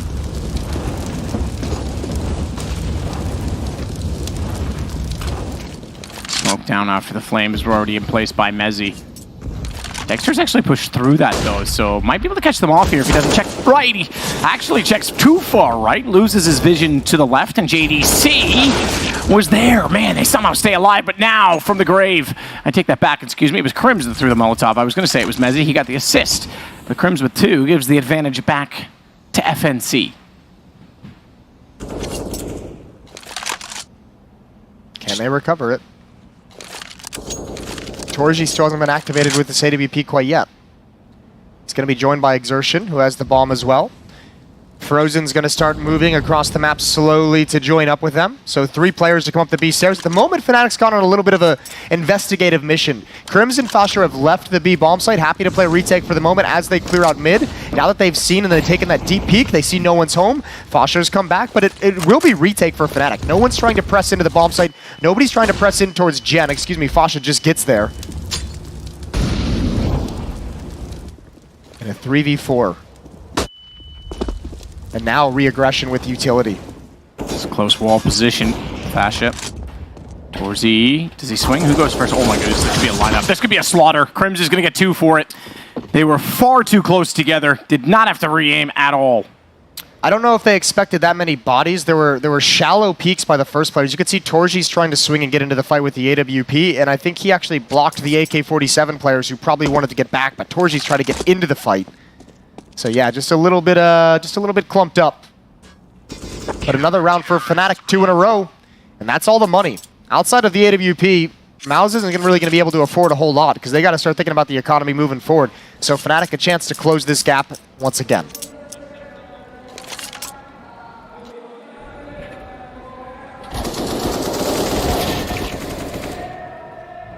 Solid performance again by Crims, doubling up in this round as well. So now 12-7. 5-round spread between them, and as you mentioned, having won the first gun round, they now control the economy, and Torzy has an AWP, which could catch them off, but that means he has to catch someone at all, because they've already smoked his position. They went low rather than high, and he's not going to see it. They are pushing down on this. Nico is a little bit crazy.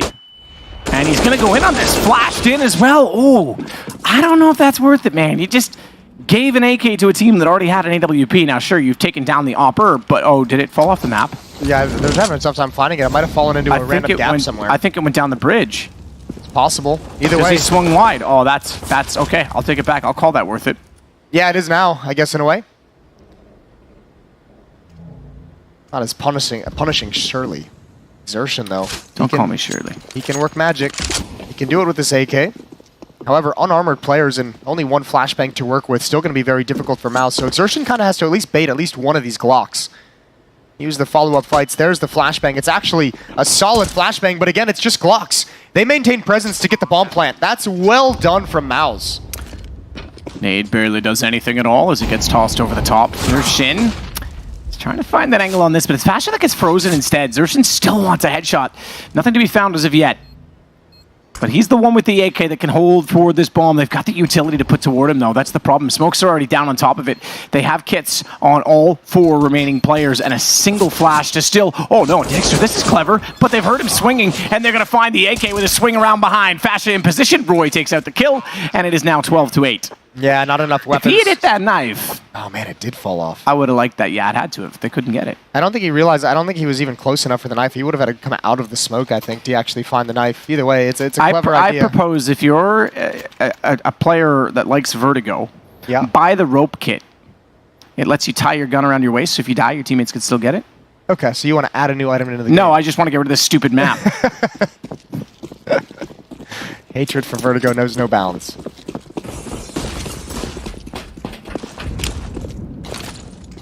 Here's utility being spent. Smoke deep to the top of the ramp. The other thing you could do, I suppose, to prevent the gun, it being so consequential if a gun falls off, is just buy FAMASas the whole time, because that way if they fall, who cares? All right. Just getting all your little picadillos out there into the world. Yeah. Well, not all, but the ones I'm allowed, Yeah, that's fair. Behind the Molotov, Roy peeking down ramp. Sees nothing. And Mao's just waiting for some of the utility to be spent from the defense before they make their move, but another man-disadvantaged situation for them. Having some struggles on the T side of their own. And this is more standard what we normally see. Deep utility causing chip damage, deep peaks with the AWP, harassing them every step of the way, and unfortunately it's going to backfire. 2 players go down after the single-op kill. 3-on-3, and they should know Fasha is possibly in this position. Sneaking in, Fasha, he's gone aggressive because the Molotov went down. He beats them to the punch. He'll take the bomb out of the hands of Exertion, although JDC getting a trade brings it to a 2-on-2. He's going to go back on this as well. Bomb gathered. Doesn't matter. Crims is already aware of the possibility. Now he's only got 4 HP. And JDC comes back. Oh, he spotted the barrel. He thinks he's in the sight. That's an easy one. Yeah, they had no idea. Mezzi lost track of him entirely. Crims rotated all the way back, and he's left in a 1v1 with 4 health and plenty of time for JDC to play this however he wants. Where does Mezzi think he's gone? Maybe a little bit of miscommunication. Because if Crims has already pushed through, and he's pushed through mid, they think he's in CT. There's nowhere he could have gone. I don't know what Mezzi had up his sleeve in that one. That was an odd position. JDC's going to rotate back around as well and play the game by getting over towards short instead. And this is going to give Crims, I was going to say less of an inkling, but he seems to have an idea. It doesn't matter with 4 HP. JDC will get a 13th round for Mouse. Yeah, absolutely brilliant round. What a great recovery for Mouse. That was a hard-fought victory. And yeah, you never know with Mezzi's decision. It could have been a call from a teammate. Someone said they might have heard something. Maybe there was a communication from earlier in the round, but either way, awkward timings, I think, for Mezzi, who perhaps peeked down along the scaffolding lane, but never got the proper information. Good clutch from JDC. Nice 1v2 win.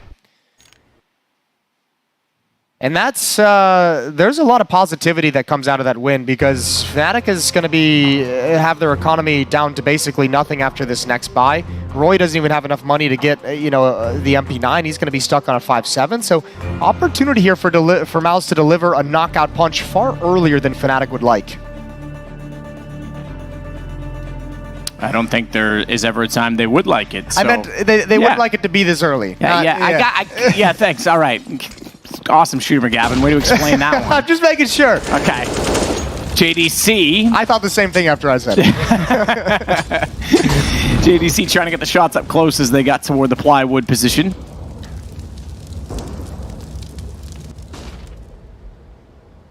No chance for anything beyond that, Roy. The 5-7 has Frozen waiting on the other side. Could get flashed in, activated on this one, but that would require having a flash, and they don't. So it's Nikodas instead that will babysit from range with the AWP. Very little utility left over. In fact, right now on the CT side, you've got 2 smokes and 2 nades. That's all. It's a huge opportunity for Mouse. They're very quiet, very patient, very passive at the moment. Huddled at the base of A ramp and Exertion just looking for a mid push. Uh-oh. Ooh, there was an opportunity for Nikodas. Run boost across, though. They've got to deal with Roy. He's got the 5-7 close up in the corner. That's the first, and the MAC-10 does its job. Flash up for Torzy. Trying to get his teammates a little bit higher up toward the ramp. Now he's watching for the flank on this. And this all has to do with the fact that Xershin's still in middle right now.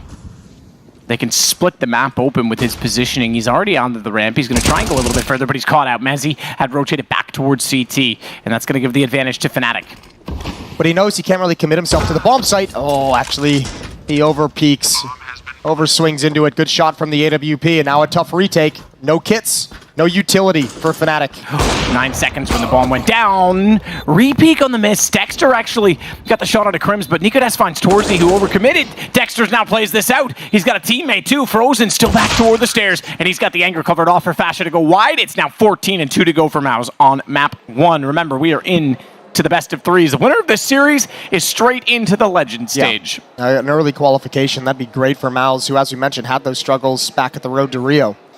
14-8, and they put themselves in the driver's seat, a perfect position to be in. I said Legends. Is it not Challengers, Champions, Legends now? I forget Backwards. how it works. Okay. Challengers, Legends, Champions. Right, okay. All right, I was right. It's all very confusing to me, Jason. Yeah, it would be confusing. I just think we should have finding champions 128 BYOC open bracket to start off the major. Yeah, let's do it. Old school. And we'll do it in Dallas, Texas. Ooh, even better. At the Hyatt? Yep, I'm into it. And we can call it... Don't do it. I don't know. Don't go all the way. What are you thinking? I think we'll just call it the Matt and Jason League. Okay. I like that. It's got a ring to it. It's got a good flow. It does. Yeah, I thought so. Very professional. Easy to sell sponsors too. Or sell 2 sponsors. Up against Pistols. Fnatic's fully invested in this round. They don't want to let Mouse get to 15 this early. And again, a very patient opening for Mouse to make sure there's no aggression and make sure they don't take too much damage, just gaining the first step of map control. Smoke deployed at the base of A ramp, and who knows if Mouse will respect that. There's a gap in it. Somehow the Deagle from Roy wins. Dexter can't land the shot. That's massive. 5-on-4 for Fnatic, but Mouse is coming in. Roy backs away. Deagle trying to get distance. Now that they have the advantage, no need to overextend and give themselves up to give back anything in this round. Xershin's going to steal one back. Nikodas trying to chase, but JDC swings on the other side, and that's why he was confident running away with his back exposed. Roy desperate to spray through smoke, can't do it.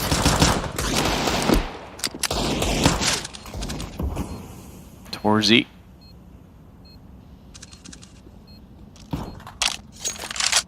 Another bomb plant. This could be map point. And I don't think Fnatic's going to have anything to say about it. Roy taken out by Torzy. They don't have anything to get toward that bomb. Mezzi at least getting one more kill. Will pick up an AK-47. Swings fast. Hang on.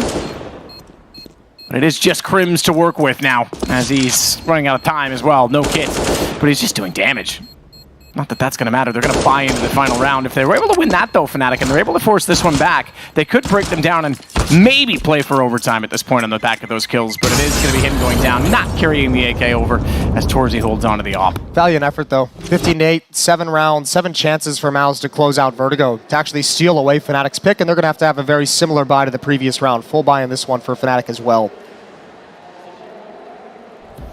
It's a tough road back for Fnatic, but buried in the first half. As you mentioned, started out 10-2, desperately scrambled together 3 of the last rounds of that opening half to make it respectable at 10-5, but MOUZ did deliver a very powerful T-side so far. 3 straight for them, and a 4th would seal it. 1 M4, 1 FAMAS. Those are the 2 rifles for Fnatic to try and recover the situation, and they're going to have to do it 4-on-5 as well.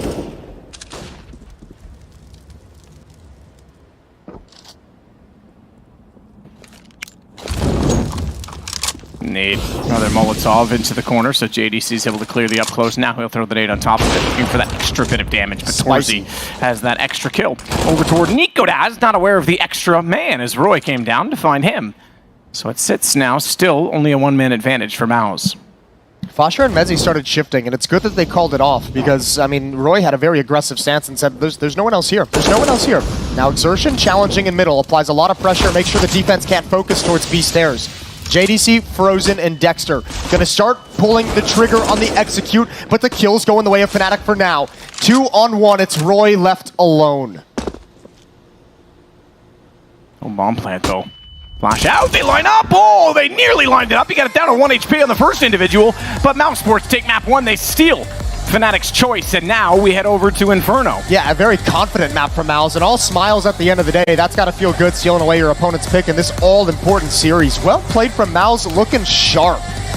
1-0 in the qualification.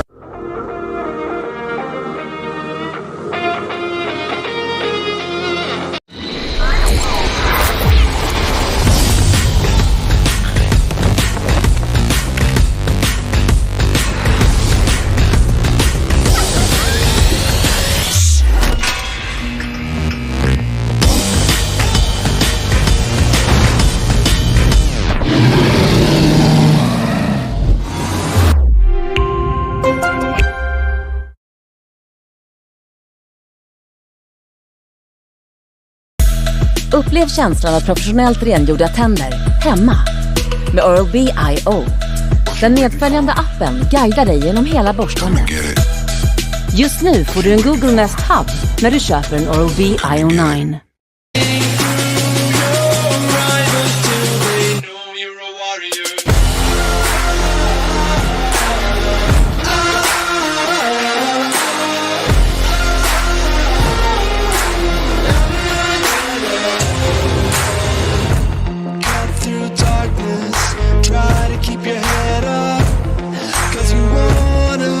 The claws that hold you back, falling down, you get back up, 'cause you are old, and you're breaking through your rivals till they know you're a warrior.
happen around this roster.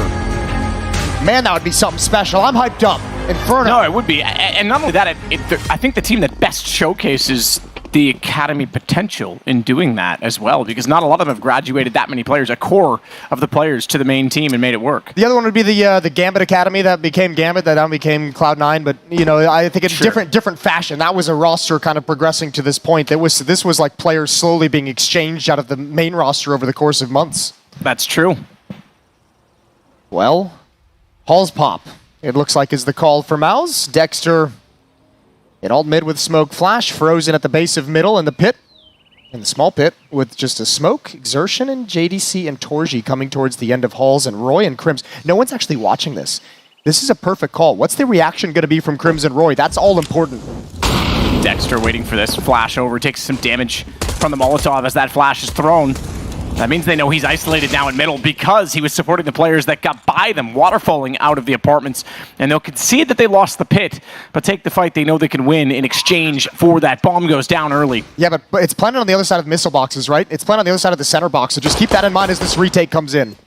Exertion, they're looking toward library. Faster's just trying to keep them basically distracted, keep the aggro onto him, but Frozen on the flank could catch them out all together. Crims spotted it, Crims saw it, and now it becomes an issued one-on-ones inside the pit. Oh my goodness, Torzy, he just goes in, he got both! He got both on the knife! He timed it so well, forget the reload, his teammates did it all, but they are on the defuse. Faster's still trying to pull him back out, and Torzy can't win that one. No knife, no blade, no bullet. It's Frozen that has to go one-on-one, and Fasha is going to try to bring a third into this round, but not going to happen. Frozen holds it together. My God, Torzy. What just happened? I saw the first player, low HP. Second player, he might have gotten goosh right at the perfect moment, but what, a double knife from Torji and the pistol? He's got money, baby. He's got $6,400 all of a sudden. Show me the knives. I want to, yeah, that's sick. Look at this. He reads it so well. He's like, all right, they're looking back. Frozen calls it too, and then they walked into each other. And Crims had back turned as well. He was dealing with the fight towards middle, towards brackets. That is so awesome. Shout out to Torji. That might be the first double knife I've definitely at a major, but that I've ever commentated in a round in that fashion. Frozen, Torzi doubling up again. He's got Nikodaz and Faster this time. So much money in a single round. Yeah, he's rich. He's rich real quick, and then they handle the follow-up just perfectly. A push down middle. It's shut down completely. Crims has to back off to the next stage into the site. Finishes off a tag from earlier. That's Dexter to fall. No rebuttal just yet, and now Roy has arrived on Rap side, but oh, there's Crims deleted. And Roy's the last one remaining. They know exactly where he is. Good shooting from Exertion. All right, well, that's one way to start a game. Yeah, no, I'm loving it. Mouse is loving it. This is exactly what they want. They've won, by the way, Jason, in case you wanted to know, all 3 pistols so far. All 3 pistols? Or all 3 knife rounds, according to Torzi. Yeah, whatever it may be. That's lovely. I really like the gameplay we're seeing out of Exertion as well. He's been looking great within this roster, and I mean, we even saw the quote, I think, earlier today, and maybe the pre-show, maybe the pre-match here on this one, where Exertion has just been basically saying, you know, Dexter's done a great job as the in-game leader to just make sure that I know I have complete freedom. He's basically saying, I am unleashed. I have the opportunity to make my own decisions. And boy, they're getting rewarded by his stellar play. Triple kill in the round for Exertion. Nope, that was just 1 kill. I'm crazy. I thought I counted 3, but maybe I just can't count. Gun's going to be coming out for Fnatic now. M4s across the board. AWP picked up finally by Nikodaz right at the end of freeze time. And there is a MAC-10 in play for Dexter. Only 1 player with head armor as well, so the MAC-10 can do absolutely brutal work.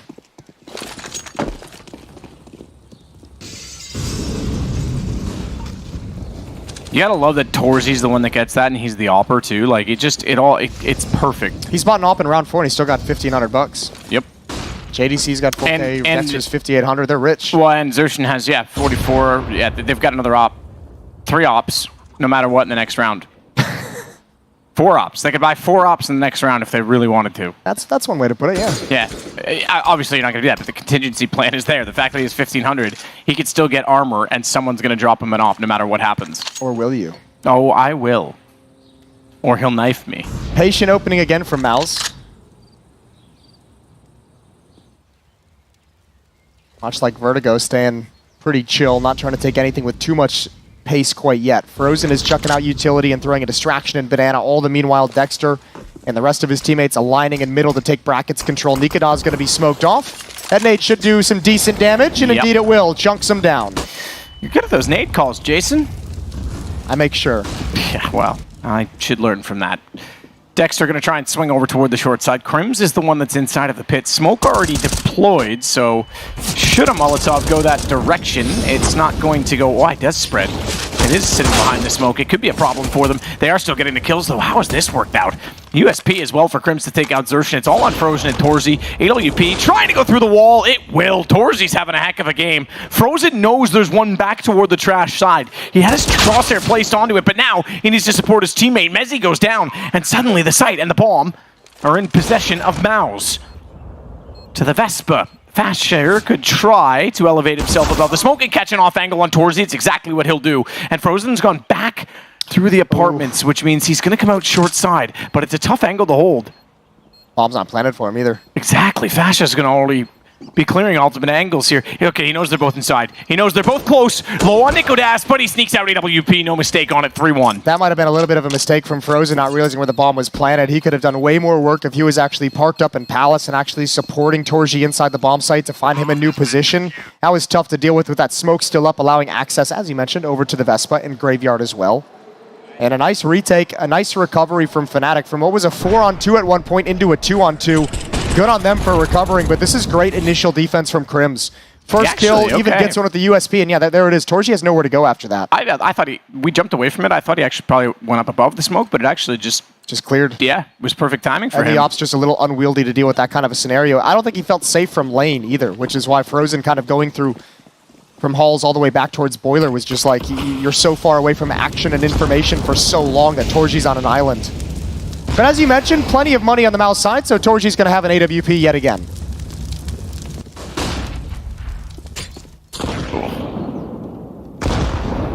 Double up the nade. But to no success because they bounce it off to the Cubby side, and he's at the tree, so Frozen safe from that. Flash from Mezzi at Coffins. Fasha can peek off the back of this and see exactly what's going on up in. And this would be a good time flash. They're all lined up. This would actually blind them. This is a guaranteed at least one kill, but they aren't going to throw it just yet. And it might be too late because they're getting closer. Nikodas needs to be nailing any potential shots. Now, not going to happen. They walked straight out. I don't even know if he shot his shoulder because I would have thought Nikodas had an angle onto that, but dead either way. Can't press anything, though. You don't want to give away a two-man advantage by trying to come through the smoke. You're not really sure if Mezzi's going to be right behind it. They're going to do it anyways. Big risk. Mezzi's got the first and the second, and that's why it's so difficult. Punished by the risk. Triple kill for Mezzi, and he's still alive, and he's still chilling. Now Crims has arrived. Now the utility from Mouse has faded away, and they've given up a huge advantage. And the fact that Mezzi never threw that flash to support the two in Banana meant that they never had any idea there was a third player. If that flash comes over, then they know. So it almost works out in their favor. JDC trying to make this work still. 1-on-3. Has cross, but Mezzi's going to pop out. Fourth kill for him in the round. And it's 3-2 as Fnatic take control of the game. Yeah, man, Mouse is going to be disappointed by that one. They had plenty of time to wait out that smoke if they wanted, plenty of time to maintain some kind of presence elsewhere on the map, and that is a huge loss after such a big opening. The boost up on top of the wall for the first kill, and the double peek as well. And then it all slips away. 1 round lead for Mouse, and all that money, that double knife, all the cash that it brought into the team has dissipated. It's back down to Deagles and only one player with armor.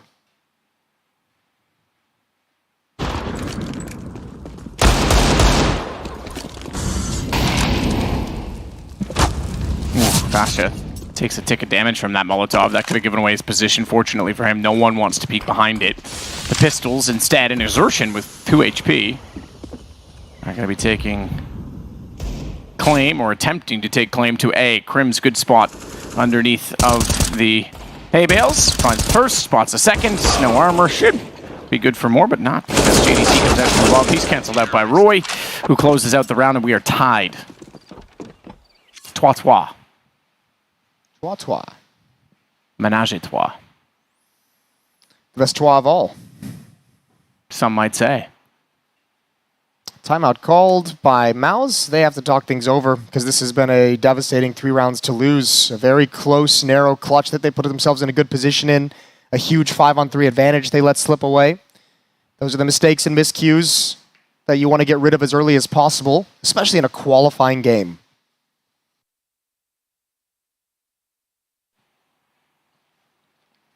So back to weapons this time for Mouse.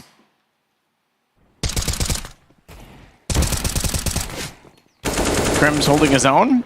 Famously was a B player in the early iterations of Fnatic. Yeah. He was, you know, it was the debate if it was Freiburg or Crims that was the king of banana. Although I would have said Freiburg was more the king of banana itself because he would actually challenge it, whereas Crims often played passively inside of the site. Yeah, but I mean, he was one of the early, him and Olaf, one of the early duos of that bomb set, right? That really made a name for dominance in that part of the map. Still, I think Pitt's a solid position for someone of his skill set. Nice opening kill provided by JDC. That is the aforementioned Crims to go down with an aggressive push. Roy and Nikodas with a crossfire on both sides of mid.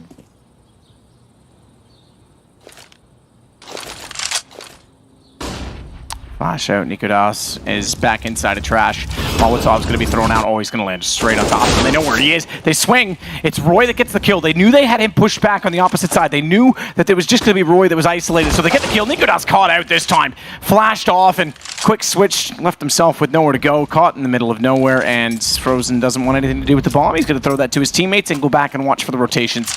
This should be a plan. Everyone's a hot potato, Jason. Yeah. That's not the potato. That's not the potato you want to do it with. That's quite literally what the game is kind of all suggesting, about. You know? Yeah, that's true. Oh, the timing. Frozen, go bake a pie. He's gonna do it. Oh. That's a mezzy pie. Well done. That's pretty good. Pull that one out of the hat. Yeah, I can't cook either. It's okay though, Jason. Well, that's gonna be it. Technically, that's not cooking, that's baking. All the 5 weapons are going to be saved from here on out. But Mao's having another good round on the board. 4. They get up to the lead again. They break it wide open, provided from the entry from JDC. He's got a double kill in the round. Ezzy and Foster, no chance to get back into it. Bomb goes off.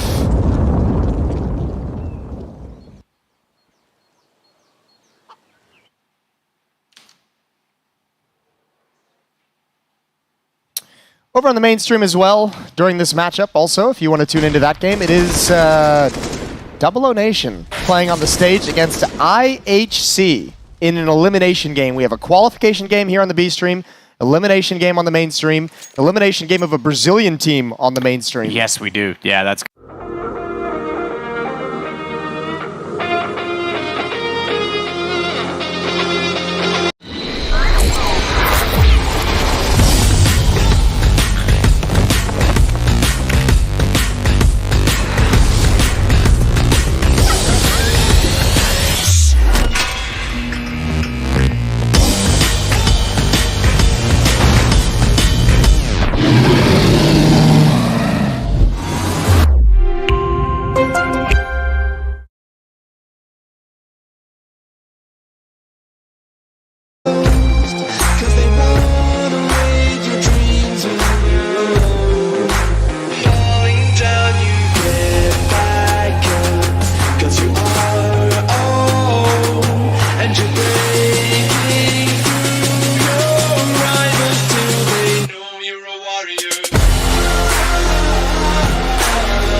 the claws that hold you back.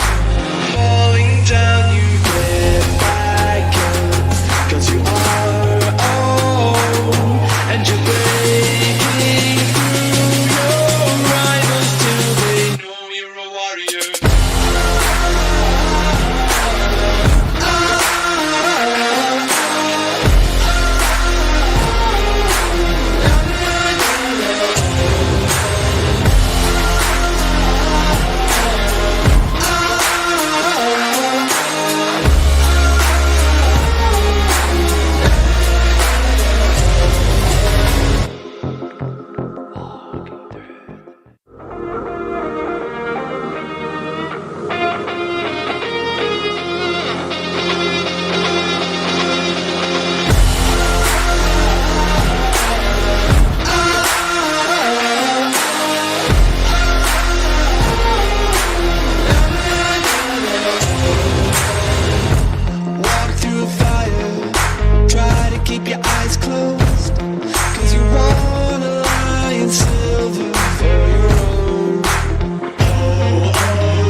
pretty wild. Double O Nation up against IHC, and that one looking pretty tense so far.